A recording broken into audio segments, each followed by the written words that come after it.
If you liked this clip, thank you for visiting the Light Novel Podcast channel. Remember to click like, subscribe, and the notification bell, in order to avoid missing the time when the Light Novel Podcast channel will upload the upcoming clip. If you find this story amusing, leave a comment under the video saying so and help each other like it to get to 1,000 likes for me. Let's listen to the rest of this sentence.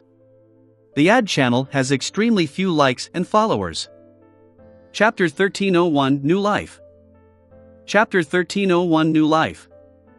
Through the eyes of mystery prying, Bernadette saw that the interior of the dark red baldachin was empty, nothing was there. All she could see were shadows that usually shrouded things in reality. She was unable to prophesize anything from it. Having no choice but to look away, she followed her intuition and made the invisible servant walk towards the other end of the open area, which was also part of the primitive forest filled with towering trees. As the invisible servant couldn't be too far away from her, she silently followed behind while wearing the invisibility hat. She unhurriedly passed through the area where all the creatures on the island were gathered. Here, the sky seemed to be perpetually gloomy, one permeated by a faint blackness. Time passed quickly. The invisible servant entered the forest that blotted out the sky with the tree branches and everything before it suddenly dimmed. Right on the heels of that, the nearly transparent, cold, and undetectable eyes of mystery prying saw through the dim environment. There were pale white corpses placed in between the trees. Skulls and rotting corpses hung down from many branches. They consisted of dragons, avian creatures, and some had 8 legs, while others were strange giant trees that occupied every empty spot in the forest. At a glance, Bernadette seemed to have arrived at a cemetery. A scene naturally surfaced in her mind. It was a scene of supernatural beings giving birth to their descendants before they died, thus passing on their beyonder characteristics to them. And these creatures would struggle towards this region in the primitive forest from every direction, in search of an unoccupied spot.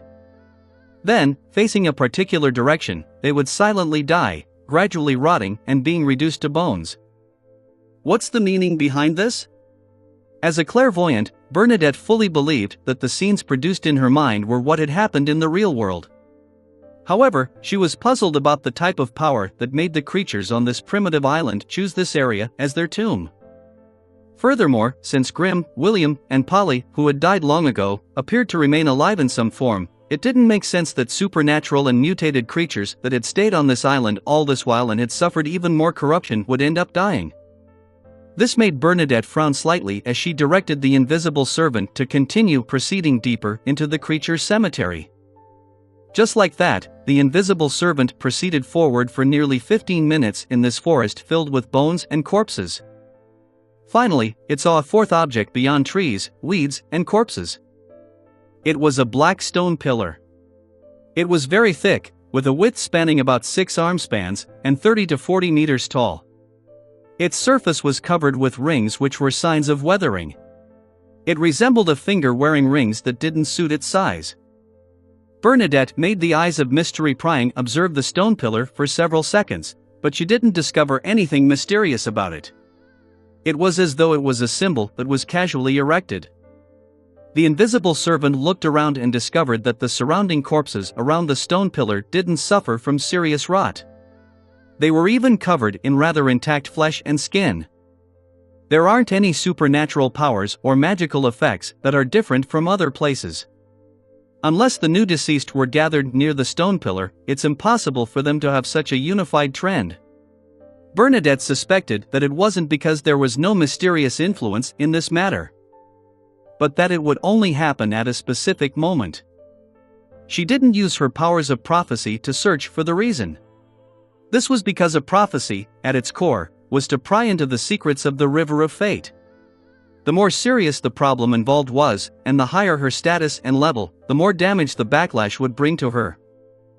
And at this moment, it was impossible for Bernadette to not be cautious. She was afraid that it might involve an unknown existence. In addition, this hadn't caused any harm to her. She didn't have to take the risk to make a prophecy. After searching for a while to no avail, the invisible servant continued forward, attempting to pass through the cemetery and head to other regions of the forest. Just then, Bernadette heard a rustling sound. It was the sound of a breeze passing through the vegetation, a tidal wave in the void. Ever since she landed on this strange island, this was Bernadette's first time feeling the wind. Subconsciously, she made the invisible servant look back at the black stone pillar. In the eyes of mystery prying, the corpses around the stone pillar began to rot and shed one by one. New flesh and blood grew out like they had their own spirituality, and their skin slowly covered this harrowing scene 1 inch at a time. This change lasted for less than 10 seconds before stopping.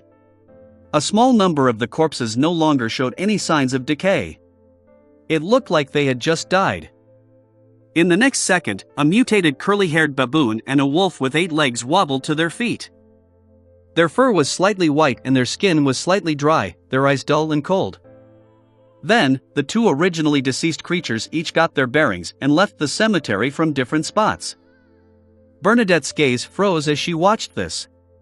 Her brows raised slightly as she finally understood why the creatures on this island had struggled to come to this area before dying and why they had to die here.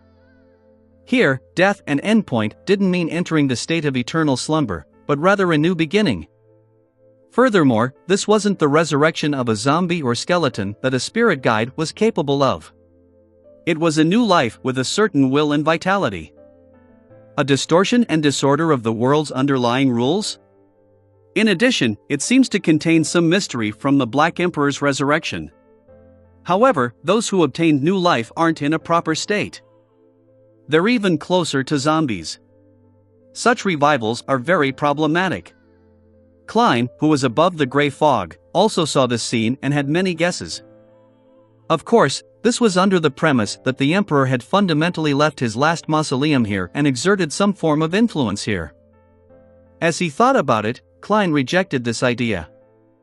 This was because, before the Emperor became an angel, this primitive island had a similar situation. The dead Grimm was proof. Yes, the exact details that happened back then might not be the same as what's happening now.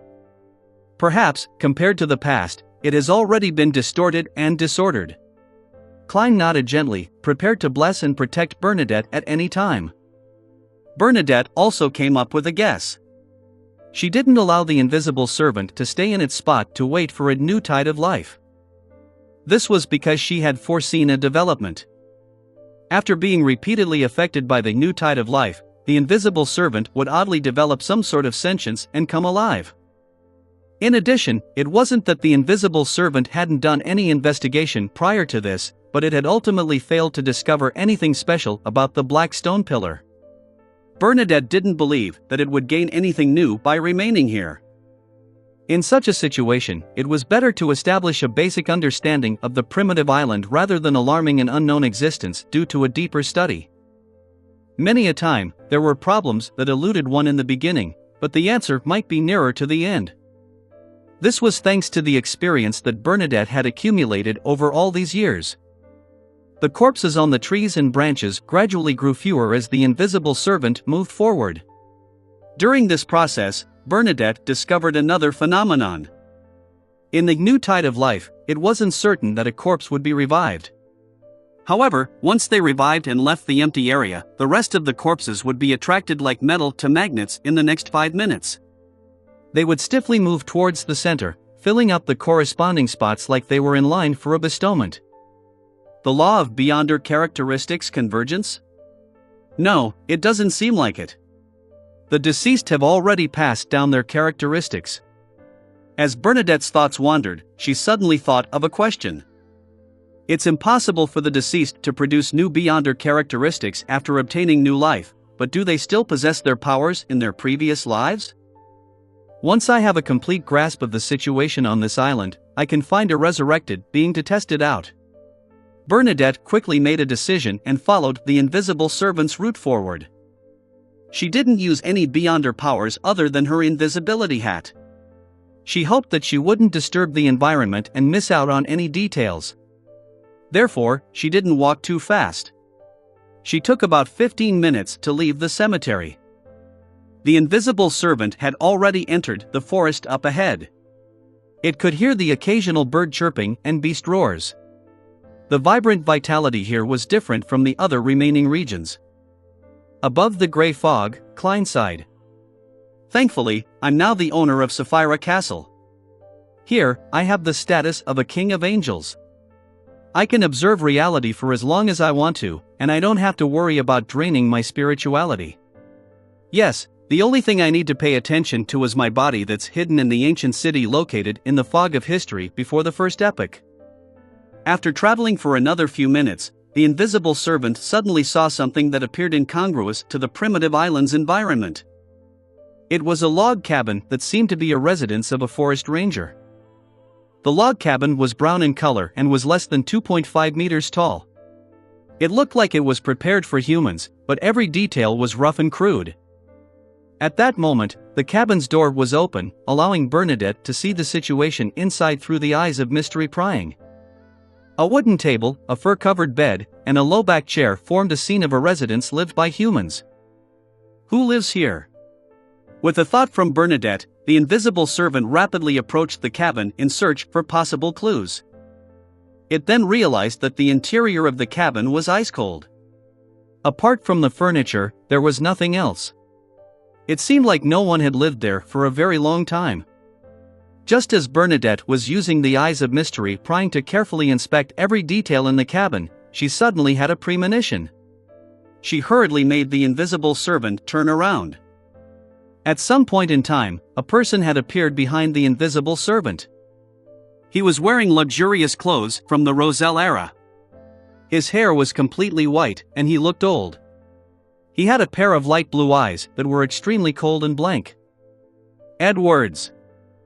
This was the knight who had outlived the emperor, Vice Admiral Iceberg Edwina's ancestor. Edwards stared at the invisible servant for a few seconds. Suddenly, he opened his mouth and said in a low voice, "Our Highness." Chapter 1302, The Scene in the Prophecy. Chapter 1302, The Scene in the Prophecy. Bernadette fell silent for 2 seconds before replying through the invisible servant. "Uncle Edwards, why are you here?" She used the way she addressed him when she was young to reduce the chances of an accident. Her voice reverberated in the surrounding air with the invisible servant as a conduit. It was dry, dull, and completely different from normal. Edwards's face was pale. It was as if he had just crawled out of the grave without any warmth. "I don't know either. When I woke up, I discovered that I had returned to this island. This might be my destiny. A destiny of guarding His Majesty." He paused with every word he said, but he didn't give the impression that he was out of breath. It seemed like he hadn't spoken for a long time, so much so that his throat was rusty. He wasn't used to speaking. Without waiting for Bernadette's further inquiries, the knight, who was famous across the continent more than 100 years ago, added with a flat tone, "His Majesty's mausoleum is nearby. I've been guarding this place, waiting for him to revive. But after so many years, the mausoleum has never changed. There haven't been any signs of a resurrection." Bernadette made the invisible servant look around and said, "This log cabin is where you live?" Edwards's exposed skin was slightly shriveled. It matched the aging spots he originally had. His voice was low and hoarse as he answered, "That's right. I used the surrounding trees to make materials to build this cabin." Bernadette's invisible servant looked in the direction where she had come from. "Uncle William and the others aren't with you?" Edwards's cold, wooden eyes moved. "They have long been corrupted and are dead. Although they've come back to life, they're more like monsters. They aren't their former selves. Your Highness, you must be wary of them and avoid them. Do not trust anyone but Benjamin and me." Bernadette fell silent for a while before asking through the invisible servant, "Where's my father's mausoleum? I want to take a look." Edwards's somewhat stiff neck moved. "Okay." He then took a step towards the cabin and took out a rusted black axe. "I'll take you there," Edwards said as he looked at the invisible servant that normally couldn't be seen. During this process, his expression was stiff and almost unchanged. "All right." Along the periphery of the forest, Bernadette responded using the invisible servant to make her hoarse voice echo in the surroundings. Edwards was almost 1.9 meters tall, and he looked rather thin. He carried his axe and walked behind the log cabin before saying in a flat tone, "It's very close. Be careful along the way." Bernadette immediately controlled the invisible servant and made it follow the luxuriously dressed Edwards. Walking through the forest one after another, Bernadette suddenly made the invisible servant ask, "Uncle Edwards, what were you worshipping in the empty space from before?" Edwards didn't turn his head as he maintained the same pace. "His Majesty." At least 2 kilometers behind him and the invisible servant, Bernadette immediately pricked up her brows. She took nearly 3 seconds to control her emotions. Through the invisible servant, she continued asking without any emotion, "Uncle William and the others are worshipping him?"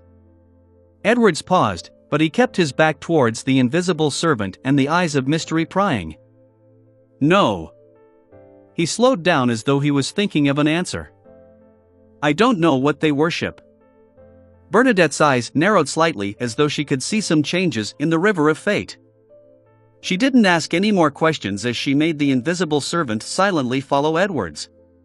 Amidst the dark green, towering trees and the black, sharp shrubs, they headed for the island's mountain peak. In just 4 or 5 minutes, the trees up ahead disappeared. This wasn't a process that went from dense to sparse until there was nothing. Instead, the towering trees suddenly disappeared after an imaginary boundary line. Beyond the invisible line was a mountain that was hundreds of meters tall. It was covered by dark green trees that were almost black in color. From afar, it was almost as if it was one with the forest, virtually inseparable. However, the side of the mountain facing Edward and Bernadette was mostly without vegetation. Half of the mountain had been excavated. In the middle of the mountain, a pitch-black mausoleum stood there with a majestic appearance. Most of it was part of the mountain range.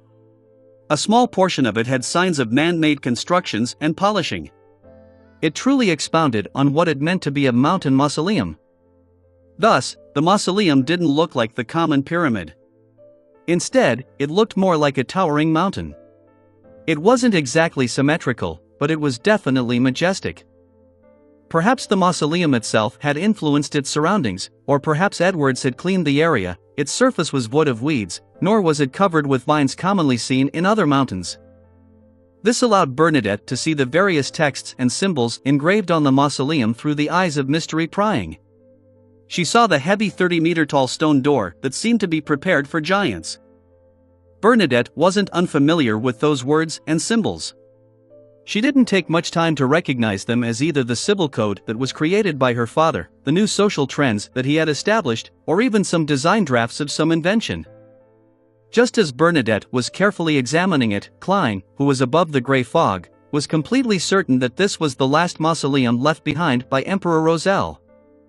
This was similar to the mausoleum he had seen in the Tudor ruins. It had the majesticness and distortion traits of the Black Emperor. After walking out of the primitive forest and passing through the invisible boundary, they arrived near the mausoleum. Edward stopped. He half-turned his body and aimed his pale face and cold eyes at the invisible servant. He said without any change in his voice, "Don't go in. It will interrupt the resurrection." Bernadette frowned slightly and thought for 2 seconds before using the eyes of mystery prying to lock onto the mausoleum. Then, her blue eyes that resembled the sea became extremely deep, like the surface of the sea before a storm. Under such circumstances, her eyes clearly lost focus as her vision turned blurry. She was prying into the secrets of the river of fate and making a prophecy for what would happen next. Klein tapped the long model table and increased the probability of her success. He then prepared himself to resist the corruption of the cosmos. Of course, the latter wasn't necessary, because Bernadette had a Grade Zero sealed artifact that she could control. Bernadette raised her right hand the next second. Her skin instantly turned as white as snow. Her lips turned as red as blood, and her hair was as black as ebony. An illusory, ancient mirror appeared in her hands. This was Snow White of her fairy tale magic. Bernadette had used it to enhance the success rate and accuracy of her prophecy. Silently, she saw a scene. The majestic and solemn dark mausoleum visibly shook as the tall, heavy stone door opened. Then, a huge black arm stretched out from the stone door. The style of this arm was close to that of the trees on the island. From its color and state, it looked more like a part of a shadow. However, it wasn't a thin layer, but was instead filled with flesh and blood. It looked extremely strange. It supported itself with its elbows and moved forward with great difficulty, as though it wanted to pull out bigger and more terrifying parts from within. Boom! The entire island began to shake. Boom! The transparent eyes of mystery prying suddenly shattered. Bernadette's eyes immediately closed, as if she had seen a blinding light or encountered some unbearable damage. Blood trickled down from the corners of her eyes as the color in her face drained significantly.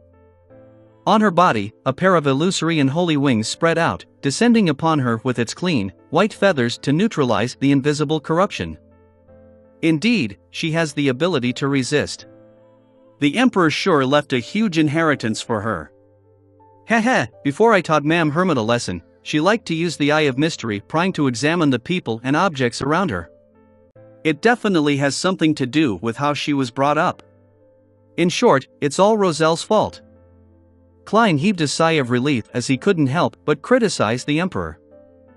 Then, his mind raced as he analyzed the scene that Bernadette had prophesied.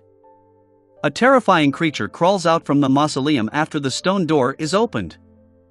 This might be the resurrected Roselle, or perhaps a symbol of some kind of disaster. For example, a particular outer deity who had once corrupted this island, or the primordial moon who secretly corrupted Roselle. Yes, even if it's Roselle, he definitely wouldn't be taking on the form of a human. He's even closer to that of a mythical creature, a deity. Also, I can't be sure if the terrifying creature is rational or if it can communicate. There's another important problem.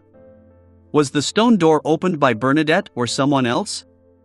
Or did the terrifying creature in the mausoleum do it by itself? If it's the latter, things might develop to the stage of the prophecy even if we don't do a thing. A prophecy is truly filled with ambiguity. Klein conjured a gold coin and flicked it, making a divination. The results of the dream divination showed that the mausoleum was both dangerous and safe. How do I interpret this? As Klein pondered, he focused his attention back on Bernadette. Bernadette took nearly a minute to recover and stopped appearing that weak. However, she was temporarily unable to interpret the direction of the prophecy from the scene she saw. She could only confirm that the problem was definitely very complicated. Due to the eyes of mystery prying shattering, there was no way for her to use it to see the various secrets. All she could do was use the invisible servant's perception to observe the situation around her. She realized that Edwards remained silent and motionless when she was unable to control the invisible servant, as though he hadn't noticed anything abnormal. After some thought, Bernadette said to Edwards through the invisible servant, "Do you still remember the years you spent in Lemberg?" Edwards's indifferent blue eyes moved. "I remember. I think." At this point, he seemed to recall something. His expression twisted as though he was suffering some indescribable pain. In such a state, his eyes suddenly glowed with a strange light. I think I'm already dead." Chapter 1303, Coming to Life. Chapter 1303, Coming to Life. Already dead. Edwards turned his head and looked at Bernadette's invisible servant with his light blue eyes. His gaze was no longer cold and blank. It emitted a strange glint that was filled with disbelief. It was only at this moment that he seemed to realize that he had long died and had come back to life. He was no different from William, Polly, and Grimm, who he claimed were individuals who they needed to keep up one's guard against. This transformation lasted for only 2 seconds before Edwards's face twisted. His already pale skin rapidly dimmed as it ruptured inch by inch. Beneath his skin, the red pieces of flesh began to rot at a discernible speed, dripping foul yellow liquid. With a swoosh, Edwards raised the black axe in his hand. Oof! His axe ruthlessly cleaved the top of his head, as though it was trying to stop the bad thoughts that surfaced in his mind. The axe was heavy and sharp. It tore through Edwards's skull all the way to his glabella. Drip, drip, drip. Drops of milky white cerebrospinal fluid dripped down from the axe's blade, sliding across Edwards's grimaced and torn face, as though he had poured some milk onto a bright red strawberry. Don't come near me," Edward said in a low and hoarse voice to Bernadette's invisible servant after striking himself in the head. Before he could finish his sentence, his expression returned to its blank state. The look in his eyes gradually turned hollow as he turned around and walked towards the forest. That thin and shriveled body of his stooped a little, as though his back was hunched. Bernadette had probed him because of the doubts and concerns she had about entering the mausoleum. All she could do was indirectly determine the problem with Edward's existence, and see if she could obtain more clues from his answer. She never expected this knight from Roselle's era, who had been famous across the northern continent, would react in such an intense and strange manner. After 2 seconds of silence, Bernadette made the invisible servant say to Edward's back, "Your descendants are doing pretty well. All of them are accomplished in a certain sense." Edwards, whose back was facing the mausoleum, stopped for a moment. Then, he continued forward, passing the invisible boundary and entering the forest. His target seemed to be in the direction of the cemetery with the stone pillar, the place where the deceased could obtain new life. At the same time, Bernadette looked up into the sky. The faint black colors that permeated the area had clearly faded, but there was an indescribable feeling. The entire primitive island underwent a subtle change that couldn't accurately be described. Suddenly, Bernadette, who was hiding at the edge of the invisible boundary, rubbed her back. She felt that it was heavy, as though there was something there. When her left palm touched her target, Bernadette realized that there was an extra strand of hair. At this moment, she was wearing an Inta-style blouse with a large lace flower around the collar, an indigo-patterned captain's uniform, a pair of beige trousers, knee-length boots, and a triangular hat with feathers on it. She was dressed like the leader of a pirate ship. She styled herself such that her long chestnut hair was tied into a bun, leaving the remaining strands in a way that would reach the middle of her back. But now, even though her hairstyle remained unchanged, her hair had grown longer and reached her waist. Then, Bernadette lowered her head and looked at her right palm. She saw the fingernails of her 5 fingers extending. Queen Mystic didn't show any signs of surprise or panic. She followed the instincts of a clairvoyant and from all the experience she had accumulated over time. She took a few steps forward, and through an invisible boundary, she completely left the primitive forest and entered the empty area where the Black Emperor's mausoleum was. During this process, Bernadette even made the invisible servant return to the spirit world. 3 or 4 seconds later, she felt the earth shake. The mausoleum began to tremble visibly. Subconsciously, Bernadette turned to look at the primitive forest. Her gaze froze for a moment. The dark green trees were waving their branches and uprooting their roots. Then, like humans, they approached Bernadette. The entire primitive forest had come to life. Looking at the dense cluster of trees that seemed to blot out the sky surging at her, Bernadette had the feeling that doomsday was approaching. She felt as if the entire area would be blanketed by the forest. A gigantic red dragon with flames flowing across its skin rapidly flew into the sky. An 8-legged demonic wolf began to run madly between the trees. All the supernatural beings and mutated creatures on this island stirred as they rushed towards the mausoleum. Although she was a clairvoyant, Bernadette still didn't expect that her simple, indirect question would bring about such an anomaly. It was as though it was a key that had opened the door to the abyss. Above the gray fog, Klein saw a lot more. Together with his knowledge of mysticism, he had a certain guess. The situation of Edwards is different from William, Grimm, and Polly. It's like a loophole of the order on this primitive island, or rather, a shadow. When he realized that he was already dead, this loophole was discovered by the order, and it began to conduct repairs.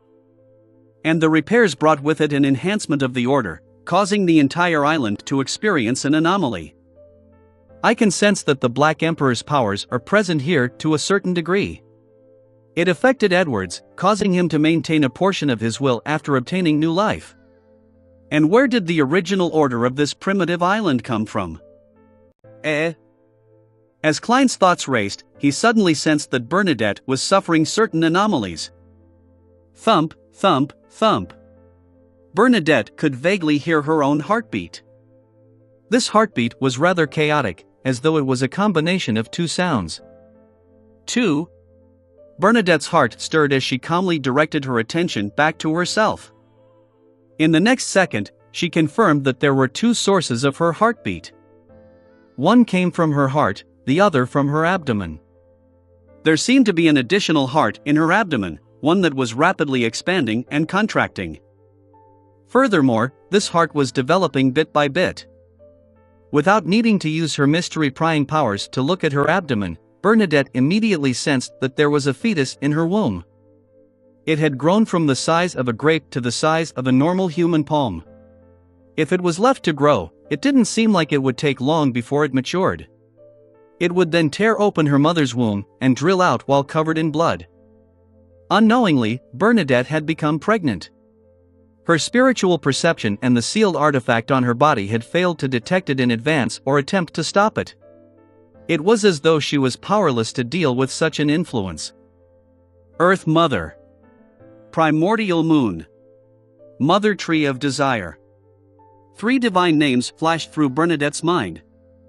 According to what she knew, there weren't many mysteries that could cause such an anomaly.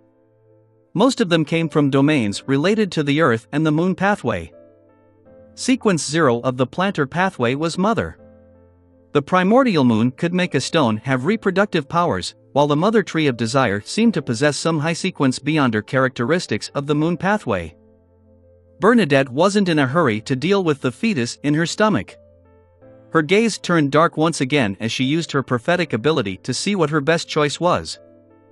This time, she only took 1 second to obtain the corresponding prophecy. Survival lies inside the mausoleum. Without any hesitation, Bernadette reached out her right hand and quickly drew out words filled with stellar radiance. These words, which were similar to the words on the blasphemy slate, quickly interwove into a strange symbol and opened a secret door that seemed to lead deep into the spirit world. Following that, the secret door opened and a strong gust of wind blew out, transforming into an entity that was half man, half air. His upper body was wrapped in white cloth. Sage frontlet, Bernadette's tone was calm as she ordered in a dignified voice. The man responded respectfully and removed an accessory from the white cloth wrapped around his body. The core of this accessory was a vertical eye embedded with diamonds. It shimmered with pure light, exuding an abnormal holiness. It was filled with intelligence, but it also appeared cold without any warmth. Bernadette then took the accessory and embedded it into the middle of her forehead. This was a grade 0 sealed artifact which Bernadette usually didn't carry with her, as the negative effects were too severe. However, at this moment, the sage frontlet had an ability that was extremely important to Bernadette.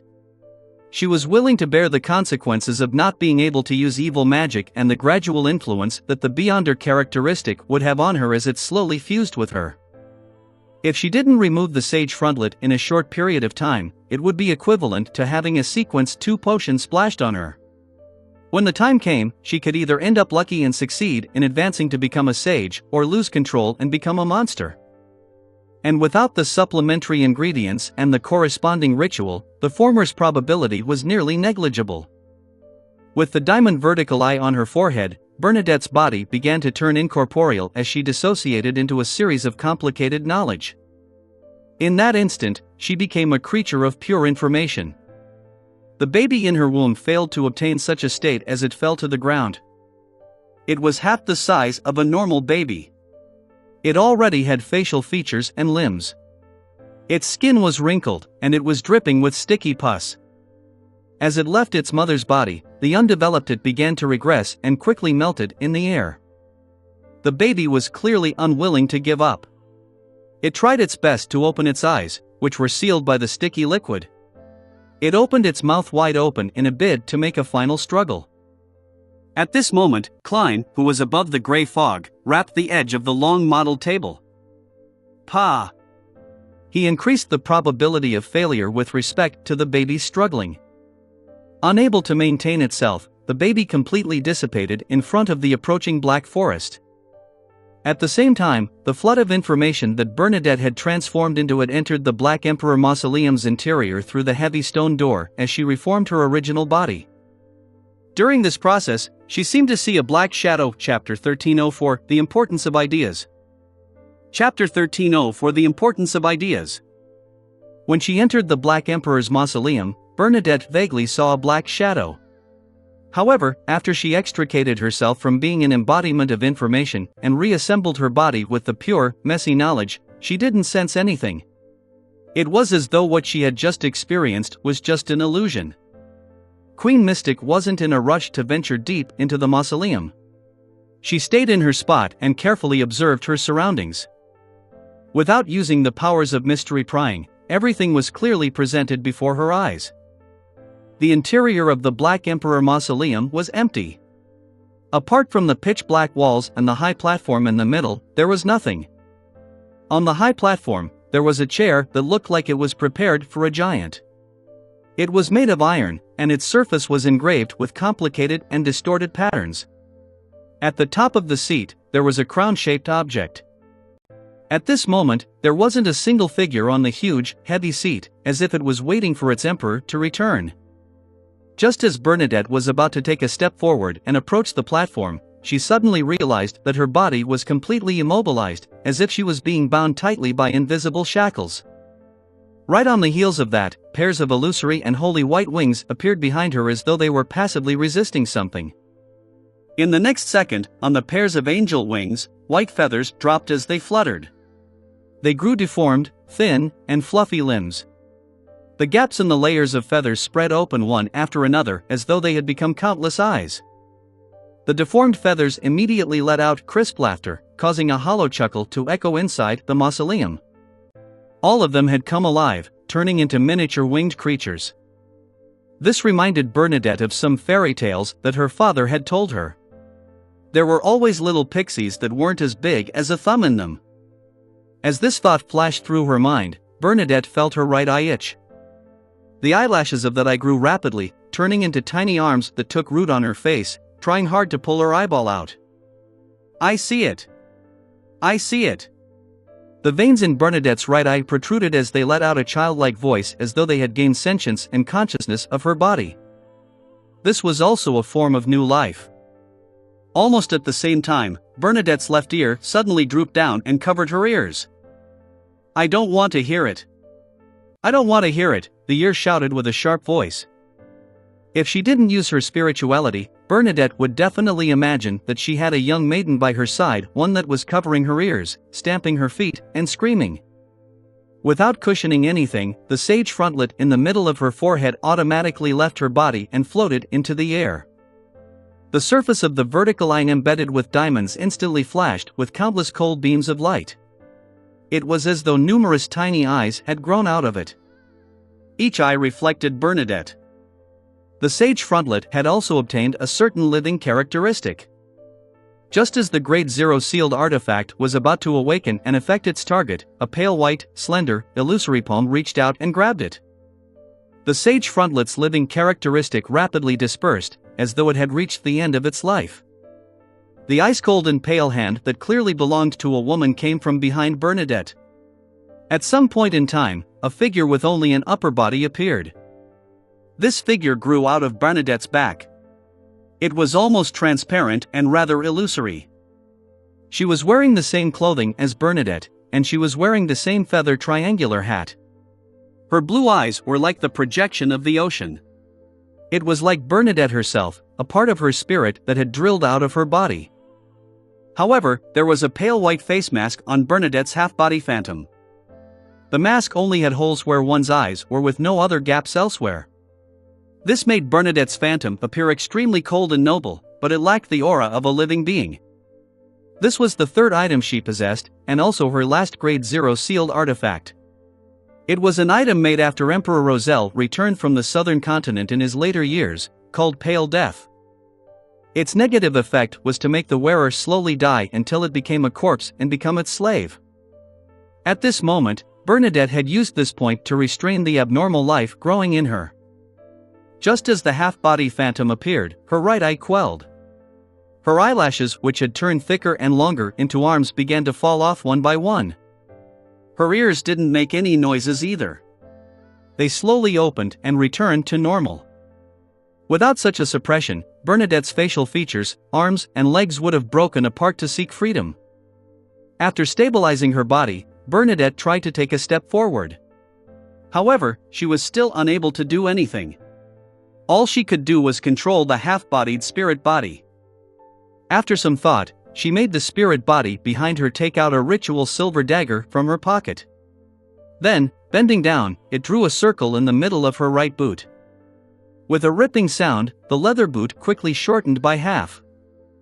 Then, Bernadette used her half-body spirit body to tear her pants near her left knee. She cut off a corner of her coat and blouse, removing one of the feathers on the side of her triangular hat. This attempt didn't seem to have anything to do with supernatural beings. It was just like a willful and rebellious girl who wanted to dress up in a different way from the normal sense of aesthetics. However, as Bernadette completed this series of actions, she carefully took a step forward. Her body could actually move, as she no longer felt restrained. The invisible suppression effect vanished instantly. The Black Emperor Mausoleum seemed to accept Bernadette in this form. Who would have thought that something an ordinary person could do was able to deal with such abnormalities? Furthermore, Bernadette suspected that the more she used her beyond her powers to resist whatever she was facing, the deeper the effects. This was because she had the feeling that she was facing an invisible deity. Only by pleasing the other party's sense of aesthetics could she be pardoned. Otherwise, she could only rely on the authority of a sequence 0 to circle around it. In addition, the lucky thing was that Bernadette wasn't once a knowledgeable mysticologist, but she also had a deep understanding of the Black Emperor pathway. She knew what the authorities this domain consisted of. She knew that it represented the shadow of order, a distortion of order. That was why Bernadette twisted the normal order around her using her dressing, thus, obtaining the recognition and acceptance of the invisible deity. Yes, in the matter regarding mysticism, knowledge and ideas are more useful than abilities at times. In that situation just now, any resistance would have been viewed as a provocation towards the internal order of the mausoleum, triggering unpredictable and terrifying changes. Once one figures out the crux of the problem, the negative effects will be easily resolved. Klein nodded above the gray fog and learned quite a lot from Queen Mystic. Although he was already a sequence higher than her, to the point of being a king of angels inside Sapphira Castle and having experienced quite a number of major events, his growth had been too fast. He was still lacking when it came to the details in problems. Now was the perfect time to make up for the deficiency through observation. After taking a step, Bernadette began to follow her spiritual intuition and walk toward the huge empty chair on the platform. 1 step, 2 steps, 3 steps. Suddenly, a breeze blew past her neck. This cold wind made Bernadette's body turn numb. At that moment, she felt a black shadow appear behind her. Silently, her long chestnut-colored hair parted, revealing a pair of eyes on her scalp. It was a pair of eyes without any eyelashes. They were almost transparent, cold, and heartless. Eyes of mystery prying. The pair of eyes turned slightly and saw that the shadow-like curtain in the mysterious world showed clear signs of distortion. However, it didn't notice the shadow, nor did it find the source of the cold wind. Just as Bernadette attempted to close the eyes of Mystery Prior and lower the possibility of an accident, the cold and sinister breeze suddenly appeared in her mind. Her thoughts became active as she became increasingly out of control. She was unable to direct her thoughts in the required manner. This seemed to be a trend that couldn't be changed, one that led to chaos. Without any hesitation, Bernadette grabbed the few seconds of thought she was capable of. She let the half-body spirit on her back remove the pale white mask. Then, she put pale death on her face, while the half-body spirit retracted into her body and fused with her. From this second onwards, Bernadette's thoughts would gradually die along with her body. However, her thoughts could not help but stir and turn chaotic. Both of these conflicting conditions offset one another, forming a weak and delicate balance that helped Bernadette regain her ability to think. To Bernadette, compared to the beyonder effects of pale death itself, its negative effects were even more effective at this moment. Maintaining the balance, Bernadette took a few steps forward. During this process, she always felt that there were shadows hovering around her, but she couldn't find them no matter how hard she tried. After thinking for a few seconds, Bernadette's blue eyes darkened once again, losing focus. She tried prophesying the consequences of her choice. Soon, a corresponding scene appeared before her eyes. After putting on the sage frontlet again, she once again transformed into pure and complicated information streams, using it to circumvent the obstruction and head to the high platform in the middle. However, just as she approached, the flood of information suddenly disintegrated. It lost its order and formed several Bernadettes built on different tenets. There was a young girl in a layered dress, a tall young girl, a melancholic and confused girl, a woman with a twisted and pained expression, and a calm and determined queen. The prophetic vision instantly disappeared and Bernadette's eyes instantly regained focus. At this moment, she saw the black shadow. It was standing right in front of her, no more than a fist away from her. That face formed from pure shadow completely occupied her vision. Chapter 1305, That Black Shadow. Chapter 1305, That Black Shadow. The moment Bernadette saw the black shadow, she instinctively clenched her right hand and conjured an ancient spear. From the tip of the spear to its handle, it was dyed with crimson red balls. It emitted a strong destructive aura, as though it could harm a true deity. Spear of Longinus. This spear had once appeared in an ancient era that couldn't be traced back, stained with the blood of a great existence. At this moment, it had descended into the Black Emperor's mausoleum through mystical reenactment. However, when Bernadette thrust it forward, she failed to achieve any effects because the tip of the spear was directed at her back. Despite wanting to attack the black shadow in front of her, the spear of Longinus had strangely thrust backward. The area had been affected by disorder, or suffered some form of distortion. Above the gray fog in the palace, Klein noticed the black shadow when it appeared in front of Bernadette. He didn't hesitate to raise the staff of the stars in his hand. He didn't wait this time, unlike his prior observations of Queen Mystic's actions, before where he would consider if he would provide her with protection. This was because the level of danger of the black shadow sounded off alarms within him.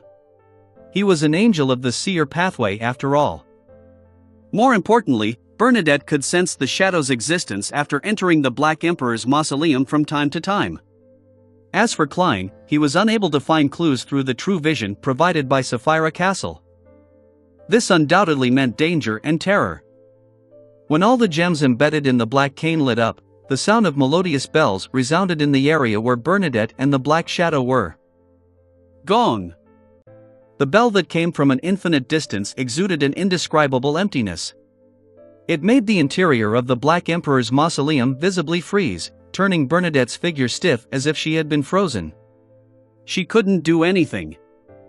However, the black shadow didn't sink into the vortex of time. As though situated in another world built with completely different fundamental rules, the shadow continued moving forward in between the contradictory of two rivers of fate, one filled with raging torrents and one that was almost completely still. This only made it appear to slow down, in no way affected by the illusory bell. This was the first time Klein had encountered such a situation after he gained the ability to replicate powers. Although the Beyonder effects he had replicated with the Staff of the Stars were lacking compared to the original version, it would still be able to show a certain level of authority that wasn't easy to ignore regardless. However, the Black Shadow's slow movements gave him a second chance to try again. This time, he activated the Staff of the Stars' powers and moved Queen Mystic out of the Black Emperor's mausoleum. He wanted her to first conclude what she experienced before considering entering again. Gems flashed on the tip of the staff, and Bernadette, who was almost about to make contact with the black shadow, disappeared into thin air. In the next second, she appeared tens of meters away, appearing near the high platform in the mausoleum. The Staff of the Stars' teleportation was disrupted. The destination had been distorted, turning everything extremely chaotic. The experienced Bernadette didn't feel any fear or panic because she was stuck inside the Black Emperor mausoleum. She decisively raised her left hand and pressed the sage frontlet in the middle of her forehead as she used her fingers to stroke the pale death mask. The shimmering golden mask suddenly became soft and rapidly squirmed as if it was about to form a face that didn't belong to Bernadette. The face had soft features and obvious characteristics of a southern continent native, but it exuded a bizarre and terrifying feeling. Anyone who witnessed it would believe that it would come alive once the face became clear enough, an entity that came from ancient times, the eternal darkness where the dead slumbered. By then, Bernadette's body, spirituality, and consciousness would all belong to this face. With the protrusion of this face, the stone walls and floor tiles in the Black Emperor Mausoleum began to weather. It happened so fast that thousands of years appeared to be washed away in a short span of 2 seconds. They quickly became mottled, constantly dropping fragments or throwing up dust due to the wind. In between the cracks, thin white fur grew out. In just the blink of an eye, the fur grew into white feathers, and their surface seemed to be soaked in light yellow oil. The aura of the black figure gradually weakened, as though it was running towards death with huge strides. Its color faded away, its movements growing slower. Within the area where the pale white mask was, even the concept of death itself would weather away and dissipate. However, what was labeled as death wasn't the endpoint. When the stone wall and the floor tiles in the mausoleum were weathered to a certain extent, and when the black figure degraded to a certain stage, new stone blocks began to take form as ethereal auras quickly grew. During this process, the black figure stretched out his right hand. This palm that was formed from shadows suddenly grabbed Bernadette's neck from dozens of meters away. This wasn't fulfilled by extending the arm, but distorting the concept of distance for an instant. 45 meters became equivalent to 45 centimeters. The dark palm didn't exert too much strength, but it made Bernadette feel cold. Under such coldness, she realized that she couldn't use the 2 Grade 0 sealed artifacts of the Sage Frontlet and Pale Death. Typically, as long as she injected her spirituality into it and gave the corresponding thoughts, the sealed artifacts on her would react in the correct manner, creating different effects. But now, the silent process and rules had been disrupted and distorted. No amount of thoughts that Bernadette willed were able to stir the sealed artifacts. It felt like she was speaking to the air. Klein, who was above the gray fog, didn't waste any time after failing to teleport Queen Mystic away. A series of complicated symbols and magic labels quickly formed in his mind. He wanted to replicate a secret sorcerer's space concealment. He planned on separating Bernadette's location from the Black Emperor's mausoleum and concealing it to help Queen Mystic escape her current predicament. In fact, it might be more appropriate replicating the fairy tale magic, Peace Blossom source, but considering how Bernadette was formerly a mysticologist, Klein felt that it was better to use space concealment. Otherwise, it might expose some of the fool's secrets. As for where he had learned space concealment from, it naturally came from the recently advanced furs. Previously, in the name of the world Gehrman Sparrow, Klein had rented Laymanos Travels. He had also requested Miss Magician to record the corresponding powers. Then, he released and recorded it while summoning the complete Laymanos Travels from the fog of history again and again. It didn't take long for him to grasp the knowledge and technique, allowing him to replicate spatial concealment. As more gems lit up on the staff of the stars, the area around Bernadette darkened, as though it was covered by a curtain weaved by shadows. The curtain distorted as it concealed the space, isolating the black shadow and its palm outside. This helped Bernadette regain her freedom. In the next second, the black palm that had been forcefully separated reached forward again and touched the boundary of the concealed space. In an instant, a transparent vortex-like door appeared in the abnormal void. Or rather, the secret door that originally existed appeared autonomously and opened up in front of the black palm. All concealed space had a door, but the location of the door depended on the creator's thoughts. The palm formed by the shadows rapidly passed through the open door and entered the concealed space. It grabbed Bernadette's neck and once again disrupted the connection between Queen Mystic and her sealed artifact, distorting the corresponding order. At the same time, the black figure raised its head and looked at the top of the mausoleum. It seemed to be studying Sapphira Castle and Klein through layers of space and fog. Klein's eyelids twitched instinctively. He sensed that the shadow had a certain understanding of where he was and felt that it was distorting something. Klein's expression unknowingly turned abnormally heavy. The different gems on the staff of the stars lit up at the same time. He wanted to attempt to steal the corresponding beyonder powers of the other party. Only by doing so would he have the chance to restrict the black shadow. And in order to increase the success rate of stealing his target's powers, Klein turned his left palm and tapped the edge of the long mottled table. However, his theft failed. He didn't even get anything. His target had long since escaped the lock-on, despite just standing there. Klein's gaze froze. Then, he saw the black figure flash and enter the concealed space, closing the distance between it and Bernadette. It distorted my true vision, causing the situation I saw to be from 1 or even 2 seconds ago. A thought flashed through Klein's mind as he made a preliminary judgment on the previous failure. He then decided to summon Will Acceptance historical projection to get him to reboot the area. At that moment, Bernadette, who was unable to use her sealed artifact, grew white, illusory swan feathers on her back. This was her fairy tale magic's ugly duckling. It could make Bernadette reveal an incomplete mythical creature form while maintaining her clarity of mind. She could use it twice a day, with each use lasting 15 seconds. At this moment, her thoughts went wild again. They started to boil and become more chaotic. This caused her ugly duckling magic to be cut off before it could even show its effects. Almost at the same time, she saw the black shadow stick to her body. It was sticky like a viscous, corrosive liquid that seeped into her body. Bernadette's eyes darkened as she suddenly sensed something. She grabbed the final moment of lucidity and opened her mouth slightly, speaking in a fluent Chinese accent. Home. The black shadow's infiltration paused for a moment. Its upper body slowly rose as it looked at Bernadette. Chapter 1306 Seal. Chapter 1306 Seal. The black figure froze as it released its grip on Bernadette's neck. It was as though it was staring at Queen Mystic with its non-existent eyes. A dry, hoarse voice echoed in the concealed space. Home. This voice was filled with hesitation and confusion as though it was seeking confirmation. It was as if it had come from another world. The corrosion that Bernadette encountered vanished. Her connection with the sealed artifact was instantly restored. Pale death once again ate at her vitality little by little. This helped her resist the chaos in her thoughts, maintaining her basic clarity and rationality. Just as she was about to say something, the black figure suddenly stretched out its palm. But this time, it didn't strangle Bernadette's neck, but instead, it pushed her hard.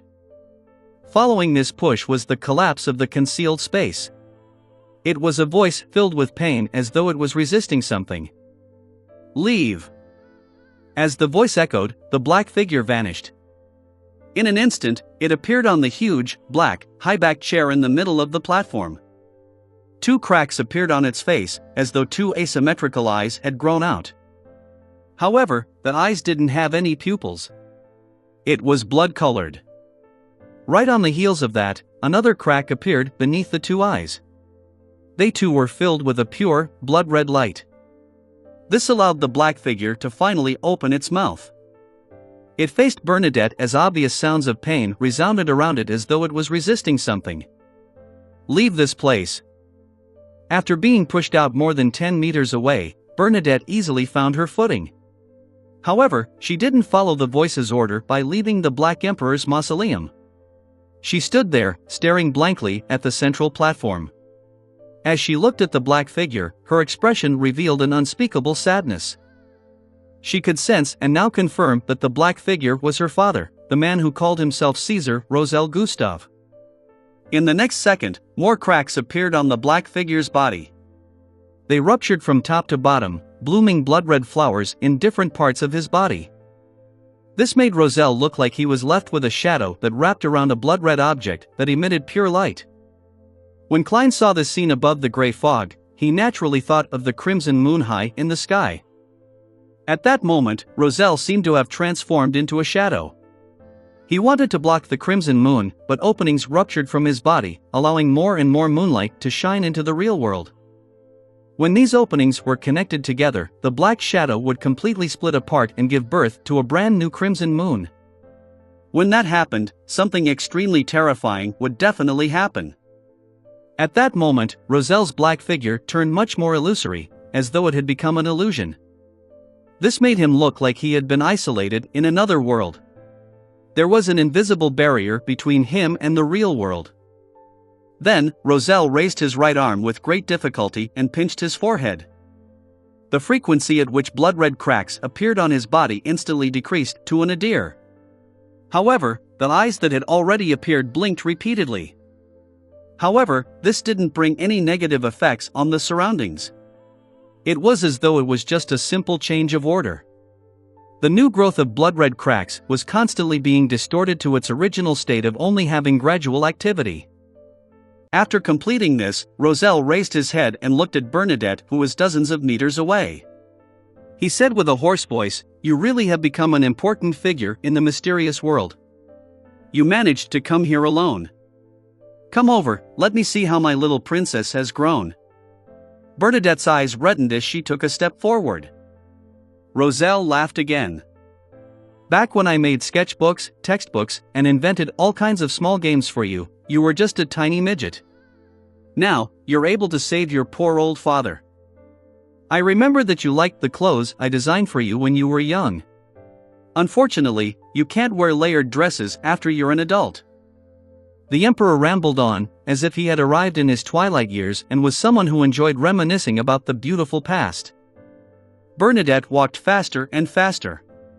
Above the gray fog, Klein frowned indiscernibly. Suddenly, Emperor Roselle lowered his head and said with great force, "Stop." His voice carried an indescribable pain. Bernadette was stunned for a moment before she slowed down and stopped. She looked at the dark figure and her eyes gradually revealed an indescribable sadness. Roselle raised his head again and coughed lightly. "Didn't you really want to ask why the Black Emperor's mausoleum has to be engraved with the order one implemented and the style that one ushered? In fact, this wasn't necessary. I just wanted to let anyone who sees it remember my greatness." Before he could finish his sentence, the emperor gripped the armrest by his side tightly. He suppressed his voice and said in extreme pain, "Don't come near me. I've been corrupted." The sadness in Bernadette's eyes deepened. Her guess had finally been confirmed. At that moment, the red cracks on Roselle's face began to turn chaotic. They closed and opened randomly with no signs of having a unified will. The emperor took the opportunity and straightened his body. He looked at Bernadette and shouted with great difficulty, "Seal me." "Seal." Queen Mystic Bernadette repeated the word silently. Her blue eyes quickly turned moist as a faint mist enveloped them. Even though she had lived for many years and was no longer the little girl she had been in the past, she was still unable to contain her emotions. However, she didn't ask for the reason, nor did she hesitate. With just a slight struggle, she firmly raised her right hand and pressed it on the pale white metal mask. She calmly made a decision, just like how she had faced all the major events that happened on the element Dawn over the years. On the surface of pale death, the metal instantly turned soft as it reformed into a new face with two black eyes. In the deep black parts of the eye, white lines appeared, forming an extremely complicated and mysterious three-dimensional symbol. It was like a long feathered bird or a coiled feathered serpent. The symbol absorbed the surrounding light and quickly turned corporeal. Then, it separated from Bernadette's eyes and extended its body before flying towards Roselle Gustave on the iron-black chair. Along the way, the strange symbol caused the surroundings to become increasingly dim. The floor tiles and stone walls suffered another round of weathering as if the deity in charge of death had passed the final judgment. The falling rubble and flying dust followed the corporeal symbol and came to Roselle's side. Then, they coiled around him, enveloping the illusory black figure that seemed to exist in another world. During this process, Roselle failed to control himself several times. He attempted to leave the iron-black chair, but he ended sitting back down. He didn't resist the seal that Bernadette had exerted on him. As the symbol fused with his figure, he immediately had a connection with pale death. He saw the illusory deity that lorded over the countless undead and the swollen body of a water ghost loitering in a dark river. Roselle's aura immediately vanished as the cracked red openings closed one after another. What awaited the emperor was a quiet and peaceful sleep. As for the symbol, it was sealed within Roselle's body, constantly influencing him until pale death stopped responding. In the blink of an eye, several blood-red cracks appeared on Roselle's body again. After his aura declined to a nadir, it gradually began to glow as he fought back against the corporeal symbol. Klein, who was above the gray fog, sighed when he saw this. He clenched his fist and pressed it against his mouth. The curtain he draped around himself suddenly rose up, and the entire Sapphira castle boiled over in an obvious manner. Silently, the aura of new life that Roselle had just obtained began to dissipate. After vanishing to a certain point, it gained new life once again. Then, it was affected by the pale death and continued to fade away. Using the power of the Attendant of Mysteries beyond her characteristic and Sapphira Castle, Klein directly grafted new life and death, and skipped the process in between. The corruption that Roselle suffered was no longer able to recover to the extent needed to break through the pale seal. Following that, Klein extended his right hand and used the power of Sapphira Castle to draw out the mysterious symbol behind the fool's high-backed chair, the mysterious symbol made up of the pupilless eye and the contorted lines. The symbol absorbed the aura of Sapphira Castle and quickly turned corporeal. With a wave of Klein's wrist, it entered the prayer light representing Bernadette and landed on Roselle's black figure, fusing into his body. Every time the grafting vanished, this symbol that was directly related to the Fool and Sapphira Castle would draw upon new powers and complete the grafting process once more. As he constantly passed away and gained new life, Roselle's face, which seemed to be a pure shadow, obtained facial features. Then, he looked to the top of the mausoleum, as though he was looking into an infinite height. He then retracted his gaze and looked at Bernadette. He said with an abnormally weak voice, "This seal is good. I can sleep in peace." With that said, he frowned slightly as his tone changed. "Who taught you how to dress like this?" Bernadette felt a little lost as she listened. It was as if she had returned to her teenage years. At that time, when she had dressed up to the nines for a ball held by other nobles, Roselle would use a similar expression and a similar tone to pepper her with a series of questions. The mist in her eyes became obvious, and she could no longer control herself. She lowered her voice and shouted, "Daddy." Roselle's facial features immediately turned gentle before tensing up again. He sternly said, "Leave. And never return." Bernadette opened her mouth, wanting to say something, but her vision went black as though she could see the shadow of order. In the next second, she found herself back at the edge of the primitive island. Bernadette stared blankly at the mountain peak in the middle of the primitive island for a few seconds before slowly turning around and walking towards the sea. This time, she didn't stubbornly insist on walking straight without looking back. Every few steps she took, she would stop and turn back to take a look. Soon, she returned to the dawn and entered the captain's cabin. She opened the room that was specially used to hold her collection. At a glance, Bernadette saw books, stacks of textbooks, clothes, and skirts. She saw the chess game that few people in the world knew, and the neat pile of wooden block toys. She leaned against the wooden door, slowly curled up, and sat on the floor. She raised her head to look at the dark sky outside the captain's cabin and pinched her lips with her right thumb and index finger. She whistled a melodious tune. It was a gentle, sweet, and sad melody that could calm people down. As the melody echoed, water beads fell from Bernadette's face and dripped onto the floor. After an unknown period of time, the captain's cabin was filled with a suppressed whimper. Daddy, Chapter 1307 Meeting. Chapter 1307 Meeting. In the middle of the primitive island, in the Black Emperor Mausoleum. After sending away Bernadette, Roselle didn't immediately fall into a deep sleep. He slowly raised his head and looked up once again into the infinite distance. Above the gray fog, Klein sighed silently. He put down the staff of the stars and grabbed a paper figurine before shaking it. With a smacking sound, the paper figurine rapidly thickened and expanded before flying into the translucent vortex formed from illusory mysterious symbols beside the fool's chair. Although Bernadette had already moved to the edge of the primitive island and Klein could no longer see the situation inside the Black Emperor Mausoleum through the prayer light. However, he could use the symbol of the Fool that had merged with Roselle's figure to maintain a connection with the Emperor up to a certain extent. After the paper figurine passed through the slowly spinning vortex, it descended into the dim mausoleum which had an unknown light source. It then turned into a human in front of the central platform. This human's black hair and brown eyes were somewhat similar to Gehrman Sparrow's, but he didn't have clear-cut features.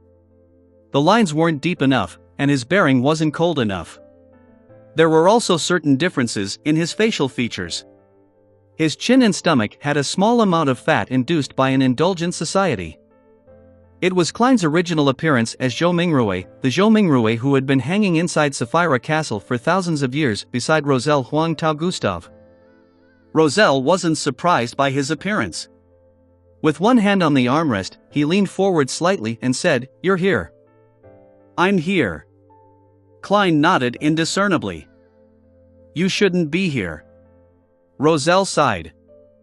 "I'm already here." Klein very naturally participated in completing the meme populated by a popular Chinese novel by Gulong. Having completely confirmed the origins of the fellow in front of him, Roselle returned to his normal sitting posture, chuckling as he said, "I originally planned on asking where you're from to see there's any need for regional discrimination, but after some thought, there's no need for that. We're all anachronistic miserable wretches without a home."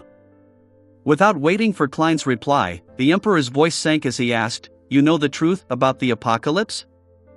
"Yes." Klein nodded slightly.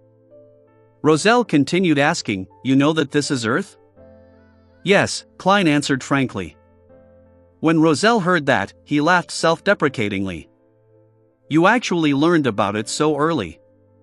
"I only dared to confirm it after I went to the moon and saw the true appearance of this planet from high above." At this point, the Emperor sighed and said, "The moon is bizarre." I clearly felt terror, but I didn't even consider the possibility of being corrupted. Then, I became more and more extreme. However, I did occasionally gain a certain level of clarity from the views of people around me, but I didn't dare to write it in the diary in that state. I was afraid of exposing secrets and losing my final chance.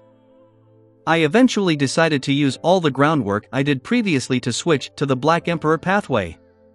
Apart from the impending apocalypse, with sequence zeros being the only ones capable of protecting the people they wish to protect.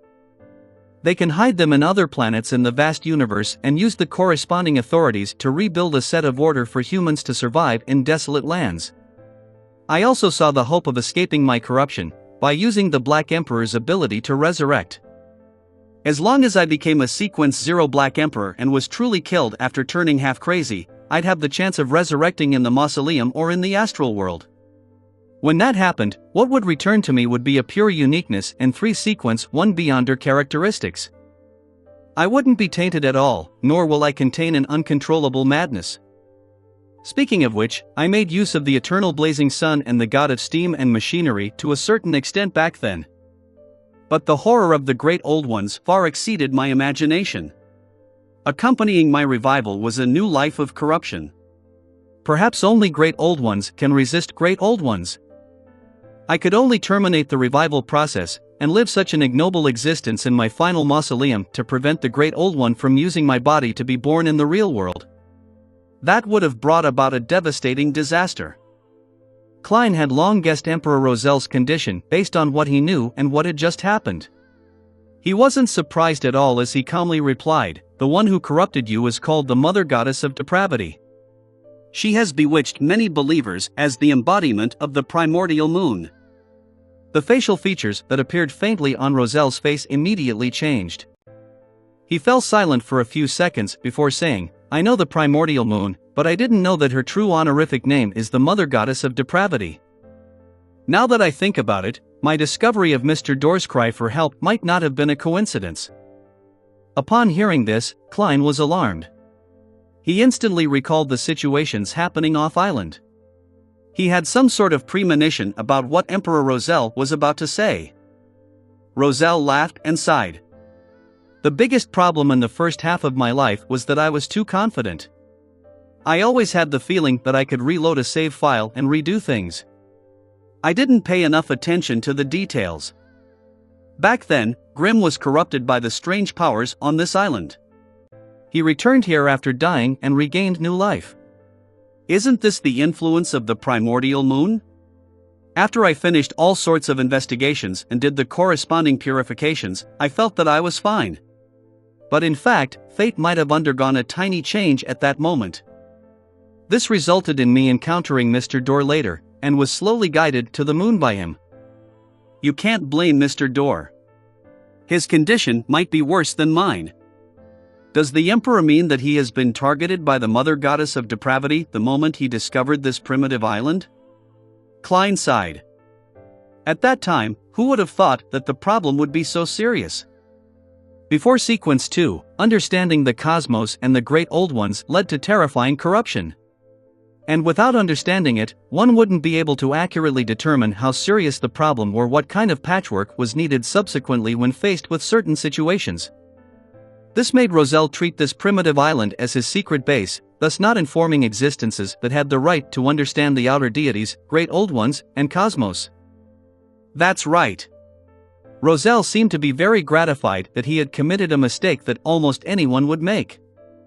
He then said, in that ancient and secretive organization, there was almost no mention of the great old ones or outer deities. At that moment, Roselle paused for a moment before saying, "You should have read my diary. You should know what the ancient and hidden organization represents." Klein nodded. "I know which organization it is referring to.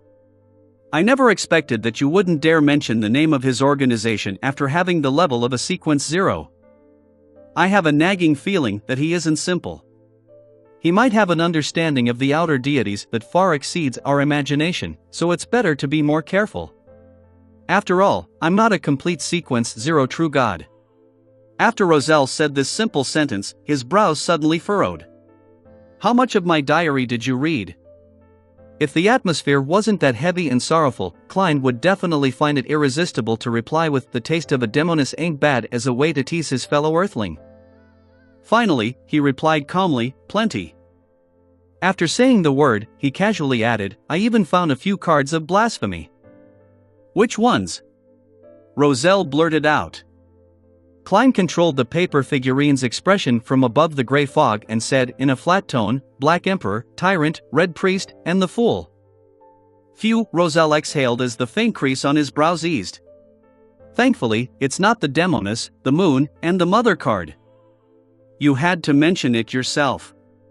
Klein didn't respond as he looked at the Emperor without a change in expression. After Roselle said that, he realized something and hurriedly coughed. "Well, we've all watched live streams, so you should know very well how normal it is to crossdress." As he spoke, he coughed again and sighed. "Which pathway are you from?" "Seer," Klein replied succinctly. Roselle immediately fell silent. After a few seconds, he said, "Unfortunately, if everything is fine and dandy, you should be responsible for pulling out a large-screen television and a game console from the historical void. We can chat while playing. That's a romantic dream of us men. Unfortunately, there's no electricity. I have to rely on you to invent it." Klein didn't voice out his thoughts. He maintained his tone and said, "I hope such a day will come." Then, he pulled the topic back on track. "I'm very curious why the card of blasphemy you created can't even be found by deities? Such a level of anti-divination and anti-prophecy is amazing." Roselle immediately chuckled. "It's because knowledge can bring power, and power can also bestow knowledge. This is the authority of a knowledge emperor. After I infused the potion formula of the 22 pathways with power, they naturally produced the convergence powers between beyonder characteristics. They also gained anti-divination and anti-prophecy effects to a certain extent." And then, as he spoke, Roselle suddenly paused, as though he had sensed something amiss. After 1 or 2 seconds, he said in an ethereal voice, "The creation of the card of blasphemy was a year before I held the Black Emperor ritual. Back then, I had already suffered the corruption of the primordial moon, and I didn't have the corresponding realization most of the time. Why can the 22 cards not be found by deities?" Upon hearing this question above the gray fog, Klein's heart tightened as he felt his scalp tingle again. Without waiting for his response from the paper figurine, Roselle's voice suddenly raised, bringing with it an indescribable fear. "Don't gather the 22 cards. Be careful of the Mother card." These two sentences echoed in the deep interior of the Black Emperor Mausoleum for a long time. 1. Something common in China. Instead of being racist, they look down on people from poorer regions. Chapter 1308, Goodbye. Chapter 1308, Goodbye. Above the gray fog, Klein's pupils instantly widened as he subconsciously looked down at the long modeled table in front of him. There were 4 cards of blasphemy with different patterns on the back. At that moment, he felt a little scared and relieved. He felt as though he had been wandering about on the edge of the abyss while blindfolded, but he never fell. If he had done his best to gather all the card of blasphemy, or had obtained the mother card, with the way how he liked to put the different cards in his body to obtain the corresponding levels and special characteristics, he might have already been corrupted by the mother goddess of depravity, or be pregnant with something. However, I'm not Roselle. Even if I have the mother card, I probably wouldn't have done so. Furthermore, in order to prevent the deities from finding it, cards of blasphemy are extremely difficult to gather. It's almost impossible to gather all of them. From the looks of it, this is a casual arrangement made by the mother goddess of depravity. If anyone were to unfortunately obtain the mother card, they would become one of the latent dangers in this world. Klein retracted his gaze and continued using his stand-in paper figurine substitutes to look at Roselle Gustav, who was sitting on the black iron seat. At that moment, Roselle raised his body slightly. His voice was sometimes low and sometimes high-pitched. Everything has godhood in them. The oldest one is still alive in everyone's bodies. Klein frowned slightly. He didn't know if the one speaking was Roselle or the crimson moon in his body. Not only did he have a certain level of understanding regarding such secrets, he had also personally experienced it before. Thus, he wasn't that horrified or panicked. He only recalled the teachings of the Aurora Order he had seen in the past. They promoted the belief that the Creator was omnipresent and existed in every living being's body. Therefore, all living beings had godhood. Once godhood reached a certain concentration, they could become an angel. And the current Orthodox deities are nothing more than slightly stronger angels. To ordinary people, as long as one was able to grasp that the essence of life was a spiritual travel, and tempered one's mind, strengthen one's spirit, and find their own godhood, as well as fuse with more godhoods, one would be able to escape their mortal coils and become an angel. Back then, I felt that a cult like the Aurora Order had a complete set of mysticism and religious canon, just like the Orthodox churches, but now, I can interpret the truth underlying these words. From a certain point of view, it's true. The only problem is that after fusing with more godhoods, they might no longer be themselves. The true Creator actually placed the deepest secrets of this world into his teachings. Isn't he afraid that a believer might suddenly have an epiphany and learn of the underground corruption, eventually becoming a vessel for the oldest one's revival? This hanged man really is a little crazy. He doesn't have much rationality most of the time. Klein mumbled inwardly as he waited for Roselle to say more. 2 to 3 seconds later, Roselle, who had been in a cycle of slumber and the obtaining of new life, sat back on his iron-black throne. He panted and didn't say a word. Klein then controlled the paper figurine to say, "Which of the words that you have just said should be trusted, and which ones should I be wary of?" Roselle chortled. "Consider the answer yourself." "Heh, isn't that how you seers like to speak?" He didn't wait for Klein's reply as he continued, "When I created the pale death mask, I sensed something. The death of the fourth epoch might not have completely perished. He might have left a hidden trump card for being revived. It might involve the river of eternal darkness. Heh, death will definitely not die so easily." With that said, Roselle looked at Klein, who stood at the foot of the platform. Indeed, only by choosing the seer, apprentice, or marauder pathway can a transmigrator enter Sapphira Castle. By the time I figured out this factor, it was already way too late. I don't know if you want to become a great old one or not, nor do I know if this requires a ritual. I can only tell you that this is definitely more dangerous than becoming a deity, countless times more dangerous. Perhaps the existence who stored us and threw us back into the real world is waiting for you there. The only suggestion I can give you is to communicate with the genie of the magic wishing lamp before you make any attempts. Genie? Using the grudge between him and the celestial worthy to obtain certain assistance? Klein nodded slightly and said, "Okay."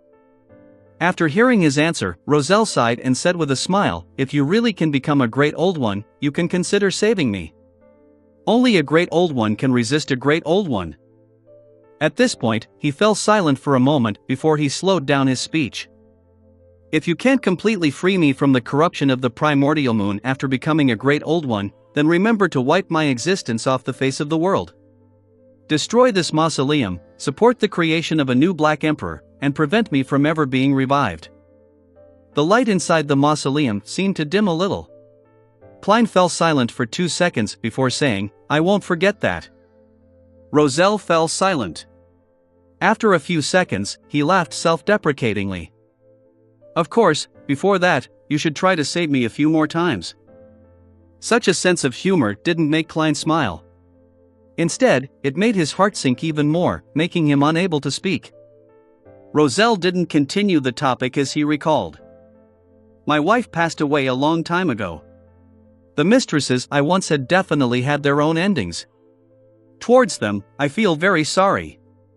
I've never truly loved them. I only coveted their looks and the pleasure they gave me. I don't have any illegitimate children. Towards such matters, a Beyonder is quite aware of that. As for the time before I became a Beyonder, I believe those ladies definitely coveted my looks and body to enjoy such pleasures. They won't leave any trouble for themselves. My eldest son, Seal, should be dead for years. I don't know how many descendants he left behind. My second son, Bornova, would definitely be an angel now if nothing unexpected happens.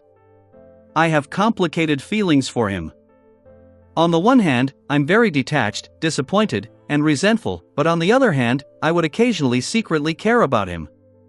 I remember how adorable he was when he was just born. You've already met my eldest daughter, Bernadette. Isn't she beautiful? She was pretty from a young age, obedient, and smart. She knew how to be filial to her old father, protect her younger brother, and dote on her mother. Sometimes, she acted especially righteous and appeared a little silly. There were several times when I secretly cheated while playing chess or games with her, but she didn't realize it. Such a temper made it difficult for her to accept what I did later. Of course, now, I can just push the blame onto the primordial moon. It's all because of her corruption. I'm rather grateful for her on this point. I don't know what right I have to make a request. After all, I've never helped you before, nor do I have much of a relationship with you. It's just that we're from the same era and same place, the ties as a fellow Earthling." Upon hearing that, Klein said in a deep voice, "Your diary gave me plenty of help. It allowed me to grasp a lot of high-level knowledge when I was weak, allowing me to avoid many dangers and know how to direct my efforts in a targeted manner. Also, those cards of blasphemy have shown their use at different stages." "Can you not mention the diary?" Roselle coughed lightly and said, "However, in the later stages, I was indeed consciously leaving a message to the next transmigrator. The only thing I couldn't be sure of is which language you know." The Emperor slowly exhaled before saying, "My request is to help me look after Bernadette.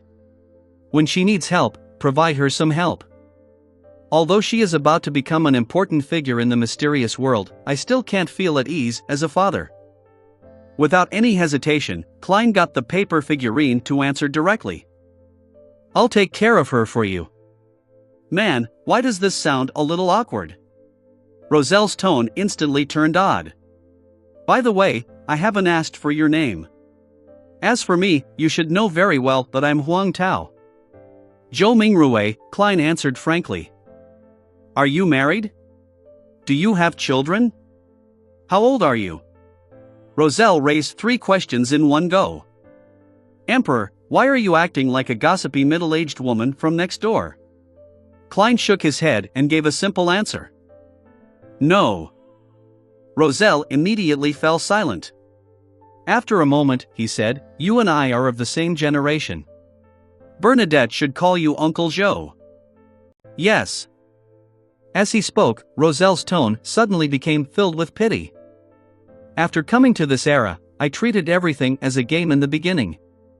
I was having a great time playing, but I would occasionally recall my home, remembering the past where I cultivated most of my personality and hobbies. The longer I lived, the higher the frequency I felt this feeling. It's like the fallen leaves will always want to return to the roots of a tree. However, at the very least, I have a daughter, a wife, and 2 sons. There are still many things in this world that I'm worried about, and some sense of belonging to a certain extent. As for you, I can feel your loneliness, the loneliness that comes from deep within your bones." Upon saying that, Roselle suddenly sighed. If only we were still living in that era. I'll go to work punctually every day and work overtime from time to time. Whenever I'm free, I'll visit my daughter's extracurricular lessons, pick her up, bring her home stuff my wife constantly reminds me about. Every weekend, we'll either head out for some fun or head to my parents' place to accompany them. When one day I'm exhausted from life, I'll use an excuse that you as my friend are treating me. As men, we can sit by the street and eat some skewers, drink some alcohol, brag, curse our superiors, reminisce about the days of our youth, and urge you to quickly find a girlfriend. When I wake up the next day, I'll be able to have the zeal to continue facing life again." Klein listened quietly without interrupting the Emperor's prattle. Roselle's voice gradually lowered as he smiled.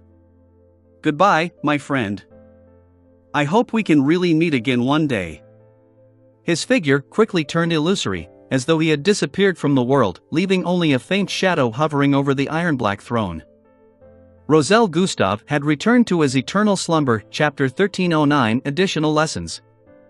Chapter 1309 Additional Lessons. After circling the primitive island 3 times, the dawn finally made its way off into the distance, which was perennially covered in storms. Bernadette slowly retracted her gaze and fixed it on the sage frontlet that remained suspended in the air. As a clairvoyant, she clearly saw the opportunity to advance. She knew that she had completed the corresponding ritual, preventing a disaster that involved a higher order of power. However, the price she paid was to personally seal her father, the father she had missed and sought for more than 100 years. How ironic! Bernadette looked at the vertical line embedded with diamonds and sighed softly. After leaving Intis, she had 2 big wishes. First, she wanted to investigate the truth behind the matter and see if she had misunderstood her father.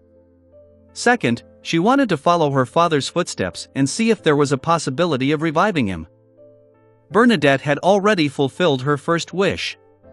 The truth was that she had indeed misunderstood her father. This curtailed her pain and conflicted feelings. Her hatred for her father had completely dissipated, but it also added to her guilt. With this kind of guilt and yearning all this time, she tried her best to fulfill her second wish, but the outcome wasn't pleasant. If there hadn't been any hope from the beginning, she might not have had such a huge reaction. However, she had clearly seen the light and seen her father, but she had no choice but to personally place him into a state of slumber. After a moment of silence, Bernadette's slightly unfocused eyes became clear again. She no longer hesitated and no longer blamed herself. She no longer had all kinds of negative emotions. She firmly raised her right hand and drew out ancient words that shimmered with a stellar radiance in the void. She summoned the spirit world creature who was half man, half wind, and she retrieved the sage supplementary ingredients from it. As for the rest, as there was no need for them to be specially preserved, they were in the collection room of the dawn. Not long after, Bernadette used pale death to shatter the sage frontlet. She concocted the potion that could allow her to advance to sequence 2. Looking at the bubbling sage potion with each bubble containing a transparent eye, Bernadette firmly raised her right hand and brought the glass bottle to her mouth. She knew that what she needed at this moment wasn't sorrow nor corny emotions, but determination and the will to forge forward. This was because if she wanted to help her father, Emperor Roselle, escape the corruption and completely revive, she needed a higher sequence and greater strength. Because of this, she was willing to bury the pain in the deepest part of her heart and not let it affect her mental state. It was only when there was no one around at night that she could retrieve it and savor it alone. With the sage potion entering her mouth, Bernadette's body turned illusory at a discernible pace. She broke down into thick and complicated knowledge, changing into an existence that was a flux of information. The entire dawn, as well as the surrounding winds, storms, lightning, seawater, and waves, all lost their sense of reality. It was as though they had been restored to the most fundamental blocks of information.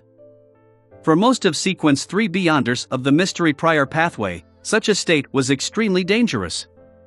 If one's willpower wasn't strong enough, their luck wasn't good enough, and they weren't prepared enough, the knowledge that they had transformed into would be infiltrated by all kinds of information within seconds. They would be washed away, assimilated, and thus quickly lose consciousness. They wouldn't be able to reassemble their bodies, turning into a very strange and difficult monster to deal with in mysticism. A knowledge demon. This was also known as an information creature. Bernadette had relied on the sage frontlet and had previously transformed into a flux of information on several occasions. Although it was limited to 2 to 3 seconds and didn't last too long, it was still considered experience.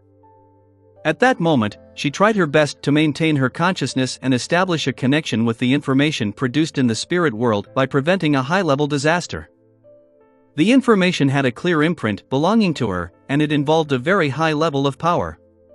It was exceptionally solid and couldn't be dispersed by other information for short periods of time. It helped her to stabilize her consciousness and slowly gather the dissipating flux of information around her body. During this process, Klein, who was above the gray fog, tapped the edge of the long model table with the help of the prayer light. He used a miracle invoker's ability of changing the probability of certain developments and actions to a certain extent, and he bestowed Bernadette with a certain amount of good luck. Time ticked by. There were several times when Bernadette wavered on the border of losing consciousness, but in the end, she managed to tide through it. She gathered all the information that belonged to her and began to reconstruct her body. At that moment, she gradually felt the concern Admiral of Stars Katlia had for her. She felt the members of the Element Dawn and her crew making their daily prayers.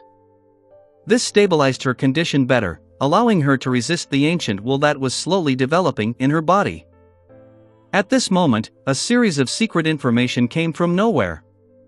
Taking the opportunity while Bernadette was reforming her body, it attempted to fuse with her. This was interference from the hidden sage. As an embodiment of this world's knowledge and information, as a quasi-sequence zero existence of the mystery prior pathway, the hidden sage had a certain influence on beyonders of a lower sequencer than him. Without giving Bernadette the chance to use the pale white mask, the curtain draped over Klein gently rose. Spacetime distorted around Bernadette, completely isolating her from the outside world. Even information couldn't be interchanged. Grabbing this sudden moment of peace, Bernadette completely reassembled her body and used her own anchors to balance out the terrifying will that was surfacing in her body. At that moment, she had truly become a Sequence 2 angel of the mystery prior pathway, an important figure in the mysterious world that could be addressed as a secret existence. Right on the heels of that, she saw the distorted space around her return to normal. She saw a series of hidden information surging towards her. She stretched out her right hand and grabbed the information with ease, extracting the useful information contained within. Just as Bernadette was about to return to reality from the spirit world, an orange light suddenly bloomed in front of her eyes. The light instantly condensed into a fat elder with a short white beard. The elder smiled and said, "Ma'am, I'm Orange Light Hilarion." Orange Light.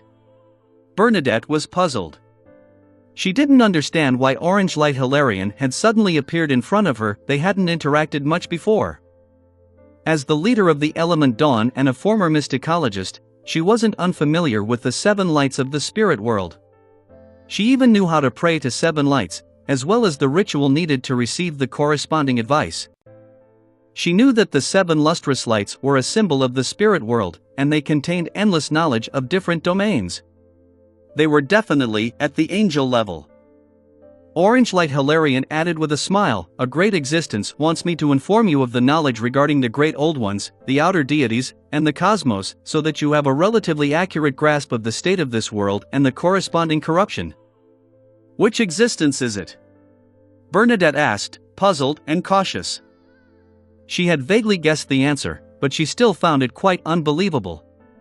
After all, the 7 lights in the spirit world were also important figures in the mysterious world. Even if a Sequence 0 true God wouldn't find it easy to get them to do their bidding. Orange Light Hilarion chuckled and replied, "The greater ruler above the spirit world." The great ruler above the spirit world. Bernadette repeated the honorific name, and her thoughts raced. Hilarion glanced at her and smiled. "He also has another title. Mr. Fool." Somewhere out at sea, the future which was cruising on a safe sea route. Katlia suddenly jolted awake from her dream as her forehead was covered in cold sweat. In the dream just now, she saw the queen lying on the ground drenched in blood. Her chest was torn open, and a baby-like monster crawled out of it. As a mysticologist who had advanced with a drop of the snake of fate's blood, Katlia believed that her dream wasn't without any reason. It was definitely a premonition. It was obvious that the dream she had wasn't pleasant. While feeling uneasy, Katlia sat up and put on her cloak. She attempted to pray to Mr. Fool, hoping that this mighty existence would give her some hints or to protect the queen. Soon, a scene appeared before her eyes. Queen Mystic Bernadette walked out of the spirit world and returned to Dawn, allowing the ship to gradually distance itself from the nameless island. Katlia immediately heaved a sigh of relief and sincerely thanked Mr. Fool. After finishing her prayer, she opened the window of the captain's cabin in joy, causing starlight to condense into a long bridge that reached the deck. She put on her heavy glasses and walked along the resplendent bridge of starlight to the deck, where she proceeded to stroll leisurely in the quiet night. When she arrived at the bow of the ship, Katlia saw Frank Lee tinkering with bottles. "What are you doing?" Katlia subconsciously frowned. Frank looked up and said with a bright smile, "My ideas encountered a setback, so I can't proceed any further for now. I asked Nina to get me some soil from the bottom of the sea to study the microbes in it." With that said, Frank said with a look of anticipation, "When I have my next vacation, I'd like to go to the depths of the North Sea or the poles where it's a world of ice and snow. There might be many ancient microorganisms buried beneath the thick layer of ice there, from the fourth epoch, the third epoch, or even the second and first epoch. This will bring me plenty." "You won't have any vacations for the time being," Katlia said inwardly. Klein conjured a box and placed the 4 cards of blasphemy inside. After sealing them, he immediately returned to the real world and headed for the nearest Evernight Cathedral. He planned on informing the Evernight goddess in the form of a prayer of the hidden dangers of the card of blasphemy, reminding her to pay attention to such problems. He didn't want the Earth Mother, Lilith, to obtain the Mother card or the Moon card. Chapter 1310 Envoy. Chapter 1310 Envoy. The prayer hall in the Evernight Cathedral was as dark as before. Only the holes on the walls allowed some light to seep in, like stars in the night. Klein sat in a corner that wasn't eye-catching. He took off his tall hat and began praying like a pious member of the congregation. He simply mentioned how Roselle had revived in his last mausoleum, and focused on the corruption of the primordial moon. He deliberately emphasized that, in order to prevent the crimson moon within him from being born in the real world, Roselle had chosen to terminate the process of having his Black Emperor uniqueness and 3 sequence 1 characteristics return to him. At the end of the prayer, Klein pointed out the hidden dangers of the cards of blasphemy, and he expressed his concerns about the whereabouts of the Mother card and the Moon card. In fact, Roselle only mentioned the need to be careful of the Mother card and didn't mention the Moon. However, Klein knew that the 2 pathways of Earth and Moon belonged to the Mother goddess of depravity. Therefore, to be cautious, he specially added the Moon card. This was also the main reason he was worried about Earth Mother Lilith. Compared to most of the 22 pathways, the high-sequence Beyonders of the Planter and Moon pathway had a huge advantage. That was that they didn't need to worry about the primordial one from awakening in their bodies. They didn't need to worry about dissociation from approaching the world underground. This was because the Beyonder characteristics they possessed didn't directly come from the primordial one, which led to no corresponding mental imprint. However, if they were to directly go underground and enter the Chaos Sea, no matter who it was, they would encounter corruption. It was just that the extent would be different. This advantage was very likely due to the fact that the sanguine ancestor Lilith was more special than the other ancient gods. After all, she didn't need to divert a large part of her energy to resist the will of the primordial one awakening within her. And back then, the invisible barrier protecting this world was still sufficiently sturdy, separating the Mother goddess of depravity and the other great old ones from Earth, making it difficult for them to exert too much of an influence on the situation inside. But with the passage of time, this advantage gradually became a problem. As the underground corruption became weaker and weaker, the invisible barrier also became weaker and cracks began appearing. Under such circumstances, Earth Mother Lilith's situation became worse. This was because she was facing the intrusion of the mother goddess of depravity that was ever increasing in potency and terror. In this aspect, the original creator, the oldest one who was dead, was definitely inferior to the living mother goddess of depravity. Considering how outer deities who had transcended sequences had an influence on beyonders from their own pathway, Klein felt that he couldn't afford negligence on such matters. After he finished his prayer, he waited for nearly 5 minutes. After confirming that there was no response, he stood up, put on his wandering magician's tall hat, and walked out of the cathedral that belonged to the Evernight. To him, this was mainly a disclosure obligation. As for what the Evernight goddess planned to do with it, or if she would remind him of certain matters, it was beyond his control. In short, Klein could only temporarily believe that the Evernight goddess knew the relative importance of matters. Backlund, at the Harvest Church south of the bridge. The top-hatted Emlyn White got off his carriage and looked at the sun covered by the clouds and mist. On the way to the entrance of the cathedral, he gently rotated the ring on his left hand, as if to flaunt his identity.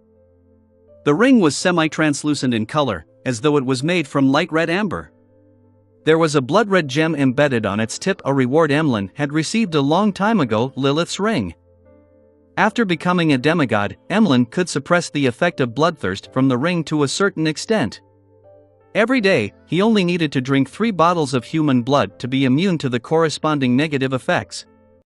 Therefore, in order to showcase his special identity as the ancestors blessed, he began wearing this ring permanently. After entering the Harvest Church, Emlyn automatically removed his top hat. At this moment, Cosme, Ernst, and the other sanguine in Backlund, who were waiting for Bishop Utravsky, stood up one after another. Looking down at the aisle, they greeted softly, "Good morning, my lord." Emlyn looked ahead and nodded indiscernibly.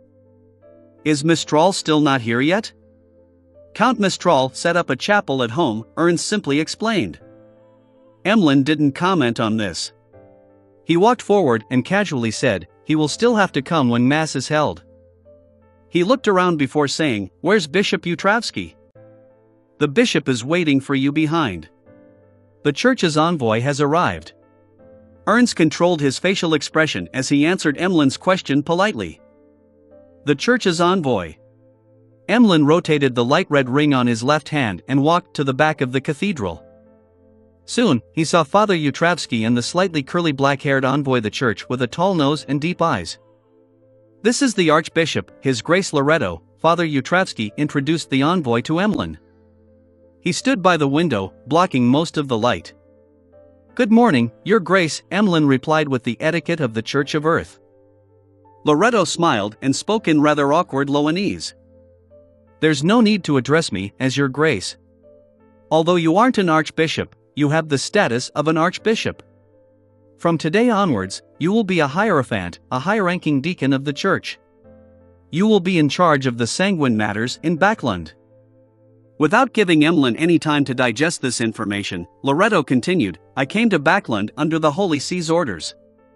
I'll tell you everything that needs to be taken note of within the church." "Please speak," Emlyn suppressed his glee and said politely. Loretto's expression immediately turned serious. "First of all, the most important point is that, be it the clergymen of the church or the believers of the Earth Mother, as long as you claim that you have obtained a revelation, they are individuals who have been enticed by demons, with no exceptions. If anyone reports something like this to you, or if you have obtained a revelation personally, please inform Bishop Utravsky as soon as possible and report it to the church." Father Utravsky didn't mention this before. This request sounds very strange, as though there's some suspicion. Emlyn frowned as he looked at Father Utravsky, who was standing by the window. The bishop never said anything about taking note of such matters. Before he finished his sentence, Emlyn suddenly realized that he came off as criticizing Bishop Utravsky, but he couldn't find any better explanation in his haste. Almost at the same time, he understood what was odd about what Archbishop Loretto had said. This was telling everyone that the Earth Mother you sensed isn't the real Earth Mother. This is saying that a large number of the revelations a sanguine received from the ancestor are fake. It's from demons or evil gods. The look in Emlyn's eyes sank as he tried to maintain his composure. At this moment, Loretto didn't mind and smiled. Bishop Utravsky didn't tell you because he didn't know either. Father didn't know. In that instant, Emlyn actually felt a little sympathetic towards Bishop Utravsky. He felt that as a Phasacian, a hierophant who had changed faith in his later years, he had been ostracized by the other members of the Church of Earth. Sensing the change in his gaze, Loretto added, "That's because he's a blessed. He doesn't need to care about the temptation of demons and evil gods."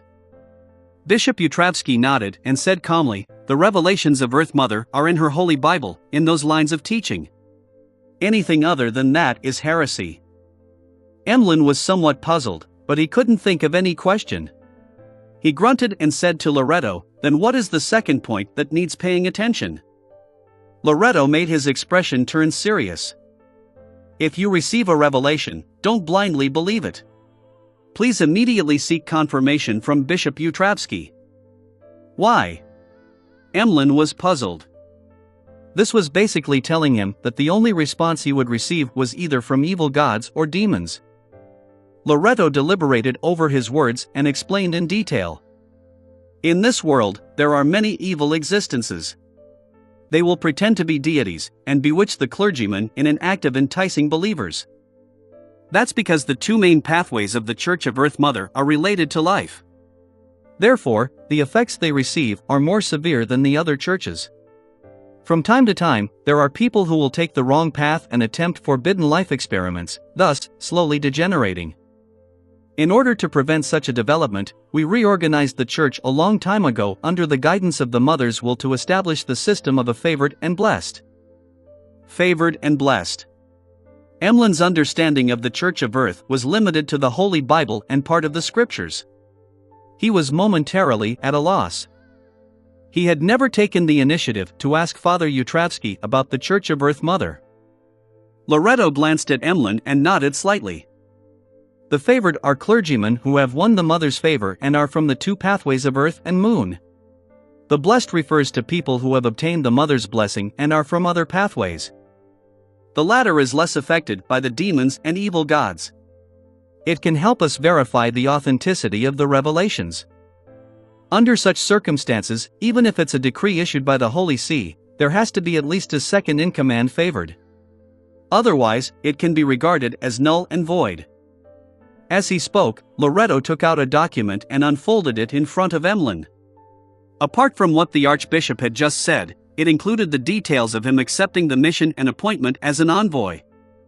At the end of the document, there were a few names. The first was from the Holy See of the Church of Earth, Matriarch Roland, and the rest were all names that Emlyn didn't know. He barely recognized the last one to be Father Utravsky. Father Utravsky's handwriting is really ugly.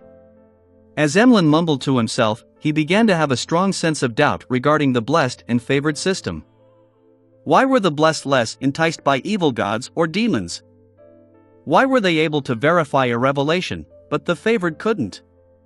As his thoughts raced, Emlyn suddenly noticed a detail. The blessed aren't from the two pathways of Earth and Moon.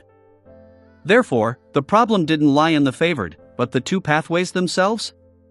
Emlyn vaguely felt that his guess was the truth. Chapter 13:11 New Mission.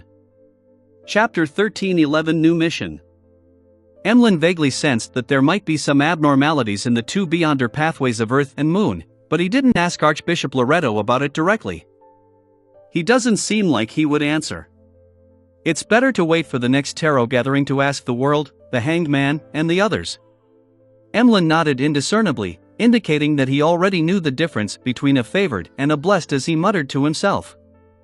He didn't consider seeking Mr. Fool's answer, because he felt that there was no need since the corresponding problem wasn't too important. After all, the sanguines dukes, marquises, and counts were still alive and well, and there hadn't been any particularly negative news regarding the Church of Earth Mother. At the same time, his previous guess also made Emlyn connect these to the influence the primordial moon and existence which was perhaps an evil god or a high-level devil in disguise, had on the moon pathway. He had once caused many sanguine who had prayed to him to lose control, turning into monsters that only knew how to mate and reproduce. Emlyn suspected that this was one of the evil existences that sent the fake visions and revelations. With no more questions from him, Loretto put away the document in his hand and thought for a moment before saying, "This is the problem that requires special attention. In addition, I hope that you can set up 3 to 5 Beyonder teams in Backland. They should mainly be members of the Sanguine." Emlyn was always law-abiding. The only crime he did was steal blood at the hospital. He subconsciously raised his question, does the Church of Evernight and the Church of Storms have any objections? Loretto said with a benevolent smile, this was a request from them. As most of the forces of the Church of Steam have withdrawn, there is a lack of official Beyonders in loan. Although the Church of Evernight and the Church of Storms have also recruited a group of machinery hive mind members who don't wish to leave loan, and the lower-ranking clergymen, they are ultimately just a minority. Furthermore, they still need to handle the purge in Faysac and the independent colonies overseas. Therefore, they hope that they can provide some help. This is quite beneficial for our proselytizing and loan. However, you have to remember that, here, we have to restrain ourselves. We can't freely proselytize. Just be on the same level as the remnant Church of Steam. Of course, our believers won't be able to catch up to the Church of Steam for a long period of time. This requires a generation, 2 generations, or even 3 generations of effort. Yes, maintaining the present scale and having a certain degree of development is enough. It's too troublesome to proselytize. Emlyn heaved a sigh of relief and calmly replied, okay. In the Sonia Sea, City of Generosity, Byam. Alger wore a bishop's robe embroidered with symbols of lightning and waves. He wore a metal storm sacred emblem and stood at the peak of the coastal mountain range, looking out at the other side of the forest. There were very few trees there. The surrounding hills and short mountains had been flattened, revealing a hidden harbor. It was a private harbor that belonged to the resistance. It was definitely not comparable to Byam's port, but it was of medium size, enough to sustain many people's lives. A city with an unconstrained and crude style had been built near the harbor.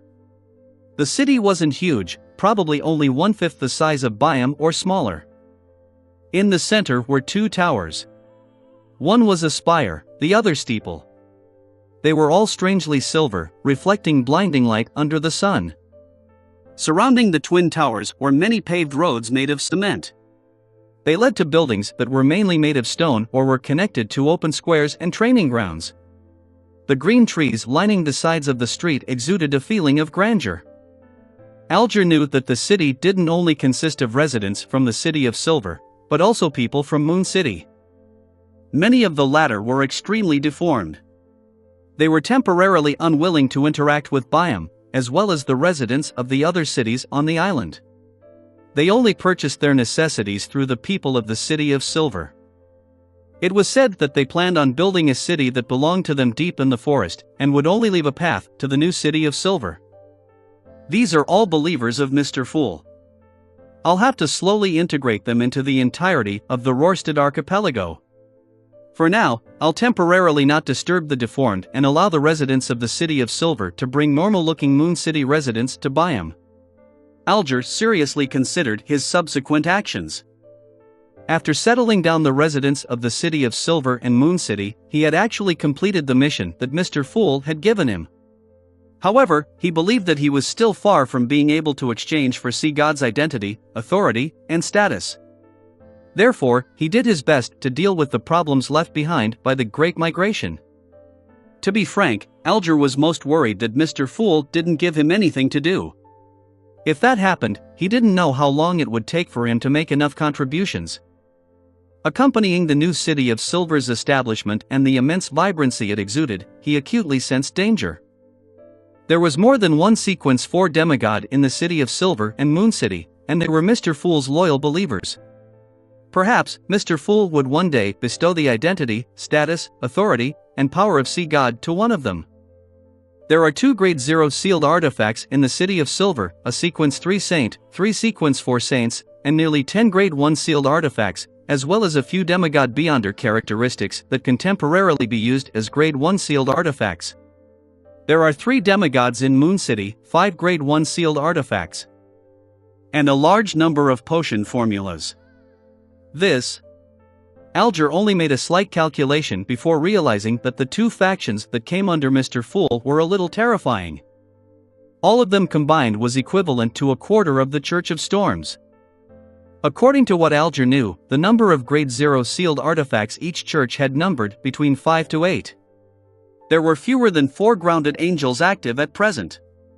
In this aspect, they were indeed much stronger than the combined Moon City and City of Silver.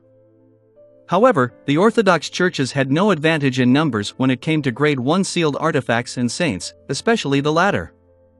Due to an all-out war, with the brass increasing the number of saints by nurturing them, the Church of Storms only had around 20 saints. The Church of the Sea God doesn't have a demigod yet, but it won't be long before a new sea god will appear. As for the angels under Mr. Fool, there's the World, the Death Council, and the Angel of the Fate Pathway.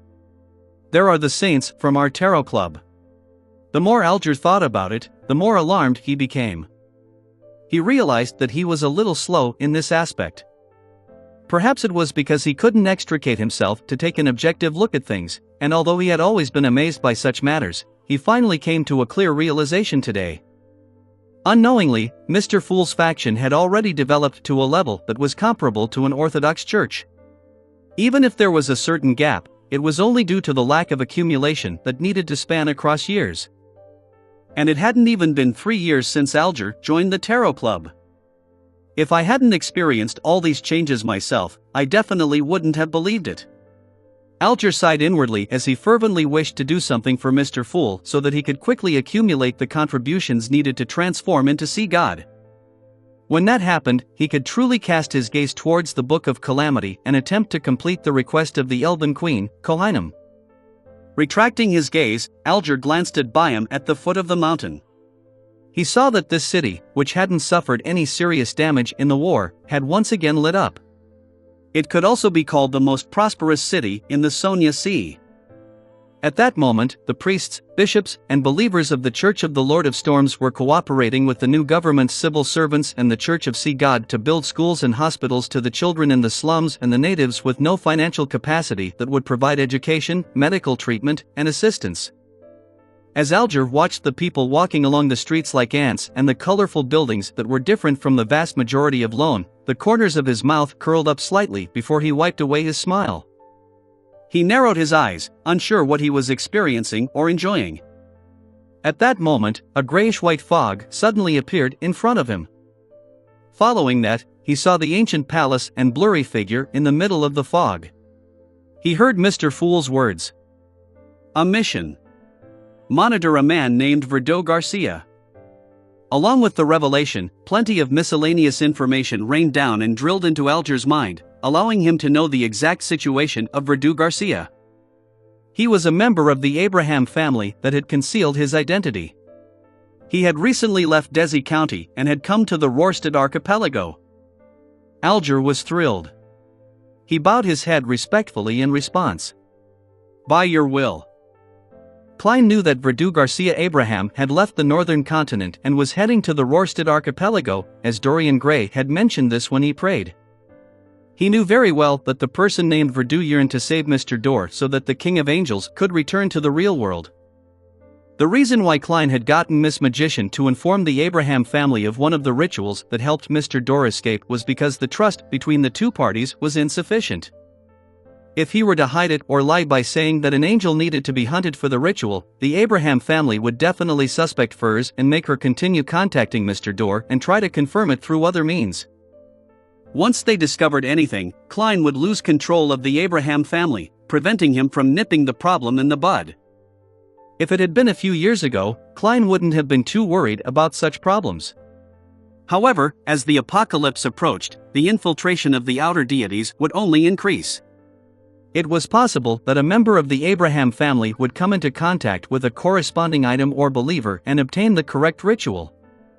Therefore, Klein believed that the ritual that was extremely difficult to complete could be used to effectively gain the trust of the Abrahams, allowing them to deepen their faith in Mr. Fool and become more devout. Then, he could monitor the extreme ones among the devout and grasp their trajectories, and interfere with them in time. Chapter 1312, Fully Automatic Wishing Machine. Chapter 1312, Fully Automatic Wishing Machine.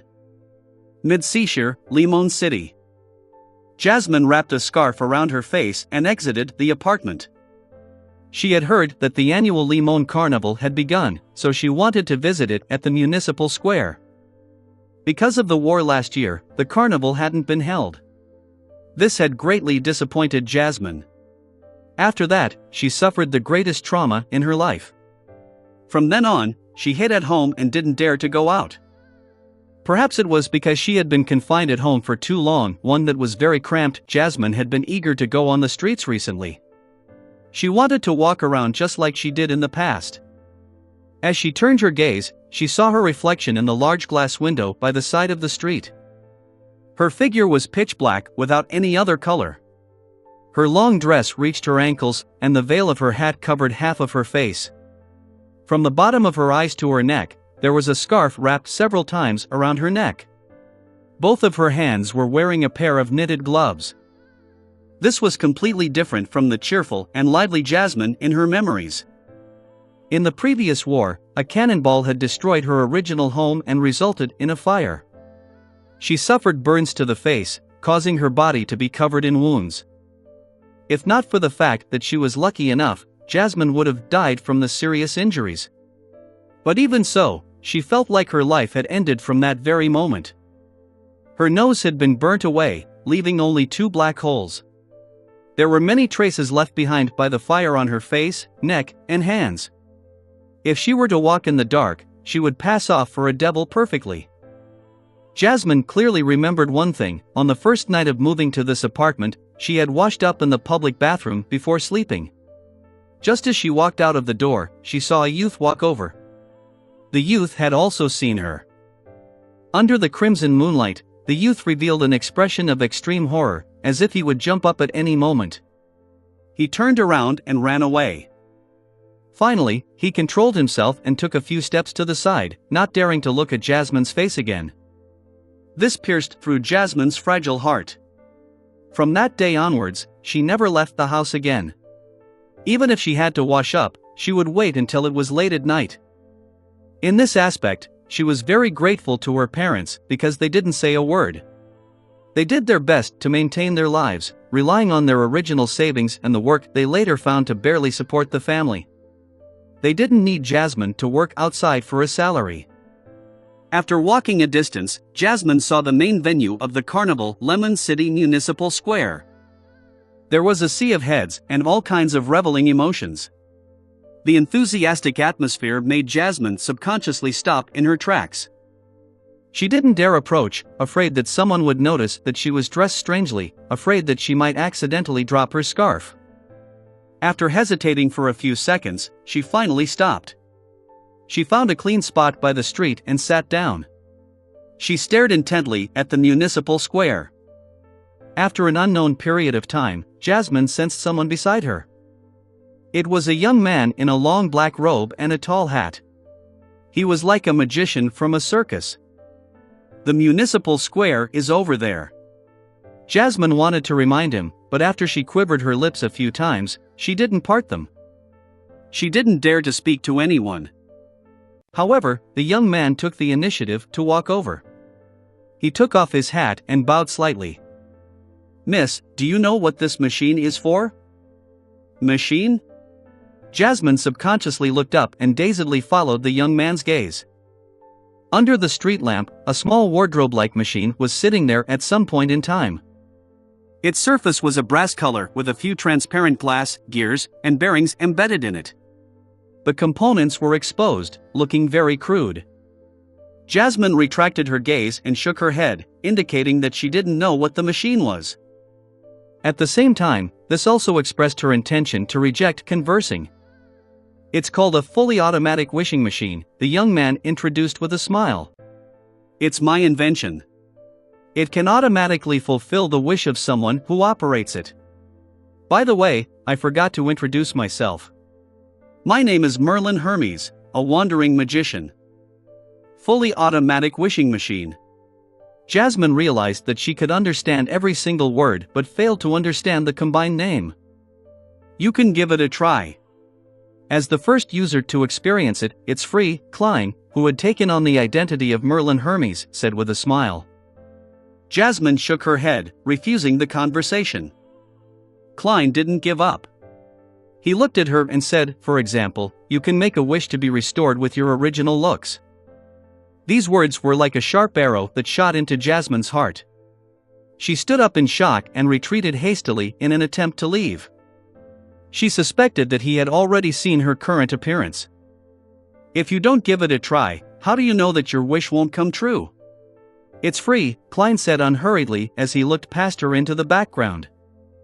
Jasmine gradually slowed down and finally stopped.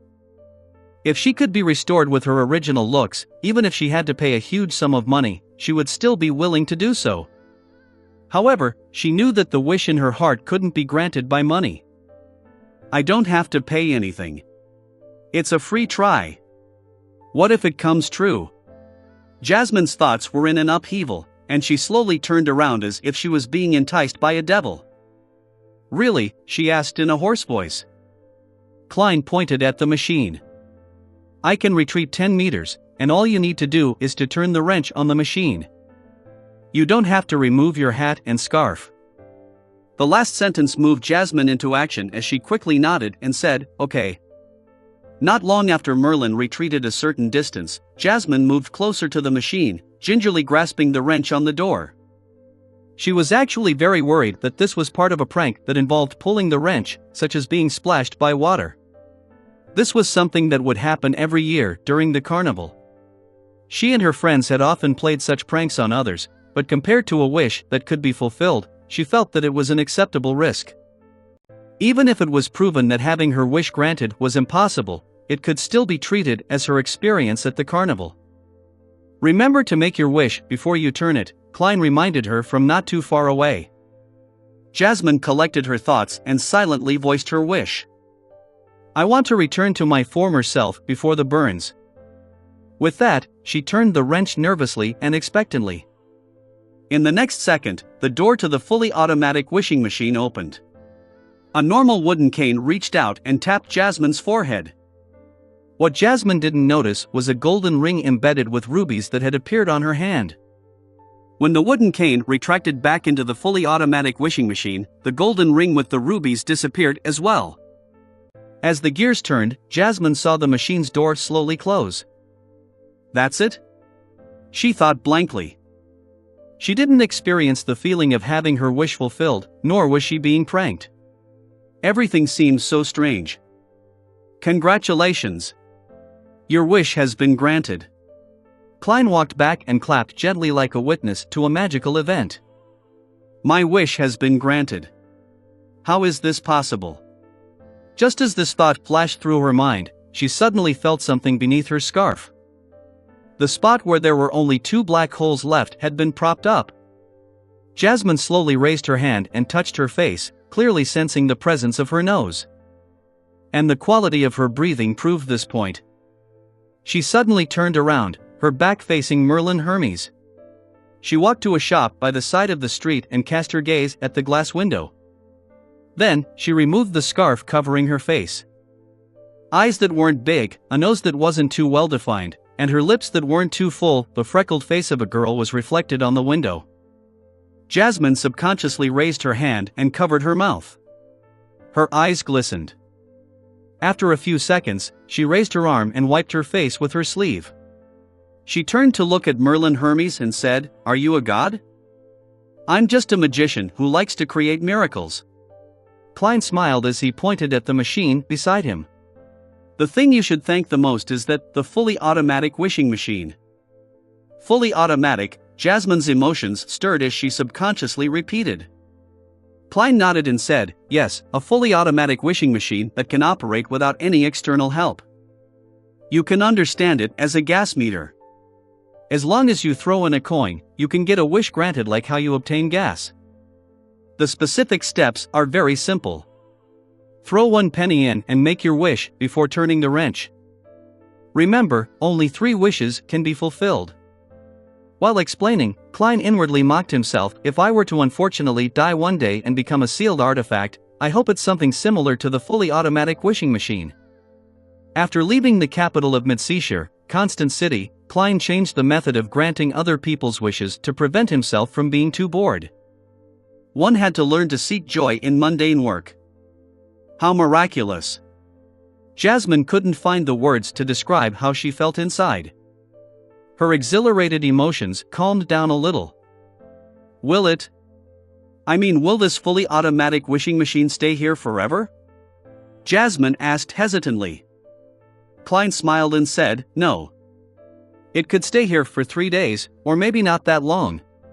Perhaps it would disappear when the sun rises. But it won't disappear forever. Perhaps one day, you will see it at the corner of the street again. Jasmine's mind was in a mess and she was unable to sort out her thoughts. All she could do was bow to the machine and say seriously, "Thank you, Mr. Fully Automatic Wishing Machine." Then, she bowed at Klein. "Thank you, Mr. Hermes." As soon as she said that, Jasmine recalled the words Merlin Hermes had just said. Filled with anticipation, surprise, and embarrassment, she asked, 3 wishes can be granted? Yes, but it won't be free in the future. You will need to pay a penny, Klein replied, unfazed by the question. Chapter 13:13, The Third Wish. Chapter 13:13, The Third Wish. Jasmine was excited, but she was still worried. What kind of price has to be paid? From her point of view, a prior free attempt didn't mean that the subsequent wishes were without a price. Klein adjusted his tall hat and smiled. The penny you paid is the price. The corresponding change that you have to bear after achieving your wish is also the price. Jasmine nodded without completely understanding him. Without any hesitation, she reached into her pocket and attempted to take out a few copper pennies for her wish. However, her pocket was empty except for a handkerchief. Having stayed home all this while, she hadn't had any contact with money. She had relied on walking to go from home to the municipal square instead of taking a trackless public carriage. Can I go home first? Jasmine asked, both vexed and embarrassed.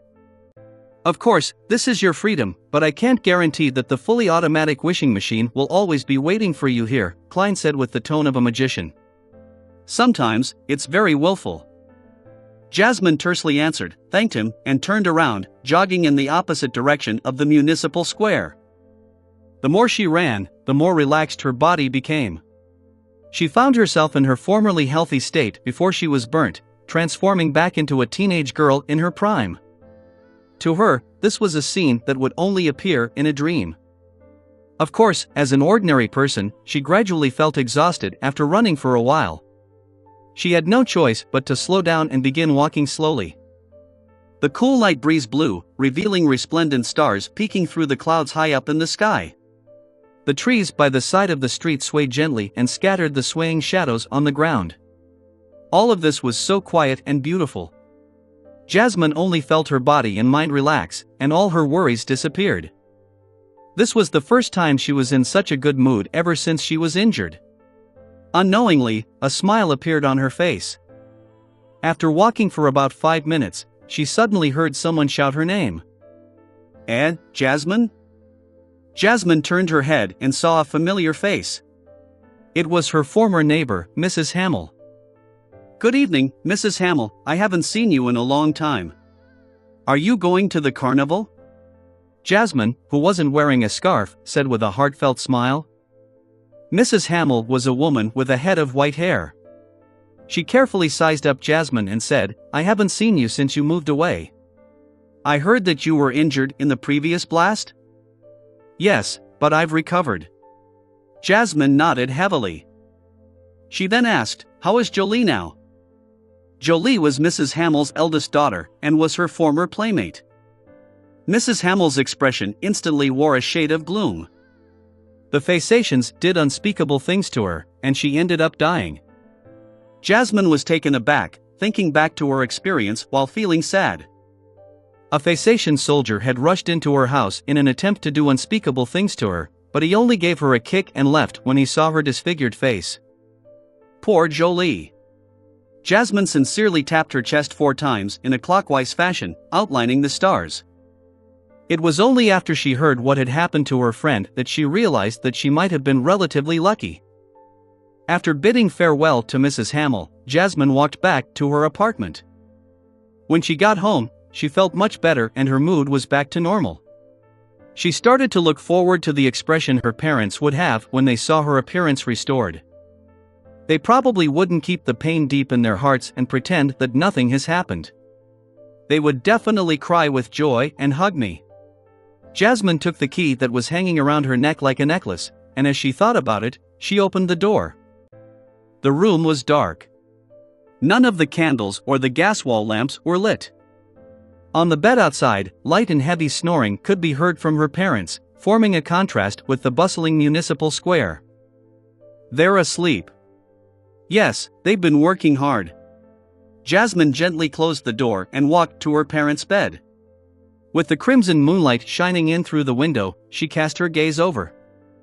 Daddy has a lot of white hair, and his wrinkles have deepened. Mommy keeps frowning when she sleeps. Her face is flaking, it's dry and coarse. Only then did Jasmine realize that she hadn't seriously looked at her parents' faces for a long time. She didn't know that they had aged so much. Before the war, her father was an accountant with a pretty good income. They could afford to rent a terrace house and allow his wife to not work so as to focus on taking care of the family. But now, he could only work at textile factories and do all kinds of strenuous labor. Jasmine's mother had no choice but to leave her family and become a textile worker. Daddy's health is getting worse and worse. He's always coughing, but he has passed the recent civil servant unified examination. When the interview results are announced, he will have a decent job. Mommy keeps complaining that her arm is getting worse. Jasmine looked at her parents intently and didn't wake them up. She had already thought of her second wish. Softening her footsteps, Jasmine entered the room inside and poured out the last few pennies from her piggy bank that she had previously almost emptied. Then, she left the apartment and boarded a trackless public carriage. She was afraid that the fully automatic wishing machine would be gone if she delayed any further. At that moment, there were a lot of passengers on the public carriage. Most of them were heading to participate in the carnival. Jasmine looked around and saw that there were no seats, so she had no choice but to support herself as she stood on the aisle, squeezing with plenty of people. 10 minutes later, she reached her stop and turned into that street. When the brass-colored machine embedded with a few pieces of glass appeared before her eyes, Jasmine silently heaved a sigh of relief and quickly approached. During this process, she surveyed her surroundings and didn't find the magician by the name of Merlin Hermes. It really is fully automatic. There's no need for him to be by my side? Jasmine muttered in puzzlement. She didn't waste any time. She took out a penny and placed it inside the fully automatic wishing machine. I wish for my parents to be healthy again. I hope that my family will become rich. Jasmine softly voiced her wish. She closed her eyes and waited for the miracle to happen. In the next second, she heard the clanging sound as though a coin had rolled out from the fully automatic wishing machine.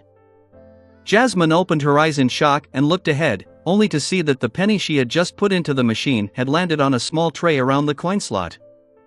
This wish can't be fulfilled? A wish can't contain too much content? My wish was actually 2 wishes. With the experience of being cured of her burns, Jasmine didn't suspect that there was something wrong with the fully automatic wishing machine. She thought seriously and stuffed the penny into the coin slot. Then, she lowered her head and made a wish softly. I hope my parents are healthy again. This time, she heard a soft knock sound out from the fully automatic wishing machine. Tack! Seeing that the copper coin remained inside the machine, Jasmine knew that her wish had been fulfilled. She couldn't wait to go home and check on her parents' situation. Suppressing her excitement, she inserted another penny. She had originally planned on making her family wealthy, but remembering that her father was basically going to become a civil servant in Limon City, and that her family income was guaranteed, she couldn't help but have other thoughts about it. When she was 10 years old, she already knew that she wasn't good looking. It wasn't that people around her would despise her and say that she wasn't good looking, but amongst her playmates, there were 2 rather beautiful girls. This allowed them to be accorded with greater treatment and experience the kindness of the world. Such a comparison only served to make Jasmine inevitably dream of becoming prettier as she grew older. but reality proved that dreams could only be dreams. However, this time, her dream could turn into reality, because she had a miraculous fully automatic wishing machine in front of her. If I can make myself beautiful, I can find a good husband, and I can improve my family situation. Jasmine seemed to have heard the devil whispering in her ear. She closed her eyes uncontrollably and made a wish. I wish to become extremely, extremely, extremely beautiful. She used extremely thrice to accentuate the beauty she wanted. Just as she finished speaking, the door to the fully automatic wishing machine opened once again. A silver-white mask was pushed out and covered her face. Jasmine quickly opened her eyes and happened to see the mask disappear.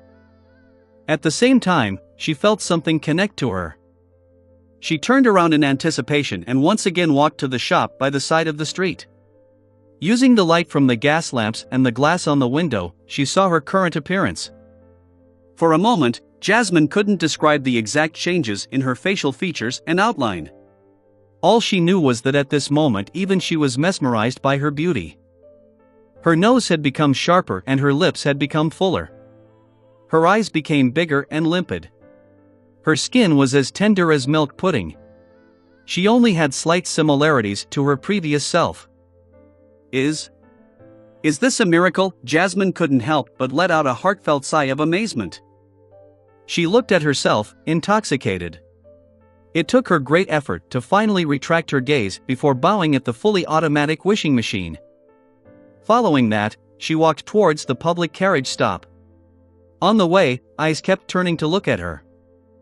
Bang! A man, who was too focused on her, slammed into a gas lamp post. Jasmine pursed her lips into a smile. Without a word, she boarded the trackless public carriage. There were still many people on board, and all the seats were taken. Just as Jasmine was trying her best to find a spot, several men lifted their buttocks and straightened their bodies. They looked at her and smiled. "Miss, you can sit here." Jasmine was momentarily stunned. She hadn't expected to receive so much kindness. She didn't decline and sat down. She smiled at the man who had given up his seat. "Thank you." The man's expression became extremely animated as he said humbly, "This is what a gentleman should do." Jasmine still retained the habits from when she was previously cooped up at home, so she didn't say anything else. She quietly sat there until she reached the stop near her apartment. Then, she got off the carriage. After a few steps, she suddenly felt that someone was looking at her. She quickly turned her head to look. It was a drunkard. He was staring at Jasmine with an indescribably disgusting look.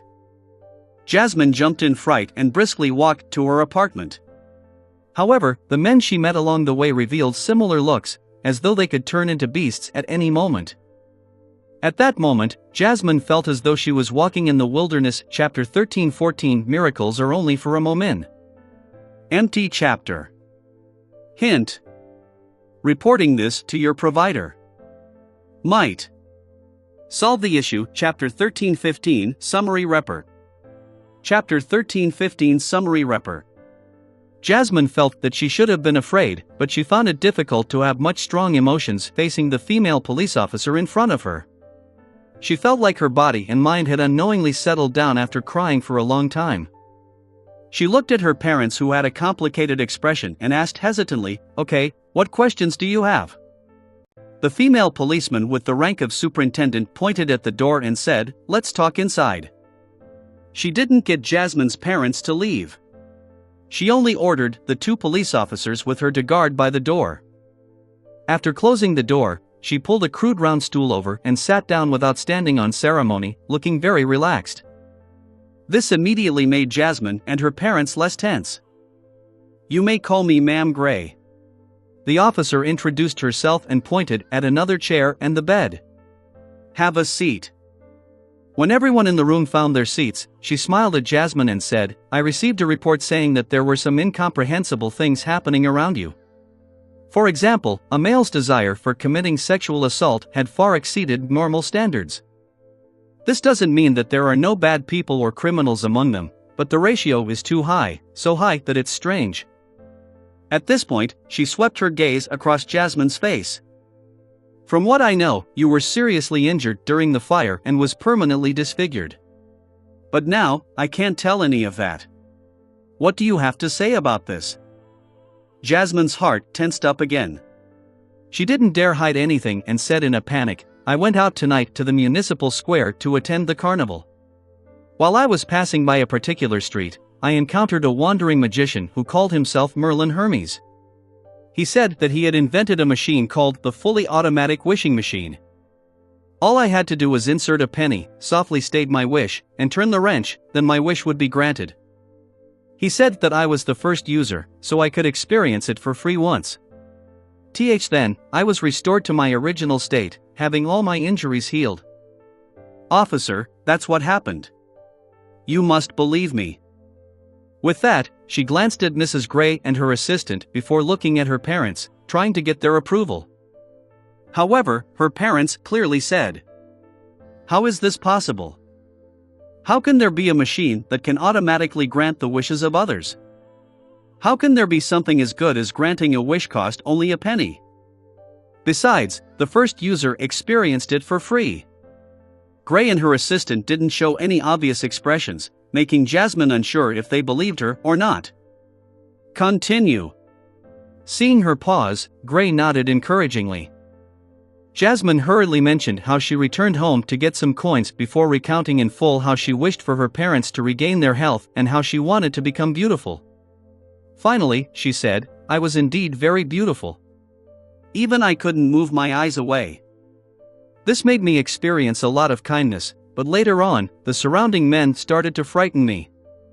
In addition, Daddy and Mommy didn't recognize me and chased me out of the house. I was scared, very scared. I returned to the machine and made a third wish. Yes, that Mr. Merlin Hermes said that the first wish was free, and wasn't part of the 3 wishes. In short, I returned to my original appearance and met you.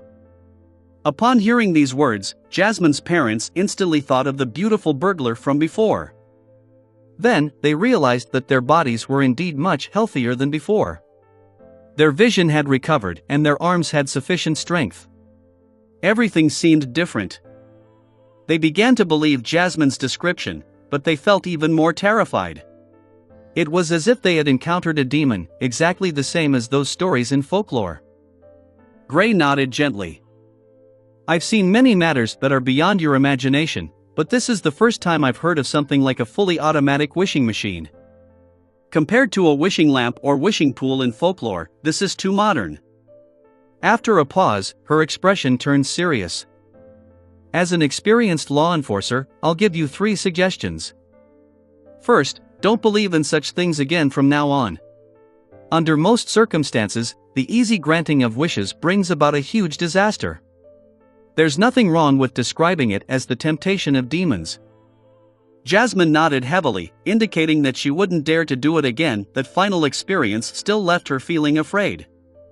Secondly, go to the cathedral as soon as possible and repent to the bishop. Get him to purify you. Gray looked around and said, your entire family must go. Seeing that Jasmine and her parents were about to say that they already had this in mind, Gray turned to Jasmine. My department still lacks some staff. You can consider joining us. This way, I can monitor your situation at any time and deal with any abnormalities in time. As for the salary, trust me, it's about the same as a civil servant. The salary is about the same as a civil servant's. I can be protected. There's something that nice? Jasmine asked in disbelief, what department is it? Gray smiled and said, I'll give you an address. Come to my office tomorrow, and I'll fill you in on the details. All right. Jasmine was in a state of panic and unease. She would grab a life-saving straw the moment it appeared. A week later, Jasmine officially joined the Nighthawks in Limon City and became a civilian staff member. Captain, the telegraph device has broken down, she said carefully as she knocked on Gray's door. Gray put down the documents in her hand and rubbed her temples. Report this to the police station and let them handle it.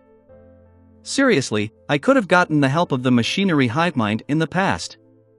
It was done in a quick and effective way. Now, sigh. By the time Jasmine left, Gray picked up the documents and began to read them carefully. This was a piece of information that the Nighthawks had gathered regarding the fully automatic wishing machine. After Jasmine, this happened more than once. After flipping through the documents, Gray spread out a piece of paper, picked up a fountain pen, and began writing the official document for the Constant Archbishop and the Holy Cathedral. There have been many supernatural incidents in the city in the past week. It involves a special machine called the fully automatic wishing machine. According to the intel, it was created by a wandering magician who calls himself Merlin Hermes, but we haven't ruled out other possibilities. At least, I think that Merlin might be an illusion created by this machine, so as to lure people into making wishes. This machine is of a brass color embedded with opaque glass. Its surface has gears, bearings, rivets, metal pipes, and other components exposed on its surface. It seems to be a product of modern industrialization. Case 1, a young girl who was disfigured by a fire, had met the fully automatic wishing machine at the municipal square. Her first wish was to revert back to her original appearance, and it was granted normally. Her second wish was to restore her parents' health, which was also granted normally. Her third wish was to become extremely beautiful. Then, she no longer looked like herself, and she had an irresistible charm to the men around her. She claimed that she was the first user of fully automatic wishing machine, which allowed her to have one free wish. With that, she cancelled her third wish. Case 2, a retired soldier who participated in the war to defend Limon was left with serious mental damage. He met the fully automatic wishing machine by the river. His first wish was to restore his mental state to a state before the war. And it was granted normally. His second wish was to become a little more handsome so as to reach the standards of the male models on magazine covers. He also had it granted normally. His third wish was to obtain £100,000 and become a tycoon. Then, he caught the fancy of the owner of the Limon United Steel Company who wished to marry him, a lady with a wealth of nearly £200,000. This retired soldier didn't wish to accept her with her having a weight of more than 200 pounds and her shorter than average height. Furthermore, she's a violent middle-aged woman. He prepared to leave Limon and head south. If there comes a day when he doesn't want to work hard anymore, he can easily obtain the rights to a wealth of £100,000. In a sense, his wish was granted, but he's unwilling to accept it. Case 3. Case 4. Case 5, a public school teacher met the fully automatic wishing machine near a storm cathedral. Her first wish was to make herself look better, and not be ostracized by her students because of her looks or be spurned by her colleagues. This was granted normally. Her second wish was to obtain a better position, which was also granted. As her teaching standards were high enough and she was no longer restricted by her looks, she quickly became the most popular teacher among the students and began taking on the duties as vice principal. Her third wish was to have a husband with impeccable looks, family background, personality, and ability. Finally, she got a doll who could speak, move, and have a certain level of intelligence. It had living characteristics and looked rather handsome. It was carved by the best master and could have any personality one wanted. It was very capable in every aspect. Other than not being human, it really had no flaws. Case 6. Summarizing these cases, we have obtained some preliminary guesses. The fully automatic wishing machine can appear anywhere in Limon. It's extremely random, and there's temporarily no discovered pattern for it. Most of the wishes that are made can be fulfilled normally. However, a small portion will be distorted, and the latter is basically concentrated on the third wish. Of course, it's also possible that the person will let themselves loose by the time they make the third wish and thus make excessive demands. The wishes it granted were mostly related to appearance, but it covered a wide scope. It was almost omnipotent. The frequency of its appearances is also irregular. This is a classic example of a mystical item that needs to be sealed. Furthermore, it clearly exceeds the grade of a Grade 2 sealed artifact. I hope the Archbishop and high-ranking deacons will personally deal with it, or give an effective sealing method. On the steam locomotive out of Limon, Klein observed his digestion of the Miracle Invoker Potion, Chapter 13:16, An Unknown City.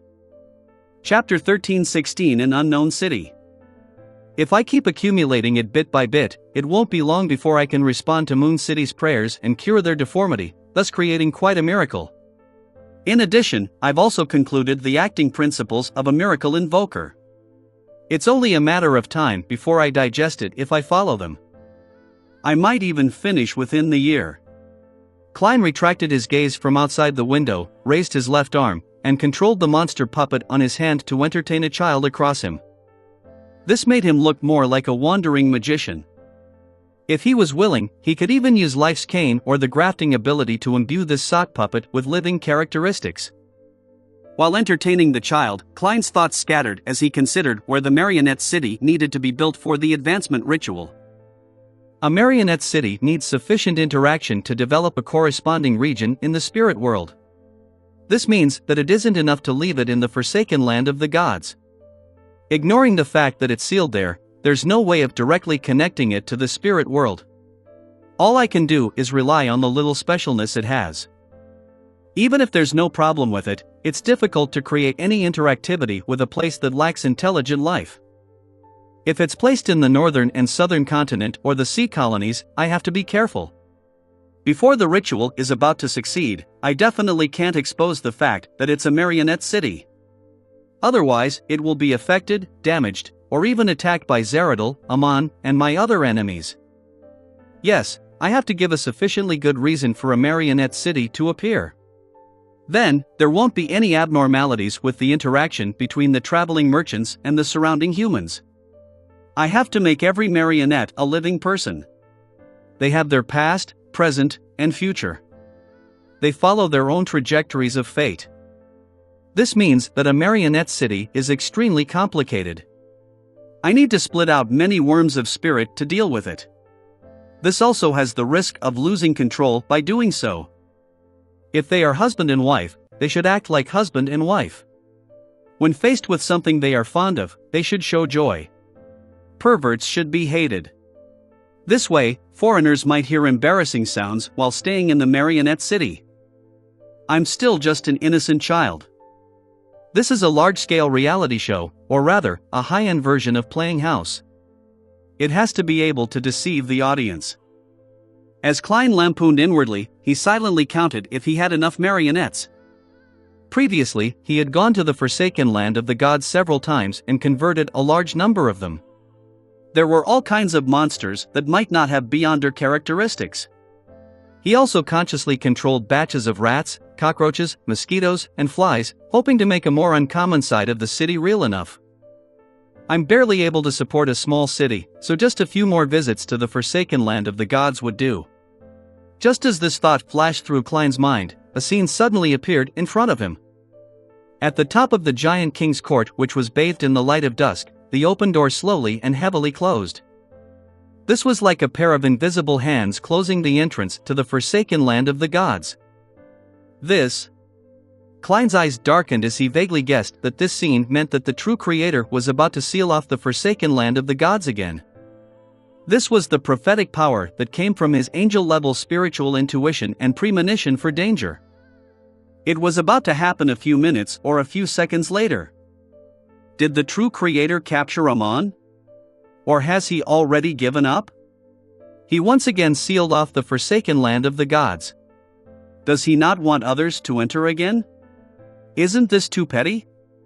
Klein mumbled inwardly, feeling a little disappointed. Of course, he barely had enough marionettes. Even if he lacked them, he could make up for it at sea. Backlund, Empress Burrow. Audrey had just changed her clothes and sent away her maidservants. Just as she was about to leave, she saw Susie walk in. What's the matter? You should be out on your stroll at this time? As an experienced spectator, Audrey immediately sensed that something was amiss. During this period of time, she had been busy making use of the influence she had in a few foundations to help the workers, farmers, and injured veterans with their hardships. She had allowed them to wait for a new job opportunity or for their plantation's production in a new season. She had a lot less interaction with Susie than usual. At the same time, Audrey was secretly guiding the workers of lower socioeconomic status from the various unions in Backland to gather their strength together. Her previous experiences made her understand that counting on the kindness of the upper class wasn't reliable or long-lasting. A single person appeared puny and powerless in the face of the government, nobles, and powerful merchants. Only by summoning the combined strength of a large number of civilians could a balance be formed. The Lone Kingdom had unions in different industries a long time ago, but the upper echelons of these associations were easily bribed. Instead, they became effective weapons against ordinary workers. Susie glanced at Audrey with a rather normal expression, but her mouth seemed to be out of control. It vibrated the air and let out a deep male voice. "Miss Audrey, I'm the president of the Psychology Alchemists, Eric Drake. I wish to meet you and discuss with you about becoming a counselor of the Psychology Alchemists. I'm at the nearby park." Having said that, Susie heaved a long sigh of relief and regained her original voice. "Audrey, there's a strange guy looking for you." I can't remember what he looks like." He directly placed the words he wanted to say into my mind island. Audrey's pupils dilated slightly before immediately returning to normal. She calmly nodded and said, "Where is he at the park?" As she spoke, Audrey secretly conjured a virtual persona and entered Susie's mind island through the sea of collective subconscious. She checked if it was still distorted by some external consciousness or knowledge. "I don't remember. I was having my stroll," Susie said as she recalled. Then, she wagged her tail slightly and said, "I don't think you should go. It's dangerous."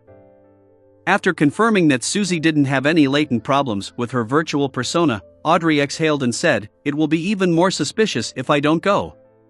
That way, danger will be unavoidable. It might even affect the rest of the people in the house. Besides, this is also an opportunity. Just as Mr. Hangman said, since the end of the world is coming, all the hard work and attempts that will not bring disaster are meaningful." Audrey added inwardly before saying, "I will protect myself." "Susie, did anything happen to you just now?" Susie barked and said, "No." "Audrey, are you really going?" "Yes." Audrey gave a clear answer. "Then can you bring me along?" Just like before, "I'm just a dog in their eyes," Susie mustered up her courage and said. "No, there's no need. I'll be back very soon." "Believe me, I'll be blessed by a deity," Audrey replied with a faint smile. After comforting Susie, she used her psychological invisibility and left the luxurious villa like she usually did. When she was far away, in a corner on the first floor, a servant who was cleaning suddenly bowed his head and softly said words that he had never learned before. "The fool that doesn't belong to this era." In the ancient palace above the fog. The figure sitting in the fool's seat naturally looked at the newly formed prayer light and realized that the believer was extremely unfamiliar. It's identical to Miss Justice's home environment. I can suspect that it's a result of guidance created by a virtual persona's invasion of the Mind Island. Miss Justice used this method to avoid any surveillance and pray for blessings. The figure quickly came to a conclusion and transferred the corresponding situation to his true body. A few seconds later, Klein entered Sapphira Castle and allowed the worms of spirit to burrow into his body.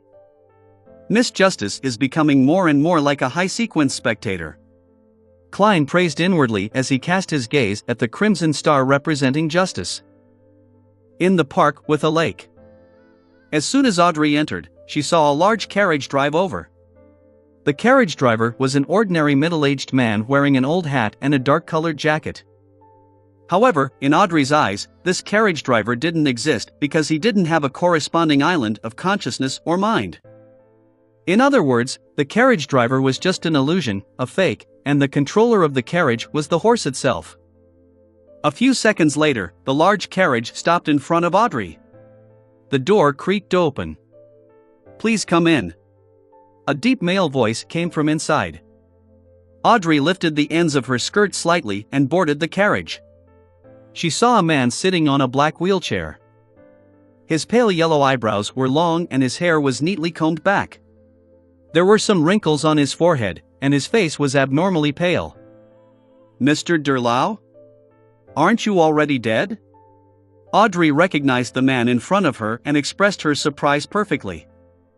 To a spectator, death only represents the end of one's identity. In other theatrical plays, "I'm still alive," the elderly gentleman who was sitting in a black wheelchair replied with a smile. Apart from the former royal family's medical consultant, the former chancellor of Backlund Medical School, I'm also king of the Black Throne Barrows Hopkins at sea. I'm the famous hermit, Eric Drake, etc. Then how should I address you? Audrey asked politely as she watched the door close automatically from the corner of her eye. The old gentleman stroked the wheels on both sides of his wheelchair and said, "You can call me Mr. President, or you can continue calling me Mr. Durlau." He then pointed to the seat on the left side of the carriage. "Have a seat. Let's head somewhere first before discussing you becoming a counselor of the psychology alchemists." Audrey nodded slightly and calmly sat down. Without hiding anything, she cast her gaze out of the window and was surprised to find that in the blink of an eye, the park had turned into an unfamiliar city, one that was shrouded in darkness. The city was filled with extremely mysterious and beautiful buildings that gave off a dark feeling. There were gentlemen wearing top hats and trench coats, as well as women in complicated and dark dresses. As Audrey swept her gaze, she saw a gentleman with short black hair beside a carriage, revealing sharp canine fangs in his mouth. This was a werewolf. Chapter 1317 Pride. Chapter 1317 Pride. What is this place? Audrey asked without much change in her expression, as though she was asking about the location of the ball tonight. Polly Durlau, who claimed to be the president of the psychology alchemists, cast his gaze out the window as well. He smiled and said, "This is the city in everyone's heart. It's present wherever there are people." Audrey nodded in thought. "In other words, you can enter this place from any corner of human society?" Durlau stroked his wheelchair and said, "That's right." He didn't explain further and instead pointed at the pedestrians outside the carriage. "Everything here has a corresponding psychological symbol. They are called bestial desire." Bestial desire. Audrey repeated the word silently. As she maintained her dignified posture, she cast her gaze even further. Among the pedestrians, there were werewolves, as well as walking upright bears. There were cats with lazy expressions, and there was a strange man with the face of a spotted spider, a huge mouse with red eyes, a python with its tongue sticking out, and a canine creature that studied every creature that passed it by with eyes filled with the desire to mate. They were either wearing a top hat and trench coat or an exquisite and complicated long dark dress, doing their best to imitate humans in every detail, but they were unable to truly resemble a human. The carriage traveled through the darkness of the night, traveling between pedestrians and all kinds of Gothic buildings. Soon, they arrived at a cathedral in the middle of the city. The cathedral was more than 80 meters tall, propped up thanks to the numerous black columns. Each pillar was embedded with a certain number of skulls. Some of them came from humans, while others came from different creatures. However, their empty eye sockets were tilted downwards, as though they were observing at every living creature that entered the cathedral. Just like most buildings here, every detail in the cathedral could be said to be exquisite, but they formed the elements that lean towards nightmare, horror, terror, and mystery. After getting off the carriage, Audrey saw a grand but empty hall through the main door. In the depths of the hall stood a huge cross. Curled around the cross was a grayish-white dragon statue. Unlike ordinary cathedrals, there were no pews for believers to pray, nor were there places for candle stands. However, in front of the dragon statue, there was a small long table. On both sides of the long table were 5 seats, and the seats at both ends were empty. Polly Durlau wheeled himself to the end of the long table where the seat of honor was. Then, he pointed to his left. "Please take a seat." Audrey slowly followed behind him. She looked around and casually pulled out a chair before sitting down. She wasn't too close to the president of the psychology alchemists, nor was she too far away. She perfectly showed her vigilance and didn't show any signs of guilt. Polyderlau raised his hands and clasped them together before placing them on the surface of the long table. "Miss Audrey, I have something to ask you. Please speak." Audrey turned her head slightly and responded with her green eyes. Derlau nodded slightly and said, "I would like to know how you advanced to sequence for manipulator. Where did you get your potion formula and beyonder characteristic?" Audrey replied frankly, "It was from a deal. A client wished to receive the help of a spectator demigod, and had paid the manipulator potion formula and beyonder characteristic as an advance." Derlau immediately laughed. "That actually happened? These generous conditions resemble a father finding an excuse to give his daughter a present. Can you tell me exactly what kind of help you provided?"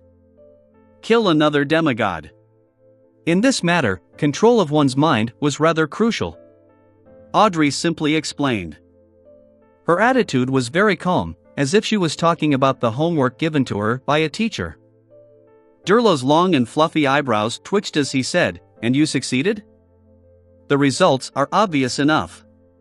Audrey gave an answer rather tactfully. Derlau sized her up and realized that the noble girl on his left was a manipulator who could kill other demigods. Audrey read his thoughts and added, "I was just one of the participants." Derlau nodded and said, "Do you know where the client's manipulator potion formula and beyonder characteristic came from?" "He didn't tell me straight with regards to this question." Audrey gave an answer with a sentence she had long planned out. "He? Can you tell me who he is?" Derlau asked after some deliberation. Audrey had been guarding against the other party's virtual persona from infiltrating her mind island. However, she had yet to notice anything abnormal since the beginning.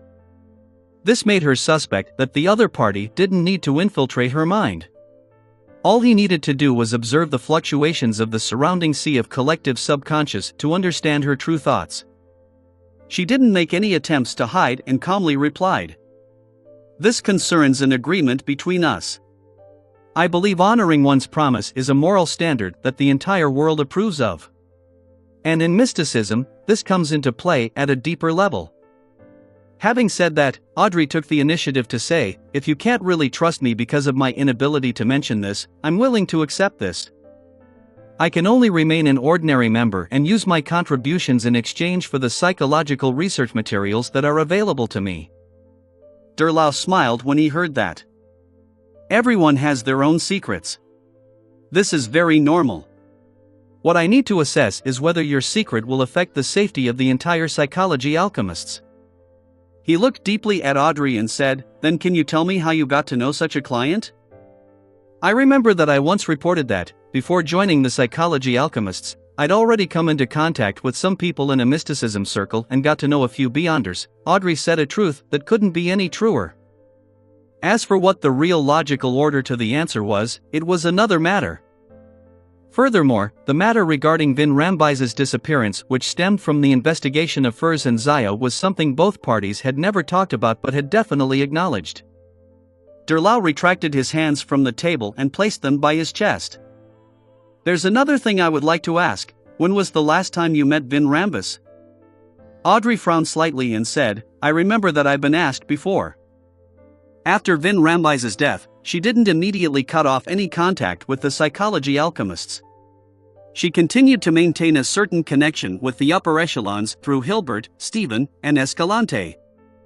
Only when the war reached Backlund did she realize that she couldn't contact the members of the psychology alchemist self for various reasons. "I need to confirm it in person," Derlau said calmly. Audrey nodded gently and said, "The last time I met Vin Rambis was in Viscount Blaine's mansion. At that time, I hypnotized my two Beyonder friends I knew, as per his instructions, and asked them why they were investigating Viscount Stratford and who the mastermind behind this was. At that time, Councillor Vin Rambis was nearby, ensuring that nothing went wrong with the hypnotism. After he received the answer, he quickly left. After that day, I never saw him again."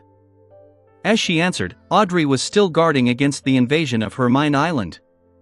However, it was calm there, and nothing happened.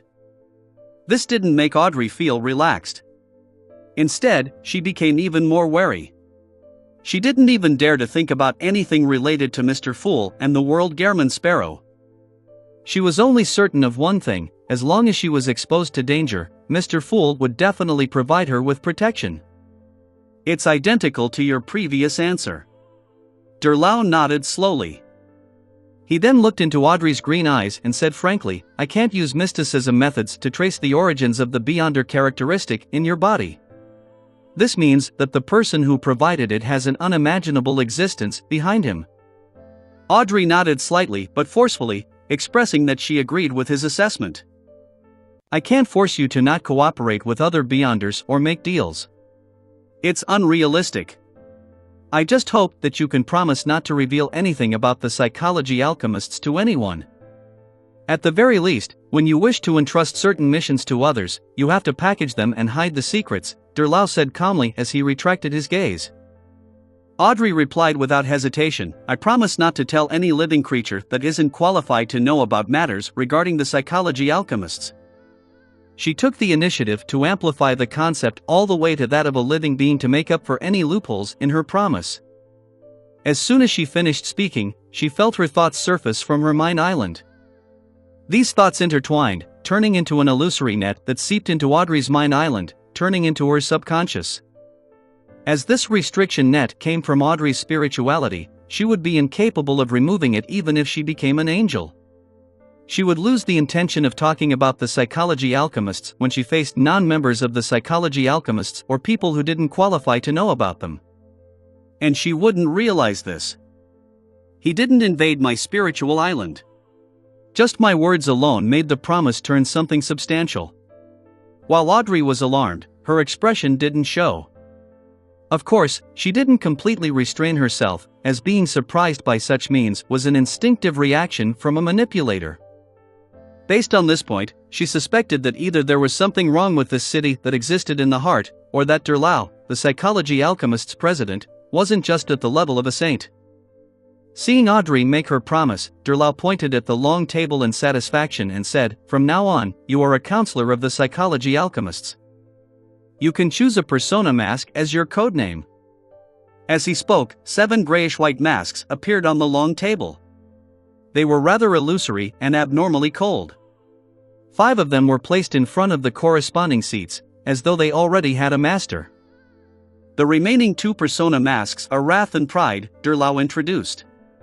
They come from the Holy Bible of the Creator from the 3rd epoch. Audrey thought for a second before reaching out her hand to the mask that didn't contain any anger. I choose Pride. Derlau looked at her and chuckled. That was the choice Vin Rambus made back then. Chapter 1318, 7 Counselors. Chapter 1318, 7 Counselors. Audrey's right hand paused for a moment before returning to normal. She picked up the mask known as Pride. A 50% chance isn't low, she replied to Polly Derlau simply. This was to say that picking the mask that Vin Rambus had worn before wasn't a surprising coincidence. With that said, Audrey wore the cold gray mask on her face. Almost instantly, she felt that she had an additional virtual persona that had appeared in her mind island. This didn't stem from the outside world, but rather, a magnification of what she knew to the extremes. They received very little education. They have to make the right choice under my guidance. Not everyone has enough intelligence. On the contrary, most people are very stupid. Those workers are impulsive and irrational. They are easily enticed by tiny perks and have no foresight. Only with me thinking for them, guiding them, and making decisions for them can they be saved. They are worthy of pity, but they aren't worth communicating with. These thoughts echoed in Audrey's mind, almost making her believe that this was the truth. After all, this was partial feedback she had received from her previous observation and experience. It wasn't something that had been fabricated out of thin air. With a sweep of her gaze, Audrey saw herself from the smooth surface of the long table. On the cold gray mask, her eyes moved upwards, fixing it to her forehead as though she could only see things high above without a care about anything else. It was funny, strange, and secretly horrifying. Audrey fell silent. A few seconds later, she said in a deep voice, Is this Pride? If it wasn't for the fact that she had long escaped her misconceptions through the exchange between Mr. World, Mr. Hangman, and Ma'am Hermit, she might have been truly affected by Pride's persona. As for what would happen after being affected, she couldn't tell. You recovered much faster than I expected. It looks like you haven't lost yourself in the experience of manipulating others, Derlau said approvingly. Audrey replied thoughtfully, Mr. Vin Rambus has always appeared a little proud. Derlau clasped his hands at his chest and said, You could tell? Only occasionally. Some details, Audrey replied in 2 short sentences. Derlau sighed and shook his head with a smile. This mask's influence on Vin Rambus was worse than I expected. Besides, he usually put on a very good disguise. Under this premise, I don't find it strange that he has gone missing. His arrogance will make it impossible for him to see the path beneath his feet. It will make him look down on beyonders who are weaker than him, and this will often bring great danger. Audrey resisted the urge to recall Vin Rambus's death, and asked in deliberation, these 7 personalities can amplify the corresponding knowledge and emotions to help us realize our own problems, so that we can deal with them directly. At the same time, they will also bring some negative effects, and unknowingly change its wearer's personality? Derlau nodded slightly. In the mind domain, it's very difficult to obtain external help that's pure and without danger. One has to have enough internal strength to avoid the corresponding negative effects. You have walked the right path for you to realize this. Audrey was just about to take the opportunity to discuss some questions about the mind domain when she suddenly saw a mask on the table disappear. She subconsciously turned her head and looked at the entrance of the cathedral. She saw a figure walk in through the door. This figure was wearing a 3-piece formal wear suit, and he had a half-top hat in his hand. He wore the mask that had disappeared earlier on. The mouth on the mask was opened wide until it reached close to the ears. Its mouth remained open, as if it wanted to swallow everything that its eyes could see. This is one of the counselors of the psychology alchemists, Mr. Gluttony. Derlau did the introductions. Following that, the remaining counselors of the psychology alchemists arrived one after another. They were Mr. Lust, Ma'am Greed, Miss Sloth, and Mr. Envy. As a senior spectator, Audrey was the first to notice the difference in their masks. Greed was similar to a gluttony. His mouth reached his earlobes, but it wasn't open. Furthermore, his eyes were closed. Lust was similar to Pride, but its eyes were different from ordinary people. They had sunk to the middle of their noses, as though they were looking at people from the bottom. Envy's eyes, ears, nose, and mouth were slightly slanted, and had a gloomy temperament. Sloth's eyes were tightly shut, and its mouth naturally drooped, giving off the feeling that the wearer was sleeping. Seeing all the counselors present, Derlau smiled and said, Let's wait for another friend. He will be the 7th counselor. 8th, I forgot to count myself. Just as he said that, a figure entered the cathedral's main door. This figure wore a shirt, vest, a black trench coat, and a half-top hat. At a glance, he was a rather fashionable gentleman. However, after some observations, Audrey realized that there was a huge rabbit under the human clothes. Its eyes were bright red and its fur was snow-white. The rabbit walked inside, one step at a time, and stopped at the side of the long table. It happened to be beside Audrey. Unfortunately, you only have one choice. Derlau smiled as he pointed at the wrath mask on the table. The rabbit let out a male human voice. I've always been very gentle. It's a good opportunity for me to experience wrath. As it spoke, it picked up the persona mask and wore it on its face. The mask's eyes were wide and its mouth was wide open, as though an angry roar would shout out at any moment. After Mr. Wrath sat down beside Audrey, Derlau clapped his hands and said, I formally introduce the 2 counselors who will be joining our council. This is Miss Pride. This is Mr. Wrath. They are both demigods and have deep attainments in the domain of the mind. In addition, Miss Pride will be in charge of the greater backland area of the Long Kingdom. Upon saying that, Derlau looked at Audrey and said, You might not be aware, but we are rooted in the masses of psychologists, psychiatrists, and the corresponding aficionados.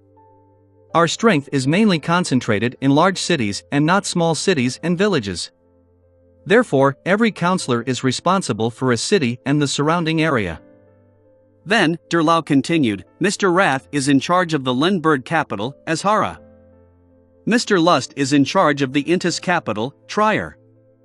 Mamgreed is in charge of the Fasak capital, St. Milam. Miss Sloth is in charge of the Fainapotter capital, Fainapotter city. Mr. Envy is in charge of the Intis Republic's Tilisai city. Mr. Gluttony is in charge of the Lone Kingdom's Constant city. After the introduction, Derlau added, our psychology alchemist's mission is exploration, discovery, and research. We do not care about affecting the scope, member numbers, resources, etc. Therefore, we do not have any councillors in the Fog Sea, the Berserk Sea, the Sonia Sea, and the Southern Continent. Of course, there will often be members who go out to the sea to explore the ruins of the Southern Continent in search of ancient history. Haha, I forgot that I'm the king of the Black Throne on the 5 seas. St. Milam, Constant, Tilisai. Nearly half of the councillors of the psychology alchemists are in the mid-seashore region. Audrey acutely sensed a problem. She came from a noble family and had received good education since she was young. She was no stranger to the geographical location of every city in the northern continent. She knew that Fasak St. Milam, Lones Constant, and Intis's Tilisai were big coastal cities of mid-seashore. Although they couldn't compare to the 3 major cities of Backlund, Trier, and Fainapotter city, each of them was quite large. Furthermore, there were many medium-sized cities around them. This made the mid-seashore coast become the most vibrant economic zone in the northern continent, an area with the biggest population. Under such circumstances, it wasn't too surprising that the focus of the psychology alchemists was placed on mid-seashore. Audrey generally didn't think that the psychology alchemists weren't too interested in expansion. After the councillors got to know each other, Derlau turned his head and said to Audrey, Miss Pride, due to the war, Backlund's psychology alchemists suffered great losses. We have lost contact with many of the members. I will give you a specific list in the future. You will be in charge of confirming the whereabouts of the members and then organize them again. In this process, I suggest that you don't use your real image and name to finish the tasks. Create a virtual identity to complete them. Vin Rambus didn't do well in this aspect. I think he's a little too proud. Audrey nodded slightly and agreed. Derlau retracted his gaze and said, the second thing to discuss today is the whereabouts of the Mind Dragon in East Chester County of the Lone Kingdom.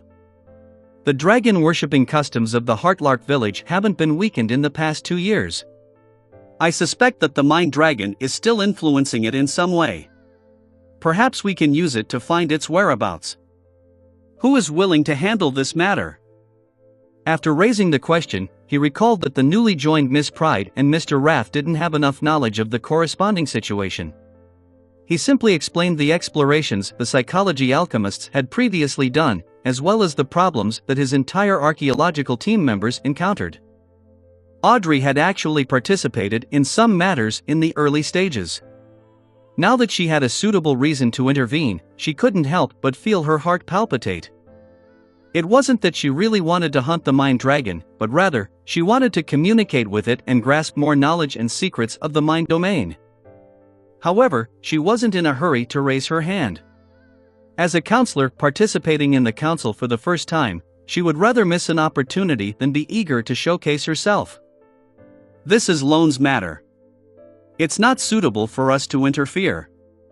Mr. Lust surveyed the area and said, unless Miss Pride and Mr. Gluttony don't have the time for it. Audrey waited for a few more seconds.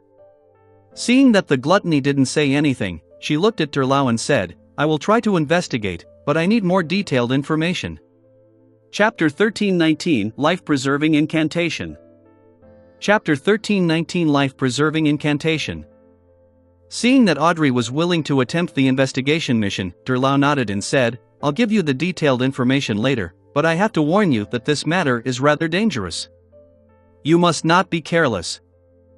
Upon saying that, Derlau paused for a moment and said, if you encounter an accident, and you can't solve it by relying on yourself, you can try to say a name. This will bring you salvation. What name? Audrey asked as she had a guess in mind. Durlow's expression immediately turned solemn. It comes from the Holy Bible of the Third Epic's creator. It involves the highest mystery of the mind domain, and it has a close relationship with something of the psychology alchemists. It's Adam. Adam.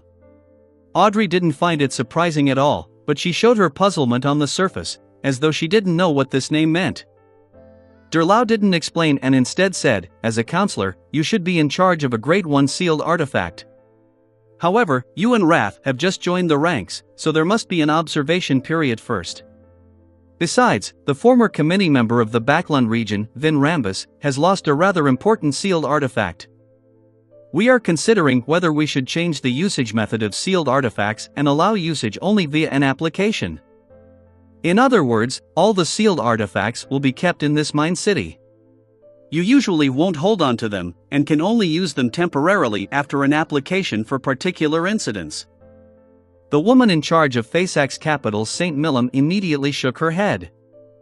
There is a very serious flaw in this method. That is that we are unable to deal with any sudden accidents. Be it enemies or monsters, once we encounter them, we will not have the time to apply and retrieve the sealed artifact. I believe that the current method is good enough. Everyone wields a Grade 1 sealed artifact to deal with accidents. When there's a need, we can apply for other items. Durlow laughed and said, this was indeed better in the past. But now, you don't have to worry. As long as you have the chance to resist an accident, then you can directly enter this mine city to avoid the enemy and obtain the item. If there's no chance, just as I said, reciting the name Adam will do. You said Adam twice. That entity is probably already watching. No, he might have been watching from the very beginning. Audrey's heart almost beat faster when she heard that. Then how do we enter without your invitation? Mr. Envy asked as he nodded. Durlow pointed at his face and said, from this council meeting forth, you can take your persona mask out of this city. No matter where you are, as long as there are at least 2 humans around you, yes, other than you will be able to wear the corresponding persona mask and enter the city.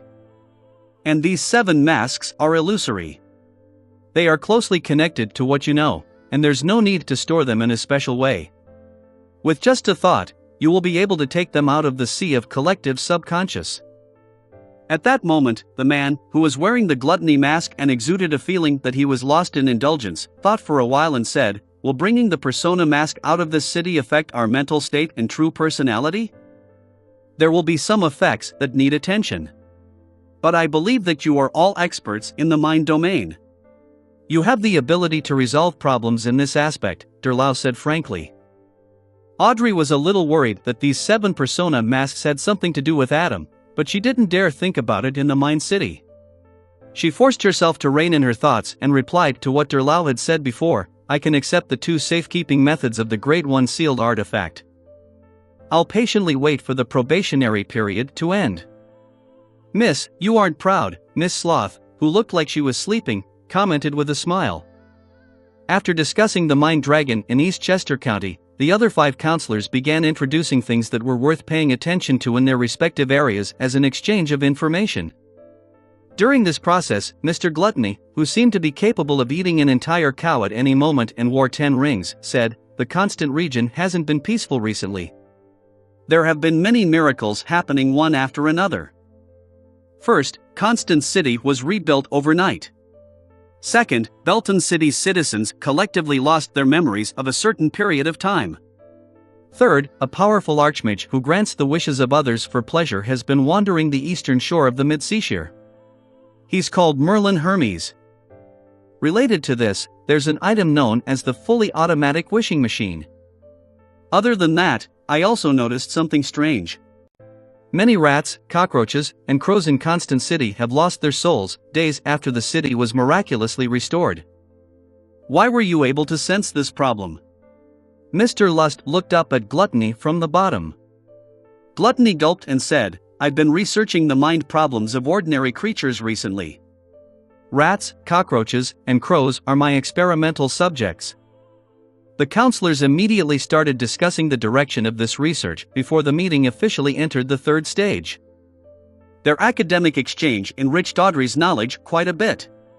She listened very seriously and would occasionally share her thoughts and insights. All right, this conference will end here. After a while, Derlau clapped his hands. Audrey subconsciously wanted to stand up and lead the other counselors into bowing and bidding farewell. However, she quickly came to her senses and continued sitting there, being the penultimate person to stand up. Before leaving, she asked curiously, "Mr. President, does this city have a name?"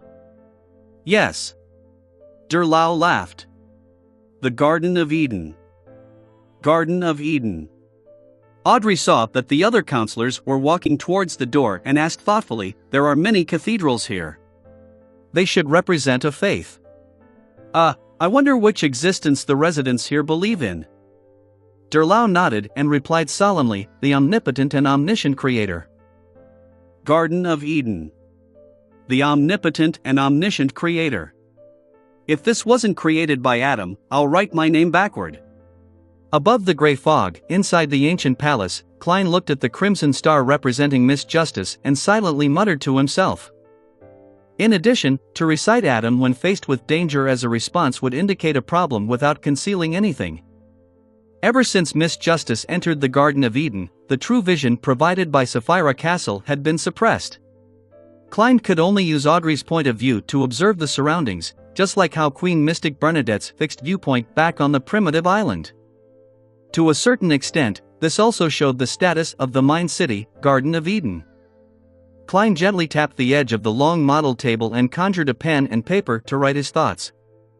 This wasn't something he couldn't analyze based on his own thinking. Instead, when facing an existence like Adam, he needed to repeatedly ponder and analyze the details. Thus, the words that formed on the paper helped him to read them back and forth so as to notice and make up any missing details. Basic premise: Adam has already advanced to sequence 0 using the full-scale war from before. By becoming a true god, he can be known as a visionary. Miss Justice happened to become a sequence 4 manipulator after Vin Rambise's death. She may be able to convince others, but she can't convince Adam. What does Adam want? Setting up a sequence 4 saint doesn't match his identity as a visionary unless he has another ploy up his sleeves. His real target is the Mind Dragon, or is it me who's backing Miss Justice? Care and vigilance must be enhanced on this matter. We must not be careless. In the Garden of Eden, the cathedral that the psychology alchemists' counselors were using is similar to Adam's corpse cathedral. However, it's only a little similar. The stone columns on its exterior are inlaid with several skulls. There is no corresponding layout inside, and the color is dark black and very gloomy. What does this mean? What does that grayish-white dragon coiling around the huge cross symbolize? The first step in resurrecting the Creator has been successful? Adam is already a visionary. If his father or the original Creator returns, he would be the first one to be unlucky. He is willing to sacrifice himself? This is the meaning of being zealous? That rabbit is suspected to be Hermes. However, as an angel of the spectator pathway, it doesn't make sense for him to not be able to remove Miss Messenger's transformation curse after so long, especially since he has a visionary who can provide help. Did Hermes do it on purpose? Yes, the president of the psychology alchemists, Derlau, mentioned that to the spectator, death only represented the end of one's identity. He can still participate in other theatrical plays in other aspects as another identity. By combining them together, does this mean that once the spectator pathway reaches sequence 3 or sequence 2, they can separate the identities they once held and make them become living people? And even if these identities were to die, it wouldn't lead to the deaths of their real bodies? It does look like the preamble to becoming a visionary. The rabbit that Hermes turned into after being cursed was separated as an identity which later directly participated in the psychology alchemists? What does he want to do? Back then, when the Twilight Hermit Order communicated, he was sitting beside the Emperor. After Klein was done writing, he put down his fountain pen and carefully read the contents a few times, his heart clouded with mystery and puzzlement. In the end, he could only decide to continue observing and be vigilant. And at this moment, Audrey had already taken the carriage she used, exited the Garden of Eden, and returned to the park in Empress Borough with the man-made lake. She wasn't in a rush to pray to Mr. Fool, hoping that there would be a better way to seal the pride mask. She returned to her luxurious villa as though nothing had happened. Chapter 1320 Mind Mail. Chapter 1320 Mind Mail. Susie was sitting by the door, waiting for Audrey to return. At that moment, the golden retriever immediately went up to her as soon as she saw her approach. She even gave a rather talented showcase of her acting by barking and wagging her tail. She didn't ask on the spot. Instead, she kept accompanying Audrey back to her bedroom before asking in concern, "Is it over?" Audrey tersely acknowledged, indicating that there was no problem. "Is there anything I can help you with?" Susie pressed. "Not yet." Audrey shook her head slightly. Due to Susie's concern, she instinctively recalled her previous experience, but to her surprise, she realized that she couldn't recall the image and name of the psychology alchemist's president. To recall even the information that she had learned from the world Gehrman Sparrow, she had to focus quite a bit. To be frank, in front of Beyonders below the demigod level, she could do similar feats as a manipulator. However, to influence a saint in the mind domain and make it impossible for them to sense it was almost impossible unless the other party was hypnotized, unconscious, or enslaved. That gentleman's level is probably higher than I expected. Audrey controlled her emotions and calmly made a certain judgment. She gave Susie a look and got the golden retriever to stand guard outside the door. In her mind, she outlined the character mask that represented pride. Just as she was thinking about this, she felt a slight fluctuation in the sea of collective subconscious around her. With just a thought, Audrey reached out her left hand and grabbed it. She took out an abnormally cold, illusory grayish-white mask. As long as I seriously think about it, will this pride mask come to my side? Or should I say that it has already existed in my subconscious and has been following me? As Audrey carefully examined her mind island, she signaled with a thought that made the pride mask vanish. The ice-cold, illusory grayish-white mask quickly turned transparent and melted into the surrounding sea of collective subconscious. Audrey still couldn't determine where this pride mask had gone. Why did it appear in such a timely manner each time? This made her increasingly wary. She decided to pray to Mr. Fool and make the wish of sealing the mask. Just as she was thinking of doing a few more experiments to obtain more knowledge from pride, she saw the sea of collective subconscious begin to resonate without using her manipulator beyond her powers. A beam of light came from afar as it grew larger and more obvious. Finally, it turned into an illusory letter. This letter stopped in front of Audrey's mind island as though it was searching for a path to complete the delivery. Audrey naturally wouldn't let any foreign object enter her mind world. She hurriedly reached out her left hand and touched the illusory letter. Seeing that her fingers were about to touch the surface of the letter, Audrey suddenly stopped. Her experience and intelligence told her at the same time. Don't touch anything in the mysticism world rashly. This was especially so for the mind domain. Otherwise, it would easily lead to corruption and produce mental problems.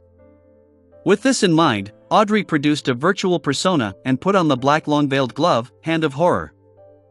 After making the necessary preparations, she reached out to grab the illusory letter and watched as it peeled away its outer layer and flipped over one page at a time.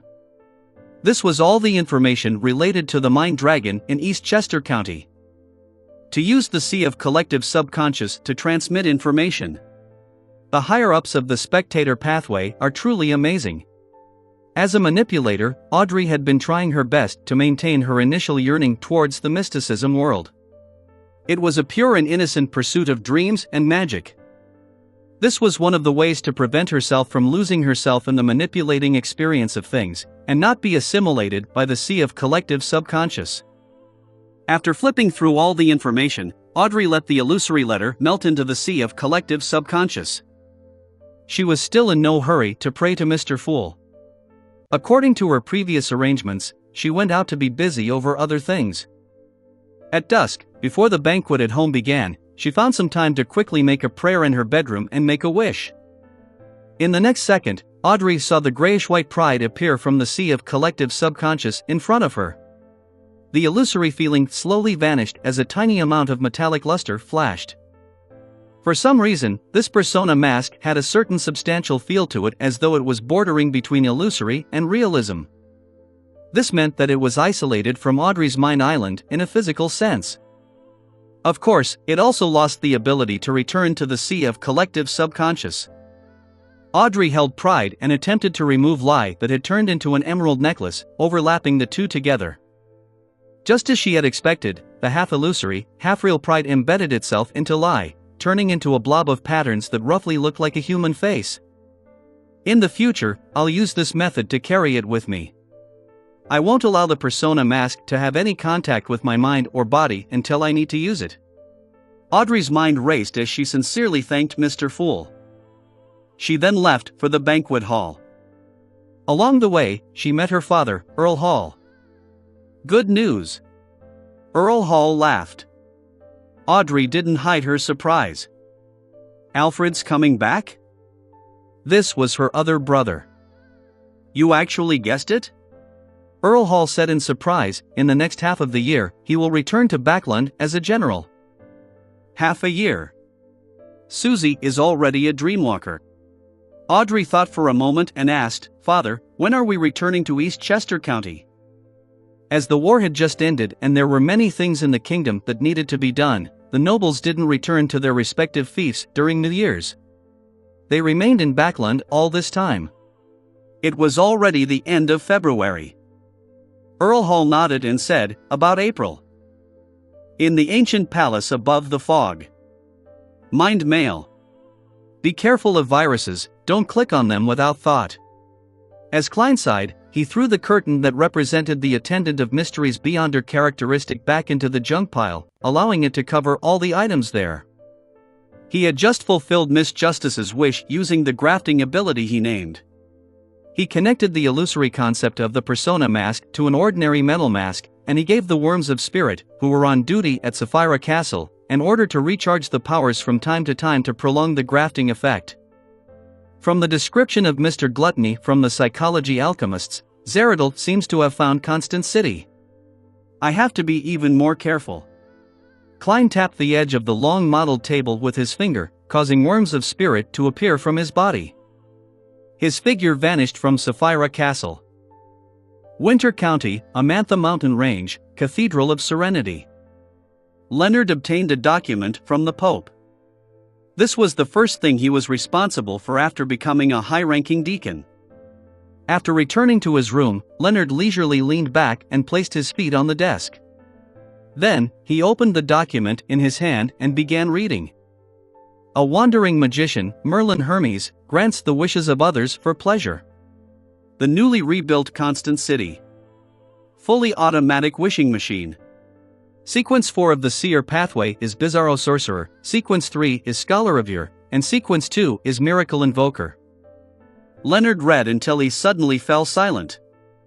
After a few seconds, he suppressed his voice and asked, Old man, how many angels of the Seer Pathway are active across the land? Palez Zorost scoffed. This is acting. There should only be one Miracle Invoker who still needs to act. You should know who I'm talking about. Leonard looked at the information in his hand again and mumbled, he's having quite a good time. He had already decided that the main purpose of this mission was to act as a night watcher and digest his potion.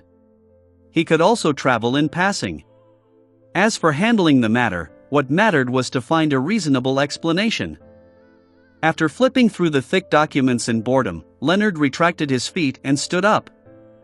He was going to retrieve a Grade 1 sealed artifact that a high-ranking deacon like him could own. To other saints of the Church of Evernight, this was quite a headache. This was because the negative effects of sealed artifacts weren't easily endured. It was even more so when one needed to carry them for a long period of time.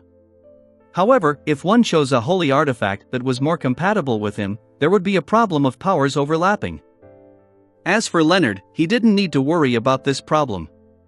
As long as the sealed artifact he was interested in had a living characteristic, he could get Old Man's help.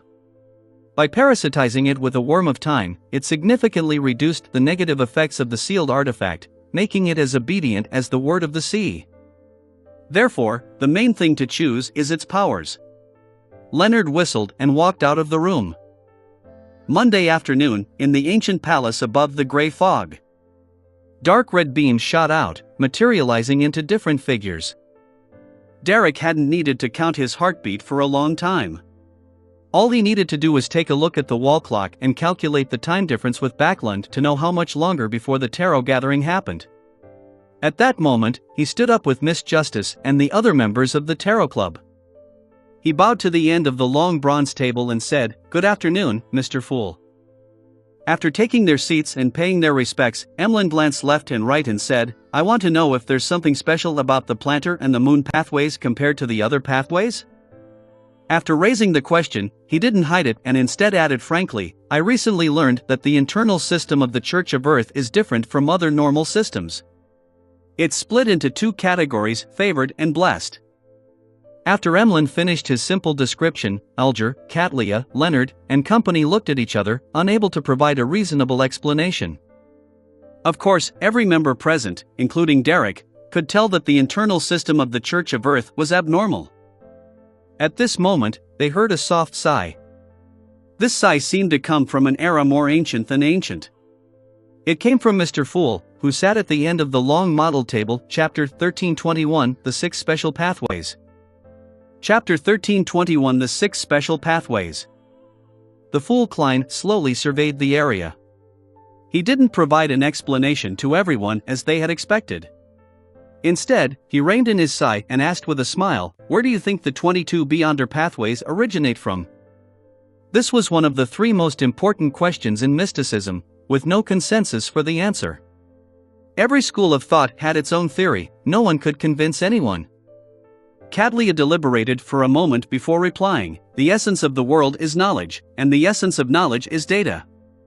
Humans are data, and the Beyonder characteristics of the 22 pathways are data. All things are a form of data, and this is how it was born." She had offered the Moses ascetic orders theory, but that was not her own point of view. The seven churches believe that the Beyonder characteristic originated from the original creator. He transformed into all things, including the deities, humans, sea, land, and Beyonder characteristics, Leonard briefly explained. Of course, this is an explanation given to deacons and above. The official Beyonders below sequence 6 don't need to know so much. Then, he glanced at Emlyn and said, "The life school of thought believes that the world is split into three levels. The material world, the world of the spirit, and the world of absolute rationality. Beyonder characteristics are the projections of certain things from the world of absolute rationality into the material world and world of the spirit. Therefore, characteristics can't be destroyed. It only reassembles." From the looks of it, the world of absolute rationality that the life school of thought promotes might be referring to the river of fate. The Fool Klein thought of Willa Septon, but he remained silent and didn't interrupt the conversation between the members of the Tarot Club.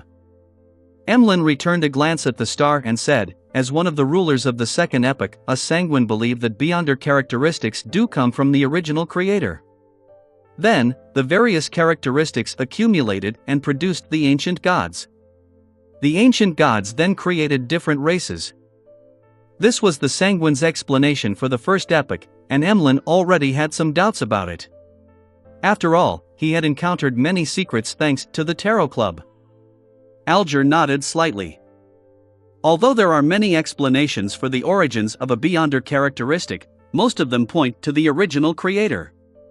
The Orthodox Churches, Aurora Order, and the City of Silver share such a belief. In other words, Beyonder characteristics originating from the original creator is quite the prevalent understanding? Audrey asked thoughtfully.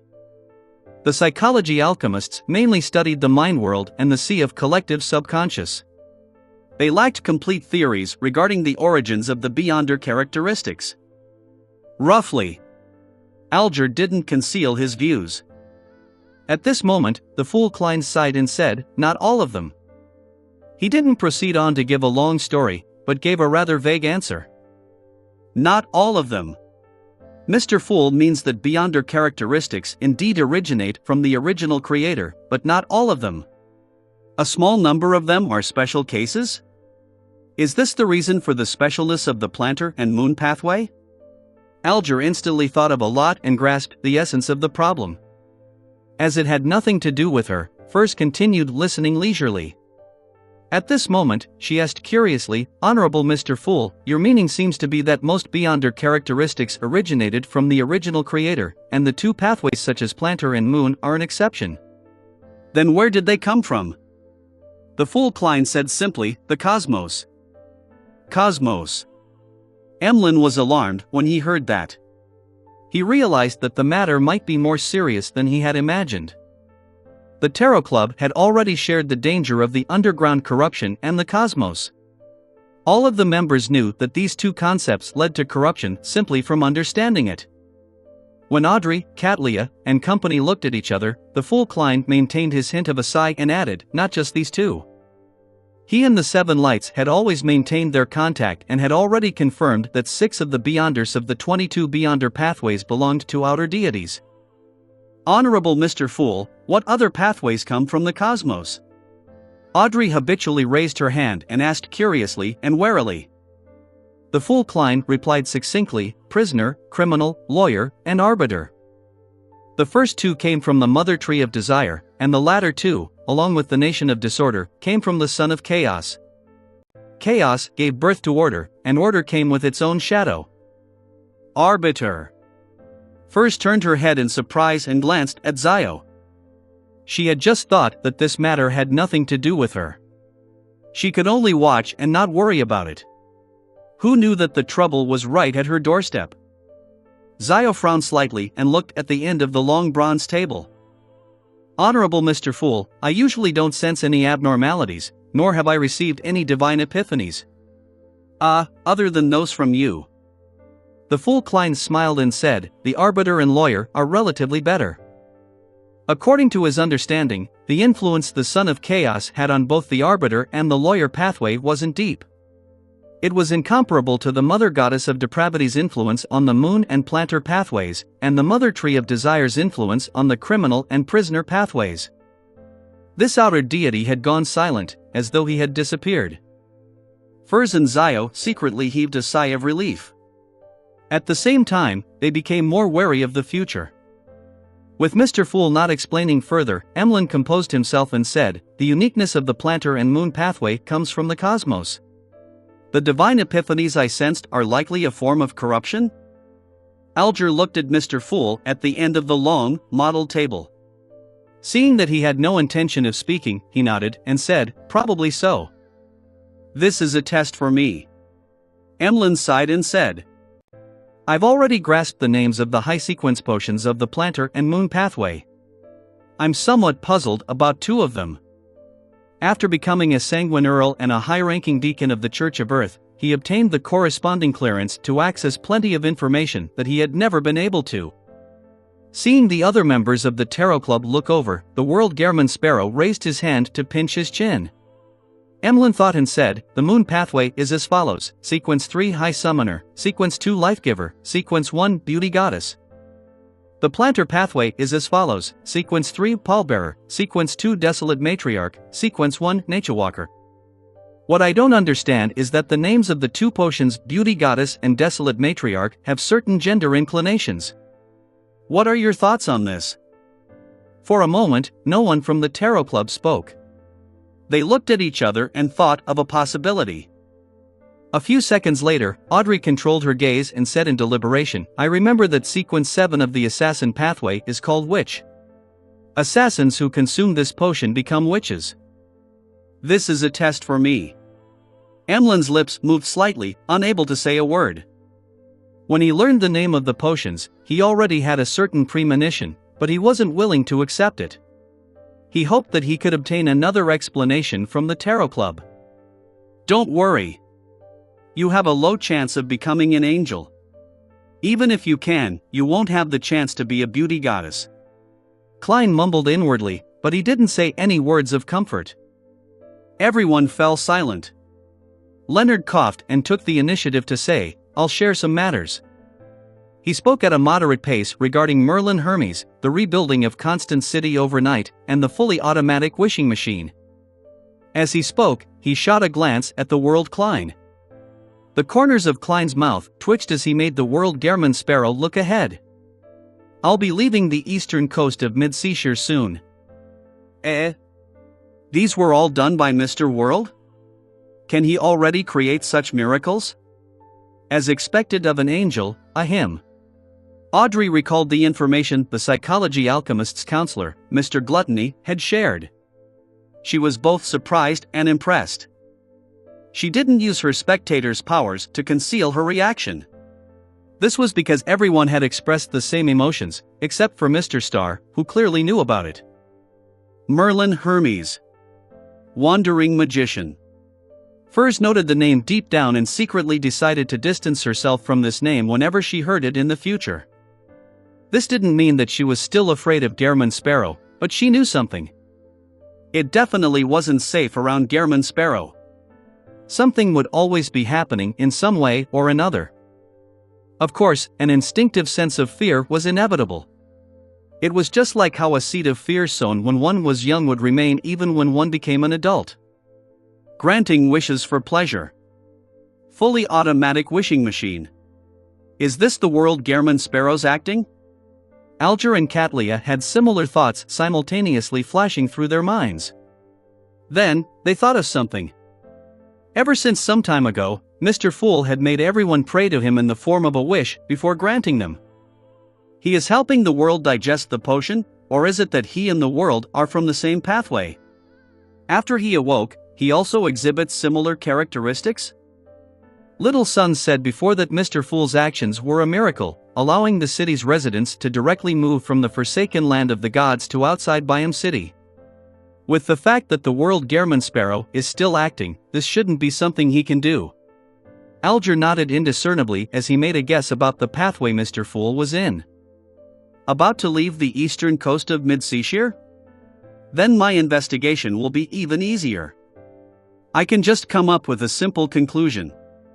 At most, I can just directly report that German Sparrow has become a miracle invoker and is acting. Anyway, the people who should know are already aware. Leonard mumbled silently and didn't ask further. At this moment, the World German Sparrow looked around and asked, "What do you know about the King of the Black Throne, Barros Hopkins?" Chapter 1322 Hold off on something unresolvable. Chapter 1322 Hold off on something unresolvable. Upon hearing the World German Sparrow's question, the other members of the Tarot Club had three reactions. Who is that? I seem to have heard of him. He's one of the four kings? Who is that? Why haven't I heard of him before? Oh, I forgot to ask about the psychology alchemists. I was planning on using a more tactful method to seek some suggestions. The first reaction came from Alger, Katlia, and Furs, who had lived at sea for a period of time. The second reaction came from Leonard, Emlyn, Zio, and Derek. The third reaction belonged to Audrey alone. Getting no answers, the World German Sparrow didn't ask further. His main goal was to use this as a reminder for Miss Justice to bring up the matter for discussion in a way that could bypass the promise she made. Of course, if Miss Justice were to seek help from Mr. Fool, Klein would also use grafting to temporarily connect the bindings formed from her subconscious to a paper figurine, providing her with a period of time that she could freely recount things. This was also a high-level application of paper figurine substitutes. With Klein's current level, he could easily do it within Sapphira Castle. If he were in the real world, he would have to rely on the worms of spirit above the gray fog to control the curtain and provide responses. At that moment, Audrey thought for a moment and said, "Do you still remember that I once pursued the whereabouts of a mine dragon and went to a place where they had customs of worshipping dragons?" Alger, Katlia, and company nodded. Only Leonard and Zio expressed their lack of knowledge of this matter. As this wasn't an important matter, Furs didn't mention it when she first briefed Zio of the general knowledge. After that, she was frightened by Angel of Imagination Adam and rarely talked about the secrets shared by the Tarot Club in the real world. Audrey deliberated for a moment before continuing, "It's been almost 2 years. A secret organization that doesn't trust me too much suddenly mentioned this matter and has entrusted me with further investigations. They said it's a form of observation. What motives do they have? She didn't think it was a coincidence. Emlyn recovered and laughed. This should be a test. To him, he was still very far from reaching Sequence 1 Beauty Goddess, and he had no intention of transferring to the planter pathway. Therefore, he didn't need to worry about the corresponding problems for a long period of time. There was no need to worry too much about it. Emlyn's ability to say the word test shows how much he has improved. Of course, this is also because the Sanguine has done too many similar things to him, having to trouble Mr. Hangman into telling him that this is a test. The Fool Klein was very satisfied with Emlyn's answer. Of course, he didn't believe that the answer was correct. He only felt that Emlyn's ability to think up to this level was already pretty remarkable. Audrey said disapprovingly, "I suspect that they already know that I'm problematic. They even know where my problem is and which faction is involved. There's no need to test me further." After leaving the Garden of Eden, she had been thinking a lot.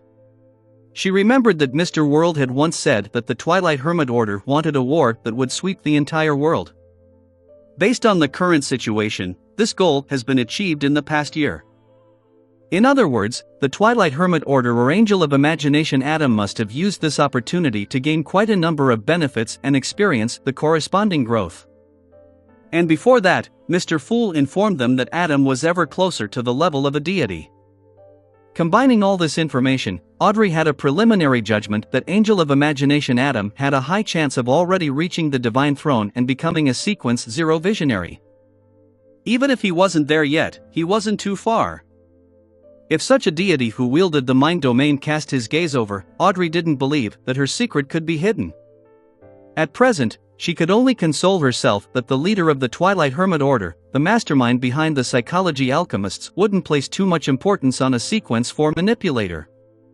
On the one hand, she had made all sorts of preparations to deal with the possible accidents.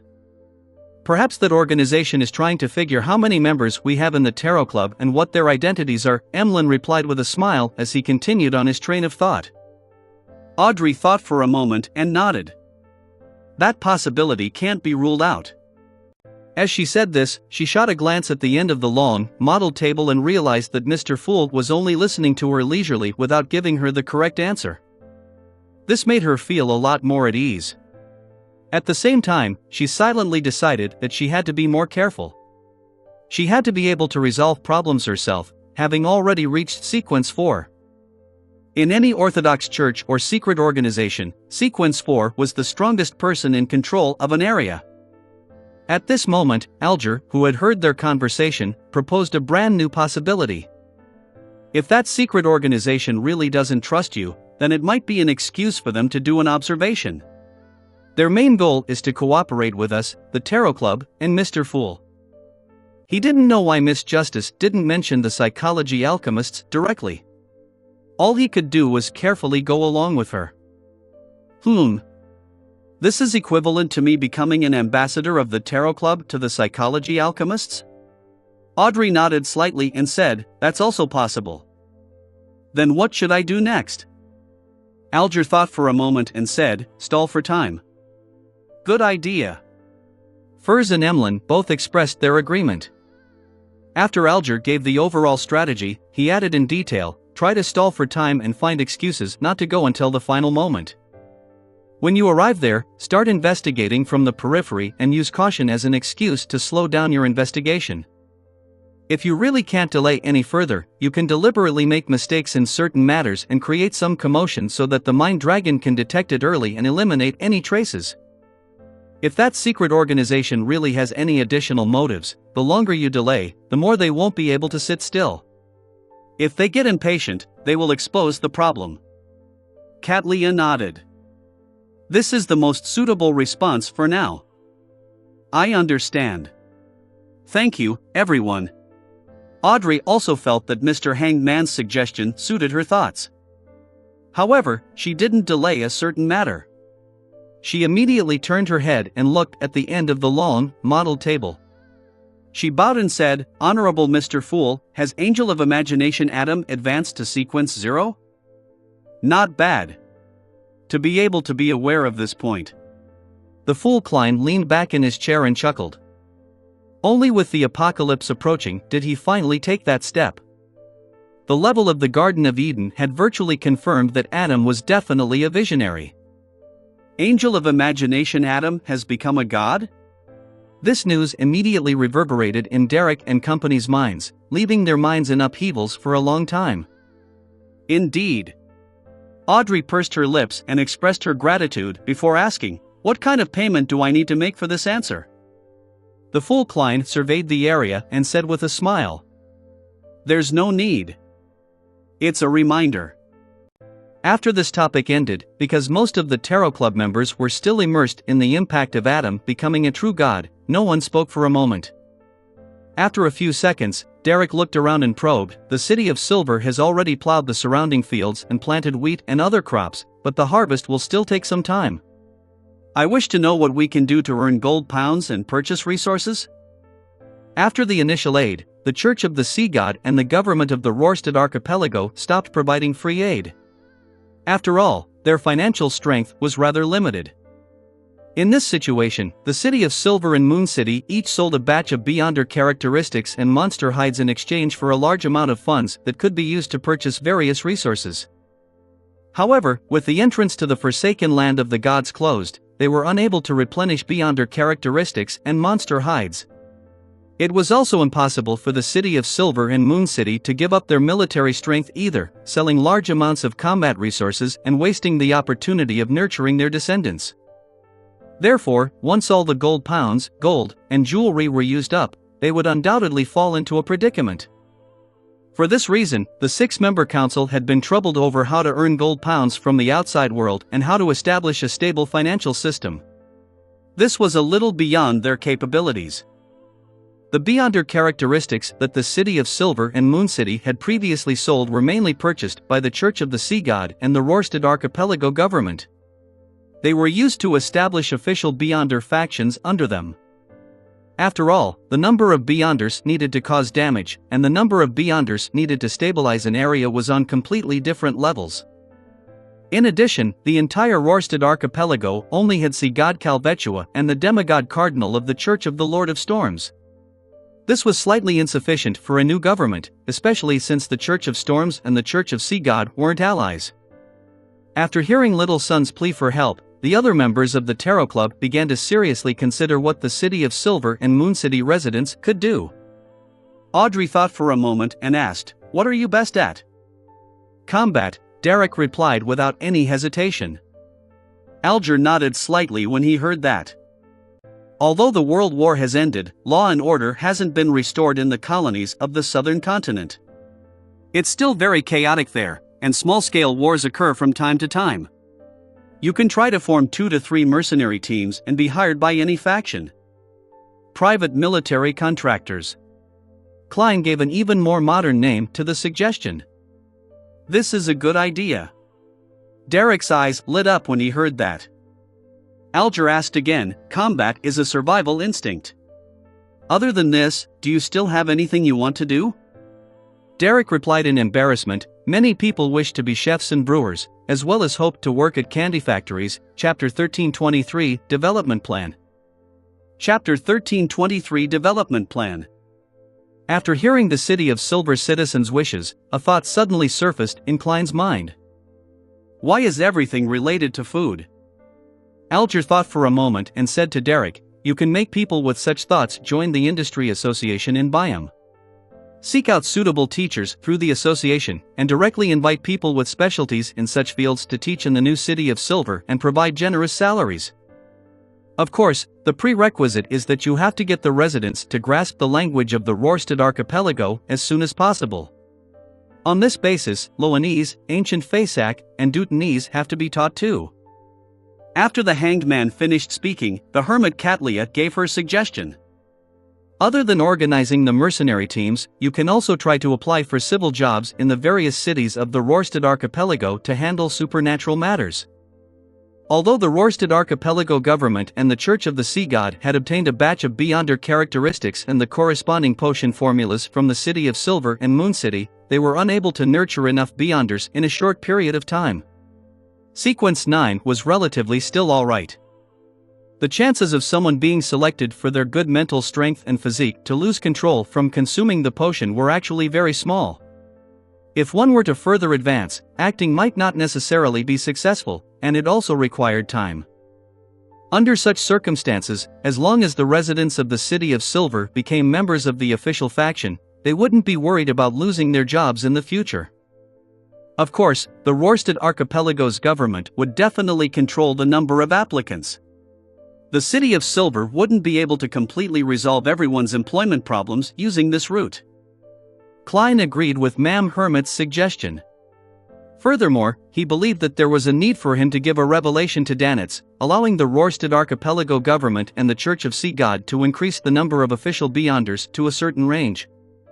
This wasn't to help the City of Silver's residents and the majority of the deformed people in Moon City find jobs, but to deal with the impending apocalypse, the deeper corruption of the outer deities, and the gradually increasing frequency of supernatural incidents.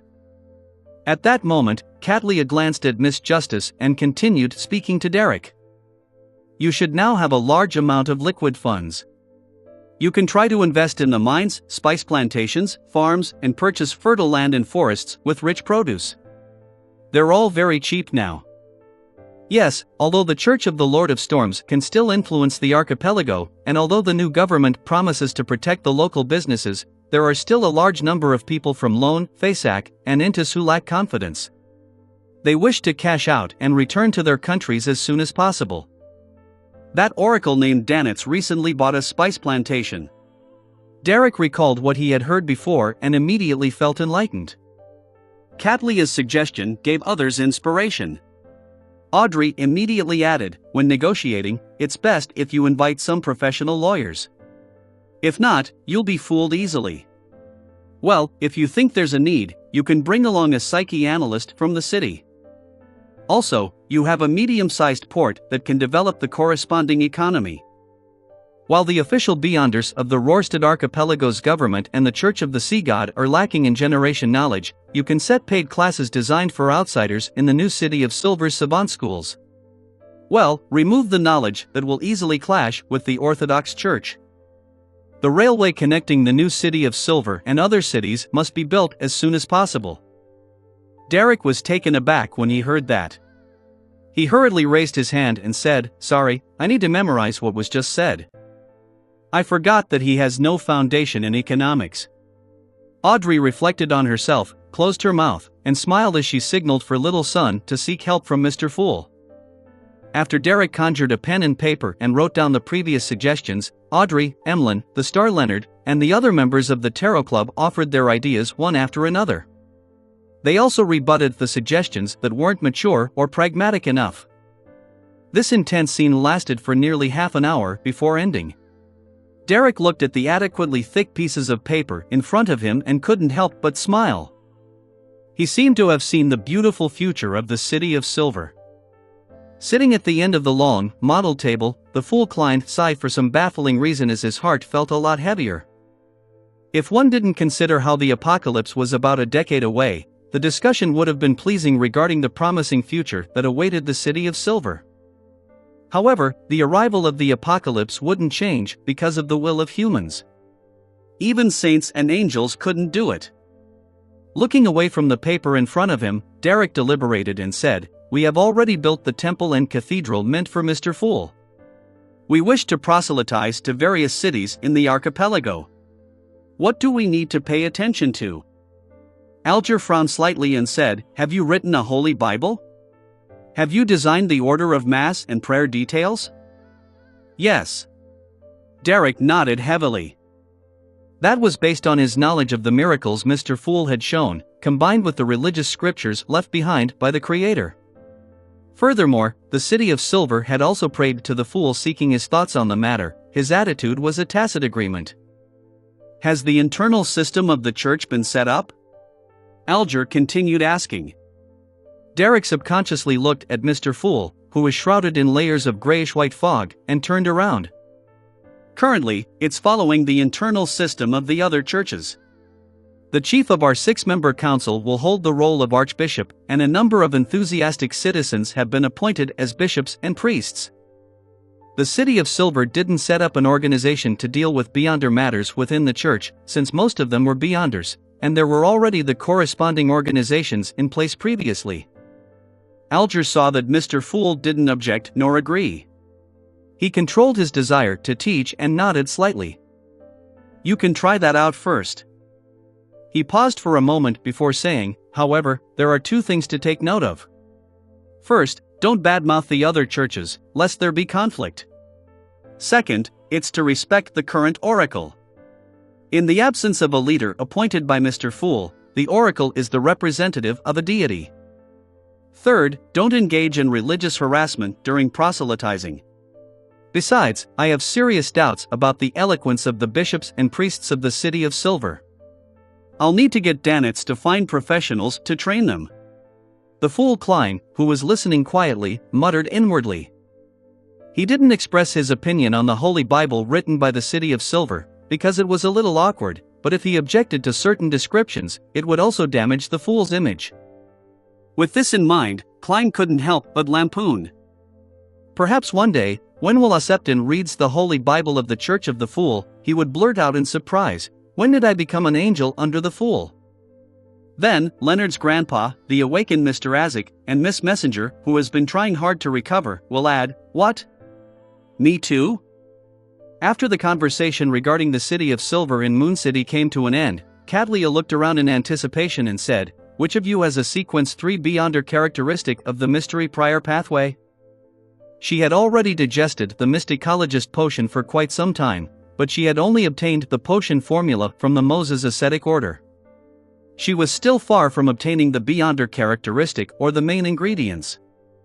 Although she was one of the 10 key members of the Moses ascetic order, the corresponding resources became more valuable the higher the sequence.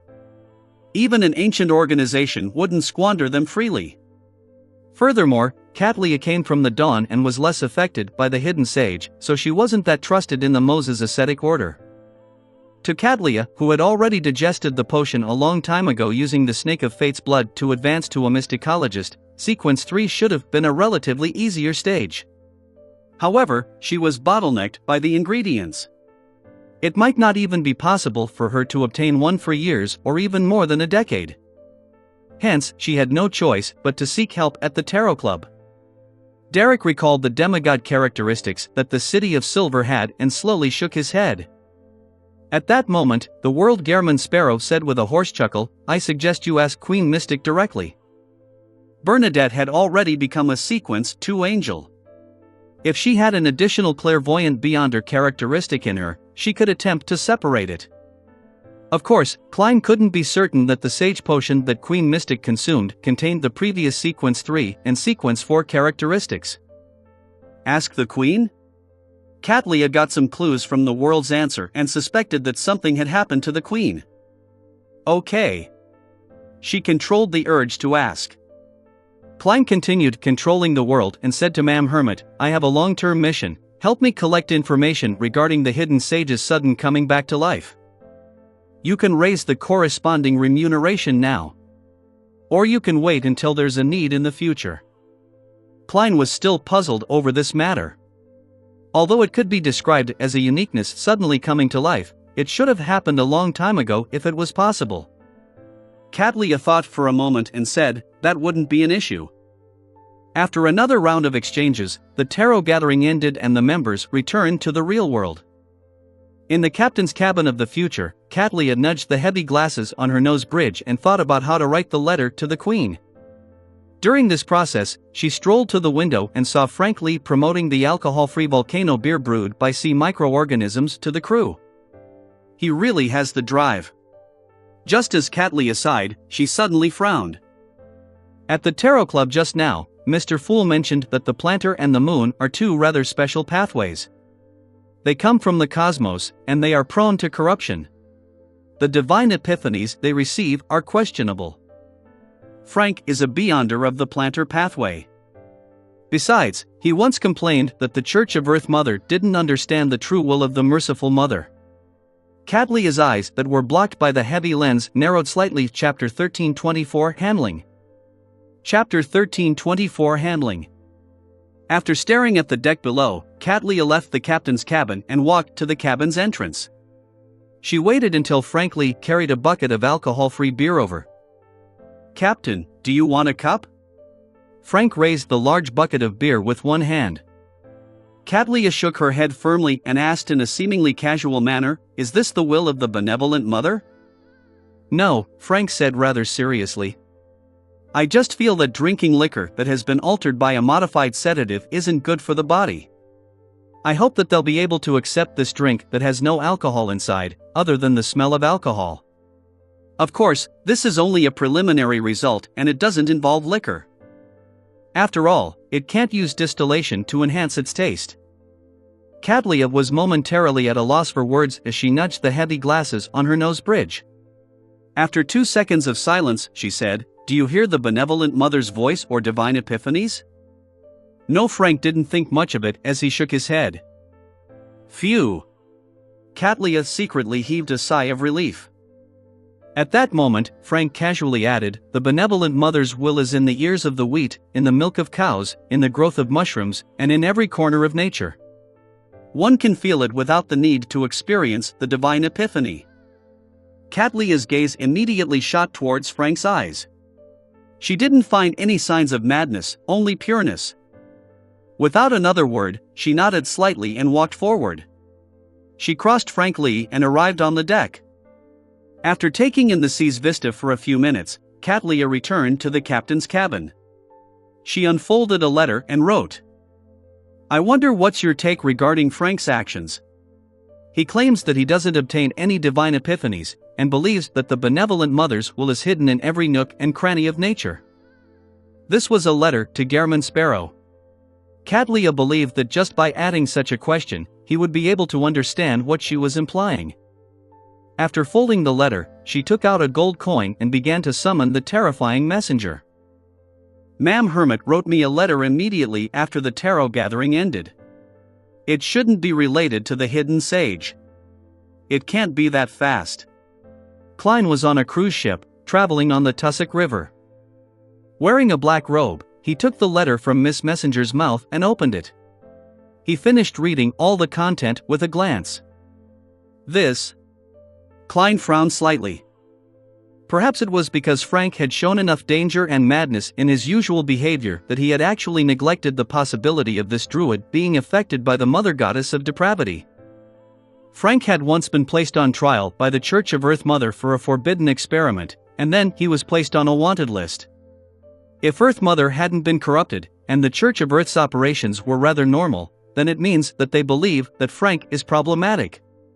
However, if there's concrete evidence, Frank, who went to the court, probably wouldn't have lived.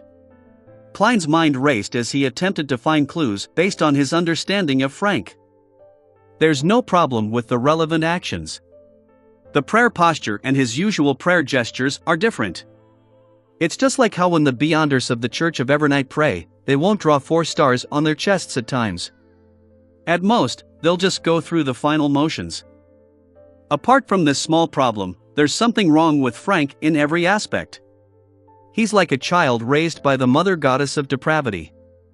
As these thoughts flashed through his mind, Klein had 2 contradictory guesses.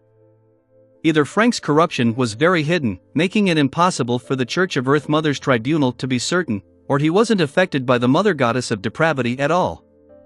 It was purely because he had a mental problem that made him look like a blessed of an evil god. Regardless of which guess it was, Klein believed that the subsequent development wouldn't be good. He remembered very clearly that Frank's mushroom experiment had a breakthrough because he had been given an assistant who believed in the primordial moon. And the primordial moon was one of the manifestations of the mother goddess of depravity. That also meant that from that moment forth, regardless of whether Frank had any problems in the past, he could very well have entered the eyes of the mother goddess of depravity. This wasn't a good thing. Of course, I can't eliminate the possibility that Frank is excessively crazy, causing the mother goddess of depravity to just look away. Klein mumbled in amusement, hoping to make the best out of it.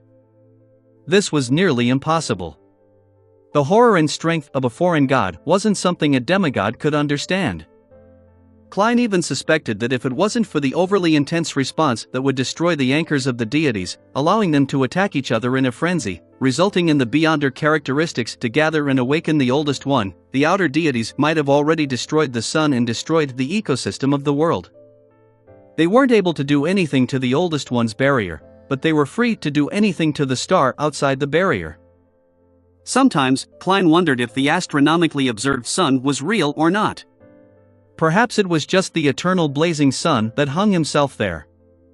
So far, there shouldn't be any major problems with the mushrooms that Frank invented. I've already dealt with them above the gray fog. Furthermore, the residents of the city of Silver and Moon City didn't show any abnormalities. Yes, after they left the forsaken land of the gods, they abandoned farming mushrooms because they lacked monster corpses and had sufficient food. The more Klein thought about it, the more fearful he felt towards it. If it wasn't for the fact that the mother goddess of depravity's powers that could penetrate the original barrier was still extremely limited, Klein suspected that the cards of blasphemy and mushrooms would have left him corrupted. Sapphira Castle would have unknowingly changed owners. These were things that had been placed above the gray fog for a long time and didn't undergo any special sealing. Compared to the flamboyant mother tree of desire, the usually low-key mother goddess of depravity was far more terrifying. Mr. Dor and the Emperor were silently corrupted by her. As expected of an existence that stands atop the outer deities despite losing 2 beyonder pathways and a Sapphira, Klein sighed inwardly. He took out a pen and paper and prepared to write a reply to Katlia. At that moment, he realized that Miss Messenger had been waiting by his side the entire time without returning to the spirit world. The 8 eyes of the 4 heads stared at him unblinkingly. "What do you think of Frank?" Klein hesitated before asking, other than his nickname. The 4 heads in Rionette Tinker's hand spoke one after another. "He only appears like an adopted son of an outer deity." In other words, Frank wasn't affected by the mother goddess of depravity previously. He was simply crazy. Klein heaved a long sigh of relief. He then asked, "What about now?" As Frankly summoned Rionette Tinker every time he wrote a letter to Gehrman Sparrow, Klein believed that Miss Messenger, who had a very high status, had a relatively clear and accurate grasp of the state of the Mushroom King.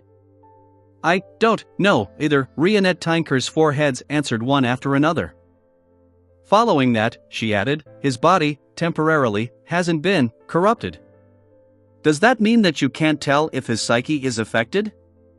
"That's right, other than his low level, Frank's usual actions resemble more of an evil god than me." Klein lampooned as he took out a gold coin and flicked it. With this medium, he quickly entered a dream divination state.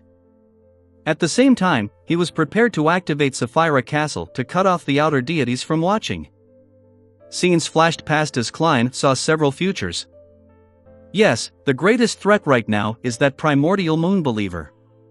I have to separate him from Frank, or things will become extremely troublesome and dangerous. If Frank doesn't come into contact with anything related to the mother goddess of depravity in the future and doesn't advance to a demigod, there shouldn't be any problems. If only one of these 2 conditions is satisfied, the chance of an accident happening will increase greatly. If both are satisfied at the same time, I can't see the developments at all. Klein snapped awake as he interpreted the results of the divination. Perhaps because Frank's level was too low, and he wasn't too affected by it, Klein's divination happened smoothly without encountering any danger. Phew! He silently exhaled and caught the gold coin. Then, he realized that Miss Messenger's 8 red eyes were focused on the gold coin in his palm. Klein twitched his eyebrows, expressing his doubts. "It has Sapphira Castle's aura." Rionette Tinker's 4 blonde, red-eyed head shook up and down. "This is one of the 5 gold coins I often use for divination. It has already been tainted by the aura of Sapphira Castle? This way, it can be considered a mystical item to a certain extent. However, the effect will be drained over time." Klein carefully looked at the gold coin in his hand and made a rough judgment based on his spiritual intuition. This gold coin could increase the accuracy of divination and enhance a user's ability to resist any interference. To Klein, this was a pleasant surprise. He decided to use the actual gold coin rather than its historical projection. Retrieving the gold coin, Klein wrote a reply to Ma'am Hermit and handed it to her through Rionette Tinker. After giving Gairman Sparrow's messenger another gold coin, Katlia unfolded the letter and quickly scanned it. After reading it, she felt her shoulders weigh down a little.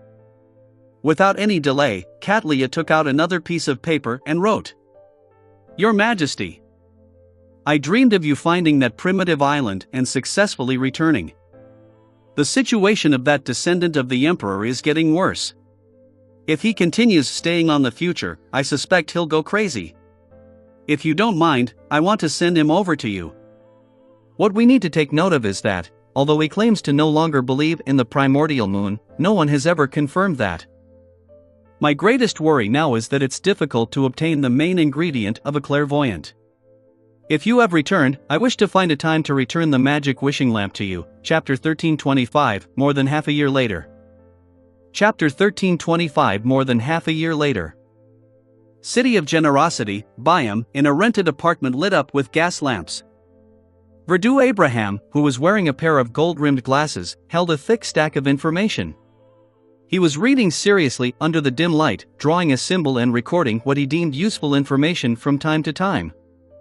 He left Lone and came to the Rorstad archipelago mainly to avoid being watched by Dorian and his other family members, and focus on studying mysticism. He wanted to find an effective way to save ancestor Bethel Abraham, or rather, reduce the difficulty of the known ritual. However, he hadn't made any headway after half a year. It was as though he had no other choice other than hunting a bizarro sorcerer, a parasite, and a secret sorcerer. This made Verdu rather depressed, but he was clear about how dangerous a Grade Zero sealed artifact was. Even if he was willing to sacrifice himself, he was unable to truly control it. He was unable to guarantee the final outcome. And the most important thing was that he couldn't find any bizarro sorcerers or parasites. They were all saints that were hard to track, with styles that were known for being strange and bizarre. Phew.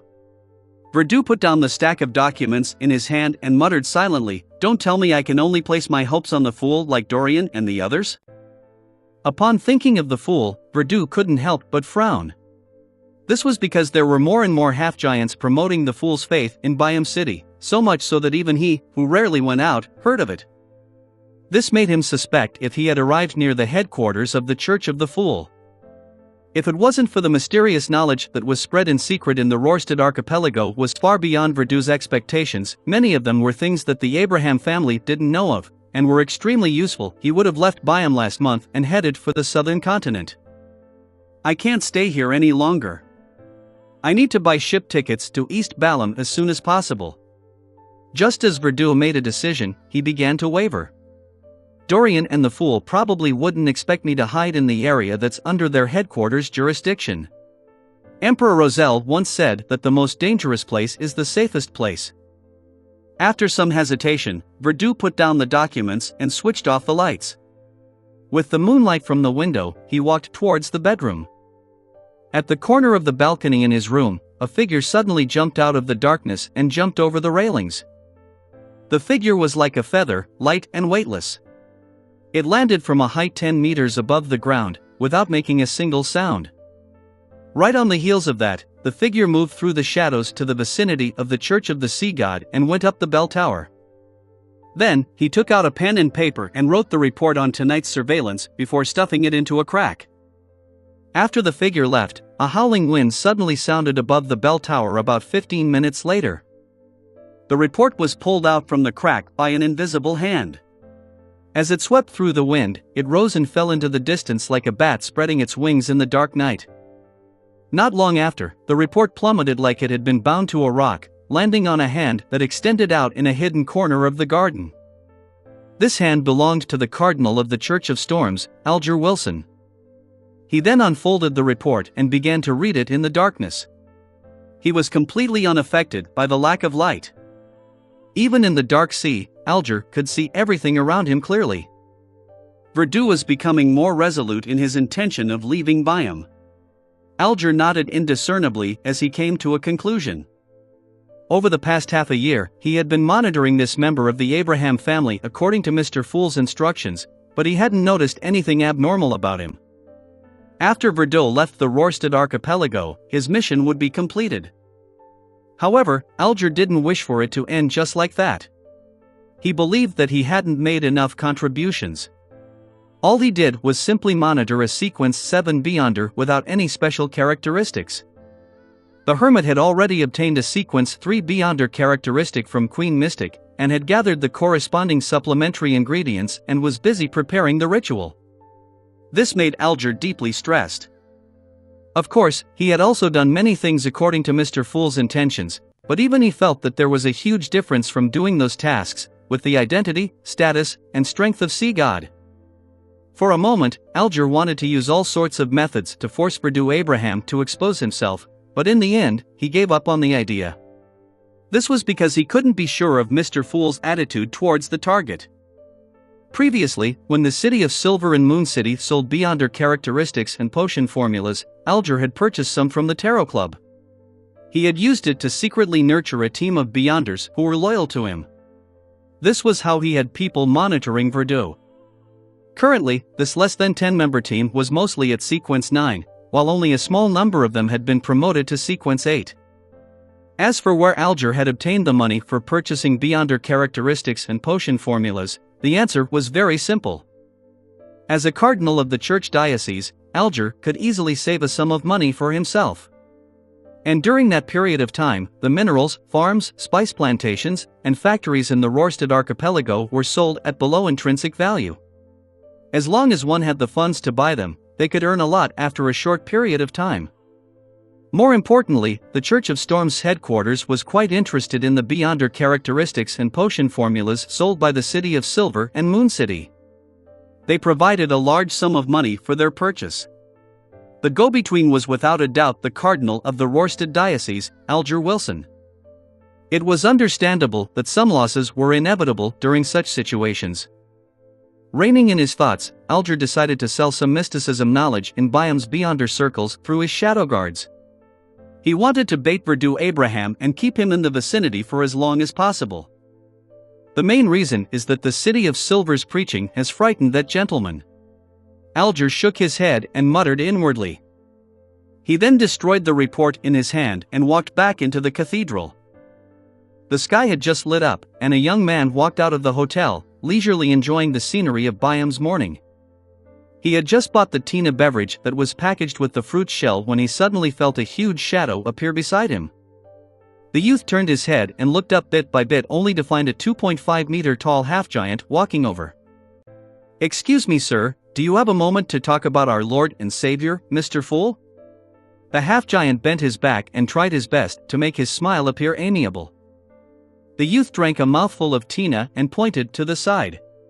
He smiled and nodded. "Sure, but not here." He then walked to a place where they wouldn't be in the way. The seemingly oppressive half-giant followed warmly. "Go ahead." The youth didn't hide his curiosity at all. The muscular half-giant's expression turned solemn. "My lord claims to be the Fool. In the past, the present, and also in the future, he is the great ruler who dominates the spirit world. He is also the king of yellow and black who wields good luck. He is also the landmark when every living being seeks eternal life. My lord lives above the real world and the spirit world.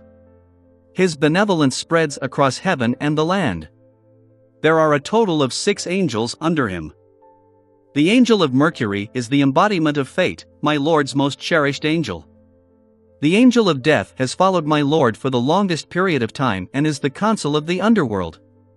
The angel of redemption is my lord's bugle, the messenger of his revelations. The angel of life is the crystallization of wisdom itself. She is the indestructible spirituality that resides in everyone's body." Upon hearing that, the youth laughed. "Your lord is really impressive. He actually has so many angels to serve him." "Not only that," the half-giant replied gently. "There's also the angel of retribution beside the Lord's throne. He is the Lord's lightning, the Lord's rage, and the Lord's palm. It's all the judge of the fallen and the ones who aren't chaste. In contrast to the angel of retribution is the angel of time, he is a king of ancient times. He eventually submitted to my lord and now strikes the bell of heaven. Impressive, impressive. The youth sincerely sighed. Upon hearing such a response, the half-giant couldn't help but smile. Then, he described the various miracles that Mr. Fool had performed as succinctly as possible. Finally, he said, "It's already been 15 minutes. I won't waste your time. If you're interested, you can go to the Fool's Cathedral on 16th Phillips Street. This is the biggest cathedral in Byam City. Haha, the rest are still in planning." The young man nodded. "I'll pay a visit if I'm free."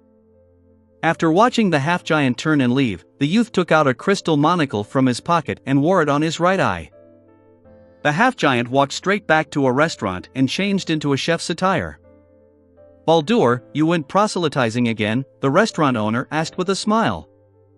When the Industry Association recommended this half-giant to learn culinary skills from his restaurant, he had been rather reluctant. He always felt that the other party could kill him with just a swing of his arm, and he didn't seem like someone with any culinary talent. However, he was now very pleased with Baldur. Not only was he humble, obedient, and willing to take hardship, he had quite the intimidating demeanor. This scared off the gangsters who had placed their sights on the restaurant. The only problem was that he would go out every morning to proselytize the fool. Of course, the restaurant owner couldn't say anything since it wasn't working hours, so he didn't mind. Baldur smiled honestly and walked into the kitchen. He said to his good friend, Bon, who had come from Moon City to seek refuge with him, "I can teach you how to roast fish today." Bon looked rather normal, but his eyes appeared awkward, with one looking up and the other looking down. He was one of the citizens from Moon City who wasn't very deformed, and he had the courage to interact with the people outside. He nodded. "I have to pray in a moment." Mr. Fool sent a revelation to get all the residents of Moon City to pray to him at 9 in the morning. We are to wish that we are no longer deformed. Chapter 1326 Successful Mass. Chapter 1326 Successful Mass. Regarding the matter of praying to Mr. Fool, Baldur raised both hands and feet in agreement. He didn't have any intention of pressing Bon. He prayed for more than a minute after waking up in the morning and before sleeping at night.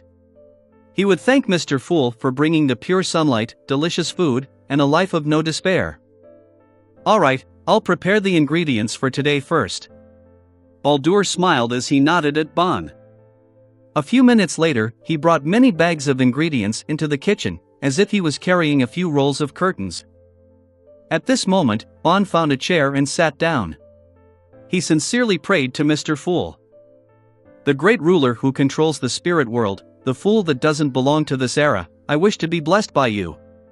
I hope that you can fulfill my wish of escaping from my deformity." In the cathedral on Phillips Street, in several areas in Byam, in the new city of Silver, and the new Moon City that was located in a forest, prayers echoed softly simultaneously. The extremely self-conscious Xan, Russ, and company vaguely guessed that Mr. Fool was planning on granting such a wish. As they prayed, their bodies trembled, unable to control themselves. They yearned to be like normal people. They were also looking forward to the bustling and lively Byam. They yearned for the grilled fish made from a secret recipe, the candy factories, and delicacies from all over the world. They yearned for a life to drink, chat, sing, and dance. In the ancient palace above the gray fog, the fool Klein, who was sitting at the end of the long bronze table, saw bits of pure light light up one after another, forming a majestic sea of stars in front of him. The prayers overlapped and echoed inside Sapphira Castle as ripples appeared. Klein closed his eyes and took it in for a few seconds. He raised his right hand and bent his middle finger, wrapping the edge of the long mottled table. An invisible force spread out like waves on the surface of water. It surged into every prayer point of light and landed on the residents of Moon City. Xin suddenly felt something and raised her hand to touch the middle of her face. The next second, she felt her nose. Almost instinctively, Xin stroked that position several times from top to bottom before she believed she had grown a nose and was no longer deformed.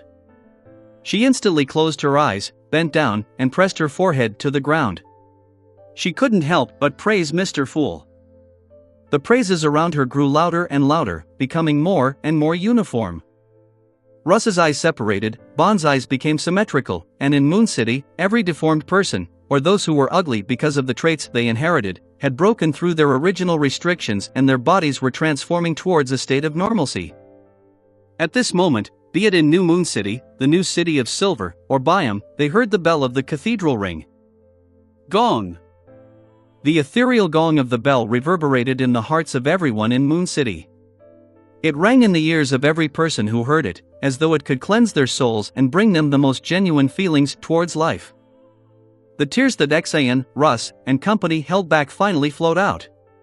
They felt their minds and bodies turn tranquil, no longer having a speck of dust tainting them. They subconsciously raised their heads and cast their gaze towards the source of the gong. They discovered that it came from beyond New Moon City, an unknown distance away from where they were. A miracle! A thought suddenly popped into the minds of the Moon City citizens. In the new city of silver that was connected to them, Wade Shermont and company cast their gazes into the distance and cast their gaze towards Byam. The gong came from there. Praise Mr. Fool! They mumbled at the same time as they pressed their right palm to their left chest. In Byam City, Bon adjusted his postures with Baldur, who had tears streaming down his face. They faced Phillip Street and towards the cathedral that belonged to Mr. Fool. They listened attentively and gratefully to the holy chimes from heaven.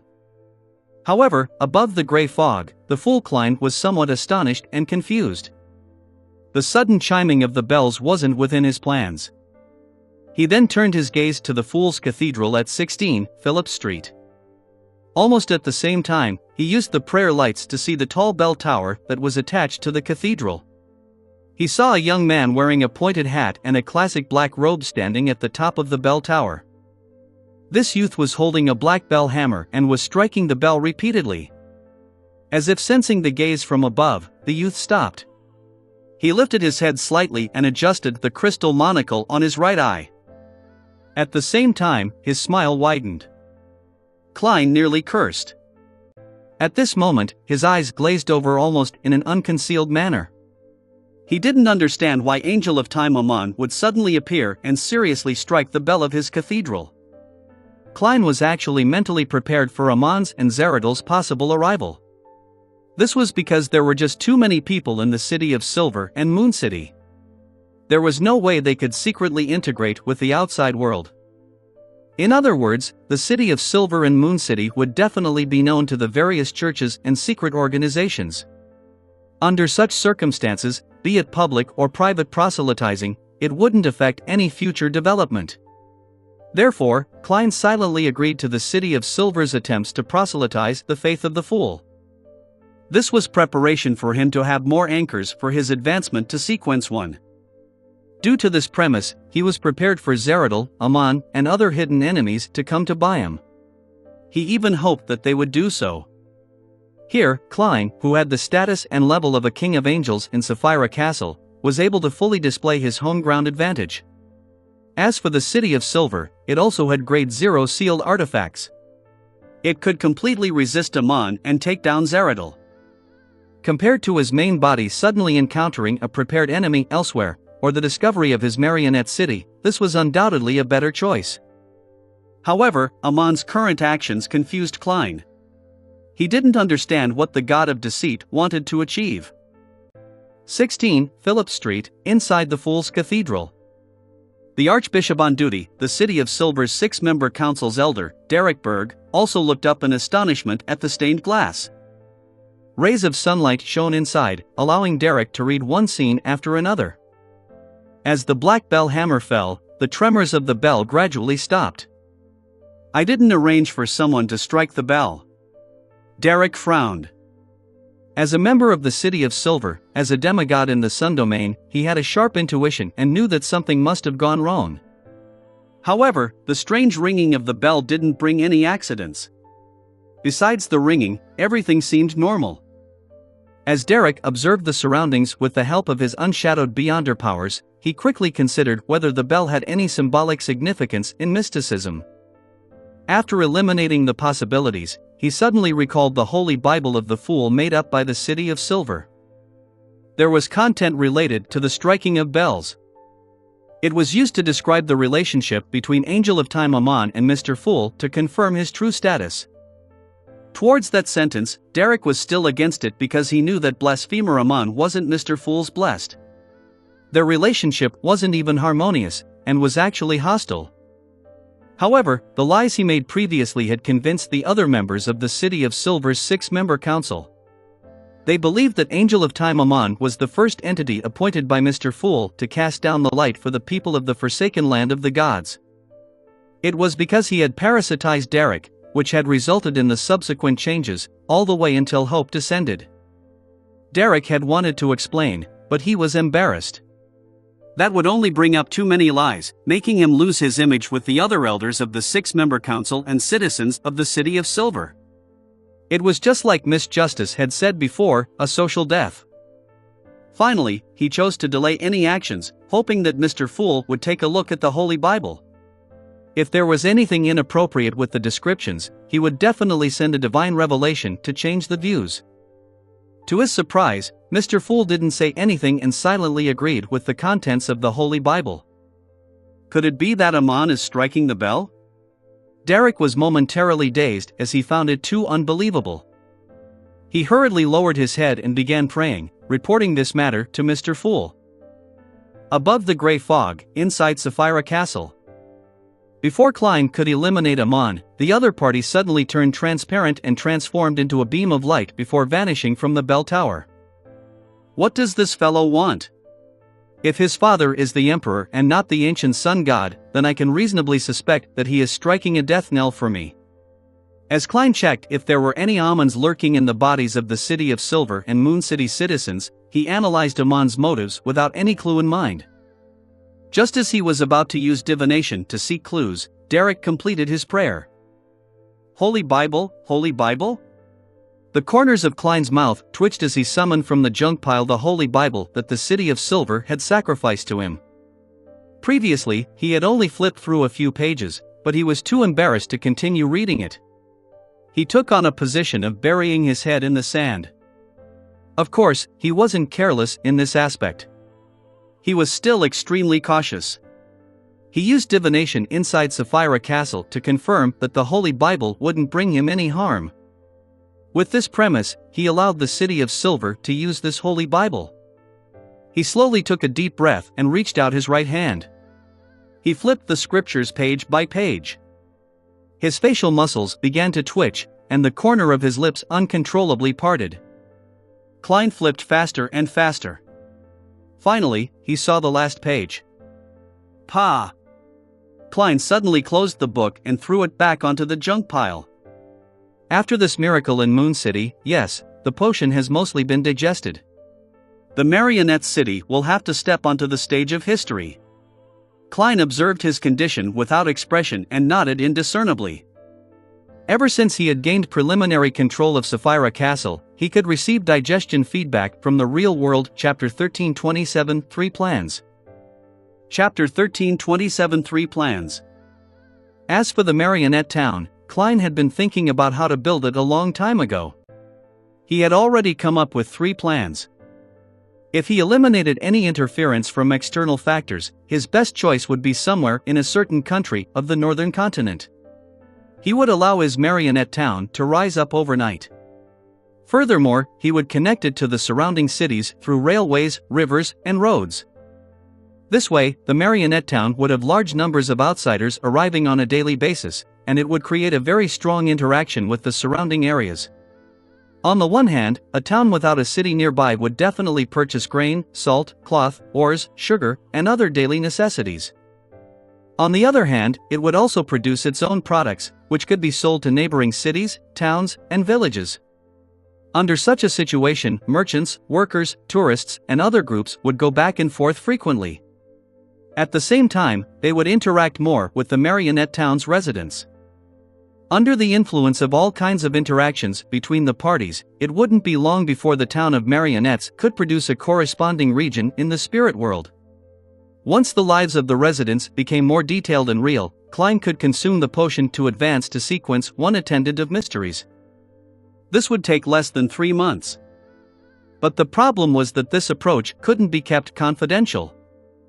In the present era, to have a town suddenly pop up was something that couldn't be hidden from people. Soon, there would be civil servants, the police, and reporters coming to investigate. And after that, the interactions between the parties would also make more and more people know and understand the city. This was a problem that couldn't be resolved through illusions unless the town of marionettes didn't interact with the surrounding cities, towns, and villages and had relatively minor interactions. However, that wouldn't meet the requirements of the ritual. When news of the marionette town spread, Klein would undoubtedly be targeted by Zeradal, Amon's true body, and his other enemies. When the time came, the destruction caused by others would definitely be easier than him protecting it. He could only migrate his marionette town elsewhere.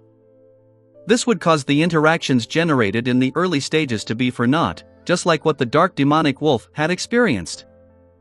Therefore, Klein had only listed down such a plan, so he basically wouldn't choose it.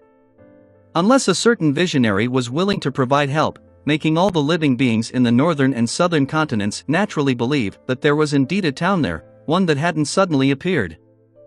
Considering the influence of various external factors and his beyonder powers, Klein's best choice was to establish the town on an uninhabited island that deviated from the safe sea route and was sufficiently well hidden. He would then use Sapphira Castle to give it anti-divination and anti-prophecy properties. At the same time, Klein would use the curtain to graft some roads, rivers, and railways to somewhere outside the marionette town, making it a stop for random groups of people during their journeys. This couldn't be kept completely confidential, but once the strange phenomenon spread and attracted Zeradal's and Amon's attention, Klein could easily remove the original grafting randomly and switch the entrance. Under such a strategy, the movement was limited to the entrance, not the marionette town itself. The effects of various interactions in the spirit world could be preserved without being interrupted. The ritual could steadily proceed as planned. Of course, there was a big problem with this plan. It was that the interaction would be limited and couldn't influence matters at a daily level in all its aspects. In addition, the frequency and intensity of the interaction wouldn't be too high. If he chose this plan, it meant that Klein had to spend more than half a year or even a year on the ritual. If he wanted to be safe, forcing every marionette's fate to have a beginning and an end, the ritual would take at least 50 years. However, there was also a way to get around the limitations. Once the rest of the ritual's requirements were met, he could deliver a meteorite strike, an earthquake, or a volcano eruption to the town, causing all the marionette's fates to come to an end in the real world. It was something that happened in real life and was rather reasonable. In this radical and conservative proposal, Klein had another solution. It was to replicate a city and make the marionette correspond to the residents of the city and be mapped one-to-one. For evil miracle invokers, they could wipe out the original city and use their marionettes to replace its inhabitants. Those who had a kind heart would hide the city and ensure a supply of goods. The reason as to why one didn't convert the target city into marionettes was that it already had a corresponding region in the spirit world. Without being a newly born one, it didn't meet the requirements of the ritual. With the curtain formed by the attendant of mysteries beyonder characteristic, Klein could make a better choice, graft a city at a particular stage to his marionette town.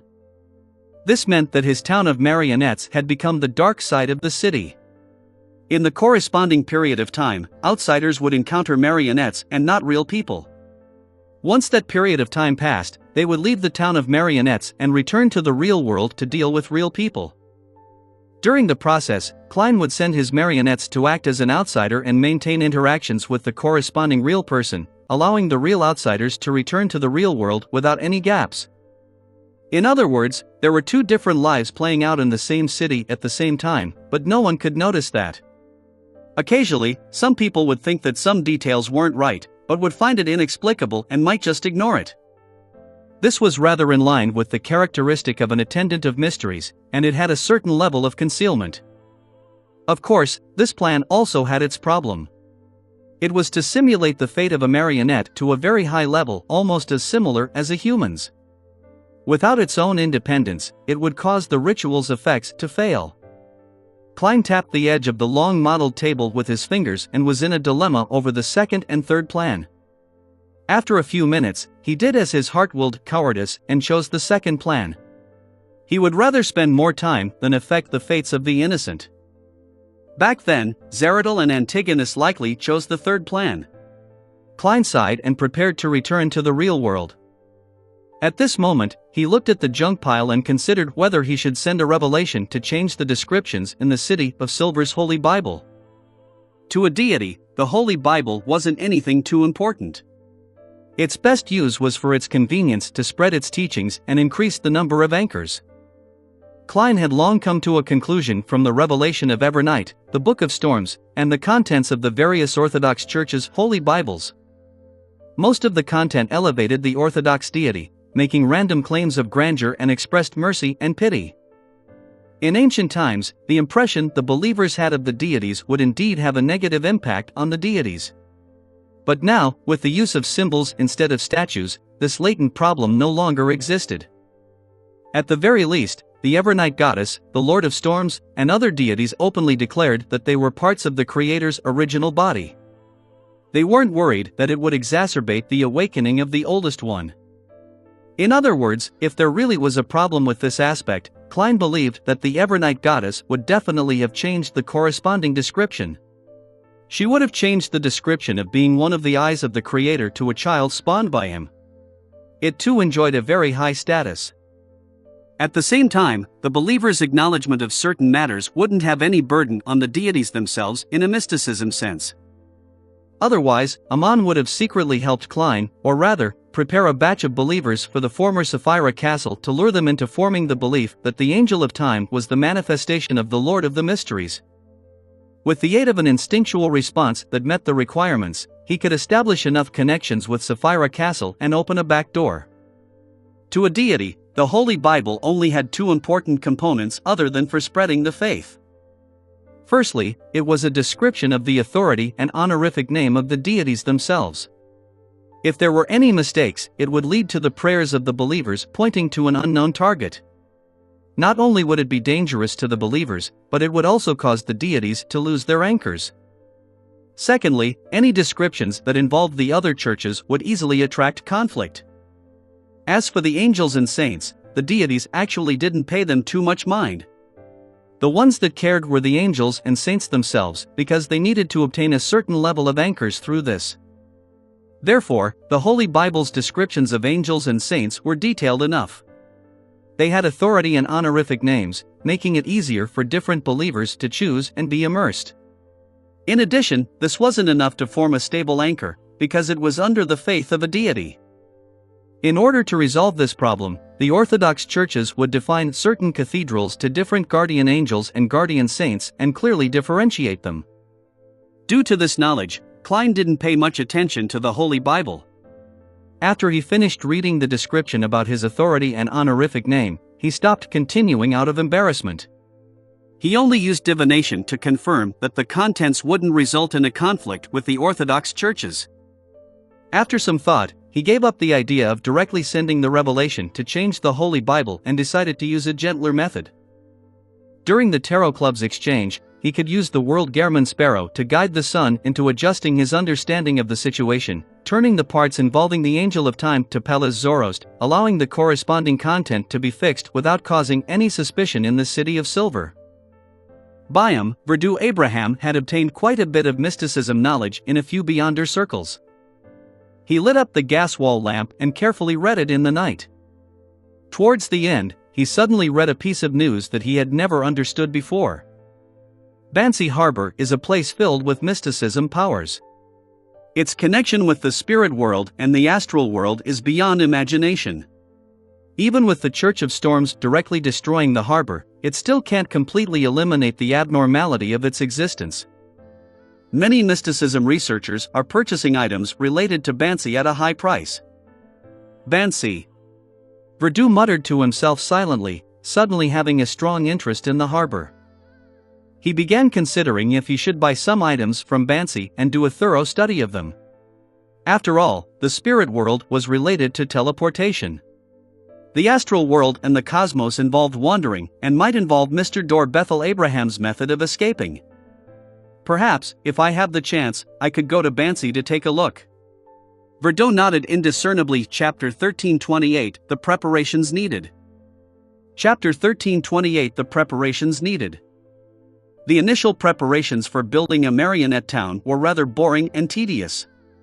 At the very least, Klein believed so. In the ancient palace, Klein sat on the high-back chair belonging to the fool, holding a fountain pen. There were ordinary pieces of paper with the name, age, and the fate of every marionette.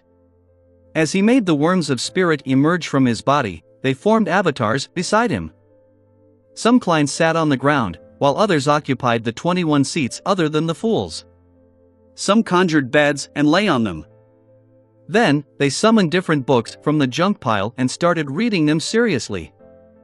The books included, but were not limited to, How to Brew Wine, Train Dispatching, Desert Making Compendium, A Clergyman Prepares, Gas wall lamps, gas meters, and all kinds of family machinery repair, Desilicacy, Harbor Management, Foundations of Law, Ladies' Aesthetic magazines. These were specialist knowledge that different marionettes needed to grasp. Only by doing so would they be able to act their roles well, allowing him to be realistic in every aspect. Even if they were to engage in a deep conversation with outsiders, they wouldn't expose any problems. It wouldn't be difficult for Klein if he just needed to simply memorize the knowledge, but he had to truly grasp and apply it. Furthermore, he couldn't confuse his characters. He couldn't let a burly and strong switchman with a low income be talking about the wonders of a particular skincare product, or which silk cloth was flawed. If such a situation were to happen in novels, plays, and operas, it might create a strange attraction, but putting it in the real world was clearly uncanny and not beneficial to the advancement of the ritual. To avoid such a problem, Klein could only work harder in the early stages. He hoped that every character in a marionette town would be real, whole, and appropriate. Fortunately, there weren't many people in a city who needed to deeply understand the corresponding specialist knowledge. Most of the residents were half illiterate, or really illiterate. They relied on experience to live their lives that they repeated via motions. For these characters, the knowledge that Klein needed to grasp was relatively little, just like workers who had gone through simple training or even without any training to be sent to the assembly line. After an unknown period of time, Klein put down his fountain pen and rubbed his temples, letting out a long sigh of relief. He had finally written down the information about nearly 5,000 residents in the marionette town, and his corresponding knowledge preparation was almost complete. Read latest chapters at ellisnovel.com. This is like a super large-scale movie directed by a director, and with me being the scriptwriter. Same for the lighting engineer, the makeup artist, and all the actors. For this ritual, I'm really on the verge of losing control. If I'm not careful, my personality will dissociate and I'll fall into the abyss of madness. Luckily, I have a professional psychologist. Yes, I have to pay attention to a problem in the town's operations. Although I'm a gentleman with manners, most of the residents in town have low socioeconomic status. Be it speaking or acting, they're more inclined towards being vulgar. I can't make a mistake during the acting and become set back by my psychological barriers. Klein sighed silently as the avatars around him disintegrated into worms of spirit before he got them to burrow into his body. Of course, this wasn't all. There was also one Klein, who maintained his previous state, preparing to be on Sapphira Castle duty. In the next second, Klein returned to the real world and took out creeping hunger from the historical void. Then, he teleported to an island that was located in the Berserk Sea but one that clearly deviated from the safe sea route. This was the stage he had chosen before. This place was isolated from the storms all year round. There were no signs of human activity, only a large forest and animals that lived off the forest. Klein looked around and chose an open area. He pressed his right hand to his left chest and prayed sincerely, "I wish that there's a city suitable for 5,000 people here." Just as he said that, Klein raised his right hand and snapped his fingers. Suddenly, this open area became extremely flat. The surrounding forest also receded greatly, providing large amounts of wood, stones, and soil. Almost at the same time, buildings rose up from the ground. They took form with stone and wood. the highest wasn't more than 4 stories high. The style was closer to the Lone Kingdom's Desi Bay.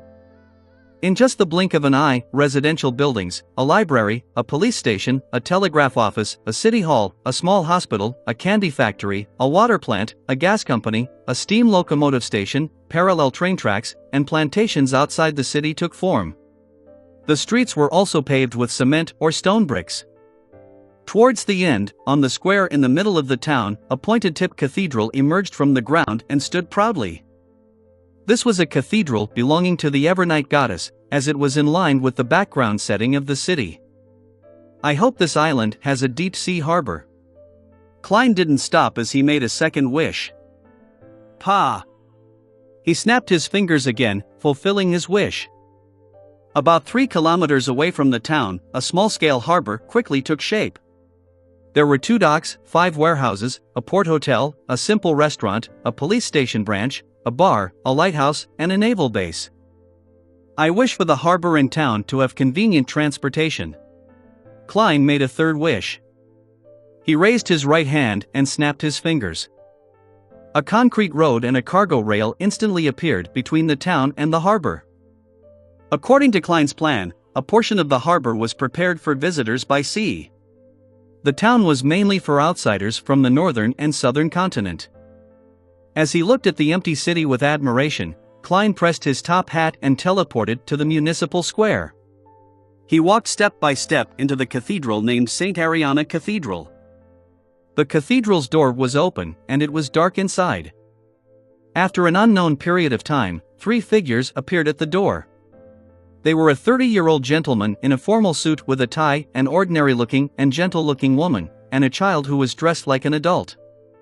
The woman took a few steps with difficulty before stretching her neck. Then, she smiled and reached out her hands to hold the gentleman's arm. The gentleman had a faint smile on his face. As he allowed the lady to lean on him, he reached out his right hand and held the boy. The little boy was skipping about, appearing very lively. Their actions were a little rough at first, but the more they walked, the smoother they became as they walked through the square. After they left, more and more people walked out of St. Ariana Cathedral. They consisted of the police, repair workers, gas company employees, restaurant chefs, white-haired old men, and simply dressed farmers. In the next hour, people constantly came out of the Evernight Cathedral. They either turned to different streets and went to different places, entering different houses, stopping at the square, or enjoying the pigeonless scenery. During this process, the number of people that came out had exceeded the limits of the cathedral's capacity, but there seemed to be no end to the people, as though the interior was connected to another city. After another 15 minutes, the entrance of St. Ariana Cathedral finally fell silent. However, there were rats, cockroaches, moths, ants, flies, and mosquitoes creeping outwards. Finally, a colorful window at the top of the cathedral opened. White pigeons flew out and landed in the middle of the square. The people who had stayed there came to life completely. Some teased the pigeons, others looked for hawkers, while some played a 7-string guitar, and others smiled as they conversed with their friends. A man wearing a top hat and a trench coat and carrying a cane left the municipal square. He came to the other side of the town and stopped in front of a wooden board. He took out his tools and wrote the name of the town on the wooden board. Yarnum. After some thought, the man wiped away Yarnum and wrote another name. Utopia. Backlund, inside the Hall family's luxurious villa. Alfred has already boarded the cruise ship back to the northern continent? Audrey didn't hide her surprise. It was September 1352. In the past half a year, Audrey didn't spend too much effort to make her father give up the thought of returning to East Chester County for the first half of the year. This was because there was a pressing need to rebuild Backlund and Constance City. The kingdom's political scene also needed a new balance. Earl Hall had too many things to handle and wasn't in the mood for a vacation.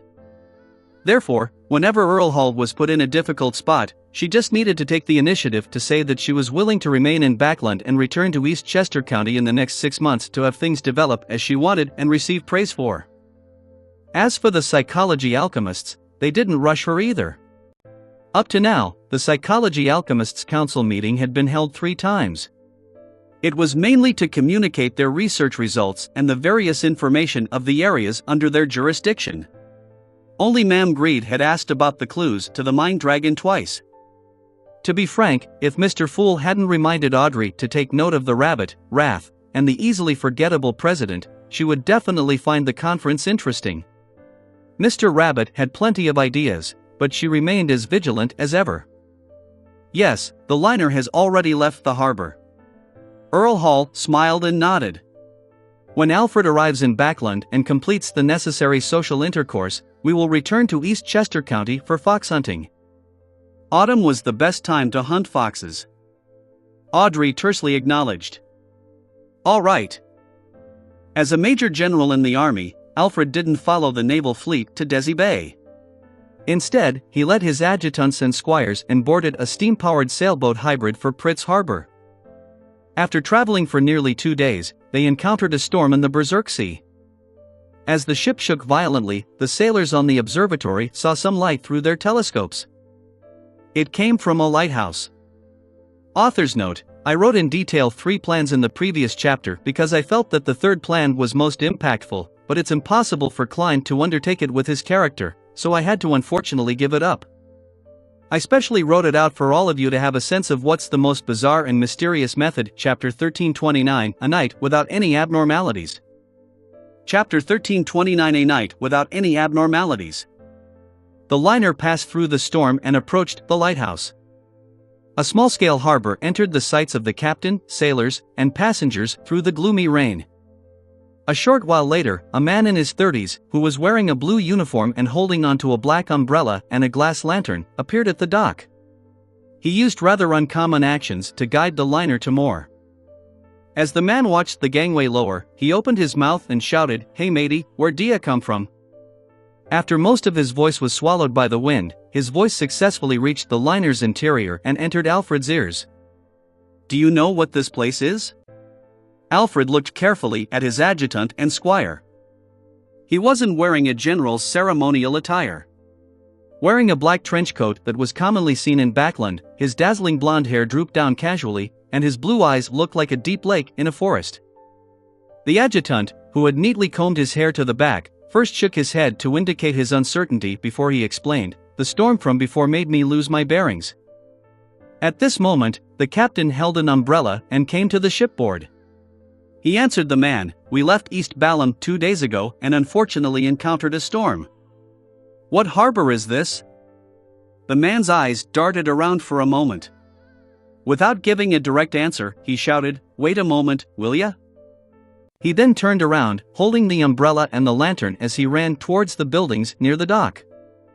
This reaction was beyond the expectations of Alfred and the other passengers, but it wasn't strange for the experienced ship captain, first mate, and others. They had encountered many abnormalities at the ports along the Berserk Sea. This made them patiently wait for subsequent developments. 5 to 6 minutes later, the man led a lady over.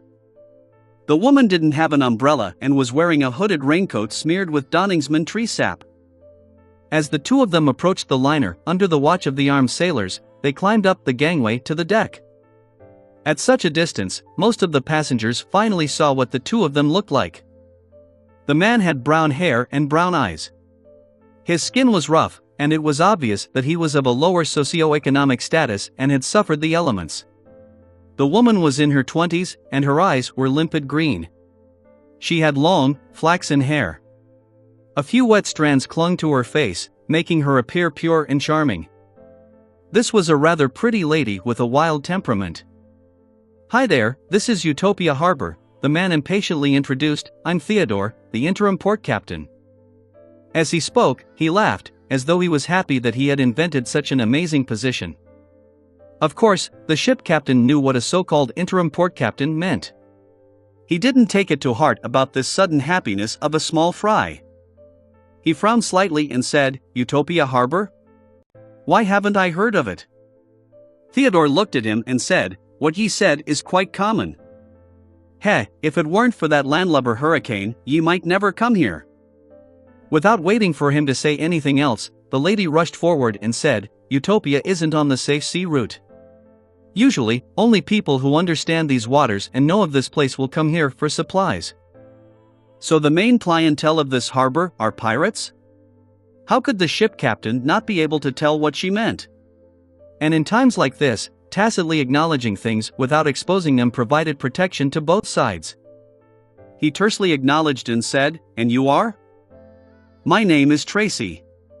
The lady smiled. "I'm the owner of the Harbor Hotel, and also its receptionist and attendant." She surveyed the area and said, "It's quite a heavy storm, and the ship will be bumpy. It's not a wise choice to stay in there to rest. The hotel will provide you with stable beds, warm water, clean food, warm blankets, and an environment that will remind you of home. It's only 10 pence a night.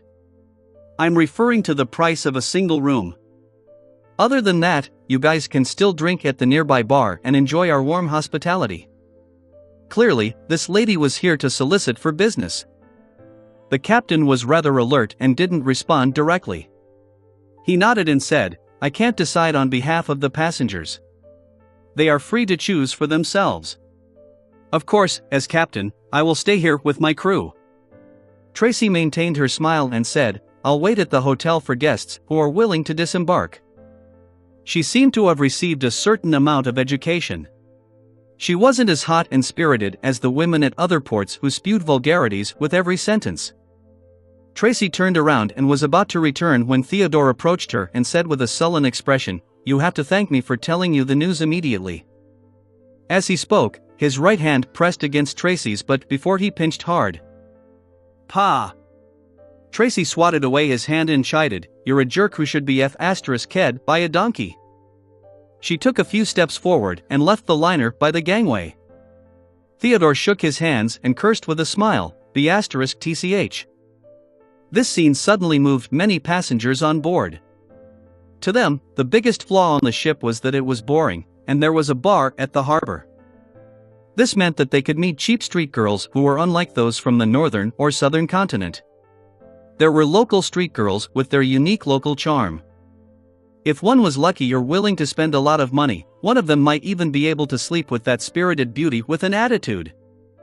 Instantly, many passengers packed their luggage and prepared to head to the Harbor Hotel. Upon seeing this, Alfred's adjutant asked, "General, are we getting off the ship?" Alfred shook his head slowly. "We don't know anything about this place. We have to be careful. Staying on the ship is the best choice." The adjutant had no objections to this. He asked worriedly, "What about those who have already alighted?" "That's their choice." Alfred looked out of the window expressionlessly. "If an accident happens, we can only keep more people safe. If it's not serious, then we will be able to resolve it easily." With that said, he turned to look at his adjutant and squire. "We'll take turns to keep watch tonight to prevent any accidents." Alfred, who had interacted with the Numinous Episcopate, the Rose School of Thought, and other organizations in the southern continent, had an instinctive sense of vigilance towards unfamiliar places. After he exchanged his opinion with the ship captain, Alfred got into bed, listening to the strong winds hitting the glass windows and the torrential rain pattering the deck. He was about to doze off. At this moment, he heard a tender and sad melody coming from the direction of the harbor. It seemed to come from a flute, intermittent like a human whimpering through the storm. Alfred was instantly immersed in the music. It was as though he had returned to Backland, which always appeared in his dreams. He returned to a state that was a mixture of his happy childhood days, the vexing times of his youth, and other emotions. He shook his head violently and shook off the feeling. He realized that it wasn't a psychological effect, but a normal person's reaction. Alfred rolled out of bed and walked to the window. Using his Sheriff Beyonder powers, he confirmed that the music he had heard had come from the cheap hotel. It's not from the guests on board the ship. Their goal is very clear. They wouldn't be in the mood to play such a melody. There are tourists in Utopia to begin with, or could it be that owner and part-time attendant named Tracy? If it were her, she would be a lady with a story. Alfred sighed and retracted his gaze. He stopped pondering over the matter. Although he was curious, he had no intention of getting off the ship. Soon, the sound of the flute stopped. The harbor hotel regained its silence and nothing unexpected happened. Just like that, time passed, and as the storm stopped, the sky gradually brightened. At 8 in the morning, the liner passengers returned one after another. Every one of them had weak steps and looked haggard. Upon seeing this, the sailors immediately laughed and said, "The chicks here seem pretty good." The passengers shook their heads at the same time and looked regretful. One of them rubbed his temples and said, "The Lanty proof here isn't bad. It's cheaper than other places. I wasn't careful and had a little too much to drink and ended up falling asleep. I don't even know if anything happened with that babe. Sigh, I woke up to realize that the ship was about to leave, and I don't even remember what I did after getting drunk. Praise the lady.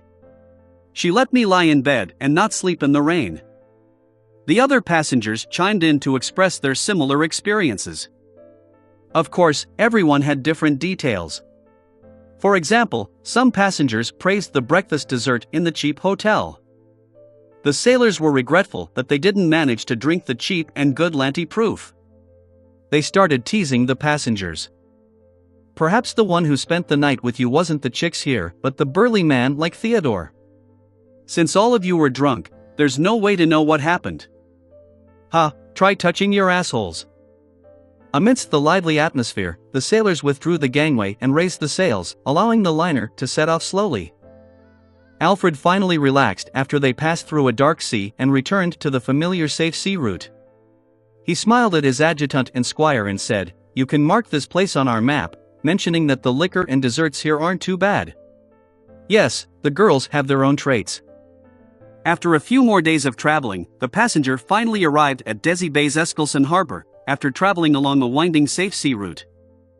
Alfred, who had the demeanor of a noble and his socialite instincts, paid a visit to the brass of a nearby military base and shared a good dinner with them. When he returned to one of his father's vacation villas, he was surprised to find the squire whom he had sent away to gather for information. "What's wrong?" Alfred put away his disorganized thoughts. The squire lowered his voice and said, "General, all the official maps in the kingdom have no indication of Utopia Harbor." Chapter 1330, Moving In. Chapter 1330, Moving In. Alfred felt the room temperature plummet when he heard his squire. An indescribable chill invaded his body, freezing his blood and bone marrow. When the liner stopped at Utopia Port, he had expected the worst situation to happen. Utopia was the headquarters of some cult, and that everyone there was a dangerous lunatic. But now, the truth was even worse. Perhaps Utopia never existed. At that moment, Alfred was unusually thankful that he was no longer the noble scion he was when he left Backland.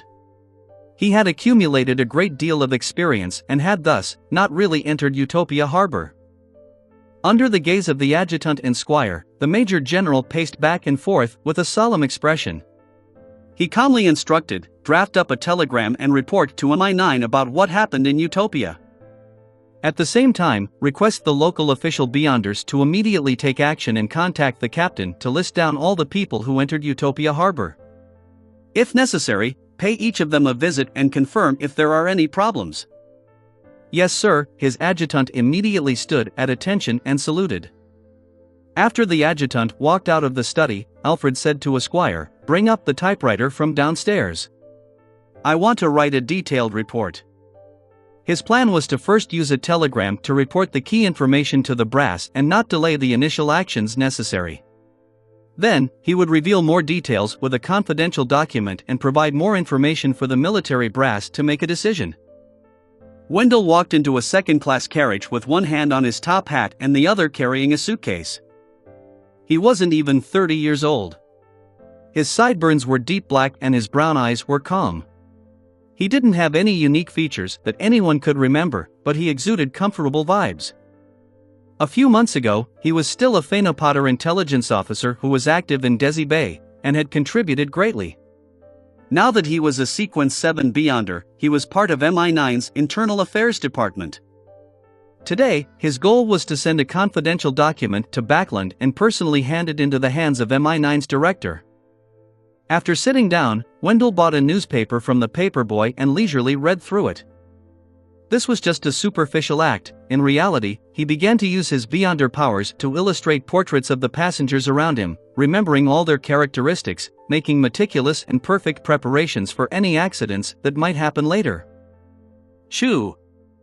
The steam locomotive was chugging forward as the scenery outside sped past the windows. A few hours later, Wendell cast his gaze out of the window with some anxiety. The sky was already filled with dark clouds, and a storm was about to descend. This meant that the steam locomotive would stop at a station ahead of time to tide through the storm. It might only continue its journey the next morning, and not reach its designated location. In Wendell's opinion, this would undoubtedly lead to more risks due to a deviation in his expectations. However, it was beyond him. He couldn't change the weather like the sea god, who was promoted by the Rorstad Archipelago's new government. The only thing he could do was pray to the Lord of Storms. Reality proved that praying was useless most of the time. By the time the sky turned dark, the station in front of them had already sent a light signal to get the train to slow down and stop. Shoo! The steam engine whistled again, and the train slowed down. Finally, it stopped at an unfamiliar platform. In the next second, near the steam-powered train's head, the mechanical door opened. The train conductor stood at the entrance and shouted to the staff on the platform, "What happened up ahead?" "Heavy rain. Visibility is 0, the white-side-burned employee answered loudly. Just as he finished speaking, a muffled thunder sounded, causing everyone to tremble as they sensed the incoming storm. "Damn it," the train conductor cursed. "Which station is this?" As it wasn't a normal stop, he didn't really know which station he was at. After all, the schedule he was in charge of didn't stop at every station in the past. "Utopia. It's a small station. You can arrange the rest yourself," the staff shouted and ran towards the other end of the platform with the glass lantern in hand. "I have to give the train behind a signal." The train conductor had no doubts about the staff's attitude because this was a normal dispatch process. Otherwise, an accident between two steam locomotives would happen. He could even be certain that the other staff members of the Utopia station had already sent a telegram to the other stations to warn them. Of course, they must have received a telegram to learn of the area ahead being enveloped by a heavy storm. Utopia, Wendell repeated the name in a low voice, not finding any useful information in his mind. Of course, he didn't think too much of it. This was because there were many unknown steam locomotive stations in the entire Lone Kingdom. This was a manifestation of the country's overall strength. The train conductor looked at the dark sky and muttered a few words before using the newest megaphone to speak to the passengers on board. "A storm is coming. The train will stop at Utopia Station until 8 in the morning tomorrow." He estimated the storm to continue the entire night. "You can stay in the carriage, or you can exit on your own accord to head into the city to look for an inn. Tomorrow, simply show your ticket stub to board the carriage again. Remember to be on time." The train conductor gave the passengers two choices. Wendell looked at the passengers inside the second-class carriage and pondered for a few seconds before carrying his suitcase and walking out of the train. It wasn't that he couldn't handle the harsh environment that wasn't conducive for good sleep. When he was an intelligence officer, he had been through plenty of hardship. He was only relying on his professionalism that the sealed carriages, which were limited in space for passenger movement, weren't as safe as a single room in an inn. Of course, he could also stay up all night, but this would definitely affect his condition tomorrow. Clearly, he still had a long journey tomorrow. After exiting Utopia Station, Wendell got on a rental carriage by the side of the road and said to the carriage driver, "To the municipal square." In the Lone Kingdom, there would definitely be a cathedral and a hotel near the municipal square. "Sir, are you planning on going to the hotel?" the carriage driver asked as he made the horse turn around, seemingly capable of getting along well with anyone. Yes. As a Sequence 7 Beyonder, Wendell didn't hide it. In his opinion, as long as he lived in the city center while overseas, he could easily find a group of helpers with his status, and his strength was enough to support him in completing this task. "The best hotel in Utopia is Red Boots." "Are we going there?" the coach driver asked in a suggestive tone that all men knew. If he didn't have a mission, Wendell wouldn't mind pleasuring himself. However, he could only shake his head without any hesitation. "I want a quiet hotel." "All right," the coachman replied disappointedly. "Let's go to the Irises Hotel. No one will disturb you there." As the carriage advanced, Wendell cast his gaze outside the window to observe the situation outside. Perhaps it was because the storm was about to arrive, the people on the road were all in a rush. Even the paper boys looked down. A very small city. Wendell came to a preliminary conclusion from the lack of a track carriage. He only saw one trackless carriage. This meant that most of the areas in Utopia could be reached on foot in an adequate amount of time. Just as he had expected, in less than 10 minutes, the rental carriage stopped at the entrance of the Irises Hotel. Wendell paid the fare and rushed into the hotel before the rain fell. He heard pattering sounds behind him just as he entered.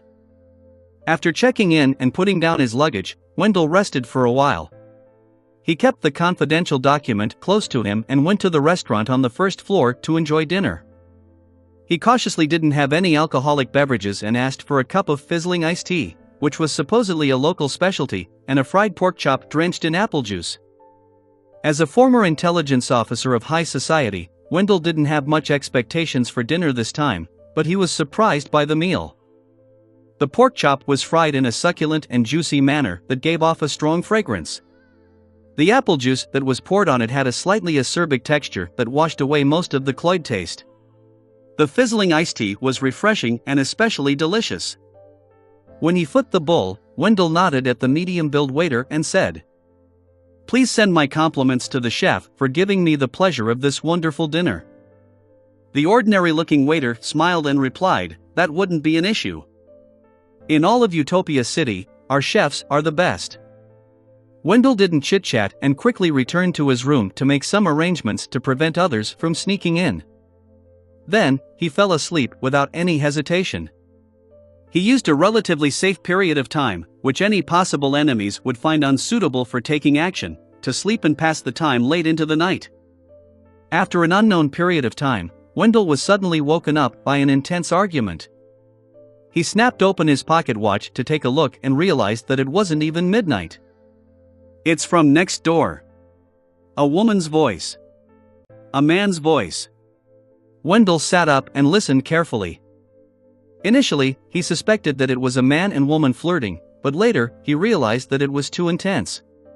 Some of the items were even thrown onto the wall. A quarrel turning into a fight? Just as Wendell mumbled, he heard the shouting, cursing, and screaming of a woman. Beating a woman? As a lone gentleman, although Wendell believed in the Lord of Storms and discriminated against women, it didn't stop him from thinking that men shouldn't be violent towards women. After 2 seconds of consideration, he decided to knock on the door and remind his neighbors to take note. At that moment, a tragic cry rang out. This was obviously from a man. Thud. Something heavy fell to the floor. Wendell's brows twitched as he sharply caught the scent of a criminal case. He stood up, put on his coat, and went to the room next door. He bent his fingers and knocked twice. A few seconds later, the door creaked open and a beautiful woman with long, wavy hair appeared in front of Wendell. Her hair was in a mess, and her face was ghastly pale. Her light green clothes were stained with blood, and she was holding a dagger that was dripping with blood. The lady in her early 20s stammered for a while before speaking in a dreamy tone. "I killed someone." Chapter 1331 Pleasure in Helping Others. Chapter 1331 Pleasure in Helping Others. Wendell wasn't unfamiliar with murder at all. When he heard that, he wasn't afraid at all. Instead, he calmly allowed his gaze to wander past the woman at the door and into the room's interior. He immediately saw a man lying on the ground. His chest was blood red. "Are you sure he's dead?" Wendell asked calmly. The young lady in her 20s was at a loss at first. Then, she answered with uncertainty, "Maybe. I don't know. If there's still hope, we need to send him to the hospital immediately." Wendell's tone was like he was speaking to a patient's family, not a murderer. The lady holding the blood dagger subconsciously turned her body and made way. Wendell took a few steps forward and approached the victim. He didn't need to squat down. He swept his gaze and made a judgment based on various signs. He is indeed dead. The woman in her 20s with messy, flaxen-colored hair didn't show any obvious change in expression. She looked down at her toes and said, "Call the police." "How do I address you?" Wendell had already heard hurried footsteps coming from the stairs. It was obvious that the attendant or hotel owner came up to check on the commotion after hearing the screams. Tracy, the pure lady with an attitude, answered softly. She then sank into her own world and didn't say another word. Wendell was just about to say something when the owner of the hotel who had helped him check in previously had already rushed through the door. "Goddess," the elderly man shouted after seeing the situation in the room. Wendell pressed down with his right hand, gesturing for him to calm down before saying, "Call the police immediately. I'll stay here and watch." His temperament and words exuded a sense of confidence that convinced others. The owner of the hotel didn't waste any time and immediately turned around and ran downstairs. As for Wendell, when he first came over to check on the situation, it was just a habit as a gentleman. In fact, he didn't have the intention to get involved in it. After all, he was still shouldering the mission. However, Miss Tracy's dazed, detached, and cold attitude induced a sense of pity in him. This was a normal reaction for a man. He surveyed the area as though he was conversing with the air. Killing someone doesn't imply a harsh punishment. It can be categorized into many kinds of situations. Tracy slowly raised her head and cast her gaze at the gentleman. There was an indescribable luster in her lifeless eyes. Wendell glanced at her bruised face. "He hit you?" "Yes." The man seemed to have some sort of authority, making Tracy, who wanted to remain silent, finally answer. Wendell looked down at the dagger that was no longer dripping blood. "Was it you who brought it here, or him?" Tracy's response was a little slow as she replied, "Him." Wendell nodded slightly and said, "Exercising your right to self-defense is in line with the law. I can testify to the police that you had an intense argument before it happened and that there was a fight. Clearly, men naturally possess an advantage in this aspect. I'm not discriminating against women, but it's something explained by science and experience." He paused and asked, "What is the relationship between the two of you? What happened?" Tracy's eyes darted about and she recovered a little from that deep, reclusive state. She seemed to be answering a policeman's question as she said with a look of hope and sorrow, I am his mistress." Upon saying this, a self-deprecating smile appeared on Tracy's face. "I used to be an ugly woman who blindly chased after money. Not long after I left the grammar school, I became his mistress under his enticement. He gave me a hotel and let me stay there. I wait for his arrival or for him to summon me every week.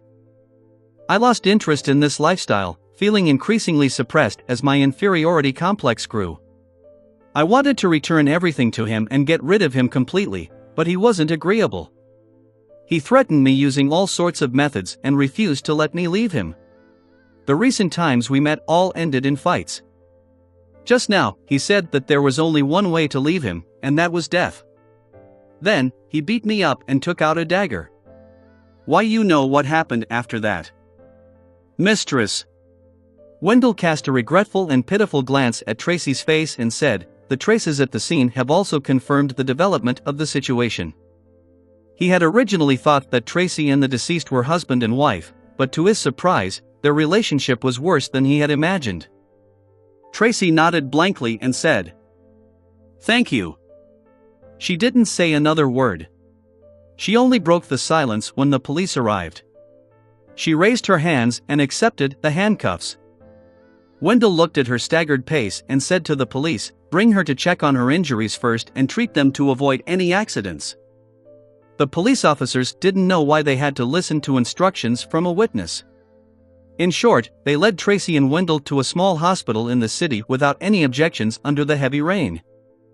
As Tracy was a woman, Wendell and two police officers waited in the corridor of the hospital without entering the room. As time passed, Wendell saw a pregnant woman being sent to the delivery room in a hurry. There seemed to be some problems and they needed help with the labor process. After a while, he heard the sound of a baby crying, an announcement of a new life coming to this world. At this moment, Tracy happened to come out. "Do you feel it?" "Life's beauty," Wendell said to Tracy solemnly. As Tracy listened to the baby's cries amidst the howling wind and rain, her expression was clearly touched. Her face had already been wiped clean, making her look very clean and simple. After a few seconds, Tracy returned to her senses and nodded at Wendell before saying, "Thank you." This time, she was no longer as numb, blank, and reclusive. Wendell secretly heaved a sigh of relief and followed her to the police station to record a statement. After doing what was necessary, Wendell walked to the street side and prepared to take a rental carriage back to the Irises Hotel. However, in the middle of the stormy night, there were no pedestrians or carriages on the road. This is the disadvantage of a small city. "It's not convenient enough," Wendell muttered. He opened the umbrella he had brought with him and made his way back to the Irises Hotel. As a former sheriff, he had the memory, in the mystical sense, of the route he had taken before. He wasn't worried about getting lost in the small city. At this moment, the storm had already reduced significantly. However, the strong winds continued to sweep past Wendell, causing rain to fall on him. This caused Wendell to raise his right hand and block his chest. That confidential document was hidden on the inside of the clothing. Wendell had previously kept the document close to him even when he was sleeping, not allowing it to be separated from him. For this reason, he had already developed a habit. As long as he had the corresponding self-reminders, he wouldn't turn over once he fell asleep. After walking for about 15 minutes in the small town of Utopia, Wendell saw the Irises Hotel. At that moment, his top hat and clothes were drenched due to the strong winds. This made him a little worried that the confidential document would be damaged by the water. "Strictly speaking, I have already violated the rules of the mission, but how could I not help a lady like her?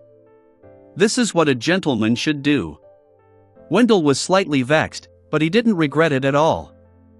After entering the room, he immediately removed his jacket and took out the document, placing it on the table.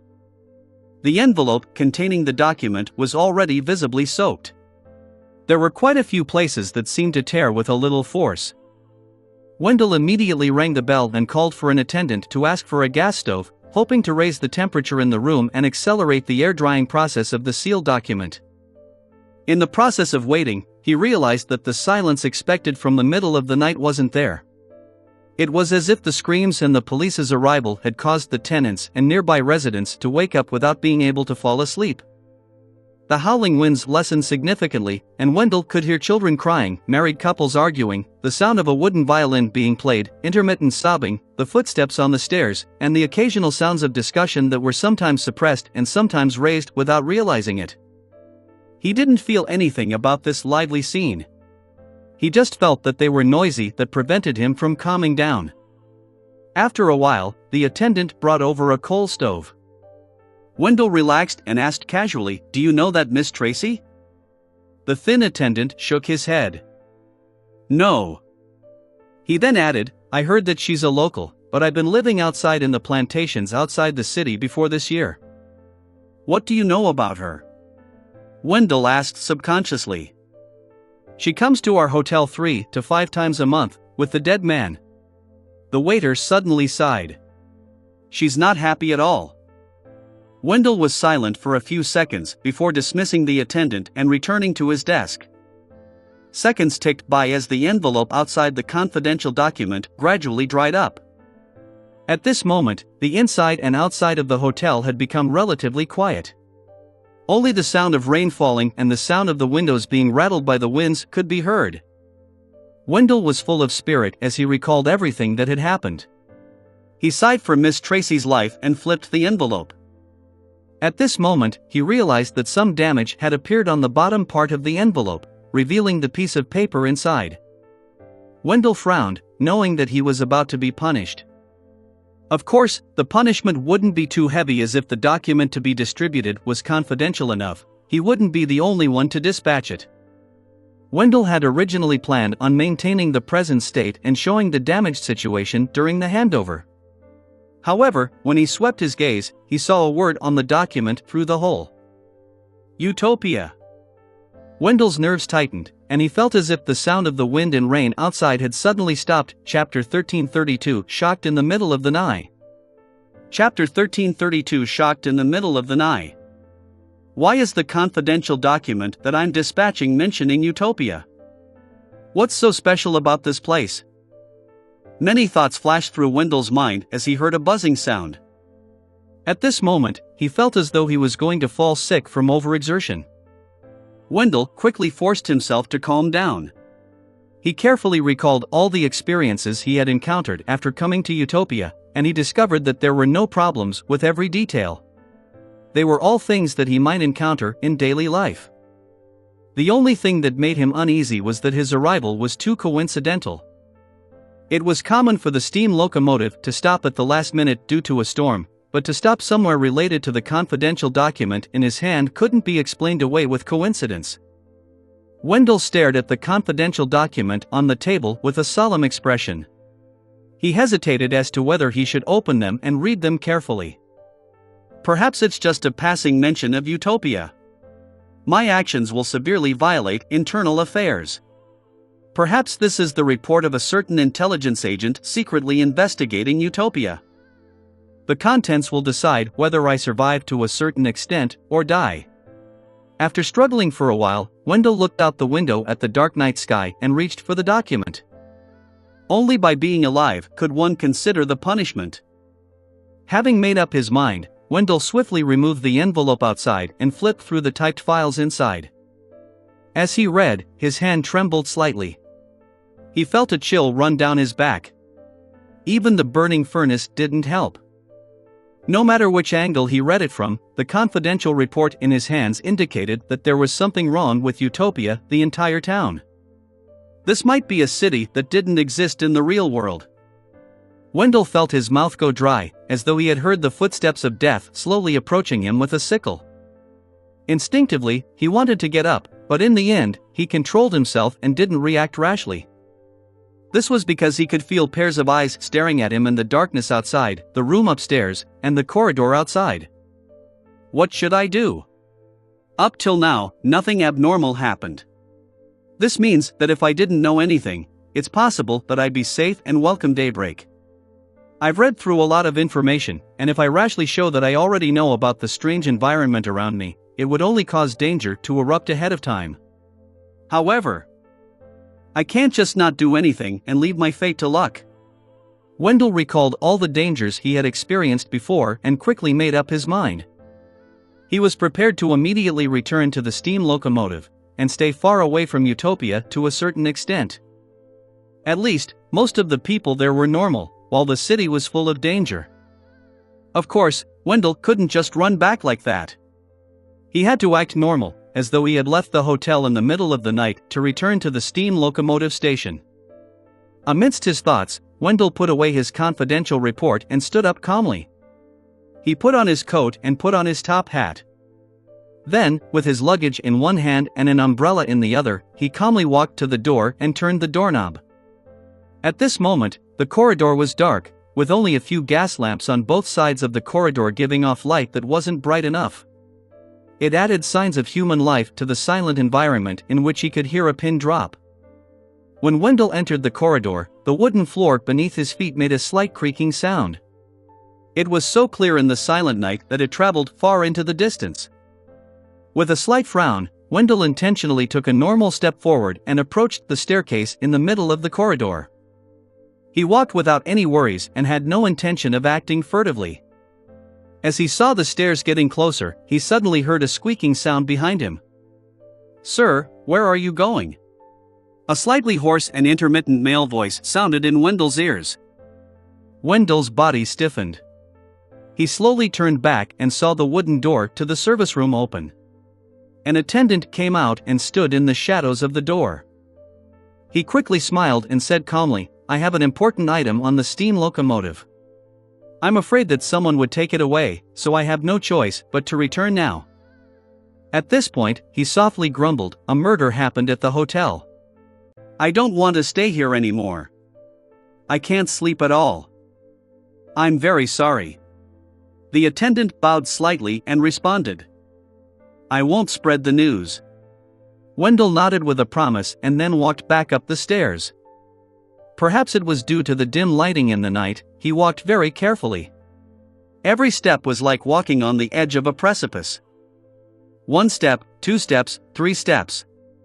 Wendell, who had been on guard towards the attendant behind him, finally returned to the first floor.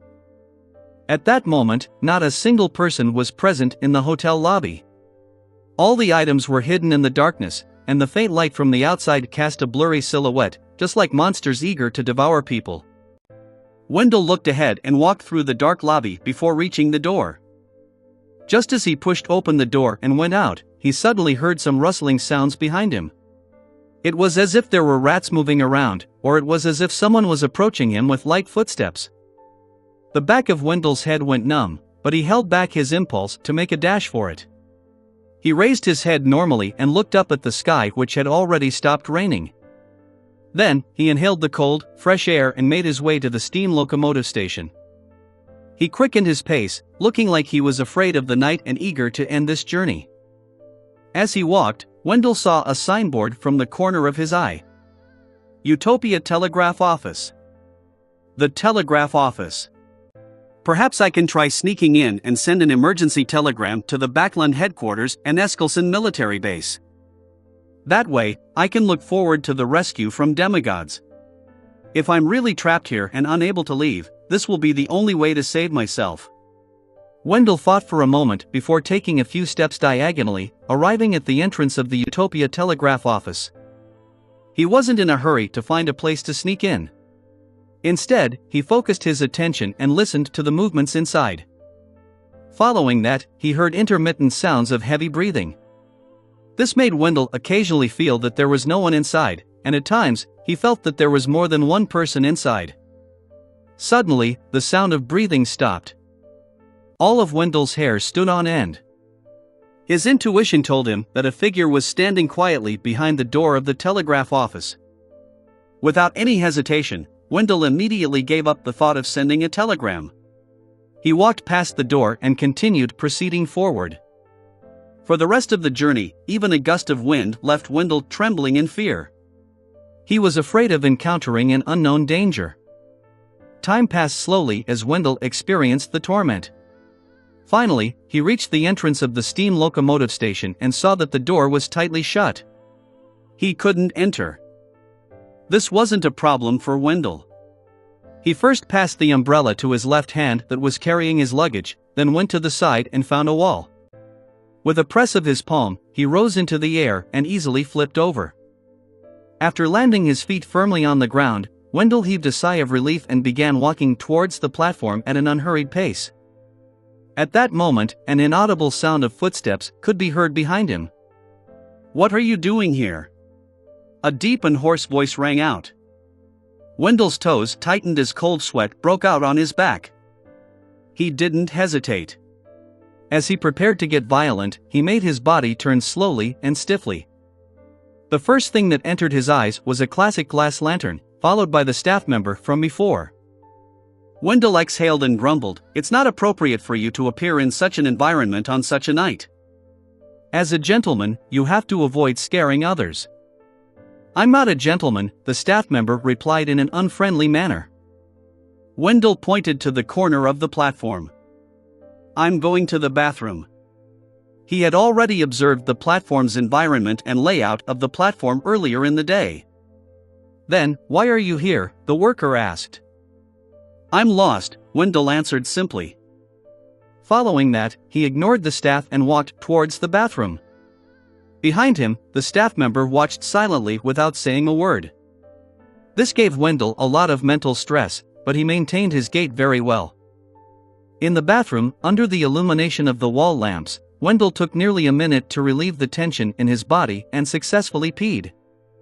After returning to the steam locomotive, Wendell finally found a sense of security as he looked at the passengers lying on their beds. In the next few hours, he didn't sleep at all and was on guard against any accidents. Just as Wendell's grasp of the passage of time slowed down, the sky gradually brightened and dispersed the darkness. In the next 2 hours, the travelers who had gone to Utopia returned one after another. Some bought a bottle of local red wine. Some looked haggard. They looked like they had been beaten up or were hungover. Wendell was very wary of them, but he couldn't discover anything unusual in the details. Shoo! Finally, the whistle sounded as the steam locomotive slowly began to move. Amidst the chugging sounds, the train left Utopia Station. After that, they went through another dark, gloomy weather. Fortunately, no thunderstorm descended, and the sun quickly pierced through the clouds and illuminated the ground. For Wendell, all of this was normal. It had been like this since he arrived at Utopia last night. If not for the confidential report which was hidden near his chest, he definitely wouldn't have believed that there was any problem with Utopia. When the steam locomotive reached the next stop, one that everyone was familiar with, Wendell finally relaxed. He felt as if his brain ached with a throb, as though he had been drained of his energy. At this moment, he quickly recalled his experience in Utopia. As he recalled, Wendell suddenly sat up straight. He had used the excuse of going to the bathroom last night, but he was carrying his luggage and an umbrella. He didn't look like a passenger who had just come down from a steam train. The station worker didn't realize this, or rather, he had already discovered it, but he did not expose him for some unknown reason. Chapter 1333 Warning using his experience as example. Chapter 1333 Warning using his experience as example. All of a sudden, the muscles on Wendell's back began to tense up as if he were about to explode. He was shocked and doubtful as several guesses flashed through his mind. The residents of Utopia are monsters in human skin. They usually look normal, but once they encounter blind spots in logic, they would show a side that is different from an ordinary person, ignoring the points that are obviously problematic. Or perhaps that staff realized that I was lying and was unwilling to deal with me, so he pretended not to see me and let me go? But why? Yes, carrying my luggage to the bathroom can be explained away as me being afraid of losing my luggage, but the entire platform is sheltered. There's no need to take the umbrella. Besides, the rain had already stopped. Wendell instinctively turned his gaze out of the window, only to see the sunlight shining on the platform he was at. One by one, passengers waited in order behind the safety line, completely different from the dark and gloomy vibes that Utopia gave off. Phew! He exhaled and suddenly relaxed. This isn't Utopia. I've already left.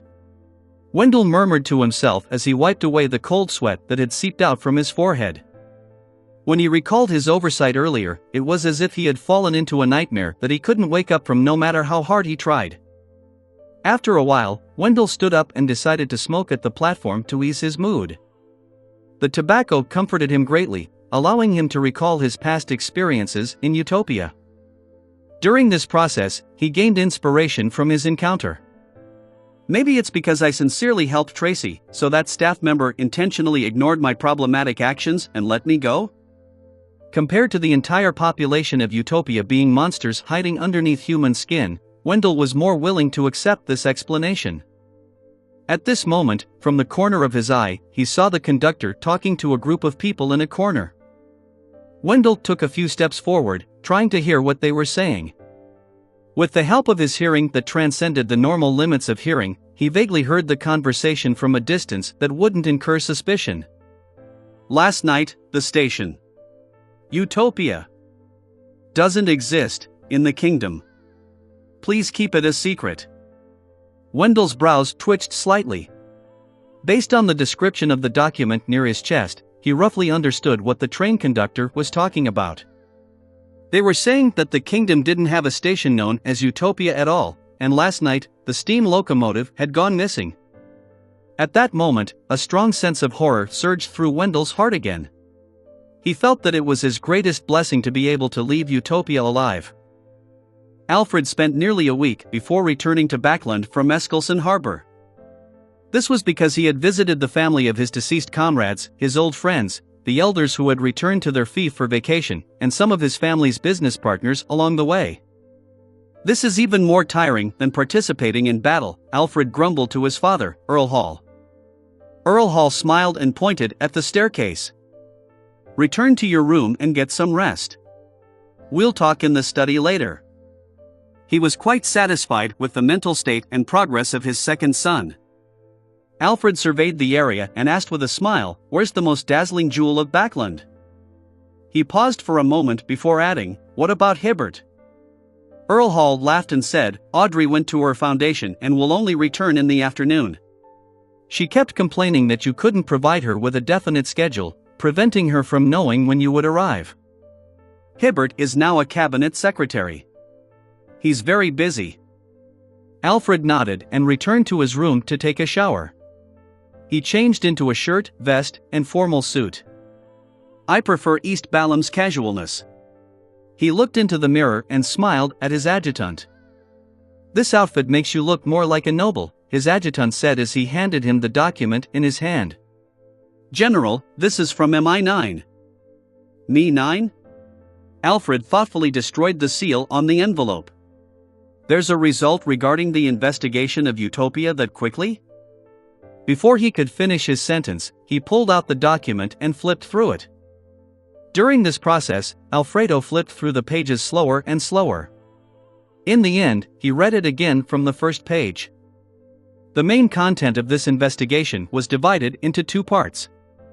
The first was regarding the MI9 member who had dispatched Alfred's report. He had accidentally entered Utopia and witnessed a murder case. He managed to forcefully escape in the middle of the night and return to the steam locomotive. The second was that the railways in Desi Bay which led to Backland didn't have a stop named Utopia Station along the way, nor was there a harbor known as Utopia in the Berserk Sea. The subsequent investigators didn't find any traces. The two cases didn't exceed the limits of Alfred's imagination. What surprised him was the criminal involved in the murder. Her name was Tracy. She was the owner of a hotel. She had received middle-class education and graduated from grammar school. After that, she became a mistress of a businessman. Recently, she was trying to free herself from this identity. This was identical to the owner of the Harbor Hotel, Tracy, that Alfred had met. Every detail matched. As a result, Alfred determined that the culprit behind the murder was Tracy, the beautiful woman who had received a certain degree of education, who was able to produce sad music in the middle of the night. "Is this her backstory?" Alfred muttered to himself silently. This made the residents of Utopia seem very realistic. It wasn't what Alfred had expected, an illusion. In other words, after the outsiders left, the inhabitants of Utopia continued to lead their own lives.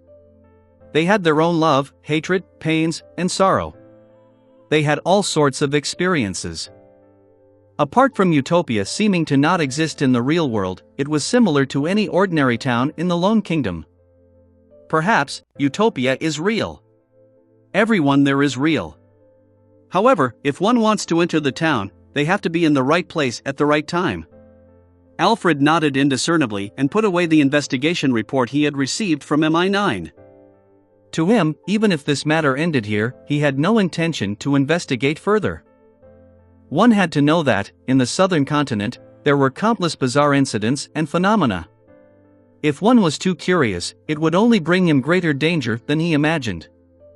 After adjusting his clothes and mood, Alfred came to his father's study and knocked on the door with his curled finger.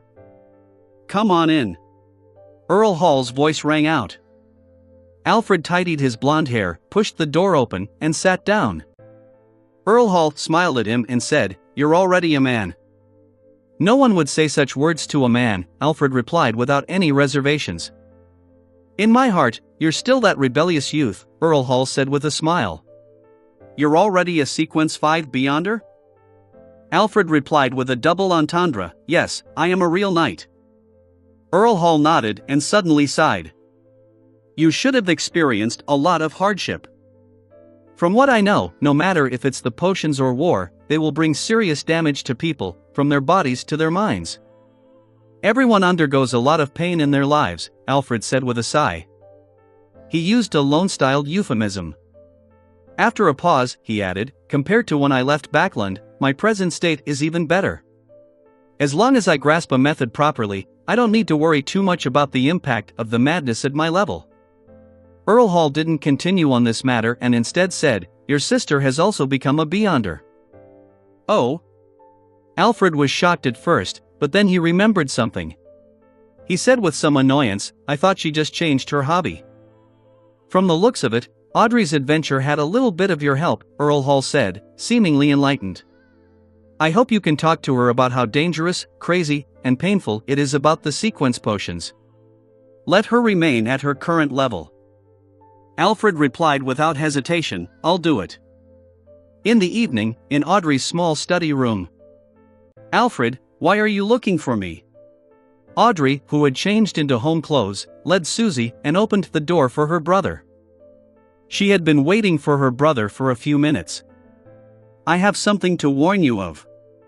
Alfred walked into the study and casually pulled a chair over. Audrey smiled and pointed at the golden retriever. "Do you need Susie to leave?" Alfred couldn't help but smile as he looked at the obedient golden retriever who was sitting by the side, her eyes filled with a look of sentience. "There's no need for that. I believe it won't eavesdrop on our conversation." Audrey casually corrected him. After the noble girl sat opposite him, Alfred sighed inwardly. After not seeing her for a few years, her younger sister was no longer as tender as before. Regardless of her looks or temperament, she had already reached a level that brought about amazement.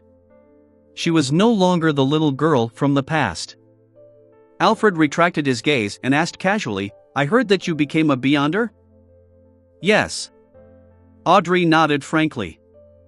Alfred had originally planned on asking what sequence she was, but after some thought, he felt that it was too direct.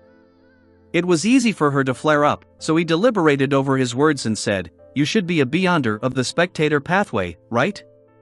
The rainbow salamander has similar powers." The rainbow salamander was a gift from Alfred to his sister.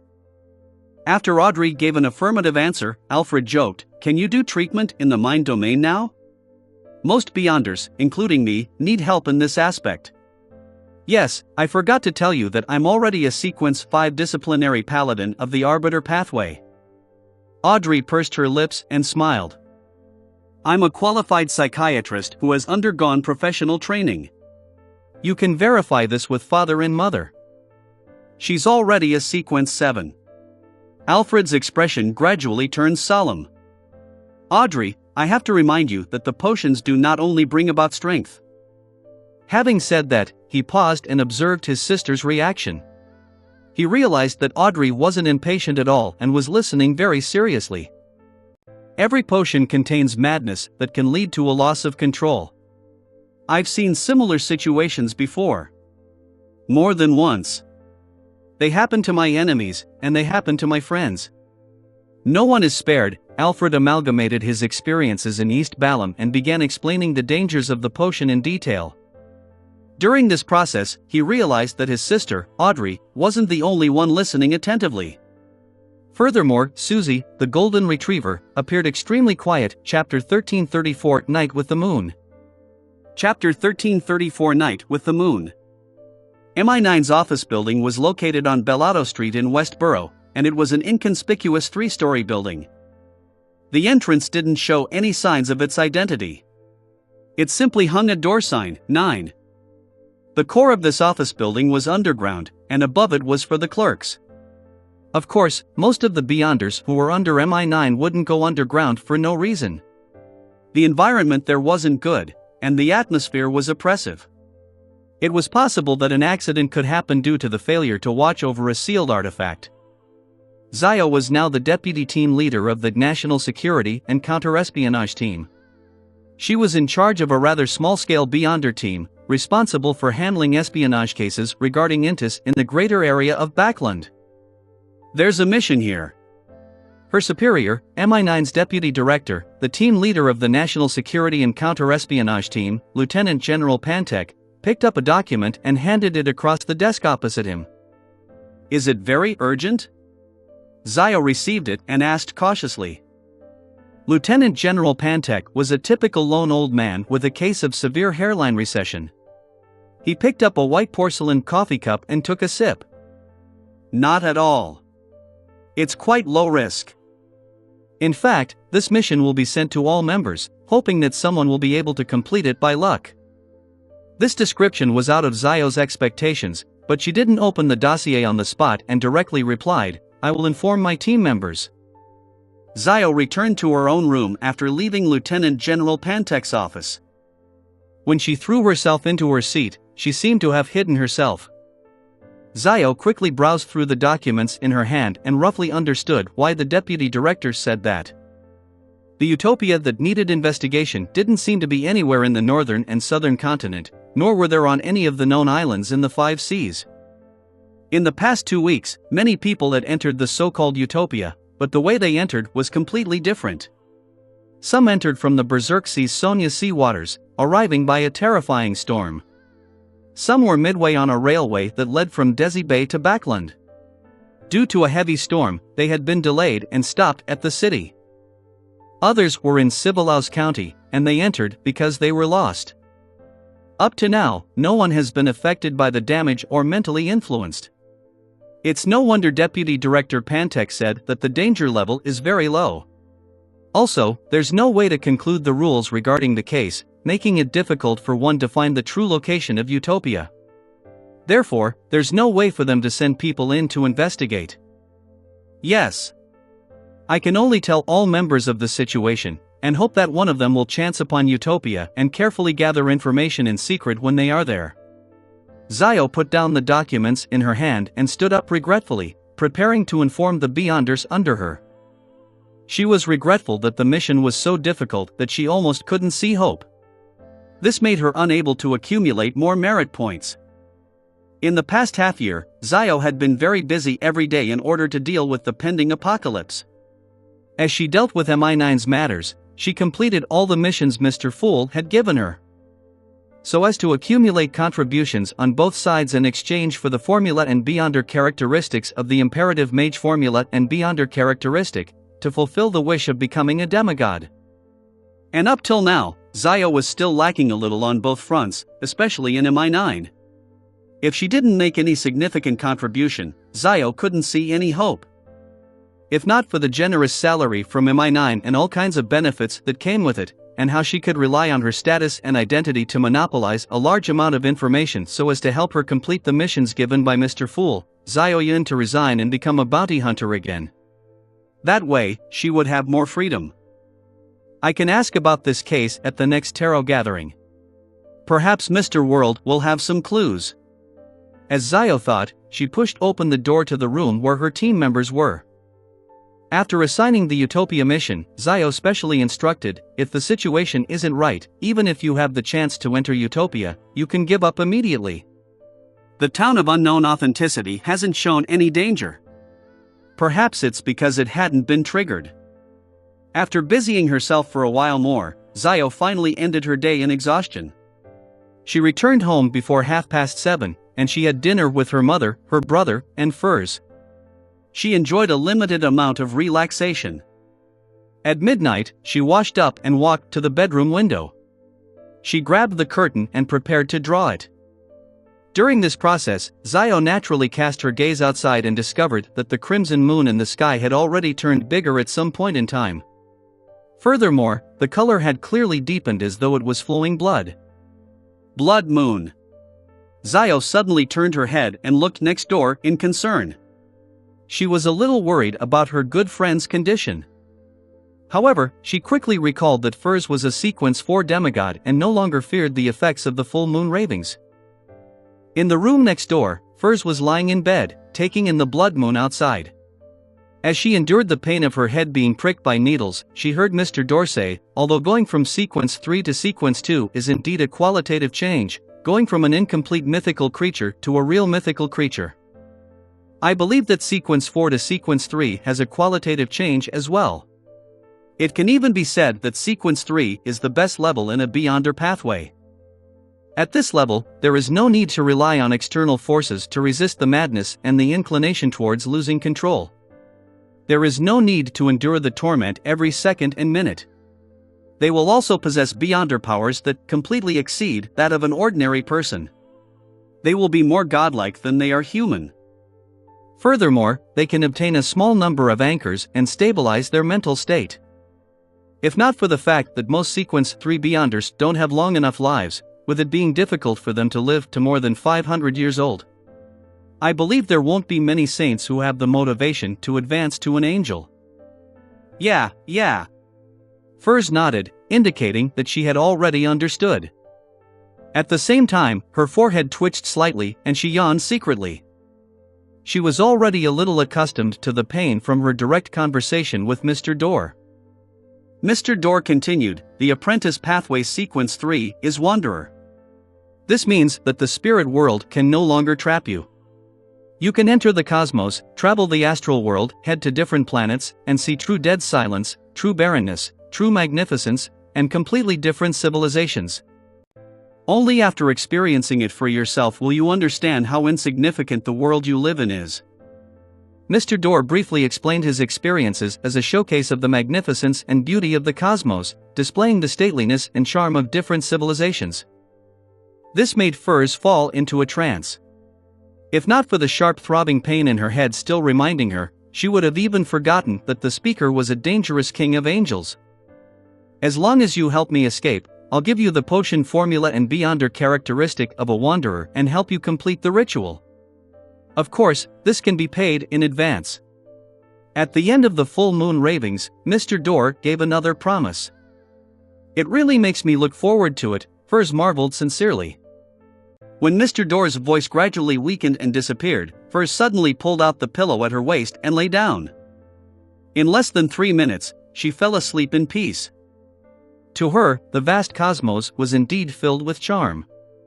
However, it also contained the danger of being corrupted just from knowing about it. She had no motivation to explore it.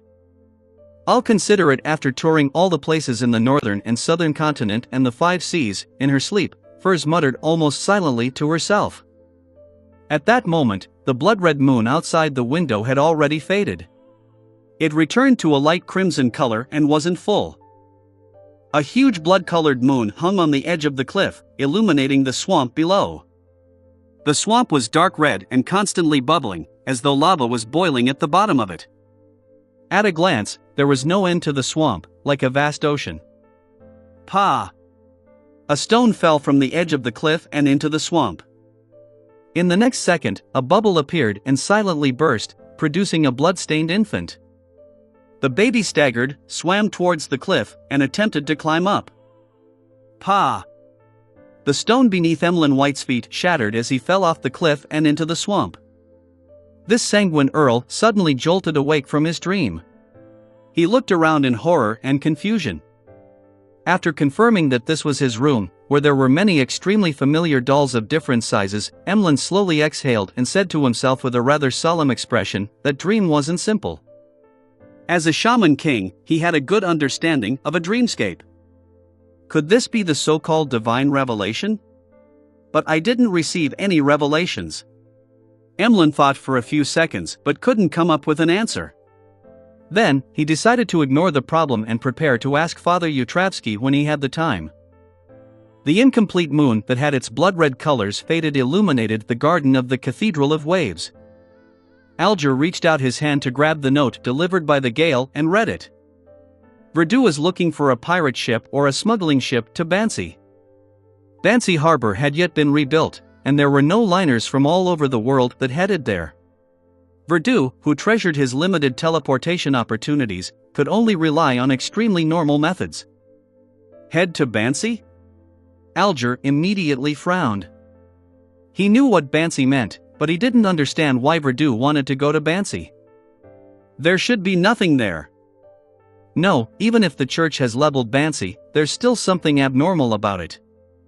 Furthermore, the church didn't investigate what problems Bansi had hidden in the past.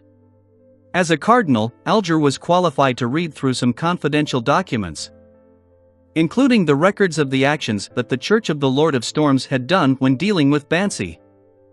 In addition, he had also learned more from Mr. Fool and the World Gairman Sparrow. After some thought, Alger quickly came to a decision. He planned on getting his shadow guard to arrange a pirate ship for Verdu. In this aspect, Alger knew many key people to aid him. It didn't need him to show his face in person or use his name. Of course, smuggling ships in the Rorstad archipelago were often equivalent to pirate ships. Chapter 1335I. Chapter 1335I. I'm sitting on the chair in a police station, looking at the mouths of two men in black and white checkered uniforms opposite me. It's like they're talking about something. The man on the left has a cold expression on his face, as if he has been through too many unfortunate events. The man on the right is a little inexperienced, and there's a hint of pity in his eyes. I don't feel any pain, nor did I regret delivering that final stab. At that moment, I even felt that I had been liberated. The warm blood that sprayed on my body was like salvation from a god. I only regret my fervent pursuit of money in my youth. I had sacrificed my dignity, my body, and my freedom. Over the past few days at the police station, I've had enough peace and quiet. I had the opportunity to ponder this question at a deeper level, far deeper than whatever that I've been thinking about over the years. Me having a weak will and being immature were the source of the mistakes I made. But they weren't the only reason. Ever since I was a child, all the education I received told me that working and striving hard is for that big house, those full floor-to-ceiling windows that let in plenty of light, to have more than 3 servants, a lawn and garden that I can call my own, silver-plated or even gold-plated cutlery. Be able to host a banquet filled with delicacies, run balls that were filled with melodious music, etc. The newspapers and magazines I'd read also told me over and over again that only those that showed a sufficient level of decency can be called middle class. They are the true pillars of support for this kingdom. They are people of high class, excellence, zero mediocrity, and integrity, while having compassion and knowledge. At the same time, they also told me what decency was. It's wearing a beautiful dress, matching expensive skincare products, cosmetics, and exquisite fashion handbags for different occasions. It was to attend concerts, high tea, and gatherings filled with class. And all of this translated means gold pounds, and gold pounds. I have to admit that pursuing a better life is instinctual for everyone. However, when the influences on a girl tells her in every aspect that, when the mainstream views of society are all about appearance, exquisiteness, and elegance, it's very difficult to not have her thoughts become influenced. I don't know what this phenomenon is called. I only know that if all of this can't be changed, then a tragedy like mine will continue happening more and more often. When that happens, someone would definitely curse. Look at these gold-digging women, selling out their souls. Subconsciously, I turn around and see the beautiful and bustling world outside. I see the bright red blood flowing in this world. Miss Tracy, are you listening to us? A voice distracts my thoughts, coming from the slightly inexperienced policeman. I grin at him, not telling him I'm thinking about some philosophical questions. What a joke. A gold digger who sold her soul is actually thinking of such a name matters when she's being interrogated by the police. The policeman nods and says to me, "Miss Tracy, you'll be put on trial soon. We'll arrange a lawyer for you." I'm sorry, we didn't manage to retain the witness. Just having his testimony isn't in your favor. It's okay, I say quietly to him. I will try my best to defend myself and repent for the crimes I have committed. I only hope that I can restart life anew. I think for a moment and curl the corners of my lips. I say to the 2 officers, "Can you borrow a few books from the library for me while I wait to go on trial?" Yes, Phenomena of Sociology and Education. At that moment, I see the 2 police officers in a daze, and a hint of, yes, surprise. I sit at the far end of the modeled table and hear Miss Judgment describe the Utopia incident. After she finishes, I look around and hoarsely say, "This is a ritual." Unsurprisingly, I see Miss Judgment's gaze freeze. I can sense Mr. Hangman and Miss Justice looking over with a hint of speculation in their eyes. At this moment, I can almost guess what they're thinking. They definitely suspect that this is the World Gehrman Sparrows Sequence 1 ritual. And they are already long aware from the talks in the tarot gatherings that the existence of a Sequence 0 true God makes it impossible for a Sequence 1 to exist. Regarding this matter, I have already prepared an explanation. It is to let them think about the ancient sun god and his 8 kings of angels. Unfortunately, no one raises any questions. They may have already made the connection to the kings of angels, or perhaps they believe that the ritual involving Utopia is mainly to help Mr. Fool awaken further.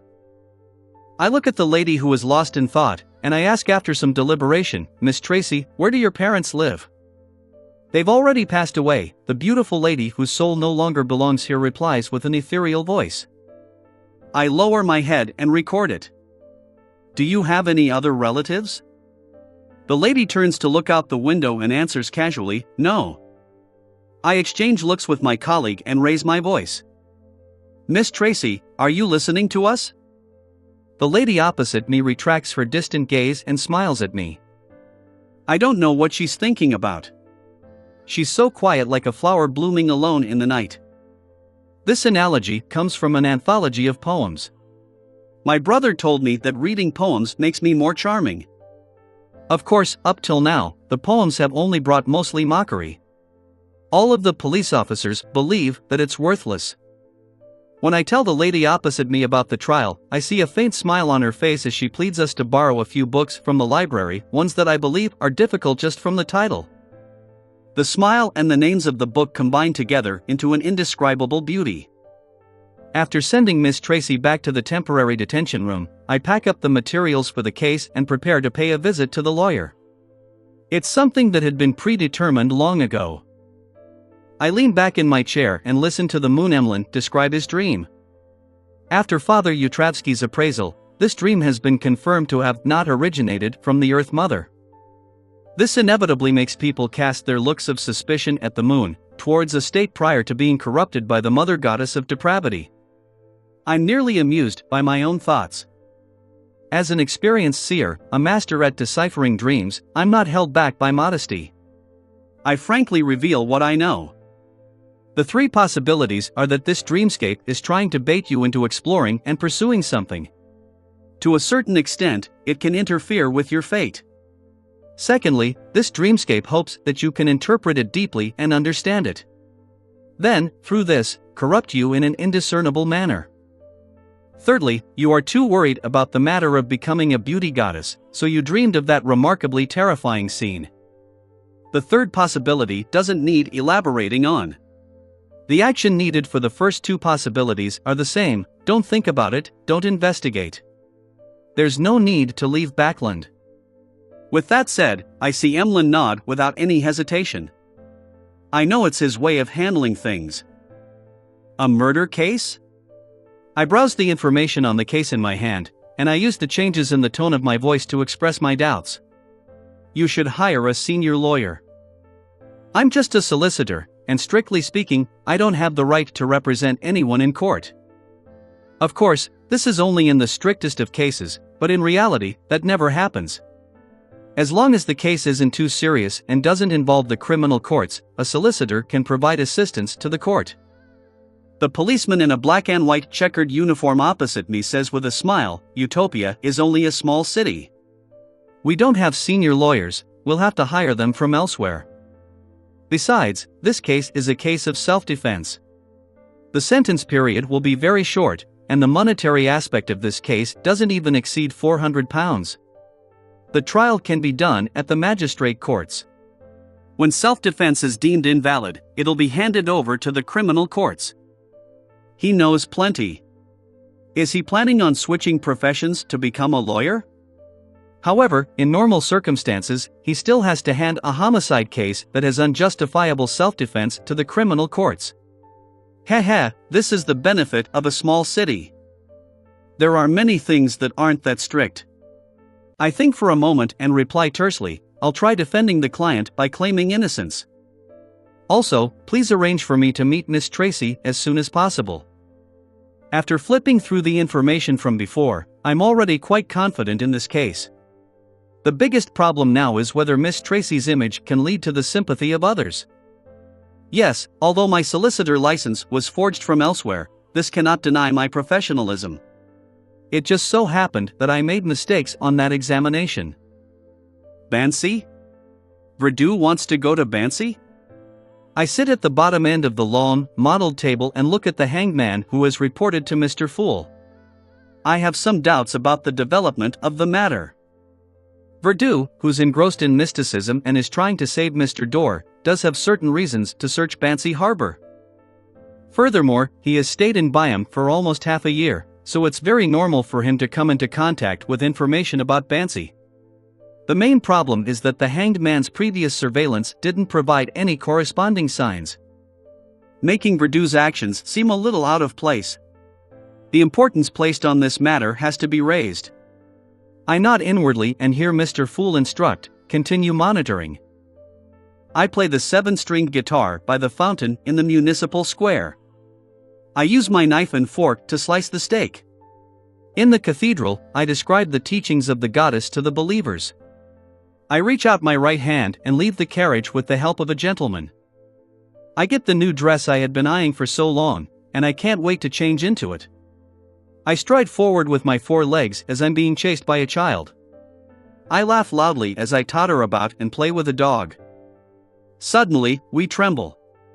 We look up into the sky and see illusory, thin lines drilling out from our bodies. They extend to an infinite height, extending beyond the grayish-white fog. They extend into an ancient palace and land in the hands of a tall figure shrouded in fog. During this period of time, Klein's state had always been very strange, as though he had completely transformed into thousands of lives. Every clone had their own will, thoughts, knowledge, and fate. However, above this collective consciousness was a primary consciousness that held control.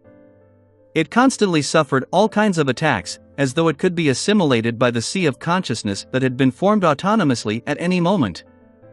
However, it eventually withstood the barrage of attacks, allowing Klein to maintain a certain level of clarity. His true body had been lying underground in St. Ariana Cathedral.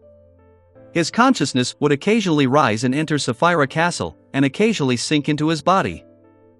All the scenes that the marionette clones experienced constantly flashed in his mind like a dream formed from large amounts of fragments. Chapter 1336 Interaction. Chapter 1336 Interaction. Backlund Steam Locomotive Station, Platform 3. Alfred chatted with his parents and sister for a while before rushing to leave the train during the gap in between.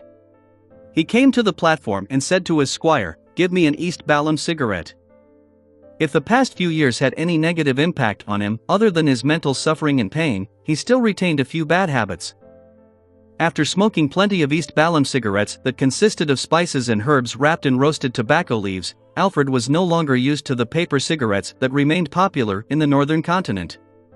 He believed that they were bland and tasteless, as though they were liquor diluted with water. As for cigars, he felt that it needed a good environment to slowly savor it. It didn't suit his present situation. Of course, his smoking addiction wasn't too serious. A disciplinary paladin had a good enough constitution and spirit to resist such influences. Alfred came to the platform to smoke because he felt that it was too stuffy in the train carriage. Besides, his mother often raised the issue of him not being married. After the squire took it out and lit the East Balham cigarette, Alfred brought the stick that was nearly charred black to his mouth and sucked it deeply. The strong smell entered his body, causing his spirit to jolt. At that moment, he saw a blonde-haired man who looked like a classic sculpture walking over with his valet. Alfred hesitated and smiled. He raised his right hand and said, "Hibbert, I thought you wouldn't be returning to East Chester." It was Earl Hall's eldest son, Alfred's brother, Lord Hibbert Hall. Hibbert drew a perfect smile and said, "I'm just a cabinet secretary, not the cabinet chief secretary. I won't be so busy that I don't even have the weekend off." In fact, he had no plans on being a cabinet chief secretary either. His main goal was to accumulate experience at the various departments in the government and build up his own networks and resources to prepare for entering the House of Lords in the future. Alfred took another puff of the East Balham cigarette and smiled. "Happy weekend." After watching Hibbert enter the carriage, Alfred sensed that someone was looking over and was discussing. "Why aren't there any passengers waiting for that train carriage? It doesn't seem to be full." "Ha, that's a special carriage. It was pre-booked by an important figure for a large sum of money." I know that you might not have seen such a situation before, but you have to remember that this happens frequently in big cities like Backlund and Constant. When those important figures bring their entire family out, they will definitely have more than 100 servants follow. Perhaps there might even be pets, so how can they squeeze in a train carriage with ordinary people? Is that so? I wonder who was this big shot? Alfred turned his head to look.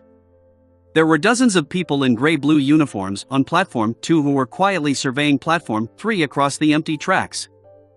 The distance between the two parties wasn't small. If Alfred's hearing wasn't outstanding, he wouldn't be able to figure out what they were discussing. They are? Alfred turned to ask his adjutant. He could only recognize that the uniform they were wearing belonged to a railway company. The adjutant turned around immediately and asked the staff at the platform. Soon, he jogged back and whispered to Alfred, "General, they're train dispatchers from all over the kingdom. They're undergoing short-term training in Backlund." Alfred nodded slightly and glanced at the Platform 2 again. The oldest of the train dispatchers had white hair and the youngest looked to be in their early 20s. Most of them were middle-aged men in their 30s or 40s with gray sideburns. In the Sonia Sea, city of generosity, Byam, Verdu carried his luggage, which didn't contain many valuables, and boarded the boat at night. He left the harbor and boarded a pirate ship. As a Sequence 7 of the Apprentice Pathway, he wasn't very good at combat. And even though Verdu had a mystical item with him, he was rather afraid of its negative effects. He wasn't willing to use it unless it was critical to do so. Therefore, in order to avoid danger, he tried his best not to bring anything that would easily attract the greed of pirates which he didn't trust. The pirate on the deck glanced at Verdu and scoffed. "There's no need to be afraid. We always keep our promises. As long as you pay for the journey, we definitely won't throw you into the sea. Here, it'll be even safer than you taking a passenger ship. At least you don't have to worry about encountering pirates." Seeing Verdu silent as though he appeared somewhat afraid, the pirate gleefully threw a key to him. "The second floor on deck, the room at the end." Verdu caught the brass key and entered the cabin. He climbed up the stairs and headed down the corridor. This level seemed to be specially prepared for the people who boarded the pirate ship for various reasons. Along the way, Verdu encountered a few passengers that were totally unlike pirates. Among them was a street girl who was dressed rather scantily, a middle-aged man with a protruding belly and oily faces, an extremely cold young man wearing a cloak and a top hat. "Do you want to join me?" the lady smiled and asked when she saw Verdu looking over. She fluttered her eyes at him as she asked. It wasn't clear if she was planning to do some business on the trip, or if she was doing business while happening to make a trip. Verdu ignored her and withdrew his gaze before walking to his room. That well-defined and cold young man also stopped at the entrance diagonally opposite. "Backlund, Westboro, 9, Bellotto Street. Come in." Zio straightened her body from the huge, wide seat. The door creaked open, and two MI9 members who were under Zio walked in. "Colonel, we've found some information regarding the investigation of Utopia." A man in a dark-colored jacket handed Zio a report. Zio was startled as she perked up. "What is it?" The man in a dark-colored jacket simply said, "In the past few days, we took advantage of the free time we had from completing our previous mission to visit all the passengers in Backlund from that particular steam locomotive through our informants." Without a doubt, he was referring to the steam locomotive that had stopped at Utopia. "Okay." Zio nodded and gestured for her subordinate to continue. The man in a deep jacket pointed at the report and said, "We have preliminary confirmation that none of the passengers that successfully arrived in Backlund show any abnormalities. They're in good spirits and have no problems with their memories. However, we discovered something. At that time, not everyone returned to the train. According to two passengers, their neighbors chose to remain in Utopia. One was a lady who loves traveling and exploration. She has a deep love for foreign places. After witnessing the outstanding red wine, desserts, and unique fizzling iced tea in Utopia, she decided to give up on her original plans and stayed in the small unique city for a while longer to discover even more wonderful things. The two passengers learned about this when they were chatting with her. Not only did they share neighboring seats, but they also chose to stay in the same hotel. They met in the morning. That hotel happened to be the same one our intelligence agent stayed in. It's called Iris's. Zio slowly nodded and said, "Have you investigated the lady's situation? What's her name?" "No, we can't be sure if she has left Utopia," answered the other MI9 member with a bushy goatee. Those two passengers only know that lady's name is Monica, but they don't know her last name or background. Zio tersely acknowledged. "Your subsequent mission is to investigate this lady's background, find her family and friends, and confirm if she has returned." "Yes, Colonel." The two MI9 personnel saluted and left Zio's office. Zio read the report they had submitted and sighed silently. Compared to her subordinates, she was actually closer to the truth of Utopia. She already knew that it was a ritual that had a certain connection with Gehrman Sparrow. However, she had no way of reporting this news to her superiors for credit. Without mentioning the origins of the information, Zio needed to consider whether Gehrman Sparrow was willing to let this news leak out. "Perhaps I can try contacting Gehrman Sparrow and ask him for his opinion." Zio tidied her desk in thought and left MI9. After changing her clothes, she returned to East Borough and the Bridge area. She headed to different bars, just like back in her bounty hunter days, to gather all sorts of information from different people. During this process, she asked about Utopia in passing, but no one had heard of it.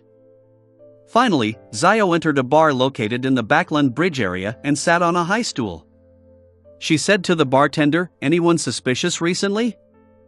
"A lot of people are suspicious, but they don't have any bounty," the bartender replied casually. Zio circled around this topic for more information, and when done, she asked according to plan, "Have you heard of Utopia?" "I've heard of it," the bartender replied as he wiped the glass. Zio moved her gaze from the bar counter up slowly. She looked at the bartender and asked, "Where from?" "There was a guest who came earlier, and he controlled his drinking," the bartender said indifferently. "I promoted our specialty cocktail to him. He said that he has other things to do, so he could only drink a glass of beer. I praised him and asked where he came from. He said, Utopia." Wendell had just finished his breakfast when the doorbell rang. Through the peephole, he saw a police officer in a black and white checkered uniform standing outside. He opened the door in puzzlement. "Might I ask what's the matter?" Wendell asked politely. This house was a place he had been assigned to after coming to Backland.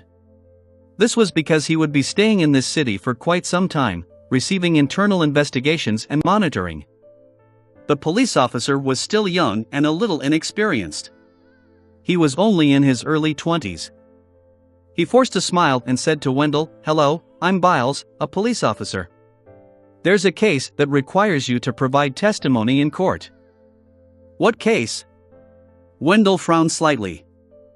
The young policeman named Biles said with a polite smile, "It's the Tracy homicide case in Utopia." Wendell's eyes widened. Chapter 1337, A Chain Reaction. Chapter 1337, A Chain Reaction. At that moment, Wendell felt his calves tremble slightly, as if he could no longer support the weight of his body. After leaving Utopia, he had anticipated the worst possible outcome, sudden death, with no explicable reason. However, he never expected that he would meet someone from Utopia in Backland, a real large city. More importantly, the visitor had even invited him to Utopia. To Wendell, this was an extremely scary nightmare. Him not experiencing a mental breakdown could only be attributed to his good mental fortitude. Keeping his composure, Wendell forced a troubled expression and said, "I've had plenty of things to do recently." The police officer named Biles immediately said, "The trial will happen in 2 weeks. Here's the subpoena." As he spoke, he handed the document to Wendell. Frankly speaking, Wendell didn't want to accept it at all, but he had no choice but to accept it. Biles took a step back. "This concerns the future of a lady. I sincerely hope that you can testify in court." "It depends on the situation." Wendell didn't want to agree or refuse. Biles didn't say anything else as he bowed. I'll wait for you in Utopia. I hope we meet again." With that said, he turned around and left the residence, entering the street. Throughout the entire process, Wendell seemed to have been frozen into an ice sculpture, standing there without blinking. After another 10 seconds, he finally woke up from his nightmare. He collapsed to the side weakly and held himself up by placing his right hand to the door. Just now, he had been so afraid that Biles would forcefully bring him back to the non-existent Utopia. If that happened, Wendell didn't know if he still had a chance to leave. Perhaps he would disappear forever. Compared to sudden death, this impossible to predict but clearly negative outcome left him even more fearful. "I need to quickly report this matter to the brass. Capture that policeman from Utopia and find out the real situation of this bizarre town and a suitable way to resolve the problem completely." Wendell snapped back to his senses and tried his best to perk himself up. He prepared to inform the MI9 members who were secretly monitoring him.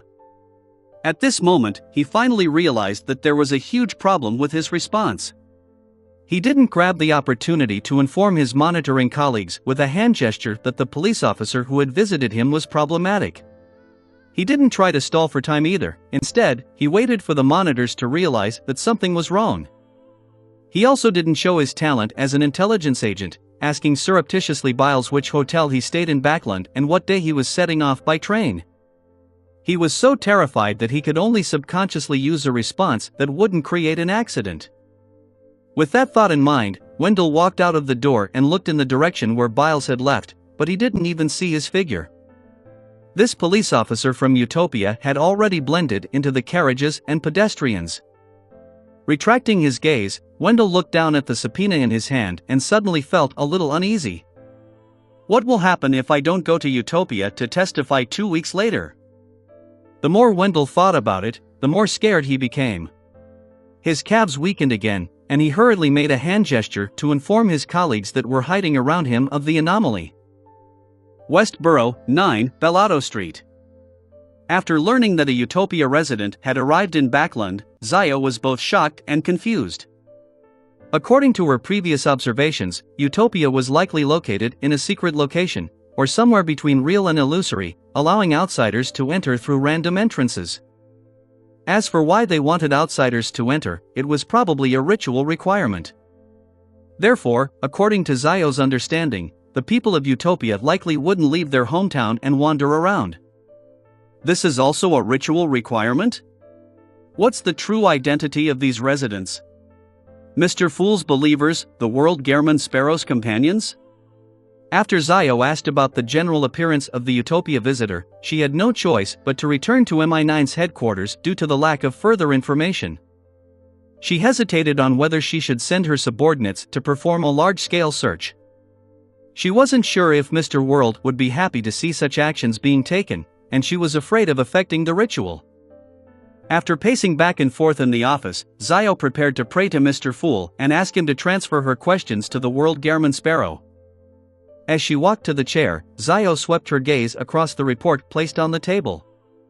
It was an investigation report that her two subordinates had prepared.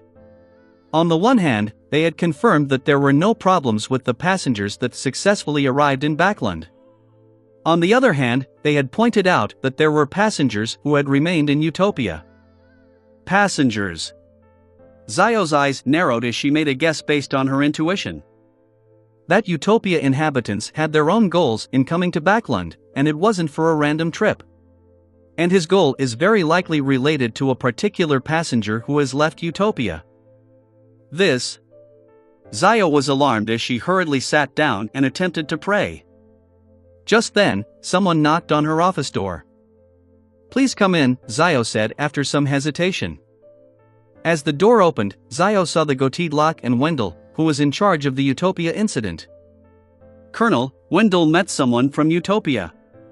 He paid him a visit directly," Locke said, fumbling over his words. This development was equally unexpected. Indeed. Zaya wasn't surprised.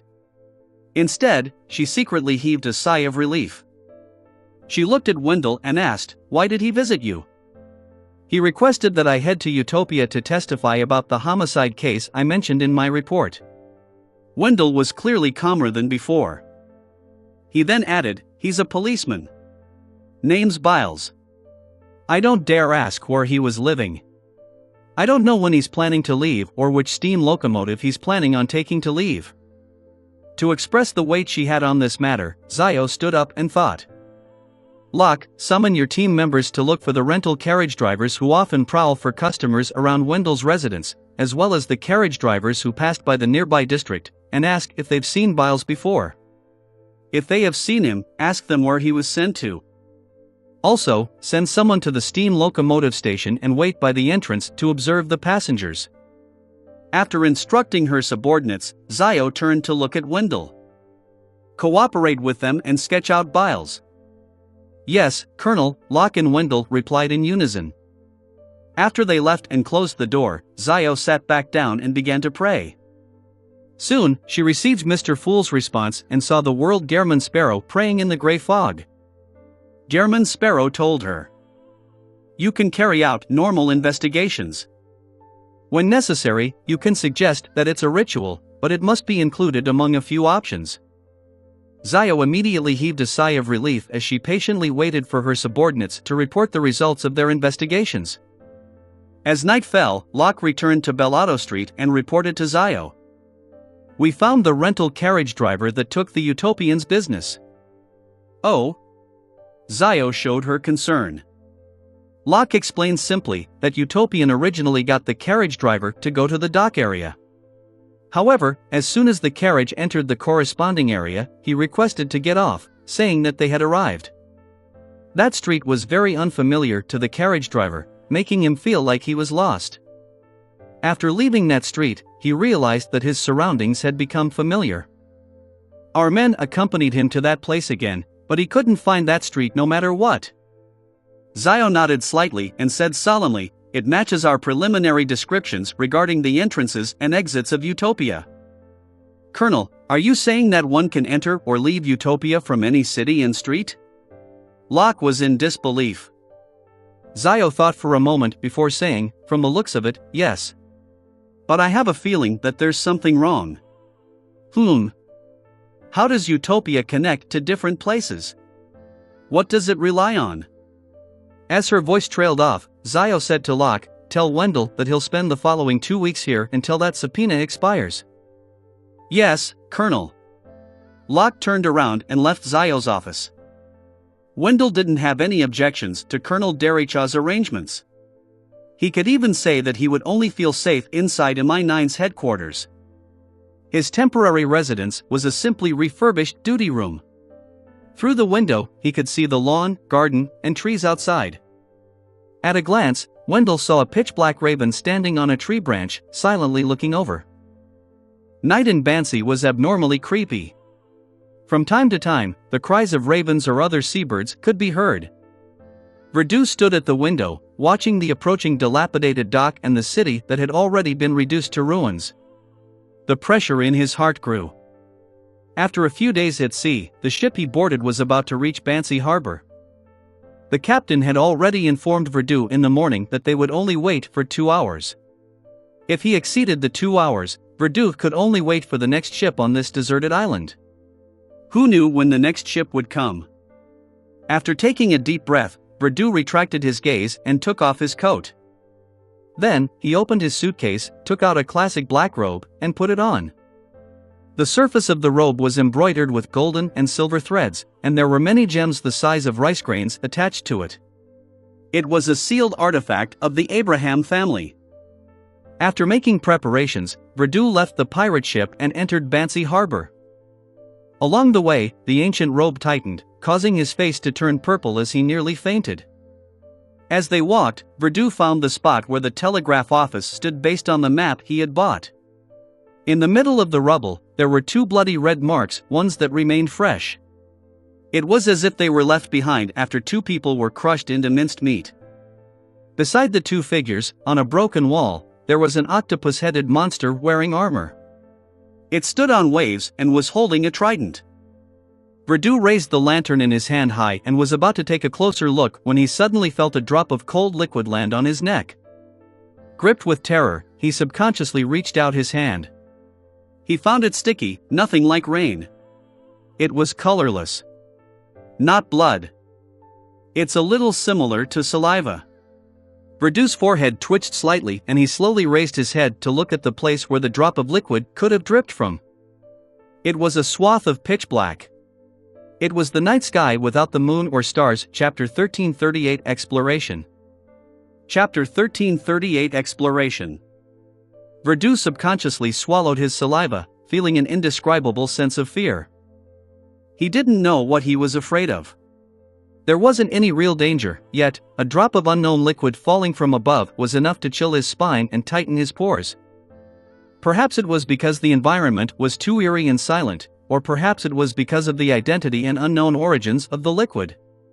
Verdu cautiously moved 2 steps outside and patiently observed. In the next few minutes, nothing abnormal happened. No more liquid fell from above. This made Verdu suspect that it was only a bird passing by. There was a freshwater fish from the island's streams or a sea fish in its mouth and a slightly sticky liquid dripped from its surface.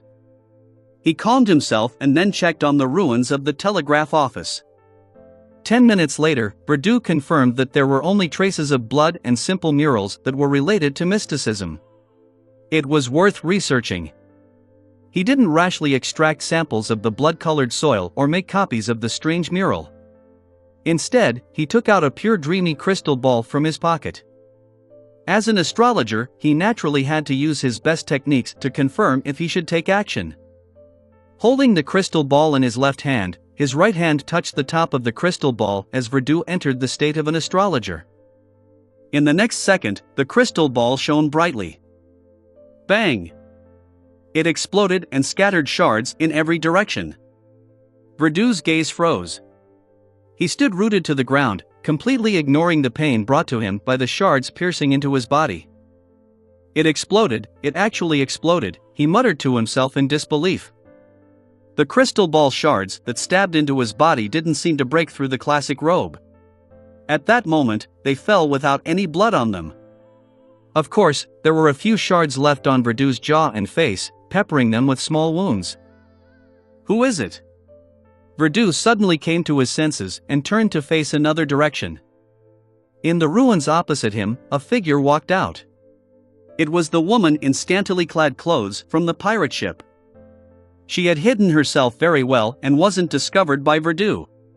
However, the explosion from the crystal ball gave her a fright and made her react excessively, causing her to fail to maintain her hidden state. Verdu's injured face immediately twisted. Why are you here? The lady curled her lips and put on an indifferent attitude. This is Bansi Harbor, not your home. Why can't I be here? I felt bored and came down to take a stroll, hoping to pick up some jewelry from the ruins. Is there any problem with that? She retorted with a few questions without any intention of distancing herself from Verdu. Verdu didn't argue with her.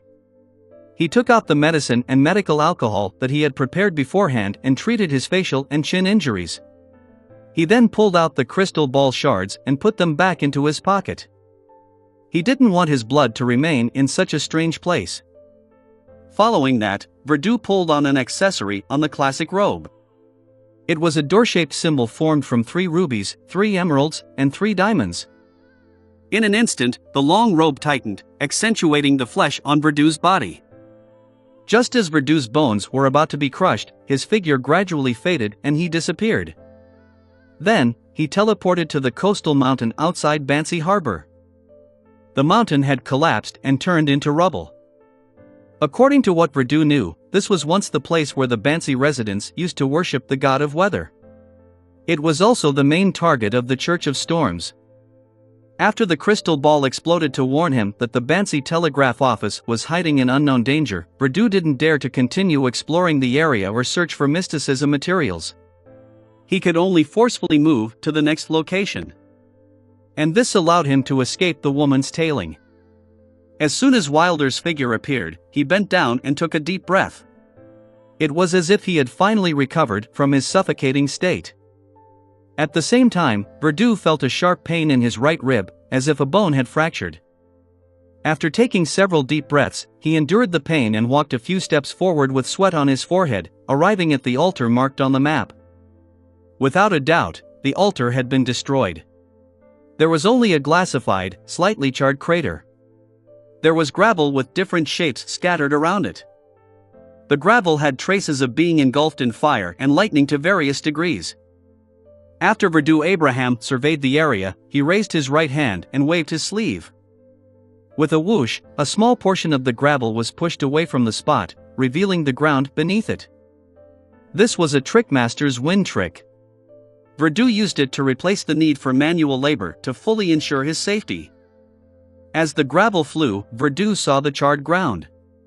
There were a few parts left in some areas that had extremely incomplete patterns, drawings, and symbols.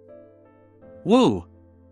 The sound of the wind grew more intense as it resonated in Verdu's ears, causing him to look up in surprise. The wind that could only blow small gravel had somehow turned into a hurricane. It even pushed him into a state of staggering about. Wild clouds gathered in the sky, as if a storm was brewing. Although he had heard that Bansi was a weather museum, he had never thought that the changes would happen so suddenly. For a split second, Verdu suspected that his wine trick had triggered a storm, or perhaps it had caused some changes to the cleared ruins of the altar. This guess made his forehead break out into a cold sweat. As the storm raged, Verdu saw the rubble in front of him fly up, revealing a boulder that was buried underneath. The surface of the boulder was crisscrossed with deep cracks, giving off a feeling that it would shatter once it was touched. At this moment, the wind had calmed down, but the heavy rain was still brewing. Thinking about how he was already in Bansi Harbor, and couldn't afford to be scared off just like that, he mustered up his courage and approached the boulder covered in charred black cracks. He then took out a magnifying glass that was engraved with strange patterns, and he seriously checked the state of the boulder. 7 to 8 minutes later, Verdu put away the magnifying glass, a mystical item, and sighed in regret and dismay. He had already confirmed that there was nothing wrong with the boulder. It didn't involve anything related to mysticism. Verdu was about to retract his gaze and leave when he suddenly saw that at the interface of the boulder's bottom and the earth, bright redness seeped out. The bright redness gradually expanded, like blood flowing out. However, it didn't spread into a huge area. It was limited to a very small area. The two blood-red figures in the telegraph office's ruins instantly flashed across Verdu's mind. His scalp couldn't help but tingle. His lips quickly turned dry as he instinctively thought that this wasn't a good development. After swallowing another mouthful of saliva, Verdu raised his right hand and created another gust of wind, causing quite a number of miniature rocks to roll over to fill the bottom of the boulder completely, covering up the bright redness that seeped out. He didn't stay here any longer. He forced himself to activate teleportation again and headed for his final destination. This time, another one of his ribs fractured again, causing him to almost faint from the pain. In addition to the suffocation caused by the tightening, Verdu felt like he was hovering around the edge of death. He took several seconds to recover and cast his gaze forward. This place was also in ruins.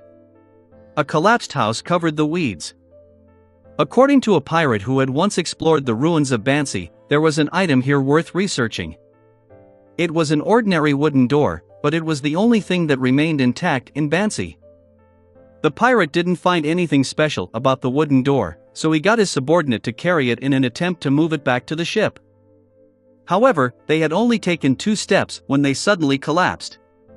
Dragging their spines, their heads separated from their bodies and rolled to the side. This frightened the pirate. He didn't dare to stay any longer and led the rest of the crew away in a hurry. Verdu didn't fully believe the story that the other party had told him. Although he hadn't experienced much life at sea, he knew that the sailors liked to exaggerate, often exaggerating something several times. However, even if it was an exaggeration, Verdu believed that the door was worth studying. After a round of searching, he discovered his target. The ordinary-looking wooden door was leaning against a collapsed wall with brass locks and handles. There were no corpses around it, nor were there any traces of blood. It was identical to the majority of the ruins. Indeed, he's exaggerating. Heh, perhaps the pirate heard about this wooden door from somewhere else. Both he and his subordinates didn't dare to move it. Verdu looked around and suddenly said, "Who is it? Why are you monitoring me?" He actually didn't notice anyone around him, but based on his experience and lessons, he could use words and a reaction to deceive the possible presence of a monitor. A second later, a middle-aged man with a belly appeared in the shadows. He said nothing and silently left the place. Verdu heaved a sigh of relief as he didn't waste any time to approach the wooden door. According to the information he had obtained, no matter which way he opened the wooden door, it wouldn't bring about any abnormal changes. There would be no danger if he didn't attempt to move it. After thinking for a few seconds, Verdu retracted his hand into his sleeve and used his classical robe as a glove to pull the wooden door up. He raised the wooden door, and the surroundings fell silent. Verdu pushed the wooden door like he was normally opening a door, but there were no changes. He tried many other methods, but he failed to make the wooden door display any abnormalities. It seemed to have just been lucky to be preserved in its entirety under the bombardment of the Church of the Lord of Storms. Taking a deep breath, Verdu tried to calm himself down. He thought for a moment and tried to open the door again. However, unlike before, he held the handle and gently twisted it down. After hearing the light click of metal colliding, Verdu pushed the wooden door backward and let it lean against a collapsed wall. This time, a grayish-white fog appeared before Verdu. In the fog, there was a faintly discernible street and a row of terraces. Outside one of the houses, there was a wooden signboard. On them were a few Loanese words. Bansi Harbor Telegraph Office. While Verdu's pupils dilated, a calm voice sounded from the telegraph office that was shrouded in fog. "Are you here to send a telegram? Please come in." Chapter 1339, Behind the Door.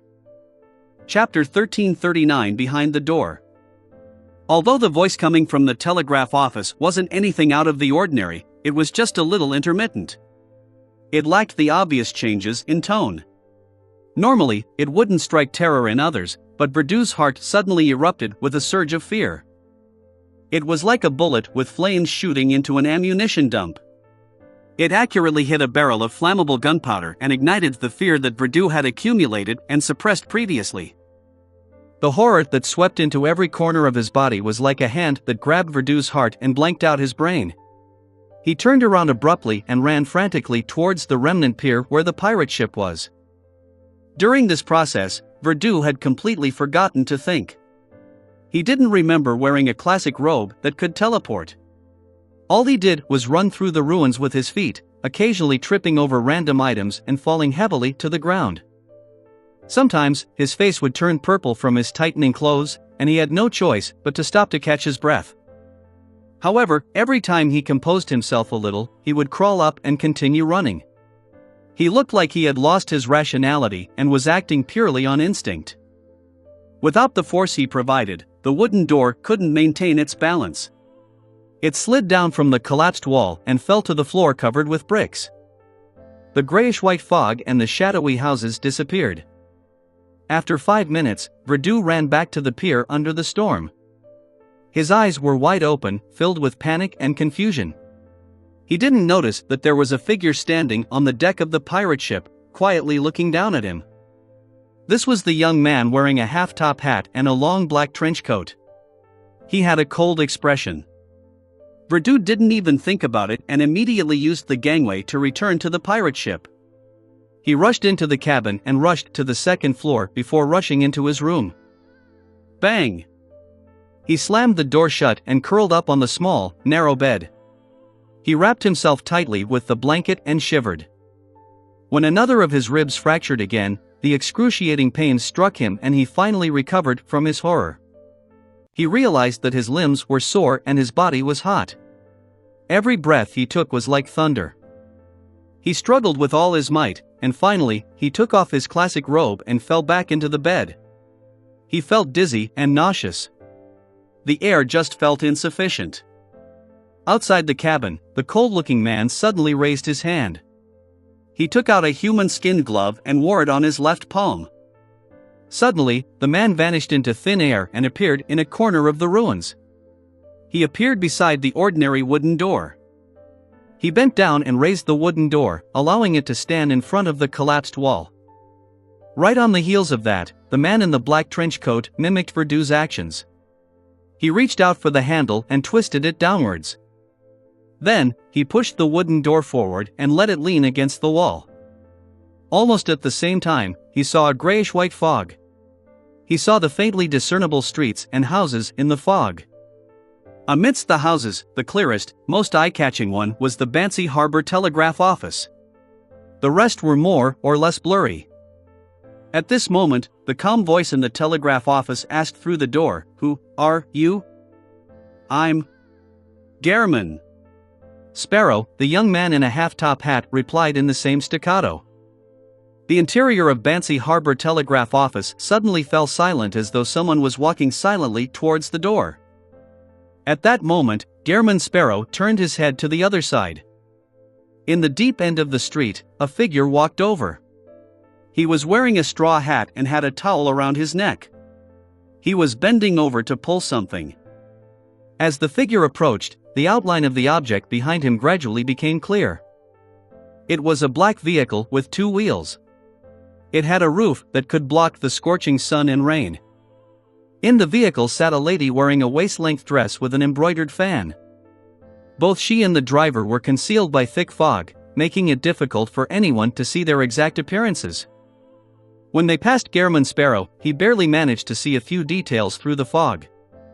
The hunched man pulling the carriage had a rotten face with pale yellow pus flowing. In areas where the lady wasn't covered by the fan and clothes, her skin was swollen with a glisten amidst many blue and black spots. With a ring, a bell sounded. A blue train with 2 carriages sped out from in front of Gehrman Sparrow. At this moment, Gehrman Sparrow realized that there was an iron-black track on the ground. Above him were long lines. On the top of the train carriage, there was a rather complicated metal frame that slid over the long lines. Through the glass window of the train, Gehrman Sparrow saw the passengers inside. They faced the streets, but only their heads remained. Each head was dragging a bloody spine. Gehrman Sparrow's pupils dilated as he silently watched this scene without moving for a long time. After nearly a minute, he took a step forward in an attempt to enter the blurry street beneath the grayish-white fog. However, the fog blocked him. No matter what method he used, he couldn't pass through it. 15 minutes later, Gehrman Sparrow stopped his attempts and closed the wooden door, eliminating the fog. Then, he dragged the wooden door and teleported directly to the pirate ship. He wasn't worried about being cursed at all. He then placed the wooden door on the deck and reached out his left hand again to grab the door handle. Suddenly, there was a cracking sound from Gehrman Sparrow's neck. His head seemed to be raised by an invisible hand as it dragged out a bloody spine. Gehrman Sparrow's expression didn't change as he coldly raised his right hand and pressed it above his head, pressing his head back to its original position. Immediately after, he turned the handle as though unaffected and pushed the wooden door open again, allowing it to lean against the shipboard. However, this time, there was no grayish-white fog to be seen, nor were there any visible streets, houses, or trains. It could be said that there was nothing unusual. In the next second, the wooden door rapidly decayed, turning into a pile of mud, as if it was trying to avoid the fate of being tested. Gehrman Sparrow didn't stop it. He took out a golden ring embedded with a ruby and wore it for nearly 10 seconds. After the ring vanished, Gehrman Sparrow reached out with his right hand and pulled out the same ordinary wooden door from the void before continuing his attempts. After confirming that the wooden door would lose its effects once it left Bancy, Gehrman Sparrow casually waved his hand, allowing it to vanish in midair. 2 hours later, the dark clouds in the sky gradually dissipated. The storm that had been brewing for a long time ultimately did not descend. When the pirate ship was far away from Bancy Harbor, Verdu, who had finished treating his injuries, took a bottle of medicine and allowed himself to quickly fall asleep so that he could adjust his mental state. In the hazy dream world, he ran in a desolate moor, looking for something frantically, but he found nothing. Suddenly, Verdu heard a faint voice coming from deep in the moor. "The great God of War." the symbol of iron and blood, the ruler of chaos and strife. This sentence repeated over and over again, but it didn't alarm Verdu enough to snap him out of his dreams. After some time, Verdu woke up and opened his eyes. At that moment, the morning sun shone into the cabin outside the window, bringing with it a faint light. Verdu slowly sat up and realized that he didn't need to use the powers of an astrologer to recall the 3 lines of the honorific name that he had heard in his dream. And his relatively rich mysticism knowledge told him that it was referring to a hidden existence at the level of a deity. Is this the result of the incomplete symbols and labels around the altar, or a result of me witnessing that street in the grayish-white fog? Verdu frowned and fell into deep thought. He didn't rashly attempt to recite that honorific name, because he knew how miserable people who had done something like that had died. God of War. Verdu vaguely remembered that he had seen this deity's name in a book in his family. He decided to do some research before considering how to deal with it later. Bansi Harbor, on the collapsed coastal mountain. Red, blazing white, or orange flames emerged from the crevices of the gravel, forming a figure. This figure was wearing a black blood-stained armor, with a half-grown fiery red hair. He looked young and handsome. There was a blood-colored mark on his glabella that resembled a flag. There were traces of decay on his face. It was none other than the Red Angel evil spirit, Sauron Einhorn Medici. If he didn't have Saphira Castle and an attendant of mysteries characteristic to allow his marionettes to run around the world without considering the limitations of distance, I wouldn't need to take such a roundabout route. The Red Angel evil spirit Sked, a mystery as to who he was speaking with. In midair, a raven landed on the top of a boulder. There was a circle of white on its right eye, and a human voice sounded from its mouth. You actually used him and not him.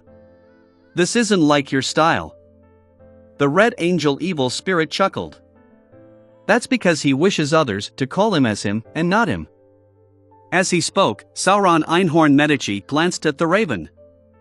This form of yours looks cuter than your true self, don't you think? Lil Raven?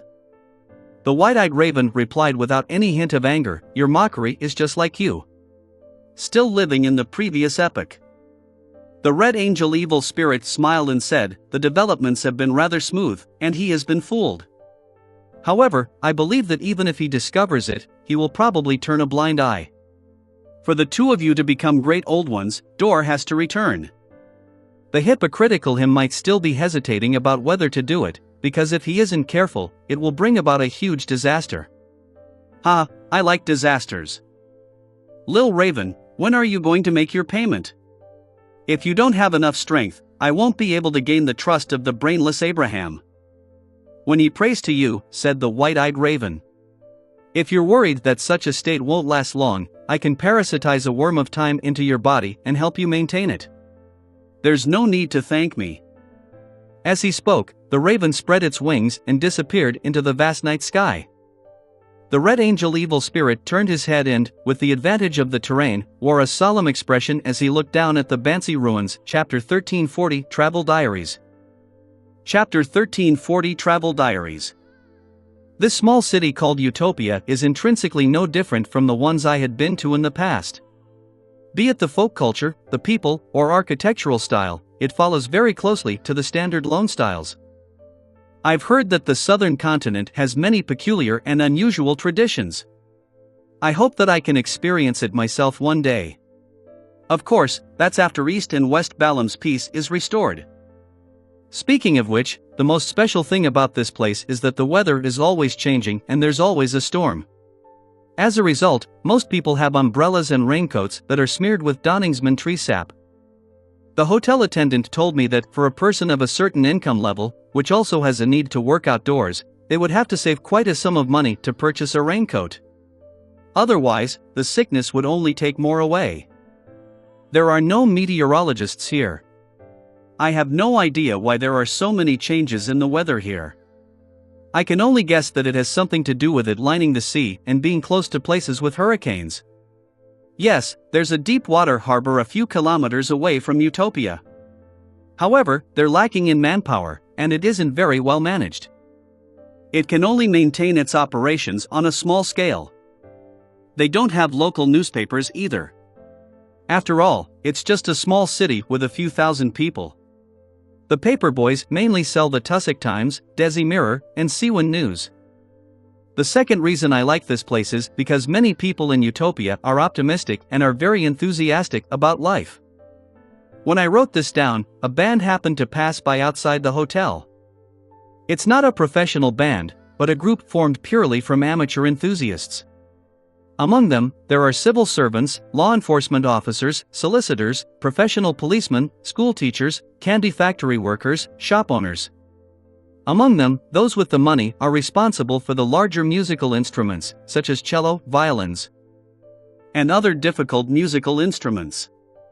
The lower and middle-class citizens use relatively simple instruments like 7-string guitars and harmonicas. On some rest days, they will walk the streets and set off from the municipal square. They will circle the city before returning to the St. Ariana Cathedral near the square. They call this a musical tour.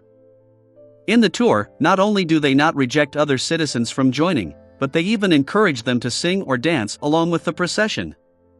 According to my observations, the participants are very happy and very satisfied as they freely express their love for life. This gives me a feeling of being full of vigor. I have to admit that it's very infectious. I've tried to join the tour, and I've forgotten my troubles in the revelry of music, dancing, and singing. I only remember happiness. They aren't on a tour today. Instead, they're showering their blessings to a newlywed couple at the cathedral. Speaking of weddings, what I don't understand the most is that it only has the Evernight Goddesses Cathedral. One ought to know that in most of the kingdom, even in a small town, there would be at least 2 cathedrals, one belonging to the Evernight Goddess and the other, the Lord of Storms. Before today, I couldn't imagine that an ordinary town in the kingdom would only believe in one deity. However, this doesn't cause too much trouble for me. Before I turned 18, I could only believe in the Lord of Storms under the influence of my family. However, after I graduated from grammar school, I came to truly understand that the goddess is the most compassionate and benevolent deity. Back to the wedding. I participated in a wedding a couple of days ago. I discovered that Utopia has some special customs in this area. Out of all of them, what I admire the most is that when the priest pronounces them man and wife, the groom and bride will bow to each other. No one is superior in this relationship as they only sincerely express their gratitude to be able to spend the rest of their lives together. This might be an expression of equality between man and woman in the goddess's teachings. In addition, there will be some special game segments after the wedding. For example, let the groom and the bride publicly describe their love story. This may be a rather embarrassing matter for them, but to the guests, it's rather interesting. Yes, I think so too, but I definitely won't add similar segments to my wedding. At the wedding, I heard the best love story I've heard so far. If there's a chance, and if you my dear readers of this particular column enjoy it, I'll consider retelling it. Of course, I'll change the names and some details to prevent the couple from feeling troubled. The most important reason why I like Utopia is its food. The food here is very delicious. The limited number of restaurants are all very good, and the best is undoubtedly the attached restaurant to the Iris's hotel I'm staying at. Be it the most basic beefsteak, fried pig chop, charcoal barbecued meat, spiced fried fish, or even more complicated, more difficult stewed mutton with peas, thick cream soup, butter potatoes, and roasted potato skin, all of them have reached the level of a master chef in the city. In addition, the chefs here are quite skilled in creating unique dishes and food. There are sweet and sour meat cubes, and grilled fish smeared with various condiments. In the staples that don't seem to allow for experimentation, the chefs of Utopia haven't given up. I've eaten all kinds of toasts in this city: yam, potatoes, butter, creamed, and ones with fruits. As long as I was willing to, I could make it so that I don't eat the same thing twice during the week. The best food of praise here is their desserts. Cream pudding, fruit pudding, black forest cakes, carrot cakes, milk cakes, muffins, egg tarts. I feel hungry writing this. This is the reason why I still don't wish to leave after staying here for a week. What I'm most worried about now is not my wallet but my weight. I'm glad that the hotel doesn't have a weight scale, and at the same time, I blame them for not including one. The red wine in Utopia is also rather outstanding. The only problem is that they lack the age to settle down. It seems like the vineyards around the city haven't realized this. Here, I need to seriously recommend a drink. Utopia's Fizzling Iced Tea. It's very special, and it has an even more amazing experience besides the sweetness and bubbles. Every night, I would go for a stroll in the municipal square. That's also the place where most utopians like to go for entertainment. They have an extraordinary love for the pigeons. I met an artist at the municipal square. His name is Anderson. He's handsome, and his artistic skills are superb. Unfortunately, he's a mute. I also know another writer. His name is Alzu. It's a rather strange name.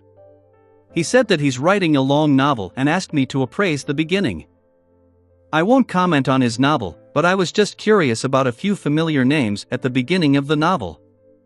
It included Anderson, Wendy, oh yes, this is the boss of my favorite bakery. I raised this question, and Alzu told me very seriously that when a writer can't think of names for characters, it's very reasonable for them to use someone they know as reference. I agree. Since this column is too narrow to contain my thoughts, I'll end it here. Love. Charlotte. Monica put down her fountain pen and seriously read the manuscript twice. She changed certain words and any grammatical errors. She was a writer. She wasn't famous at first, so she could only rely on writing third-rate romance novels to maintain her life. After she changed her faith to the Evernight Goddess, her father had almost cut off all ties with her. However, ever since Miss Furswall, who had written Stormwind Mountain Villa, established a travel column, and had received quite a warm response after the war, Monica had also started to write about her travels in some backland newspapers. This perfectly matched her hobby, and her hobby gave her a unique vitality to help her become a famous travel columnist. Charlotte was her pen name.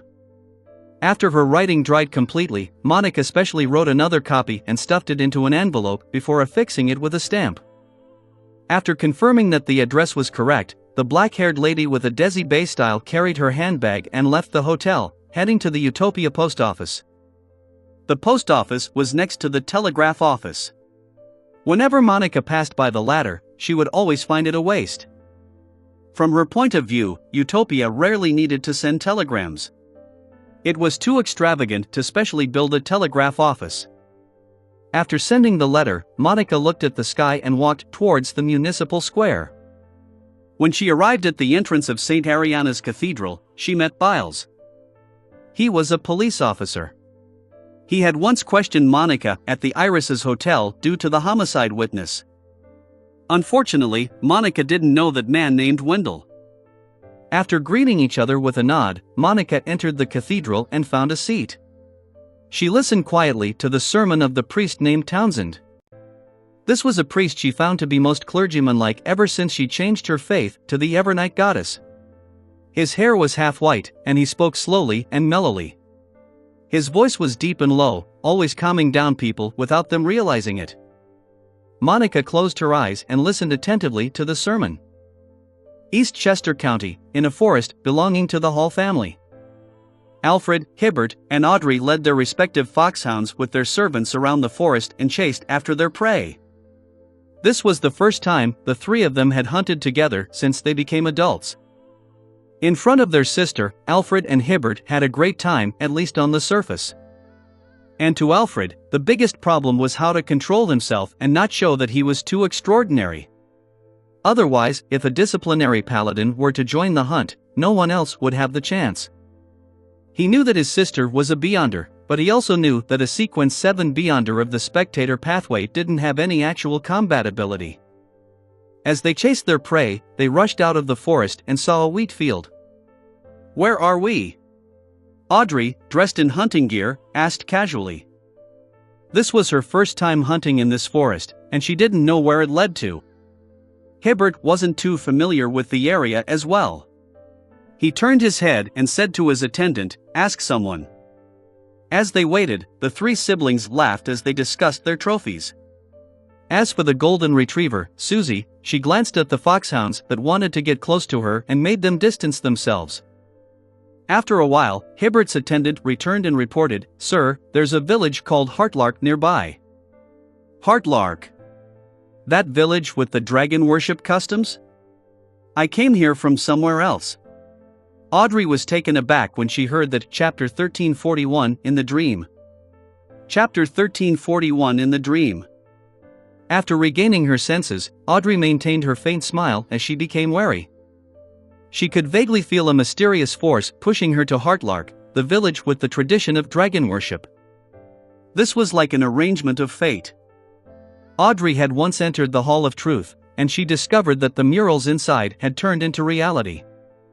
Furthermore, she knew that the Spectator Pathways Sequence 1 was author. From this name, she had made some connections, so it was inevitable for her to suspect that something was amiss. At this moment, Hibbert laughed. "I've heard of this village.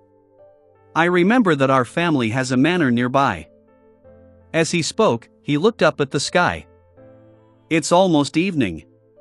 Why don't we stay there and continue hunting tomorrow?" Alfred wasn't opposed to his elder brother's suggestion. To him, staying the night at whichever manor was essentially the same. He nodded and said, "Send someone back to inform father and mother." Audrey didn't say a word. Her green eyes turned slightly, and her gaze swept across the faces of her two brothers. Hibbert's brows immediately furrowed as he said, "I think it's best we return." This manor wasn't informed in advance, so they definitely weren't prepared. Perhaps there's no way for them to service so many horses, hounds, and servants. Besides, there's still an hour before the evening. There's enough time for us to return. When Alfred saw his brother change his mind so quickly, he wanted to act contrary to him. However, on second thought, he felt that what his brother said made sense. Considering that his sister was also here, he tersely agreed and said, "Then let's head back quickly." With that said, he didn't wait for Hibbert. Squeezing at the horse's side and brandishing the horsewhip, he led the way. Hibbert frowned, then relaxed. Without saying anything else, he led his sister, the group of attendants, servants, and hounds, and turned around, following the edge of the forest and returning to a manor on the other side. Audrey quietly followed behind him, not expressing her opinion on the development of the matter. Late at night, in a manor in Eastchester County. Having used her manipulator powers to change the thoughts of her two brothers to prevent them from approaching Heartlark, Audrey lifted the velvet blanket and crawled into bed, entering a deep sleep. In her reverie, she suddenly sat up. She then looked around and saw the familiar dressing table and the bathroom entrance. She realized that she was still in the room, but the crimson moon outside the window was gone. There were no stars, only darkness. This isn't the real world. Audrey instantly made a judgment and inspected herself. Soon, she came to a conclusion. This was a dream. It was a rather strange dream that made her remain lucid. It's really here. Audrey didn't feel any panic. She was just a little vexed. She hadn't handled the development properly in the afternoon, which led to the problem extending to the manor where her parents were. In hindsight, she believed that she should have followed Hibbert's idea and headed straight to the family manor near Heartlark. Then, she could reasonably arrange for Hibbert and Alfred to return here, leaving her to stay behind and wait for any possible developments. This way, even if anything happened, it wouldn't affect their parents, brothers, and most of the servants. However, at that time, her main goal wasn't to follow the arrangement of fate. As long as she could avoid Heartlark, she would try her best to avoid it. To her surprise, danger would, at times, spring on you even if you didn't seek it out. To avoid it and stall for time wasn't a universal solution. Audrey immediately got off the bed and stood barefoot on the thick carpet. She had already confirmed that, with her level of a demigod as a dreamwalker, she could directly escape this strange dream and return to the real world, avoiding the suspected invitation once more. After looking around, Audrey pursed her lips, removed the blue cloak hanging on the clothes rack beside her, and wore it. She took a deep breath and walked towards the door. During this process, a crimson star tattoo appeared on the back of her hand. The tattoo vanished as though it had never appeared. This was the mark left on her after her first entry into the ancient palace above the gray fog. For a very long time, it hadn't shown any special traits. It was only at the beginning of this year that Mr. Fool informed them that in situations in which they couldn't pray, they could use the triggering of the corresponding tattoo to skip the chanting of the honorific name. Simply put, this was a treatment that a blessed of a deity enjoyed. Of course, there was no way to transmit any information. It could only be used in critical situations, allowing Mr. Fool to cast his gaze over. And more importantly, the star-like crimson mark was rather eye-catching.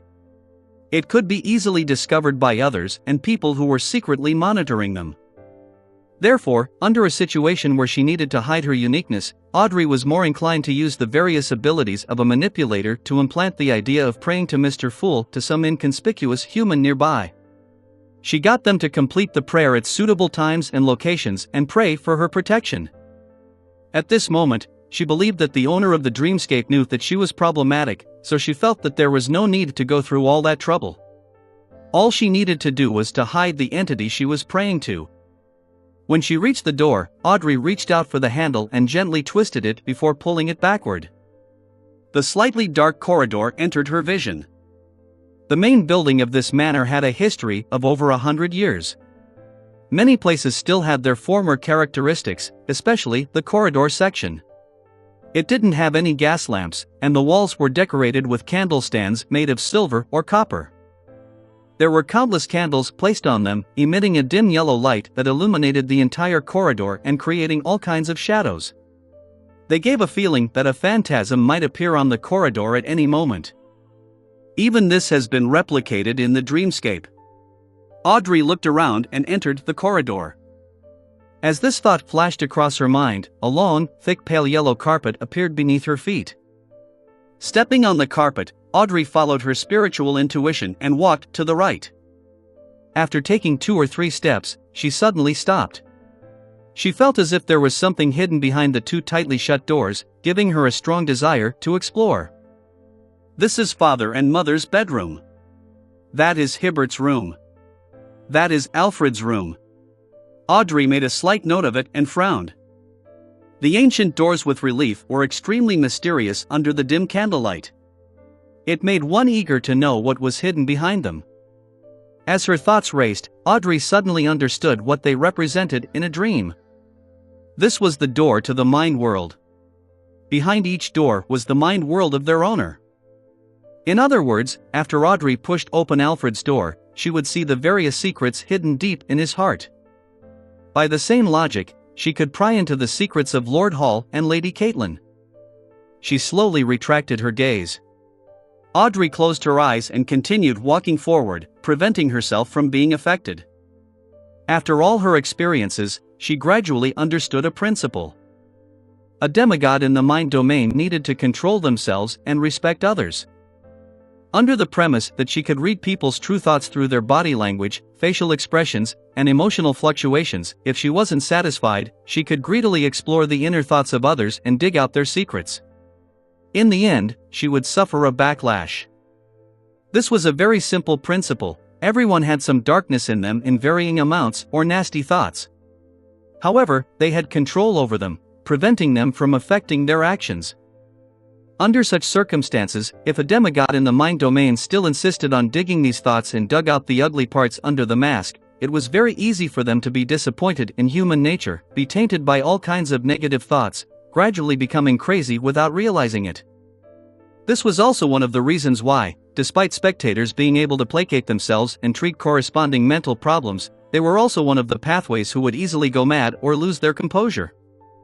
They were both safe and dangerous. Therefore, Audrey established rules for herself to observe. She only did observations and read the minds of people she knew. She tried her best not to enter their dreams. This restriction didn't apply to strangers.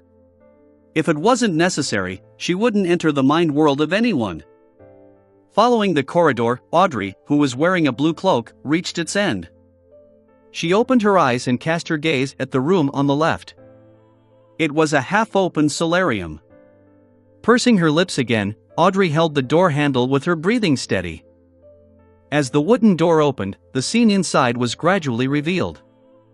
This was no longer a room. On the ground were round pebbles and bundles of bluish-black weeds.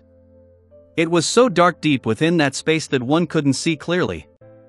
Audrey slowly walked in and closed the door behind her. In the darkness, the silhouettes of some objects were quickly outlined. A huge stone pillar that was tens of meters tall stood there. There was a tall lizard-like monster situated above it. The monster was squatting at the top of the stone pillar like a tiny mountain. Its body was covered with huge grayish-white stone scales, and its eyes were pale-fold and vertical. This was a mind dragon as spoken in myths. With a whoosh, the two wings of the mind dragon spread open, almost covering the entire sky. Their bones were like metallic leaf veins, covered with a gray membrane with mysterious patterns. As Audrey looked up, the mind dragon emitted a buzzing sound. You've been to Liveseed.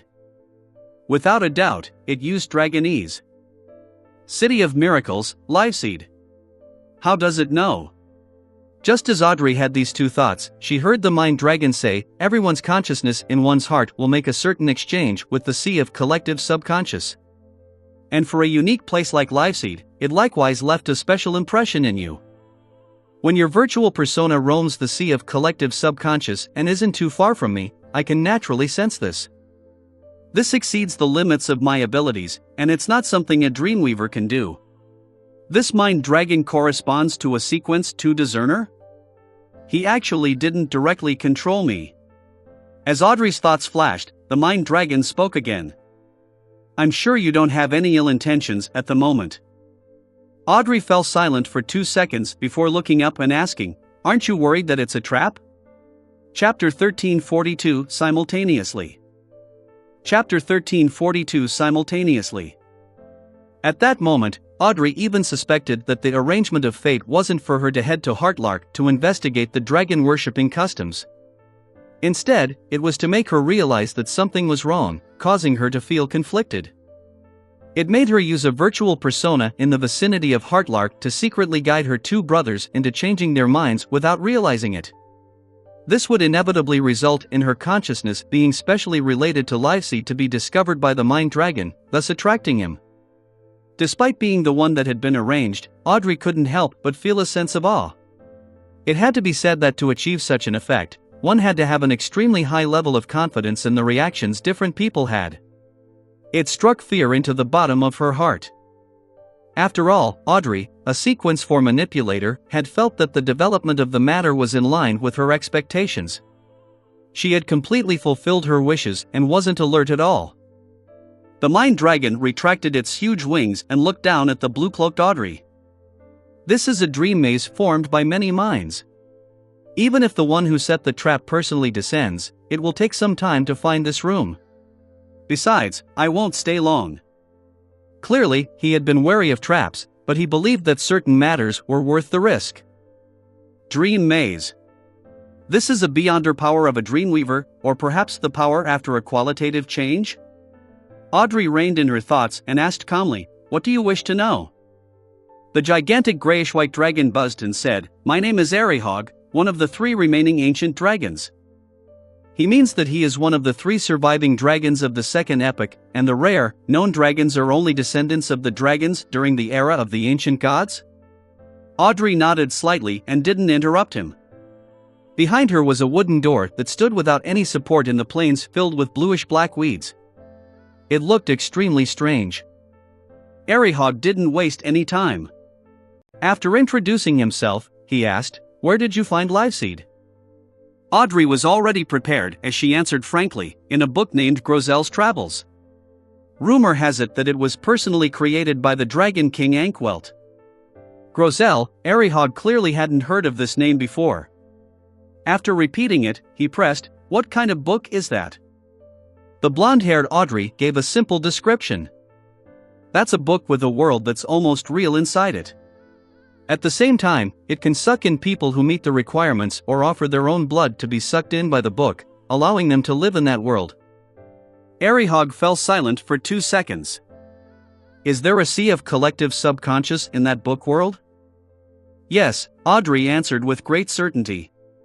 The City of Miracles, Liveseed, I saw was deep in the sea of collective subconscious in the book world. Arihog suddenly breathed harder. What did you see in that live seed? Audrey recalled and said, a city filled with towering pillars and majestic palaces. In addition, I've also entered the residence of the Dragon King. That place can allow every living being's inner thoughts to echo in the surrounding area. I call it the Hall of Truth. At the end of the Hall of Truth, behind the Dragon King's throne, there's an ancient and mysterious bronze door. I'm not sure what's sealed behind. In short, it's very dangerous and I didn't dare approach it at all. Audrey was speaking the complete truth. She just didn't mention the speculations that Mr. World, Mr. Star, and she had come up with. Arihog fell completely silent. It was unknown what he was thinking of, or if he was analyzing the current situation regarding Liveseed. During this process, his head drooped down bit by bit, as though he was going to fall from the top of a 100-meter-tall pillar to the ground. Just as Audrey tensed up from this rather bizarre scene and was about to ask a question, Arihog suddenly raised his head. The golden vertical pupil in his eyes turned colder as his voice once again resounded in the wilderness. Liveseed. With a low rumbling of thunder, the things that were hidden in the dark behind Arihog quickly became clear. In the gradually brightening scene, their outlines appeared. They were huge stone pillars that were more than 100 meters tall. They were either standing alone or collectively propping up numerous majestic and ancient palaces. These stone pillars and palaces were mainly grayish-white in color as they landed on the island-like foundations. It was identical to the City of Miracles, Liveseed, which Audrey had just described. No, this was probably the City of Miracles, Liveseed. Only then did Audrey realize that the ancient mind dragon, Arihog, was squatting at the top of the thickest, tallest stone pillar. At this moment, she could faintly feel a subtle change in Arihog. Her green eyes darted about slightly, and the sound of a metal handle being twisted sounded from behind her. This. Audrey held back the urge to turn her head abruptly. She turned her body warily to the side, allowing her gaze to fall sideways. The individual wooden door that had lost its external support slowly opened, revealing the visitor's appearance. A huge, white rabbit with wiggling ears that walked upright. Above the gray fog, in the ancient palace, a figure was shrouded in grayish-white fog. He sat at the fool's seat at the end of the long mottled table as he silently observed the crimson star representing justice.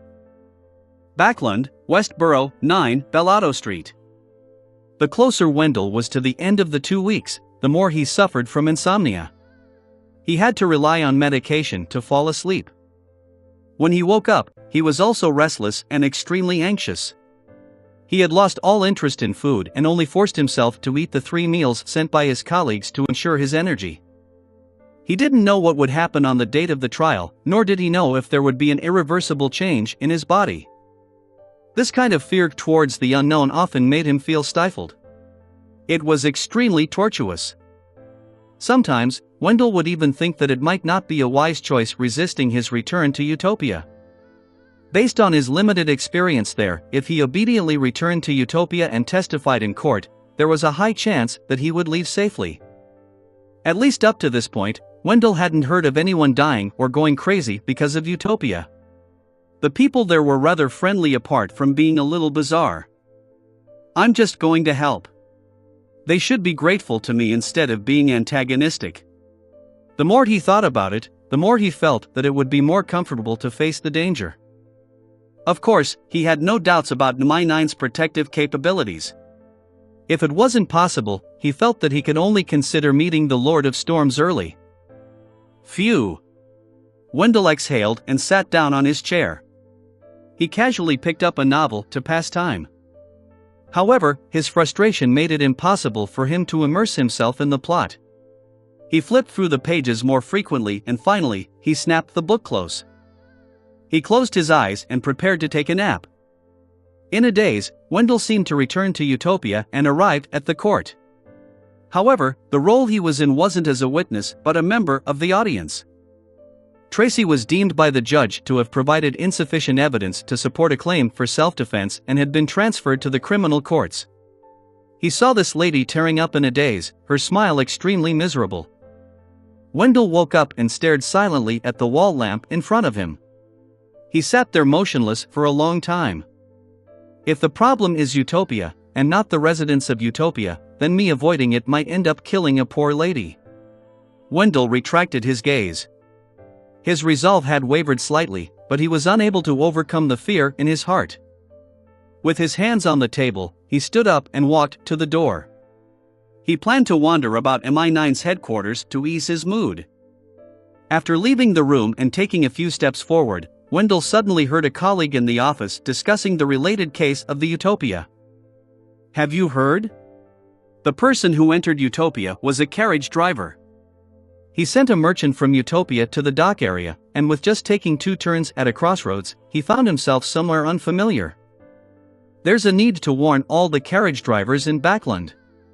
Yes, it's best to draw a parallel between Utopia and the spies, so that they can understand. The way of entering and exiting Utopia is really frightening. Yes. Sometimes, I even suspect that the entrance to Utopia might appear anywhere. There's definitely a limit to this. It's not as omnipotent as we imagine. Otherwise, I might find myself in Utopia just by paying a visit to the washroom. According to the current patterns we've figured, this is theoretically valid. When Wendell heard that, his blood vessels on his forehead began to throb. He suddenly felt that even if he was in the headquarters of MI9, he wouldn't be that safe. Unless there's a demigod watching me the entire time, it's very difficult for me to avoid the fate of returning to Utopia. Perhaps, after I wash my hands and open the washroom door, I'll discover that it's the Iris's hotel outside. No, ordinary demigods might not be able to stop such a thing. This doesn't seem like it's something humans can accomplish. It's already extremely close to that of a deity. Wendell instantly panicked, unable to suppress the fear in his heart. He returned to the room and took out the subpoena from the Utopian court. Immediately following that, Wendell entered the washroom and held the document as he muttered in fear, "I'm willing to go to court to testify. I'm willing to go to court to testify." After repeating himself a few times, he reached out to grab the handle of the bathroom door.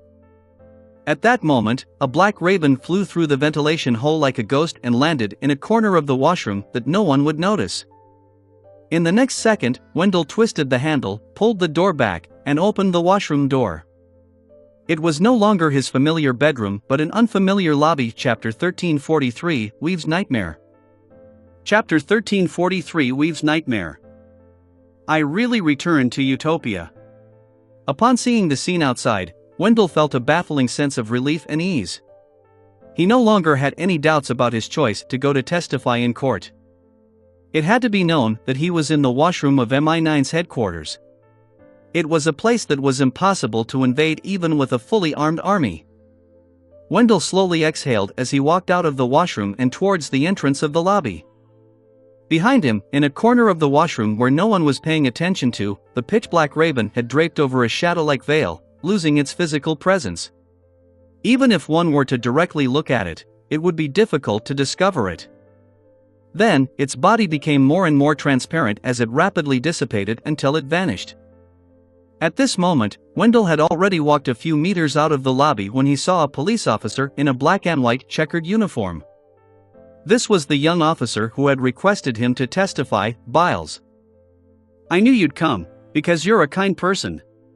Biles smiled at Wendell. When he heard the compliment, Wendell's strung-up heart finally returned to normal. Then, he instinctively turned his head back and saw that the bathroom that he had come out of had changed completely in style. It was no longer familiar to him. In the dream maze formed by many minds, the huge white rabbit that walked upright squeezed through the open door and entered the vast wilderness with the grayish-white pillars and magnificent palaces. Mr. Wrath. Although it wasn't wearing the persona mask, its unforgettable characteristics were enough for Audrey to recognize him at a glance. This was out of her expectations, but it wasn't too surprising. From her point of view, just Mr. Wrath alone likely wasn't enough to deal with an ancient mind dragon like Arihog. Even if Mr. Fool had warned her to be wary of Mr. Wrath. After all, the leader behind the Psychology Alchemists, the former King of Angels, had already become a Sequence Zero true god. According to the knowledge shared by the Tarot Club, there shouldn't be any other author beyonders in the real world. This way, no matter how powerful Mr. Wrath was, as long as it was still part of the spectator pathway, it would at most be on the same level as Arihog. The only things that would differ were combat experience, psychological research, and self-cultivation. At this moment, as the giant white rabbit entered, the large, grayish-white, scaled Arihog spread open his wings which covered his skin. The surrounding area was instantly covered in a shadow. With a leap, the white rabbit's legs suddenly became extremely huge, like a tiny hill. At the same time, the gloomy sky above him lit up. The ground beneath his feet cracked open, spewing out crimson lava. Immediately after, a blurry and distorted figure appeared behind it. This figure was dressed in a simple white robe. It was difficult to see his face clearly, and it was impossible to tell his age. One could only vaguely tell that he was a man. A bright halo hung at the back of his head like a miniature sun. Beneath his feet was an illusory clock that was divided into 12 segments. Each segment represented a different symbol of time. Behind him, there was a shadow that looked like a curtain. I seemed to be looking out from the shadow. Just after this figure appeared, the entire dream maze shook violently, and gray fragments fell from the void. The contrast of depravity and pure sunlight rapidly spread around the huge white rabbit, eroding or assimilating the area. However, that simple white-robed figure had trouble truly taking shape. He was unable to enter reality from history and illusions. Every time his silhouette became clear, his figure would distort like a machine that had its signal disrupted. At that moment, Audrey instinctively retracted her gaze, not daring to look directly at the huge white rabbit. Perhaps it was because she was in a dream and was closely connected to the Mind Island and the sea of collective subconscious. She didn't need anyone to explain to her because she knew what Mr. Wrath was doing. The other party knew the latent psychological problems of Arihog and knew what he feared the most.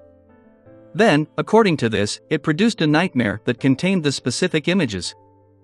In a battle between high-sequence beyonders of the spectator pathway, if both parties were at the same level, it would be difficult to produce any true effects using the various means available to them. One could sneak into the island of consciousness and attempt deep hypnosis. The other could guard the door to the body of heart and mind, preventing any foreign consciousness from entering. The other could spread a mental plague and use the sea of collective subconscious to intrude on the enemy without them realizing it. The other would be able to placate themselves, treat the psychological ailments, and maintain their mental health. Therefore, the battle between same-sequence spectator saints often had three fixed styles. First, set up a trap ahead of time as a multi-pronged attack preparation. Then, by secretly leading on and guiding the opponent, one could break down their mental defenses in one strike and complete the hypnosis. Second, one focused on their physical defense and as support, relying on powerful sealed artifacts to defeat their enemy.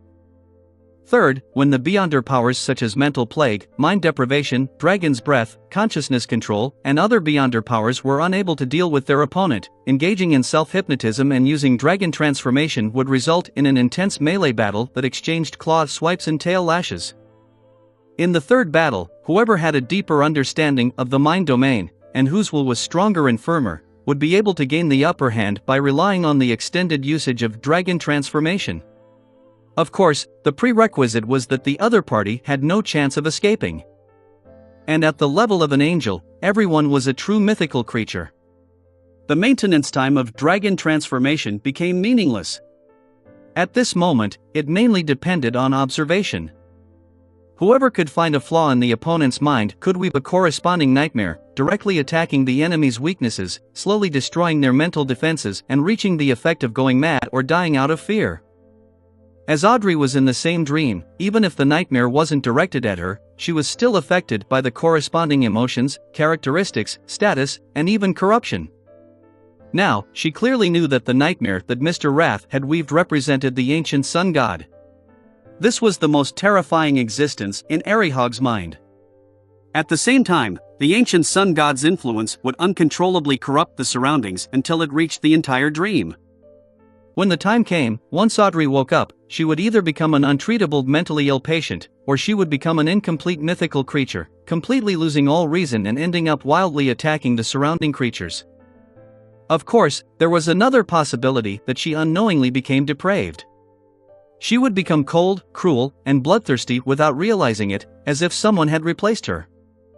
At this moment, Arihog, who was squatting at the top of the grayish-white pillar, let out a painful howl.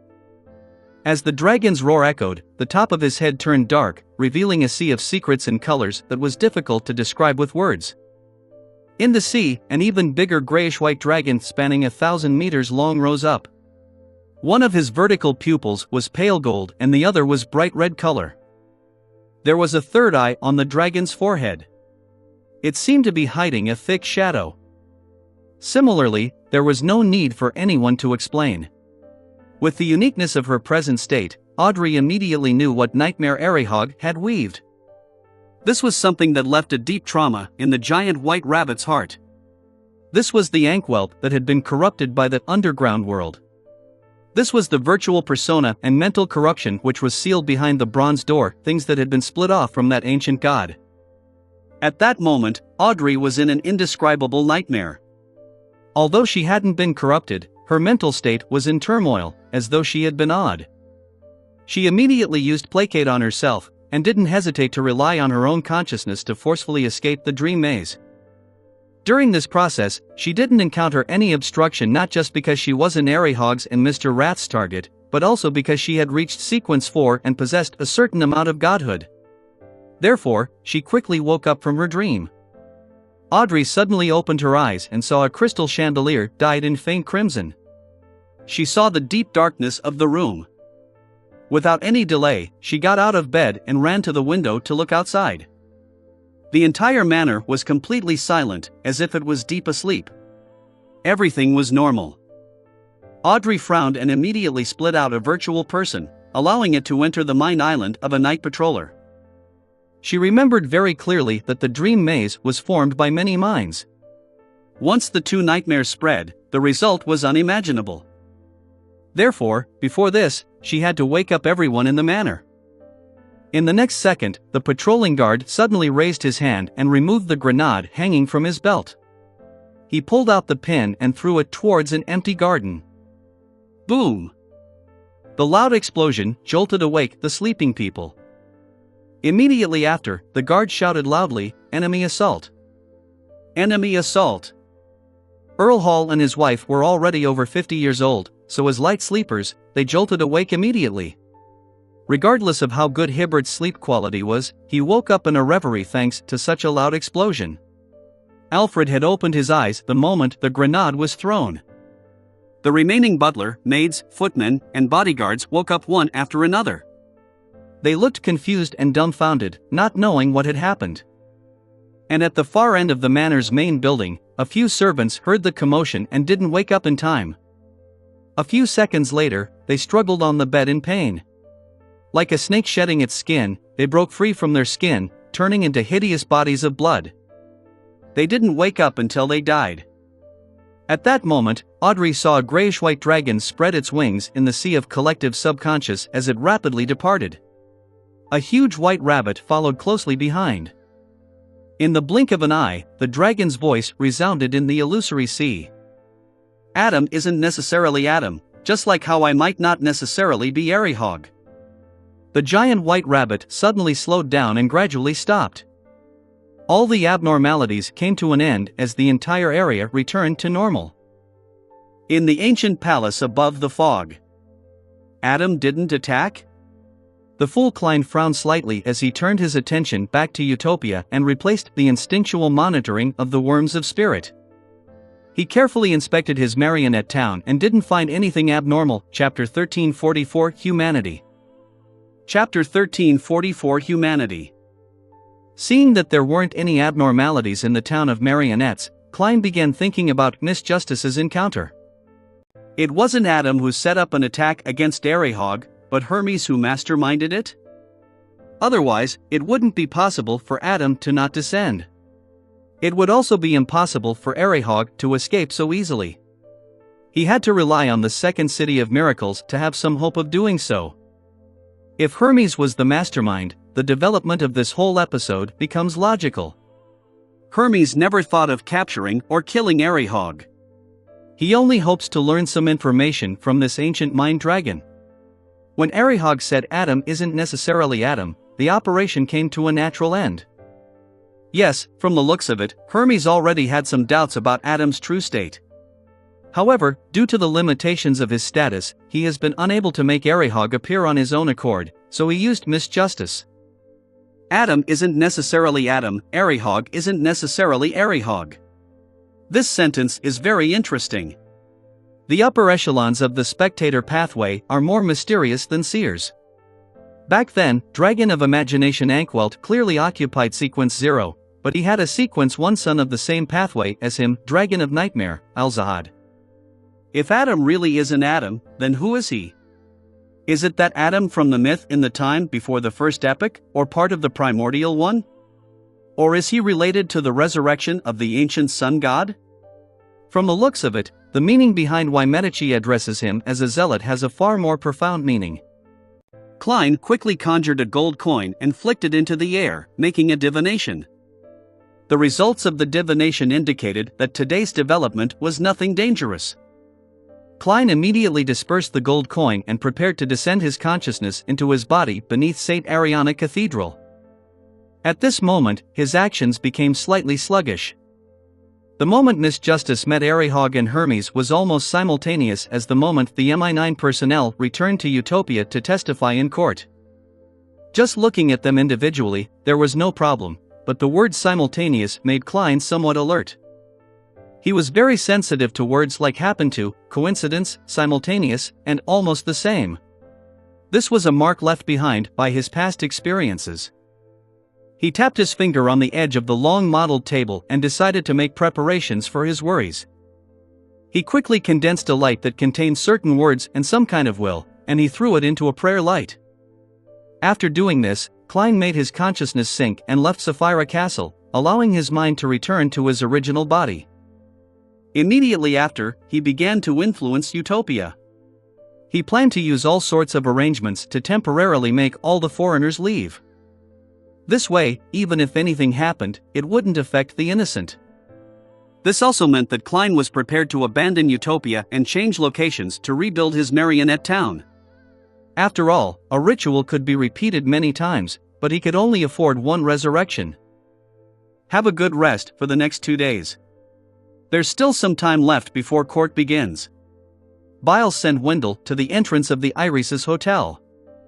Wendell replied with a smile, "I'm already feeling sleepy." It was in the middle of the night. He had trouble sleeping previously because of his anxiety and nervousness. That was why he thought of walking around the headquarters of MI9 to ease his mood. However, when he heard the conversation between his colleagues at night, it triggered an eruption in his emotions, and he decided to return to Utopia and face the problem. After checking in, Wendell took his luggage and went to the 3rd floor. When he passed through the door, he vaguely felt that his surroundings were abnormally dark. In order to sleep better, Wendell walked to the window and drew the curtains. During this process, he felt that the scenery outside the window was unusually familiar. However, under the cover of the night, he couldn't tell what was happening too clearly. Thinking that it might have been the scene he had seen in Utopia previously, he covered his mouth with his hand and yawned. He took off his clothes and walked towards the bed. Monica slept until midnight when she suddenly needed to pee. Unable to hold it in any longer, she eventually got out of bed and walked towards her room's attached bathroom. When she pushed the bathroom door open, she found it a little heavier. Rubbing her eyes that were almost unable to open, Monica didn't care about this small change. She quickly relieved herself and ran out of the bathroom to her bed. When she entered the covers, she felt that the temperature was much lower and she had no choice but to wrap herself up tightly in layers. It didn't take long for her to fall asleep again. About 15 minutes later, the patrolling Biles rubbed his hands and turned towards the street where the police station was. He was about to hand over duties with his colleagues. Suddenly, his body froze in the alley. The black and dense spirit body threads on his body peeled off at the same time as they floated upwards. A pruned and exquisite paper figurine landed and connected to the spirit body threads, quickly turning into another Biles. At the same time, a torrent of mixed knowledge surged over and reassembled him into a man wearing gorgeous clothes with long chestnut hair. The man had blue eyes, a high-nose bridge, and thin lips.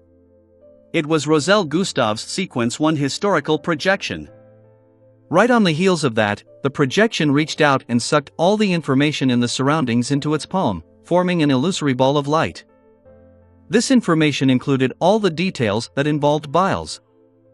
In the next second, Roselle Gustav's historical projection forged a piece of information that was completely normal, allowing it to follow the spirit-body threads connected to the paper figurine to the St. Ariana Cathedral in the municipal square, moving straight underground of the cathedral. After this series of actions, another torrent of information surged in midair. With Roselle's help, they reformed into 3 figures. A middle-aged man wearing a black robe and a hood with a long, thick, white beard, another, who was draped in a cloak, had black hair, blue eyes, and a rather squarish face. He was a middle-aged man with a dignified bearing. On one of the trees, there was a huge tree that seemed to be drenched with petroleum. On the tree, there were arms with all sorts of strange protruding objects that rolled with bloodshot eyes. They were the leader of the secret order, Zeratul. Lone's protector, the first king, William Augustus I's historical projection. A historical projection of Abomination Sua. After making the necessary preparations, Zeratul used the location provided by the historical projection to sneak into Utopia. He didn't waste any time. He reached out with his right hand and used the law of convergence of beyonder characteristics to suck out the worm of spirit in Biles. Elsewhere, the palm of Abomination Sua's historical projection made an ugly doll the size of a palm appear. The doll was wet and sticky. It had no eyes, ears, or nose. It only had a pinhole-like mouth that emitted and sucked grayish-white fog. As the worm of spirit and the doll approached, the black and white eyeballs that rolled out on the Sua tree trunk looked at them at the same time. Silently, the worm of spirit fused with the ugly doll, causing it to distort as it squirmed, growing out eyes, nose, and ears, making it look like Klein Moretti. At this point, Zeratul no longer did any concealment, nor could he do so. He took out a black shroud and abruptly wrapped Klein's doll up. All the marionette spirit body threads in Utopia were severed at the same time. They were unable to connect to the true body. This wasn't because there was something wrong with them, but that the true body was isolated from them. All of a sudden, the duty personnel in the police station, tenants in the hotel, Tracy and the thieves in the cell, Anderson in another apartment, Alzu, and the other citizens all stopped breathing and turned stiff. Regardless of whether they were sleeping or doing something else, it was as if a pause button had been pressed. Klein, who was at the bottom of St. Ariana Cathedral, suddenly woke up. He knew that an accident had happened. He didn't hesitate. With a thought, he returned to Sapphira Castle. With the level and strength of a king of angels, he was able to resist enemies that had shown or had yet to show themselves. This was the best choice in the current situation. Even if he wasn't able to protect his true body, Klein still had a chance to revive. At that moment, his floating consciousness touched an invisible, dark barrier, making it difficult to penetrate it and enter Sapphira Castle. Klein's heart tightened, believing that the enemy might be more troublesome than he had imagined. Few high-level existences knew he could return to Sapphira Castle with a thought. In the next second, the thick, petroleum-slathered tree had arrived above St. Ariana Cathedral. In addition, a deep and dignified voice resounded. "Wandering is prohibited here. Teleportation is prohibited here." Klein wasn't led by his emotions. Seeing that he couldn't return to Sapphira Castle at the moment, he immediately changed his strategy and leaped towards the fog of history. The moment the grayish-white fog entered his eyes, it turned into a whirlpool formed by countless transparent maggots. The vortex extended out slippery tentacles covered with strange patterns. Unlike previously, the vortex emitted a powerful suction force, causing Klein's figure to speed up and be entangled by countless tentacles. Law of Beyonder Characteristics Convergence. The law of Beyonder Characteristic Convergence between angels. A subtle beam of light flashed as Klein, who was firmly controlled by Zeratul's mythical creature form, turned into a paper figurine. This was an angel-level application of paper figurine substitutes, as well as the help of grafting. Although Klein couldn't return to Sapphira Castle, he could influence the worms of spirit above the grey fog, allowing them to use the curtain to provide help. After dodging Zeradol's fatal blow, Klein ran into the fog of history and fled towards the former metropolis from a time before the first epoch. At this moment, many marionettes, who had been dead for a long time in Utopia, rapidly decayed from losing the spirit-body threads maintaining them. Their limbs dropped to the ground or mutated because of their beyonder characteristics. The latter transformed into different monsters, ones far more terrifying than imaginable. Some swallowed their heads, others were left with only squirming flesh, while others grew dense eyes. Soon, Klein ran into the old metropolis situated inside the fog of history. To him, this was a safe room that could be trusted. This was because only a scholar of yore who was a human from before history could enter. Without any hesitation, Klein habitually surveyed the area and began praying to the Evernight goddess in the Stack City. Oof! A faint sound rang out as an ancient wooden stake with traces of blood penetrated Klein's heart from behind. A figure phased into existence behind him. It was a cold-looking man wearing a half-top hat and a black trench coat. Gehrman Sparrow. Klein's pupils dilated as the crazy adventurer said in a deep voice, "Adam has given me humanity." Chapter 1345, Meeting Again. Chapter 1345, Meeting Again. Klein turned around and looked at the familiar yet unfamiliar figure. He had imagined all kinds of attacks on Utopia, but he had never expected such a scene to occur. If Amon had parasitized the marionette, Gehrman Sparrow, then with Klein's current status and the spirit worms on Sapphira Castle, he definitely would have immediately discovered the problem. And if Zeradol were to swap the spirit body threads, he could only temporarily hide it from him. Furthermore, he needed help from an angel like a knowledge emperor or a servant of concealment to ensure the element of surprise in the sudden attack. Only the humanity provided by a spectator could slowly ferment, without revealing any abnormalities on the surface. To prevent such a situation, he could only sever the spirit body threads and allow the marionette to deteriorate till it died. That way, regardless of whether it had any humanity in it or not, it would ultimately cease to exist. Unfortunately, Klein had never heard of such methods before. All he did was guard against the invasion of a virtual persona on his marionettes. This might be the power of a visionary, giving life to everything virtual and immaterial, a unique sense of humanity. The carved-in cold face was reflected in Klein's eyes as he felt a force pushing him away. He immediately fell backward, falling from the layers of ruins of the old metropolis out from the fog of history. During this process, he wanted to control himself, but there was nothing he could do. This was because the wooden stake at his heart had sealed all his beyonder powers. With a thought, Klein looked at Gehrman Sparrow and snapped his fingers. Pa! The worms of spirit in Sapphira Castle received his will and gave up the marionette's spirit body threads. They also picked up the Staff of the Stars and prepared to give Klein a fatal blow so as to commit suicide. After his main body completely died, Klein would be able to revive above the grey fog and escape from his predicament. He no longer held any hope after finding out that Adam was the mastermind behind the scenes. At this moment, a stone square floating in the void appeared beneath Klein's feet. Black stone pillars rose up and propped up a grand and holy cathedral, enveloping Klein inside. The Corpse Cathedral, Adam's Corpse Cathedral, the divine kingdom of a visionary. Boom! Countless bolts of silver lightning smote down from Sapphira Castle, penetrating the fog of history and struck the cathedral, but failed to shake it at all. At the same time, in the ancient palace, the figure sitting in the fool's seat suddenly collapsed to the side, forming a vortex formed from transparent maggots. The vortex extended out slippery and strange tentacles, crazily smacking the surroundings, overturning the junk pile, and destroying the long model table. Klein's avatar had lost contact with his true body, and because his true body hadn't really died, they had lost control and went crazy, just like Zeradol from before. In the old metropolis, before the first epoch, Gehrman Sparrow, who was wearing a half-top hat and a black trench coat, looked up at Sapphira Castle, his expression mixed. He was basically a corpse. After his spirit body threads were abandoned, he naturally couldn't maintain his existence. The only thing Adam gave him was humanity. There was no envisioned life for him, as that would result in the discovery of there being something wrong with Gehrman Sparrow. Gehrman Sparrow slowly collapsed as he looked at the rooms in the old metropolis. He died in this ruin.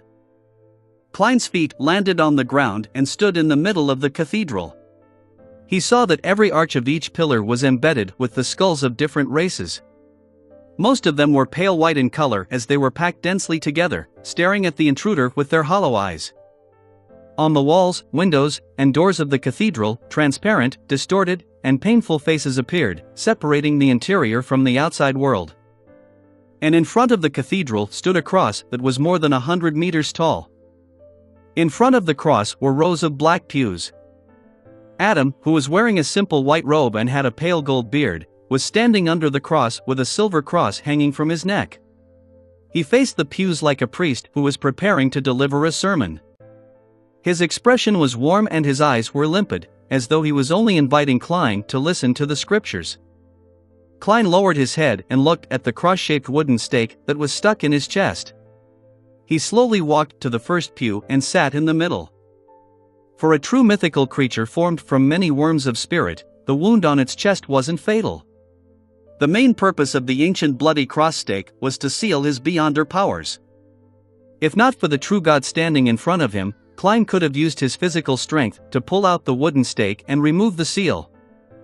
At this moment, he didn't make any attempts because he was afraid that he would turn the thought of not daring to not willing to. "I didn't expect you to directly interfere in this matter. If you wanted to deal with me, you didn't have to wait until today." Klein looked at his blood-stained shirt and seriously voiced his doubts. He wasn't afraid at all, as if he was certain that Adam wouldn't kill him. Adam held the silver cross pendant with one hand and calmly said, "Before now, you were able to be of quite some use in many ways." He took 2 steps forward and continued with limpid eyes, "When Amon came to steal the corpse cathedral, I made a deal with him. By helping me obtain the first blasphemy slate, I'll help him capture you." "Is that so?" Klein was instantly enlightened.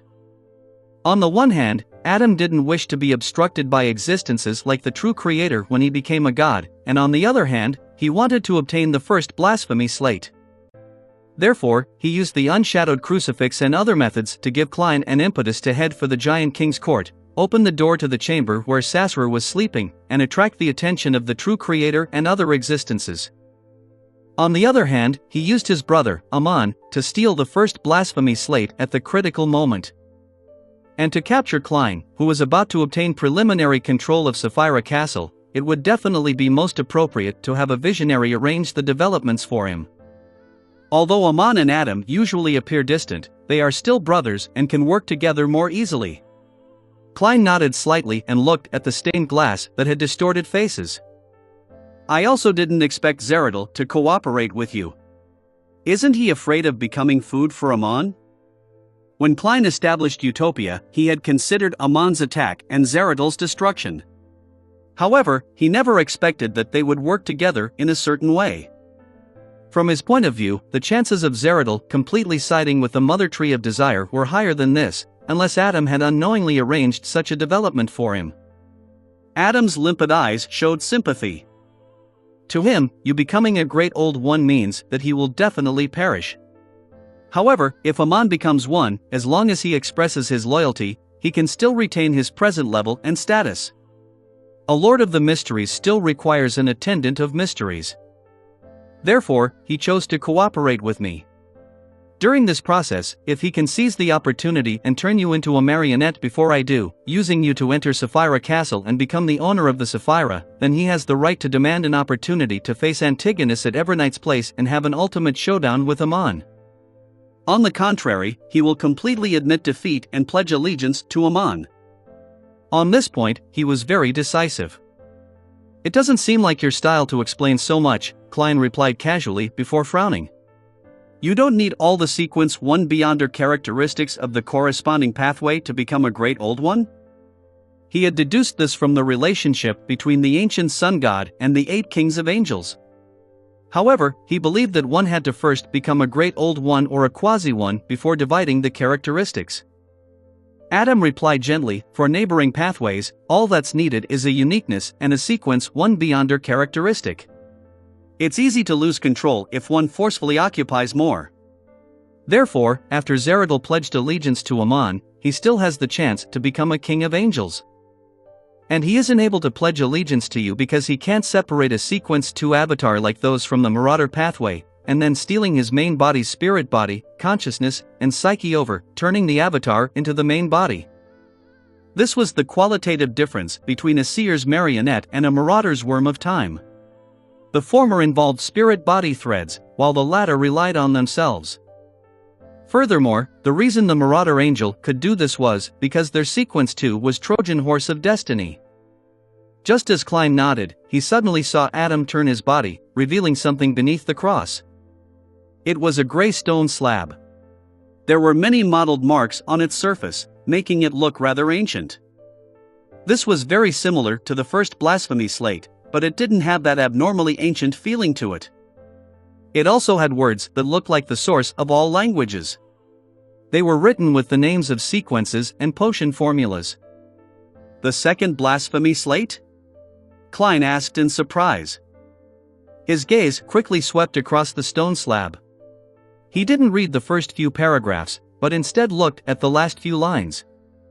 His intuition told him that there was a very important piece of information there.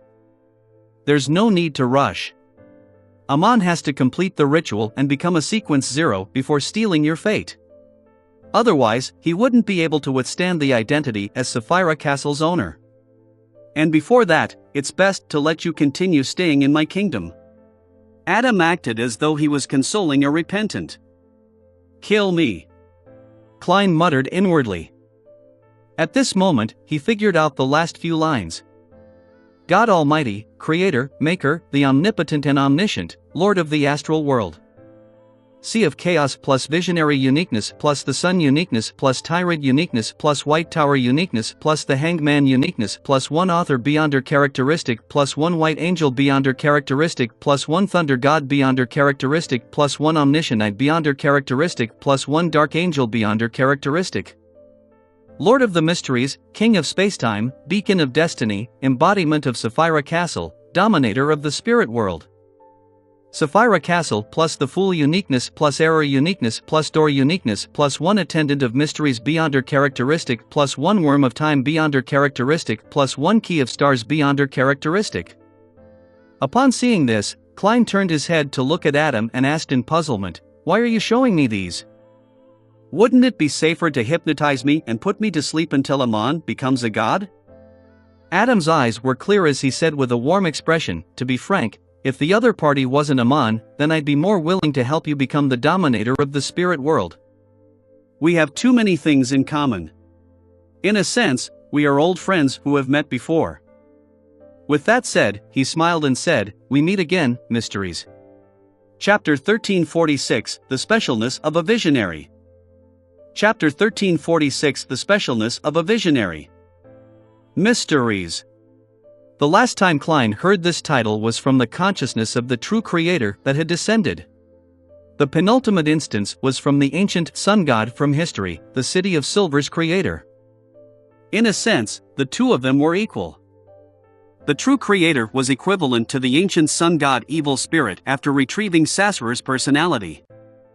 However, unlike before, Klein wasn't flustered when he heard this manner of addressing him. Neither his heart trembled nor his teeth chattered. At this moment, he felt as if he had finally seen a suspended rock fall to the ground. Of course, he wasn't that calm either. To a certain extent, surprise, shock, and disbelief were inevitable. It was because of the words "Adam isn't necessarily Adam" from Arihog that he had already come up with many speculations and was mentally prepared. We meet again. Mysteries. Adam is equivalent to the ancient sun god? Or is this the resurrection contingency of the ancient sun god? He knows of this, but he still wishes to revive his father, so that's why Medici calls him a zealot? Thoughts flashed through Klein's mind as he gained a brand new understanding of certain matters. It was no wonder Adam never promoted teachings about himself. He only spread what was left of the ancient sun god. Klein originally believed that this was due to the special trait of a visionary, and how he could use his uniqueness to create a bunch of realistic believers as anchors. This way, he didn't need to build a congregation, but from the looks of it, this was probably only one of the reasons. After 2 seconds of silence, he looked into Adam's pure eyes and said, "You are the ancient sun god?" Adam maintained his warm smile and said in an illuminating tone, "Don't you think I'm the most unique among the 8 kings of angels?" After reading the contents of the second blasphemy slate regarding the Great Old Ones, you should be able to clearly understand this point. Indeed. Klein nodded, indicating that he could tell. Of the 5 kings of angels related to omnipotence and omniscience, you are the only one with a uniqueness.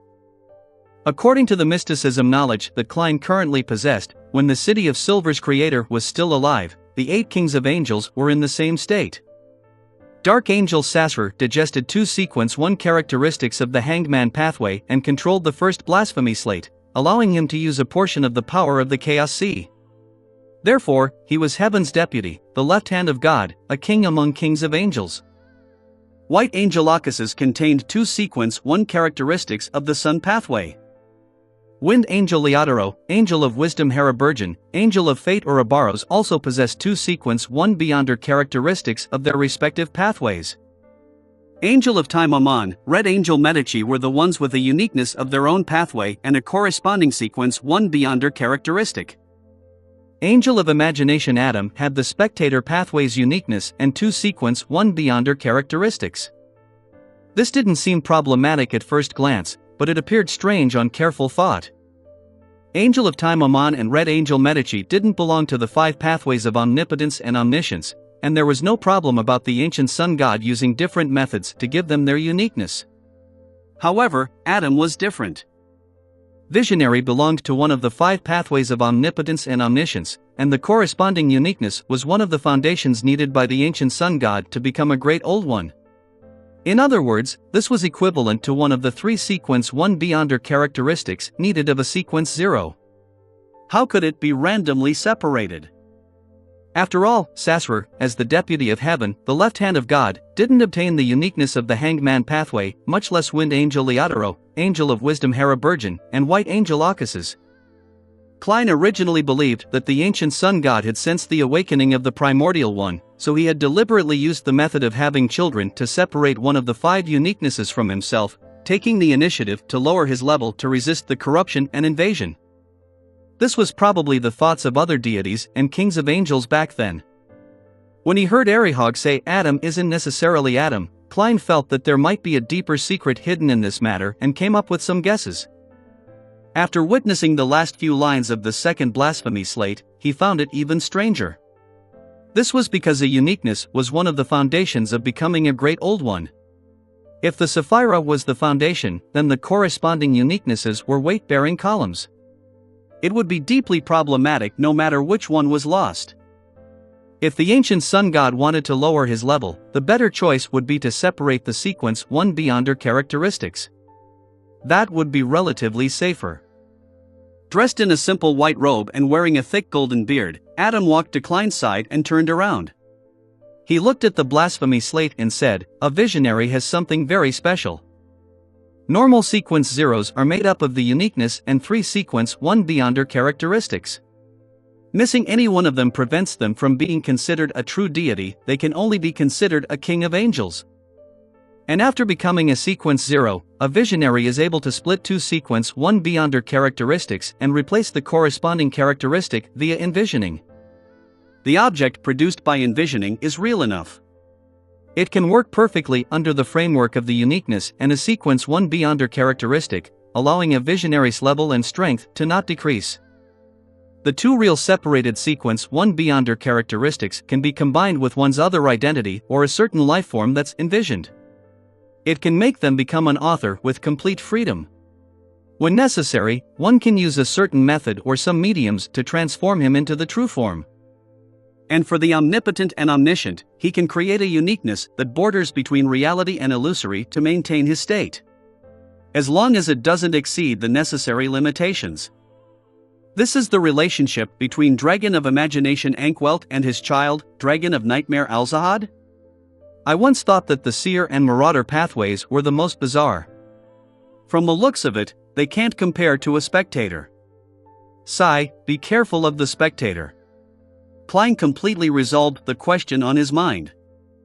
He also understood why Dragon of Imagination Ankwelt had arranged for 0-08 to meet Grozel's travels. Once they met, 0-08's quill, which originated from the Dragon of Nightmare Alzahad, would awaken and become the Dragon of Imagination Ankwelt at a lower level. Then, this resurrected ancient god would use the negative personas sealed behind the bronze door to activate the Chaos Sea's power, instantly reaching the level of the strongest king of angels below that of true deities. With such a foundation, he had the chance to compete with Adam for the position of visionary and completely revive. It's simpler, neater, and cleaner compared to the Black Emperor's resurrection. Klein nodded slightly and said, "The relationship between Dragon of Imagination and the Dragon of Nightmare?" Adam sat down beside Klein. Yes. However, the Dragon of Imagination had been corrupted, and he had characteristics of other pathways, putting him in a poor condition.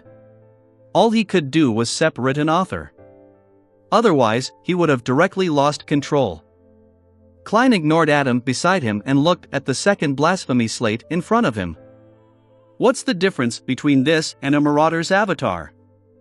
If Amon can become an error, he too can create at least 2 sequence 1 avatars. Adam leaned forward and simply explained, the avatar and the main body are still the same, but they are located in different areas. Does that mean that the sequence 1 that's envisioned is completely separated from the real body, and can be considered another person? Only by using some method or using some medium can one awaken? Klein asked thoughtfully, "You awakened when you became a visionary?" No. Adam looked straight ahead and replied with a gentle expression, "When I perished, and True was born." Klein asked in surprise, "Was no one suspicious?" If the deities knew that the ancient sun god had long been resurrected in Adam, the history of the fourth epoch would most likely be to besiege the Solomon Empire, the Twilight Hermit Order, and the Amon family. Apart from True knowing about this, perhaps only Evernight had her suspicions, Adam said, his voice neither fast nor slow. I disguised myself as a zealot wanting my father to awaken in my body. It's not difficult for a king of angels from the visionary pathway to do so. Then, Medici, Klein suddenly felt pity for the Red Angel. Thinking up to this point, he lowered his head to look at the blood-stained wooden stake on his chest. He felt that he deserved more sympathy. Adam said calmly, "It was a necessary sacrifice. Why do you think he can remain alive for so many years after becoming an evil spirit without being discovered?" Klein fell silent for 2 seconds before asking, "Are you going to let me wait just like this?" You can also choose to leave this corpse cathedral, but Zeradol will be waiting for you at the entrance. In your present state, you can only become his marionette, Adam said without any emotion. Klein fell silent as he read the remaining contents of the second blasphemy slate. In the fog sea, the dawn silently sailed through the undulating blue waves. Bernadette suddenly opened her eyes and sat up. She frowned and picked up an item on the table. The item was completely golden in color, and there were mysterious symbols engraved on its surface, making it look like a miniature water flask. This was sealed artifact 0-05, Magic Wishing Lamp. Bernadette held the wishing lamp and bowed her head as she chanted an honorific name. The fool that doesn't belong to this era. The mysterious ruler above the gray fog. The king of yellow and black who wields good luck, Chapter 1347, Pillar. Chapter 1347, Pillar. Above the gray fog, in the ancient palace, beside the fool's seat. A prayer point of light expanded to produce a rippling halos. It was as though someone had suddenly drawn the curtains in a dark, sealed room, allowing sunlight to shine in, piercing into the eyes of the sleeping one. The whirlpool of maggots, which had already quietened down, once again went berserk as it began to flail the slippery and strange tentacles. Klein's gaze swept past the parts that were related to the Lord of the Mysteries, and he read the subsequent content on the slate. Eternal darkness, singularity of all, spacetime in one. River of eternal darkness plus Evernight uniqueness plus death, eternal sleeper, uniqueness plus Twilight Giant uniqueness plus one Night of misfortune beyonder characteristic plus one Pale Emperor beyonder characteristic plus one Hand of God beyonder characteristic. Goddess of origins, mother of all, brood hive of filth. Brood hive plus mother uniqueness plus the moon uniqueness plus 1 nature walker beyond her characteristic plus 1 beauty goddess beyond her characteristic. The anarchy, shadow of order. Nation of disorder plus black emperor uniqueness plus justiciary uniqueness plus 1 prince of abolition beyond her characteristic plus 1 hand of order beyond her characteristic. Calamity of destruction, origins of disaster. City of calamity plus demoness, chaos demoness, primordial demoness, uniqueness plus red priest uniqueness plus 1 apocalypse beyond her characteristic plus 1 conqueror beyond her characteristic. Father of devils, lord of deviance, source of curses. Tenebrous world plus abyss uniqueness plus chained uniqueness plus 1 filthy monarch plus 1 abomination beyond her characteristic.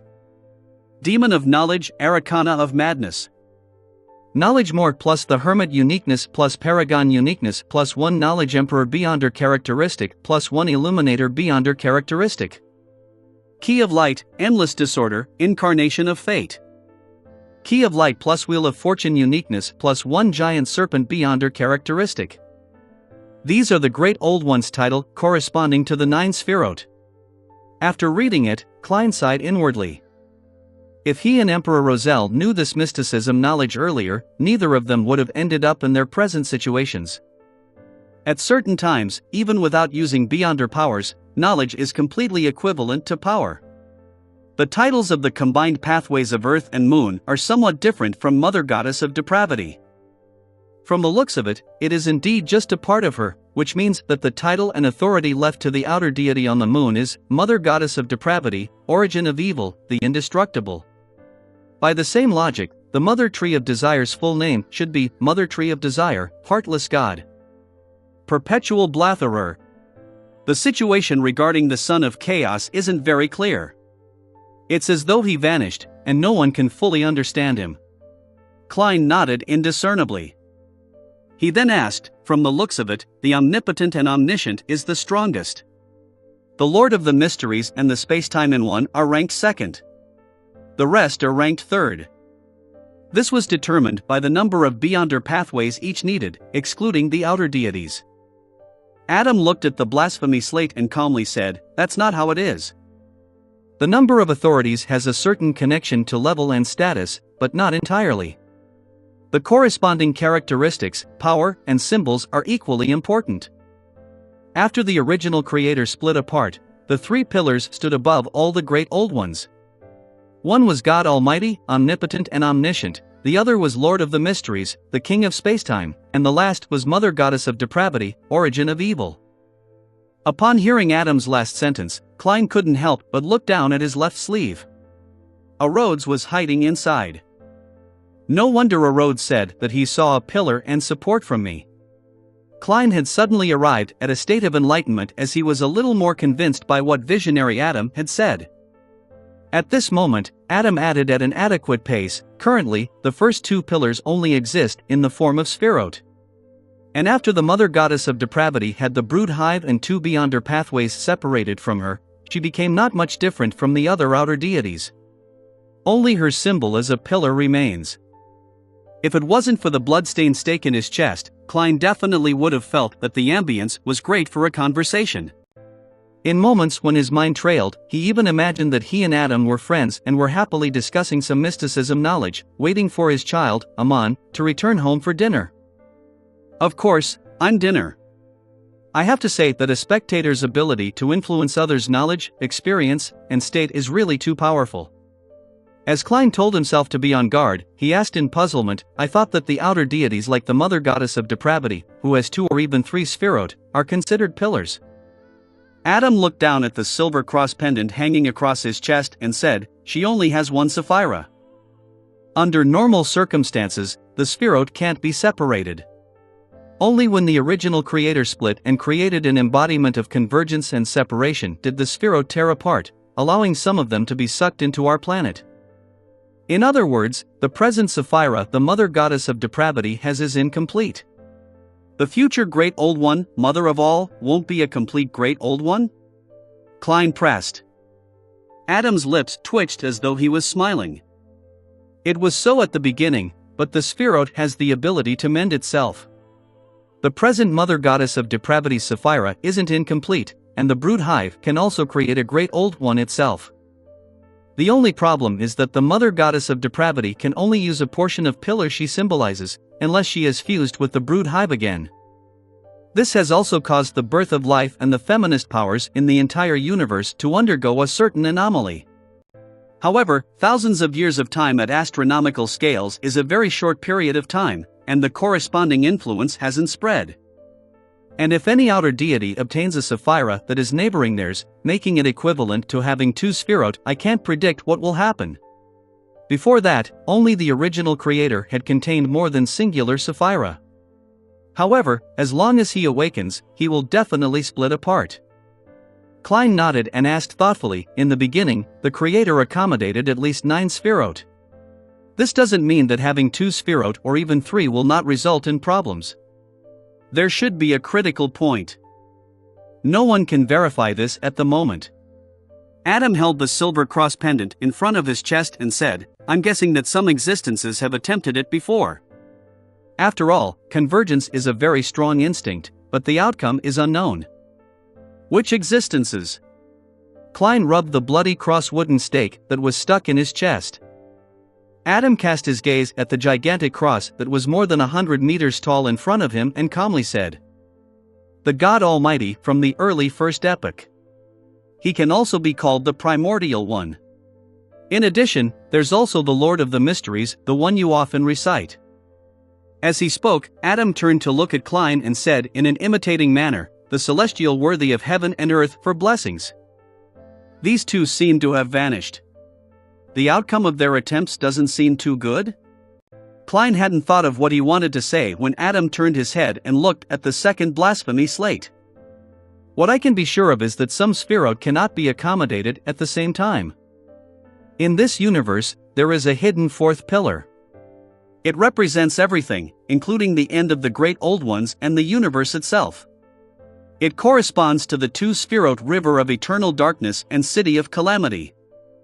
Simply put, if ever night can become an eternal darkness, singularity of all, spacetime in one, she can further occupy the 2 pathways of Demonis and Red Priest, encompassing the city of calamity, and becoming the true fourth pillar. However, when that happens, she will either enter a deep sleep, be passively split apart, or it will cause the entire universe, including her and us, to be annihilated, starting everything all over again. Never expected that. Once above the sequences level is reached, the symbolism is more important than authority. Adam, no, the ancient sun god's mysticism knowledge is simply too terrifying. As expected of a quasi-great old one. Klein sighed when he heard that. He thought and said, in other words, a demigod from the sleepless pathway can transfer to the Demonis pathway? That's right. Adam looked straight ahead. But in that case, there's no way to become a great old one, unless one thinks of a way to separate the beyonder characteristics from before. As Klein looked up, he read the demigod potion formulas of the Spectator, Sleepless, and Arbiter pathways and changed the topic. Where did the potion formula related to the Great Old Ones come from? The first blasphemy slate didn't seem to contain them. Were they hidden in the different sequence 0 potions?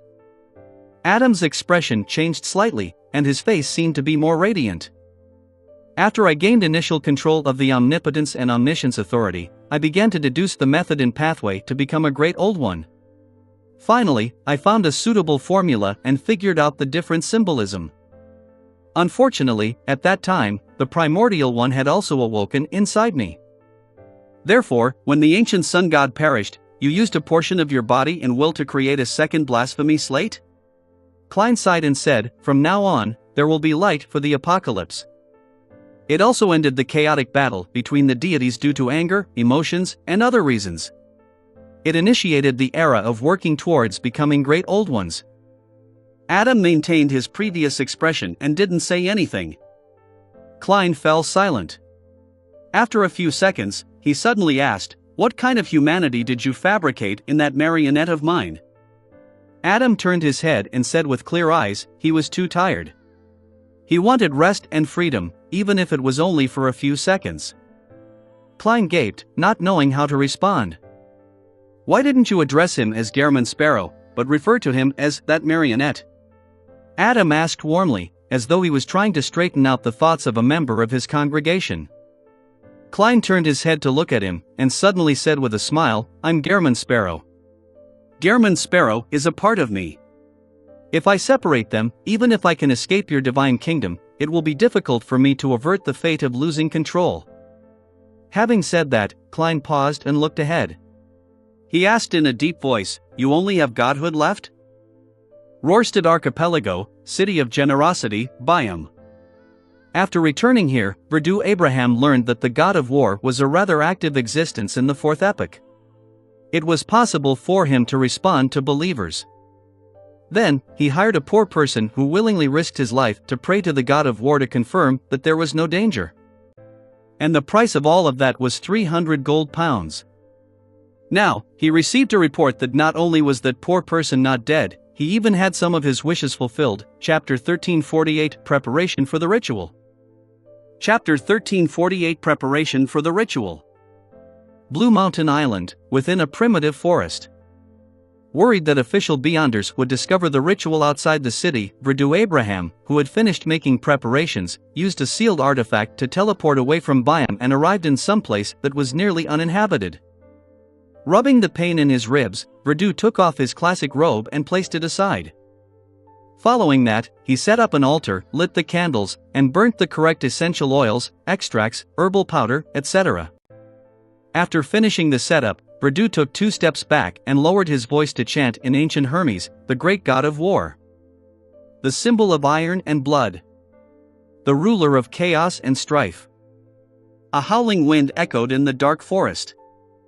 Amidst the rustling of the branches and leaves, 2 of the candles on the altar suddenly emitted crackling sounds.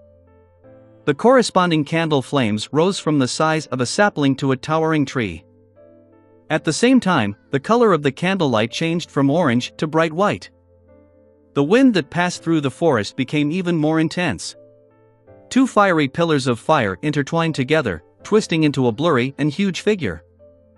At that moment, Verdu Abraham felt an indescribable gaze cast from high above and onto his body.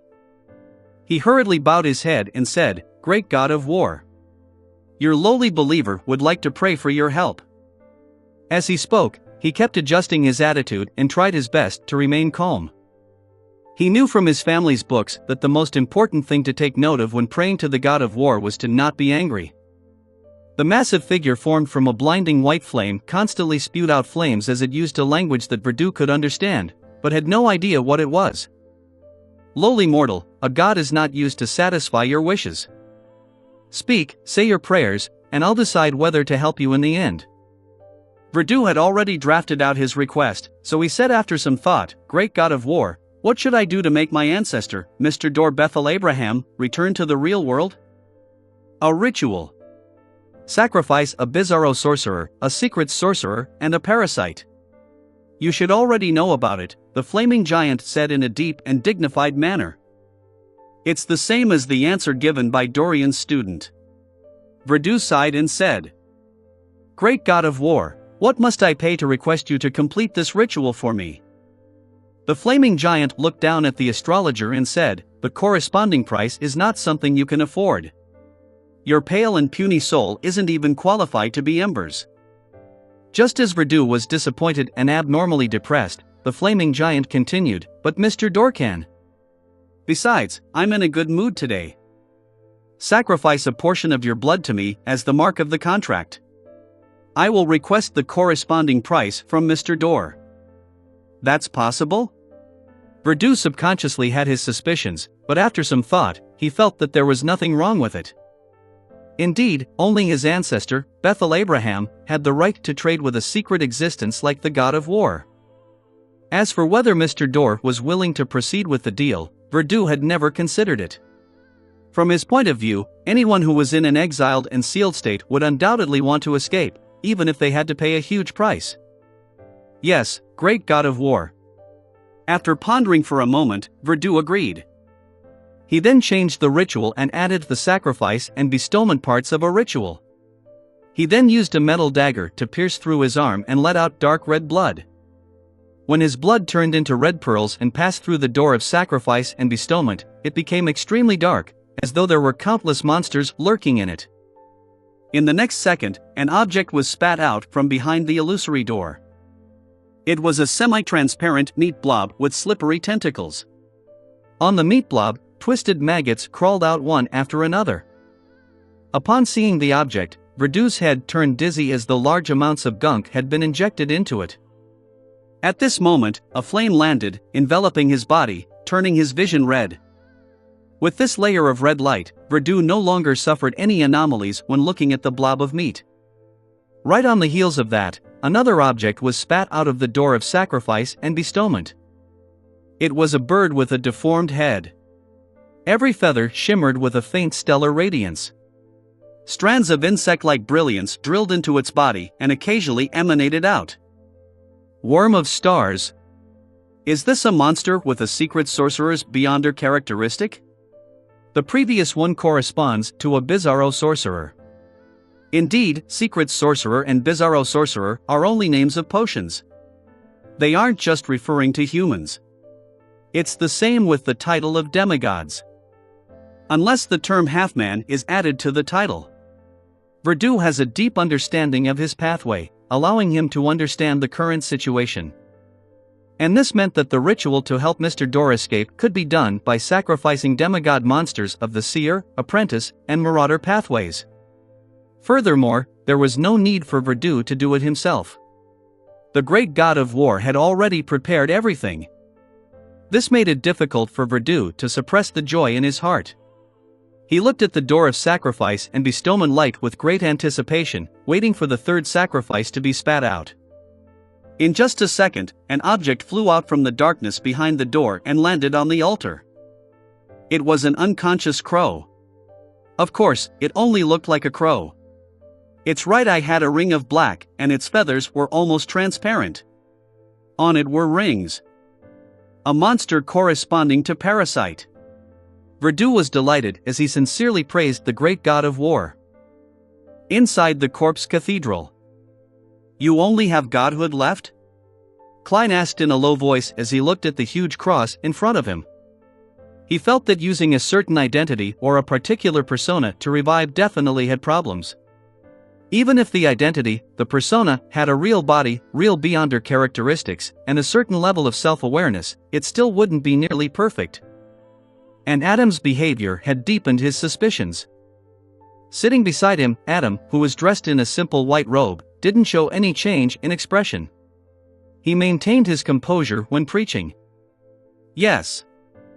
I'll only be complete if I fuse with true. Indeed. Klein sighed and said, although the true creator is an embodiment of negative personalities and extreme emotions, he has also inherited your humanity? That's why he went mad. Adam appeared to be speaking about a stranger. Klein thought for a moment before interpreting the remaining contents of the second blasphemy slate. He asked, if the two of you really fuse as one, who among you will take center stage? This is what we have been competing for after we awakened, Adam said as he released the hand holding the silver cross pendant. Therefore, you obtained the first blasphemy slate through Amon, hoping to use it to gain control of the Chaos Sea and gain the upper hand? Klein was enlightened as he nodded with a frown. All of you seem to have a tacit understanding regarding this matter. The true creator has never made an issue out of your identity or used external forces to deal with you. This is between us, Adam replied calmly. Klein fell silent for a few seconds before staring at the blasphemy slate. I have a nagging feeling that the Red Angel's death and many of the things that happened during the fourth epoch weren't that simple. Klein kept asking and probing. Apart from trying to understand more secrets and gain more knowledge, he was stalling for time and maintaining their present interaction. Compared to being hypnotized by Adam and turning muddle-headed, or sleeping directly, he wished to stay awake. With this in mind, Klein lowered his head to look at the blood-stained wooden stake embedded in his chest. He felt that the pain it brought was so real. Why do you say that? Adam asked in return, as if he would begin praying at any moment. Klein deliberated over his words and said, before the Black Emperor returned, the Solomon Empire only had one true God, the true creator, and the Red Priest's uniqueness. The nobles and powers who supported Alista Tudor occupied the four uniquenesses of visionary, door, error, the fool. Together, even adding on the king of angels Ouroboros, they wouldn't be able to fend off the 6 orthodox deities like Evernight and company. Furthermore, they still had the justiciar uniqueness on hand. In such a situation, even if you didn't plan on scheming to target the Red Angel, no one will suspect you. Of course, a crazy blood emperor might be more useful to you. Adam's gaze remained unchanged as he stared at the huge cross. You don't understand because you don't know enough. In the fourth epoch, apart from the 3 great empires and the true deities and kings of angels behind them, there were also the Demonist sect and the Moses ascetic order. There was also the Abyss's infiltration and secretly developed artisans, as well as the southern continent's Balaam. And that wasn't all. In addition, there were many crucial factors at stake. Klein nodded thoughtfully and said, for example, the conflict between the 6 deities? Adam smiled warmly and said, more than that. Without waiting for Klein to ask further, Adam added calmly, you should have been to Bansi. Klein's heart stirred as he opened his mouth, but didn't say a word. Adam continued, in addition, after I perished, the invasion on reality by the outer deities clearly deepened. In the ancient palace above the fog. Due to the lack of response to the prayer light representing Bernadette, it kept expanding and contracting, emitting rippling halos. This provoked the vortex formed by the transparent maggots. It frantically flailed its slippery tentacles and lashed towards that direction. After repeated misses, one of the tentacles touched the correct prayer light, chapter 1349 door. Chapter 1349 door. After Bernadette received no response, she held the magic wishing lamp and walked to the window in the captain's cabin to take in the deep blue sea. She wasn't impatient, nor did she attempt to use her powers of prophecy, patiently waiting for any further developments. After a few minutes, a grayish-white fog suddenly appeared in front of her eyes. Right on the heels of that, the fog was dyed golden, as though it was coated with a layer of sticky syrup. Bernadette immediately bowed her head and looked at the magic wishing lamp in her hand. She saw that the wick at the mouth of the lamp had automatically ignited itself.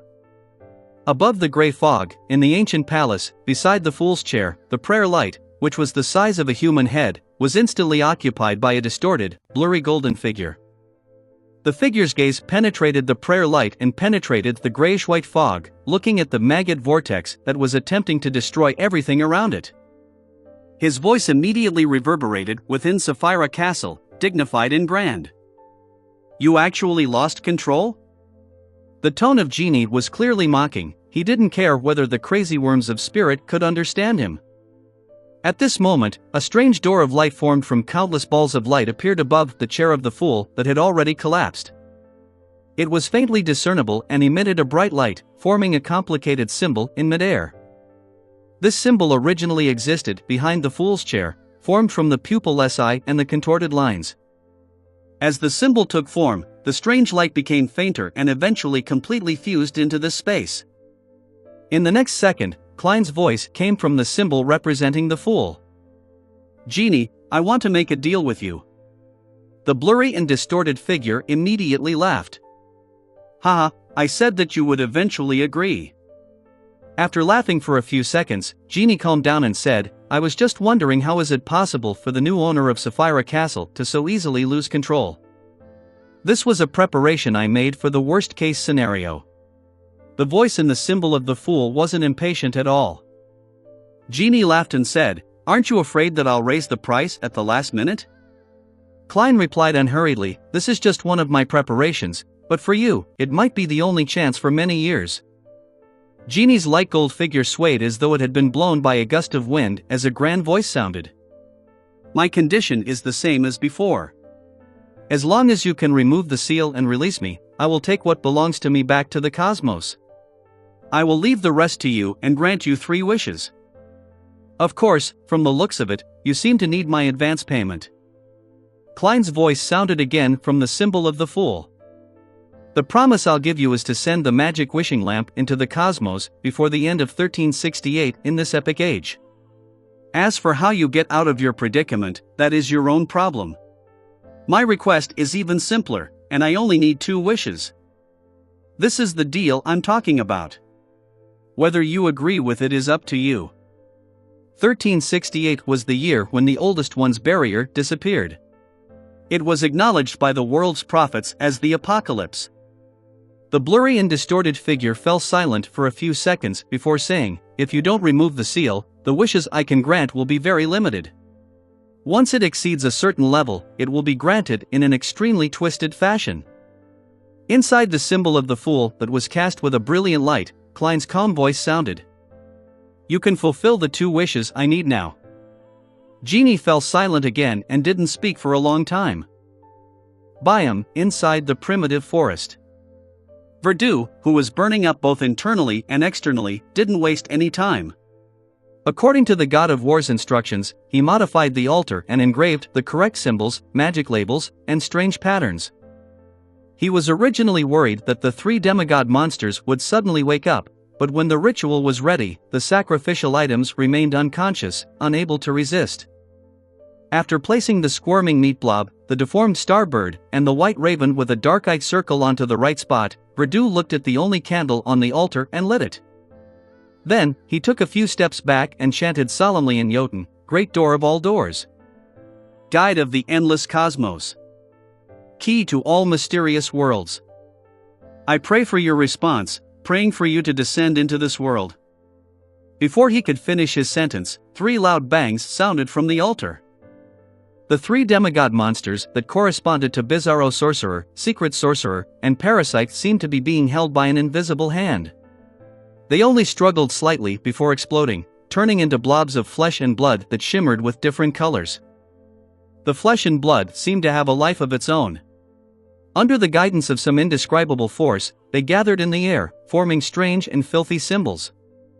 Countless symbols combined together, forming a huge door that was still squirming like flesh and blood, one that was more than 5 meters tall. The door stood on the altar. It was pitch black inside, and it was unknown where it went. Flames from the candle representing Mr. Door suddenly soared, illuminating the entire door of flesh and blood, illuminating the darkness within.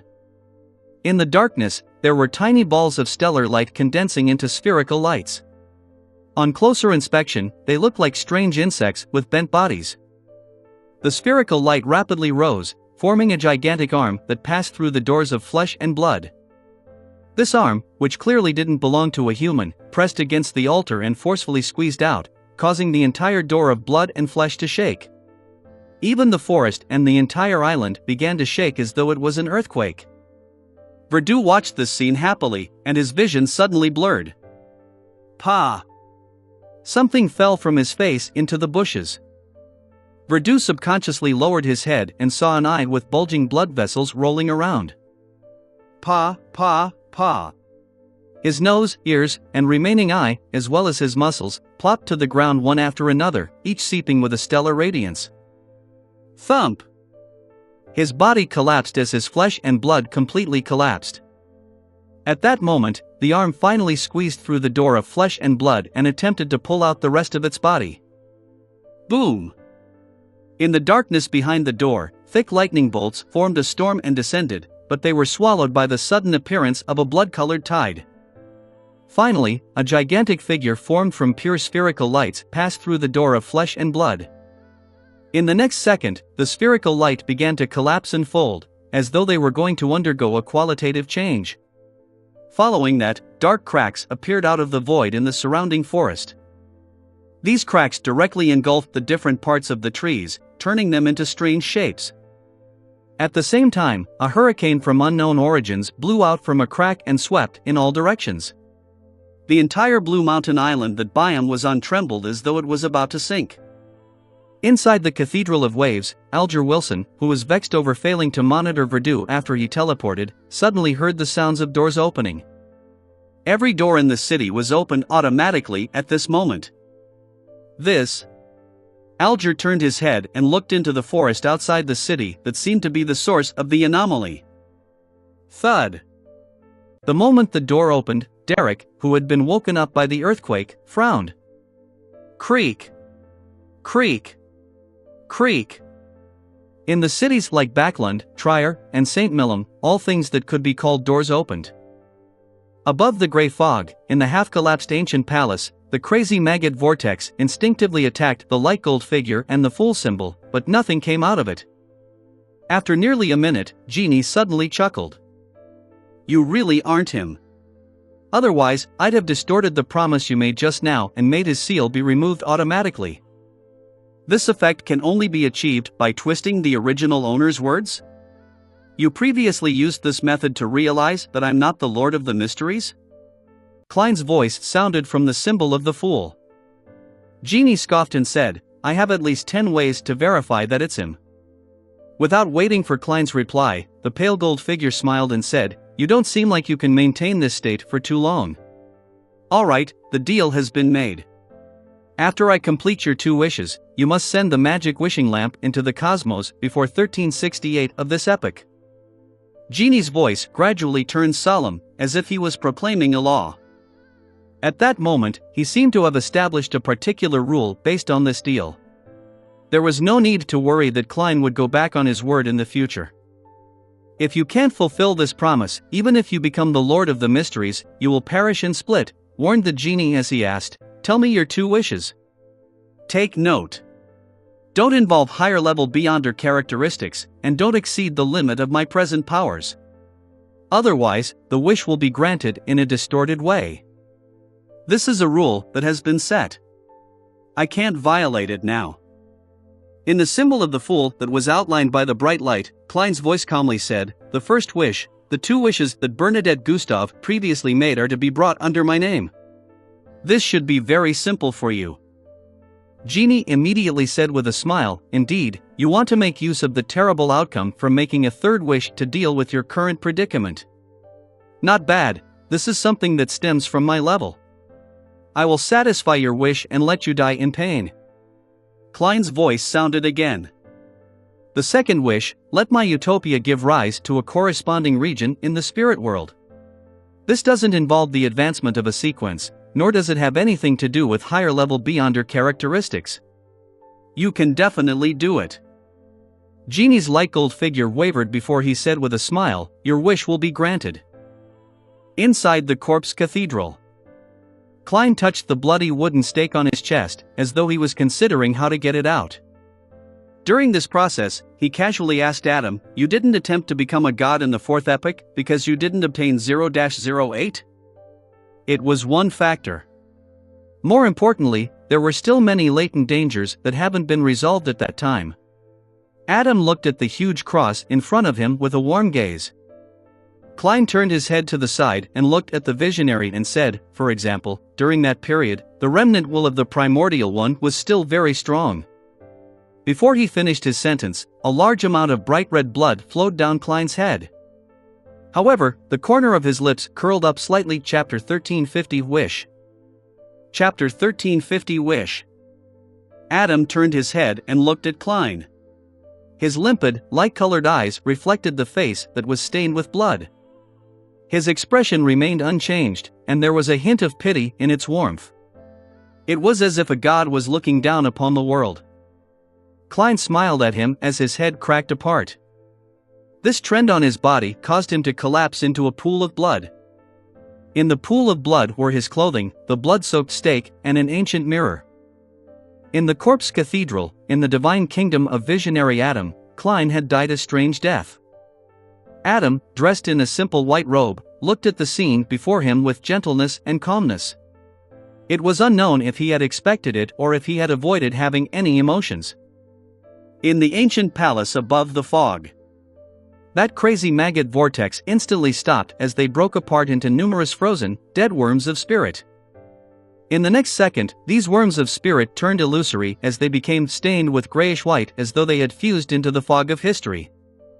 Then, they came back to life. As they shimmered with a dark glow, they gathered together. In just a few seconds, the worms of spirit reassembled into a figure. It was Klein Moretti, who had black hair, brown eyes, and a formal suit. With the return of the owner of Sapphira Castle, the destroyed model table and the 22 high-backed chairs rapidly restored to normal. The junk scattered all over the floor was piled up again. Klein picked up the staff of the stars embedded with various gems and sat on the seat belonging to the Fool. The entire space above the gray fog quaked as boundless and mighty invisible forces surged out. Klein immediately nodded at the golden figure that occupied Bernadette's prayer. "I will fulfill my promise." Genie laughed and said, "It looks like you haven't inherited his cunningness and shamelessness." "Very good." As soon as he said that, the blurry and distorted golden figure rapidly receded, no longer projecting itself on Bernadette's prayer light. "Well done." As Klein separated a worm of spirit to respond to Queen Mystic's prayers, he lowered his head and made a wish to himself. "I wish to be restored to how I was like before tonight."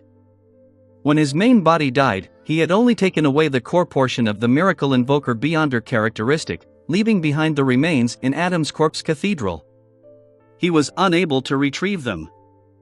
Of course, Klein still had a large portion of the characteristics in the worms of spirit in his body above the gray fog and the remaining marionettes in Utopia. Zeradol didn't need any additional Beyonder characteristics, nor did he want them to end up affecting his condition. Therefore, he didn't directly use the law of convergence of Beyonder characteristics to suck all the characteristics of the same pathway in Utopia. He collected them using a different method which was relatively slow and would require a certain amount of time. After making this wish, Klein summoned the curtain, draped it behind him, and snapped his fingers.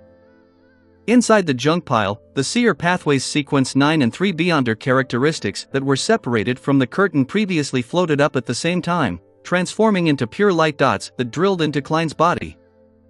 His condition instantly returned to the time when he was almost done digesting the Miracle Invoker potion. Apart from the lack of a physical body, he was no different from when he was attacked. Right on the heels of that, Klein cast his gaze at Utopia, which was closely connected to him. Inside Utopia, the hooded, black-robed Zeradol, whose face was covered in white whiskers, stood on the roof of St. Ariana Cathedral. Beside him were Roselle Gustav's, William Augustus's, and Abomination Sua's historical projection. They patiently waited for the door to the Corpse Cathedral to open and for Gehrman Sparrow to walk out. He controlled some of his marionettes, dealing with a few of the mutated Utopian marionettes, leaving the remaining portion of marionettes which remained normal to the end. At that moment, dense, illusory spirit body threads suddenly floated up from the rigid Utopian marionettes into an infinitely high hideaway. They instantly came to life and turned around, looking at Zeradol and his historical projections. The pairs of eyes sparkled in the darkness. At the same time, a huge shadow descended from the faint grayish-white fog, enveloping the entirety of Utopia. Zeradol and his historical projections instinctively raised their heads and looked up at the sky that suffused a faint gray fog. Sealing is prohibited here. In the next second, William Augustine's historical projection raised the sword in his right hand and solemnly made an announcement. The shadow that enveloped Utopia immediately shook as many gaps appeared. It was unable to completely isolate the marionette town from the outside world. Roselle Gustav's historical projection immediately transformed into a torrent of information that surged towards Klein's remaining marionettes in an attempt to interfere with their movements. As for the historical projection of Abomination Sua, it attacked the shadow that appeared like a curtain in a bid to expand the corresponding gaps. Zeradol extended his hand and grafted the void in front of him to another island in the Berserk Sea that he had previously fixed. Following that, as long as he took a step forward, he would be able to leave Utopia. At that moment, Klein's marionettes snatched the opportunity before the torrent of information entered their spirit bodies. At the same time, they opened their mouths and chanted in Jotun, Leotaro. In the forsaken land of the gods, with the remnant divine powers of a tyrant, Klein could directly trigger the power of a deity based on this name alone, but that wasn't the case in the outside world. As for whether or not he wanted to punish the fellow for calling out his true name, it was decided by the Lord of Storms. Klein had his marionettes recite the honorific name at the same time only to get the Lord of Storms to cast his gaze over. As one of the members of the 5 pathways of omnipotence and omniscience, the Lord of Storms was probably one of the true deities that didn't wish for Adam's plot to succeed. If Amon became the Lord of the Mysteries, the King of Spacetime, this tyrant would be in a very dangerous situation. He would have to constantly worry that the Son of the Creator would deal with him and help Adam or the true Creator to ascend to the position of the Lord of the Astral World. Therefore, compared to the Evernight goddess and Earth Mother, Lord of Storms, Eternal Blazing Sun, and the God of Knowledge and Wisdom were probably the existences who didn't wish to see Adam and Amon succeed. If there was a chance, Klein planned on getting his marionettes to continue shouting Occuses and Haraburgen. Utopia's surroundings instantly turned gloomy, as if it contained the indescribable wrath of nature. Before Zaradil could take that step, the night sky instantly produced different colors of lightning. They bared their fangs and brandished their claws as they wantonly expanded. They seemed to envelop the entire sky in a sea of lightning. Boom! Boom!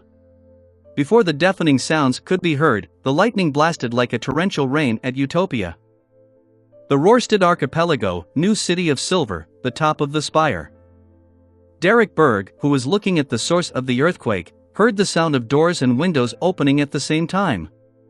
Furthermore, it repeated thousands of times. Although it didn't bring him any direct danger, the bizarre change still made Derek very wary. With some hesitation, he prepared to seek out the current chief, Waite Shermont, and suggest using the god-level sealed artifact, Proof of Glory. He wanted to first protect the new city of Silver and the nearby New Moon City. Then, he decided to pray to Mr. Fool based on the progress of the anomaly. Just as he turned around and walked to the door, Waite Shermont, who had a dark blue symbol engraved on his head, walked out from the corridor's light. He said in a deep voice, "The seal underground has failed. The seal has failed." Derek instinctively believed that it had something to do with the anomaly in Blue Mountain Island. Compared to doors and windows opening, the consequences of the seal's failure were extremely terrifying. "Immediately use the Proof of Glory," Derek said without hesitation. This was a god-level sealed artifact that could be used for a short period of time. It had once helped the city of Silver avert repeated disasters in the forsaken land of the gods, allowing them to persist until the present era and obtain salvation. Derek's thoughts were very clear. He was using the Proof of Glory to suppress the other god-level sealed artifact, Gift of the Land. The suppression effect would soon affect the saint-level sealed artifacts that would have negative effects on the surroundings. Waite Shermont didn't say anything else. He immediately made up his mind and brought Derek underground using the light as concealment. Proof of Glory required at least 2 saints before it could be utilized. This was also the reason why Waite Shermont didn't immediately head underground and came to find Derek first. Of course, if he wanted to make use of it simply, there were tricks to do so, but he had to be prepared in advance to brand the corresponding mark on his body. Biome, Cathedral of Waves. A bolt of lightning shot into Alger Wilson's room, turning into a hurried voice. "Your Eminence, most of the underground seals have failed. Only certain items remain in a balanced state thanks to their effects." Alger's brows twitched as he combined it with the phenomena of opening doors and windows in Biome City happening at the same time. He sensed that something was amiss. He immediately said to the void, "All of you immediately form groups of 3. Take out the grade 2 and 3 sealed artifacts that won't cause immediate danger, or those with living characteristics from underground to prevent any chain reactions. This way, the underground area would become uninhabited. The dangerous sealed artifacts wouldn't be able to cause casualties within a short period of time. With the passage of time, when the anomaly of the seals losing their effects passed, the mandated punishers would have the time to deal with the items." However, the premise was that they hadn't lost control of the 3 grade 1 sealed artifacts.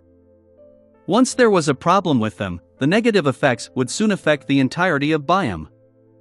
However, with the seal no longer working, it was very difficult for the 3 items to remain without problems.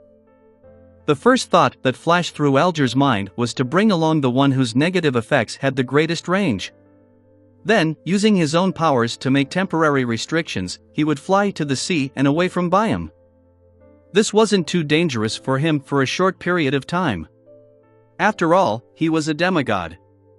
The biggest problem was that the remaining 2 grade 1 sealed artifacts would undoubtedly cause serious damage to Biome. "At least I did my best." Alger felt that this method was safe and could handle the subsequent investigations from the Church of the Lord of Storms. It was pretty good. His gaze subconsciously looked out of the window. It corresponded to the few schools and the workhouses near the cathedral. Alger retracted his gaze and fell silent for 2 seconds before sighing. He continued, "Leave the rest to me." His words transformed into electric waves that transformed into silver lightning that flew underground. If you enjoy this video, don't forget to click the notification bell, like, and subscribe buttons. For me, please click the new channel's follow button. To ensure you don't miss the footage, there is a link to subscribe to the new channel under the title. If you think this narrative is entertaining, please leave a comment saying so under the video and assist the Light Novel podcast channel reach 1,000 likes when it posts the next segment. A little amount. This channel has a relatively small number of likes and subscribers. Until the next clip, bye.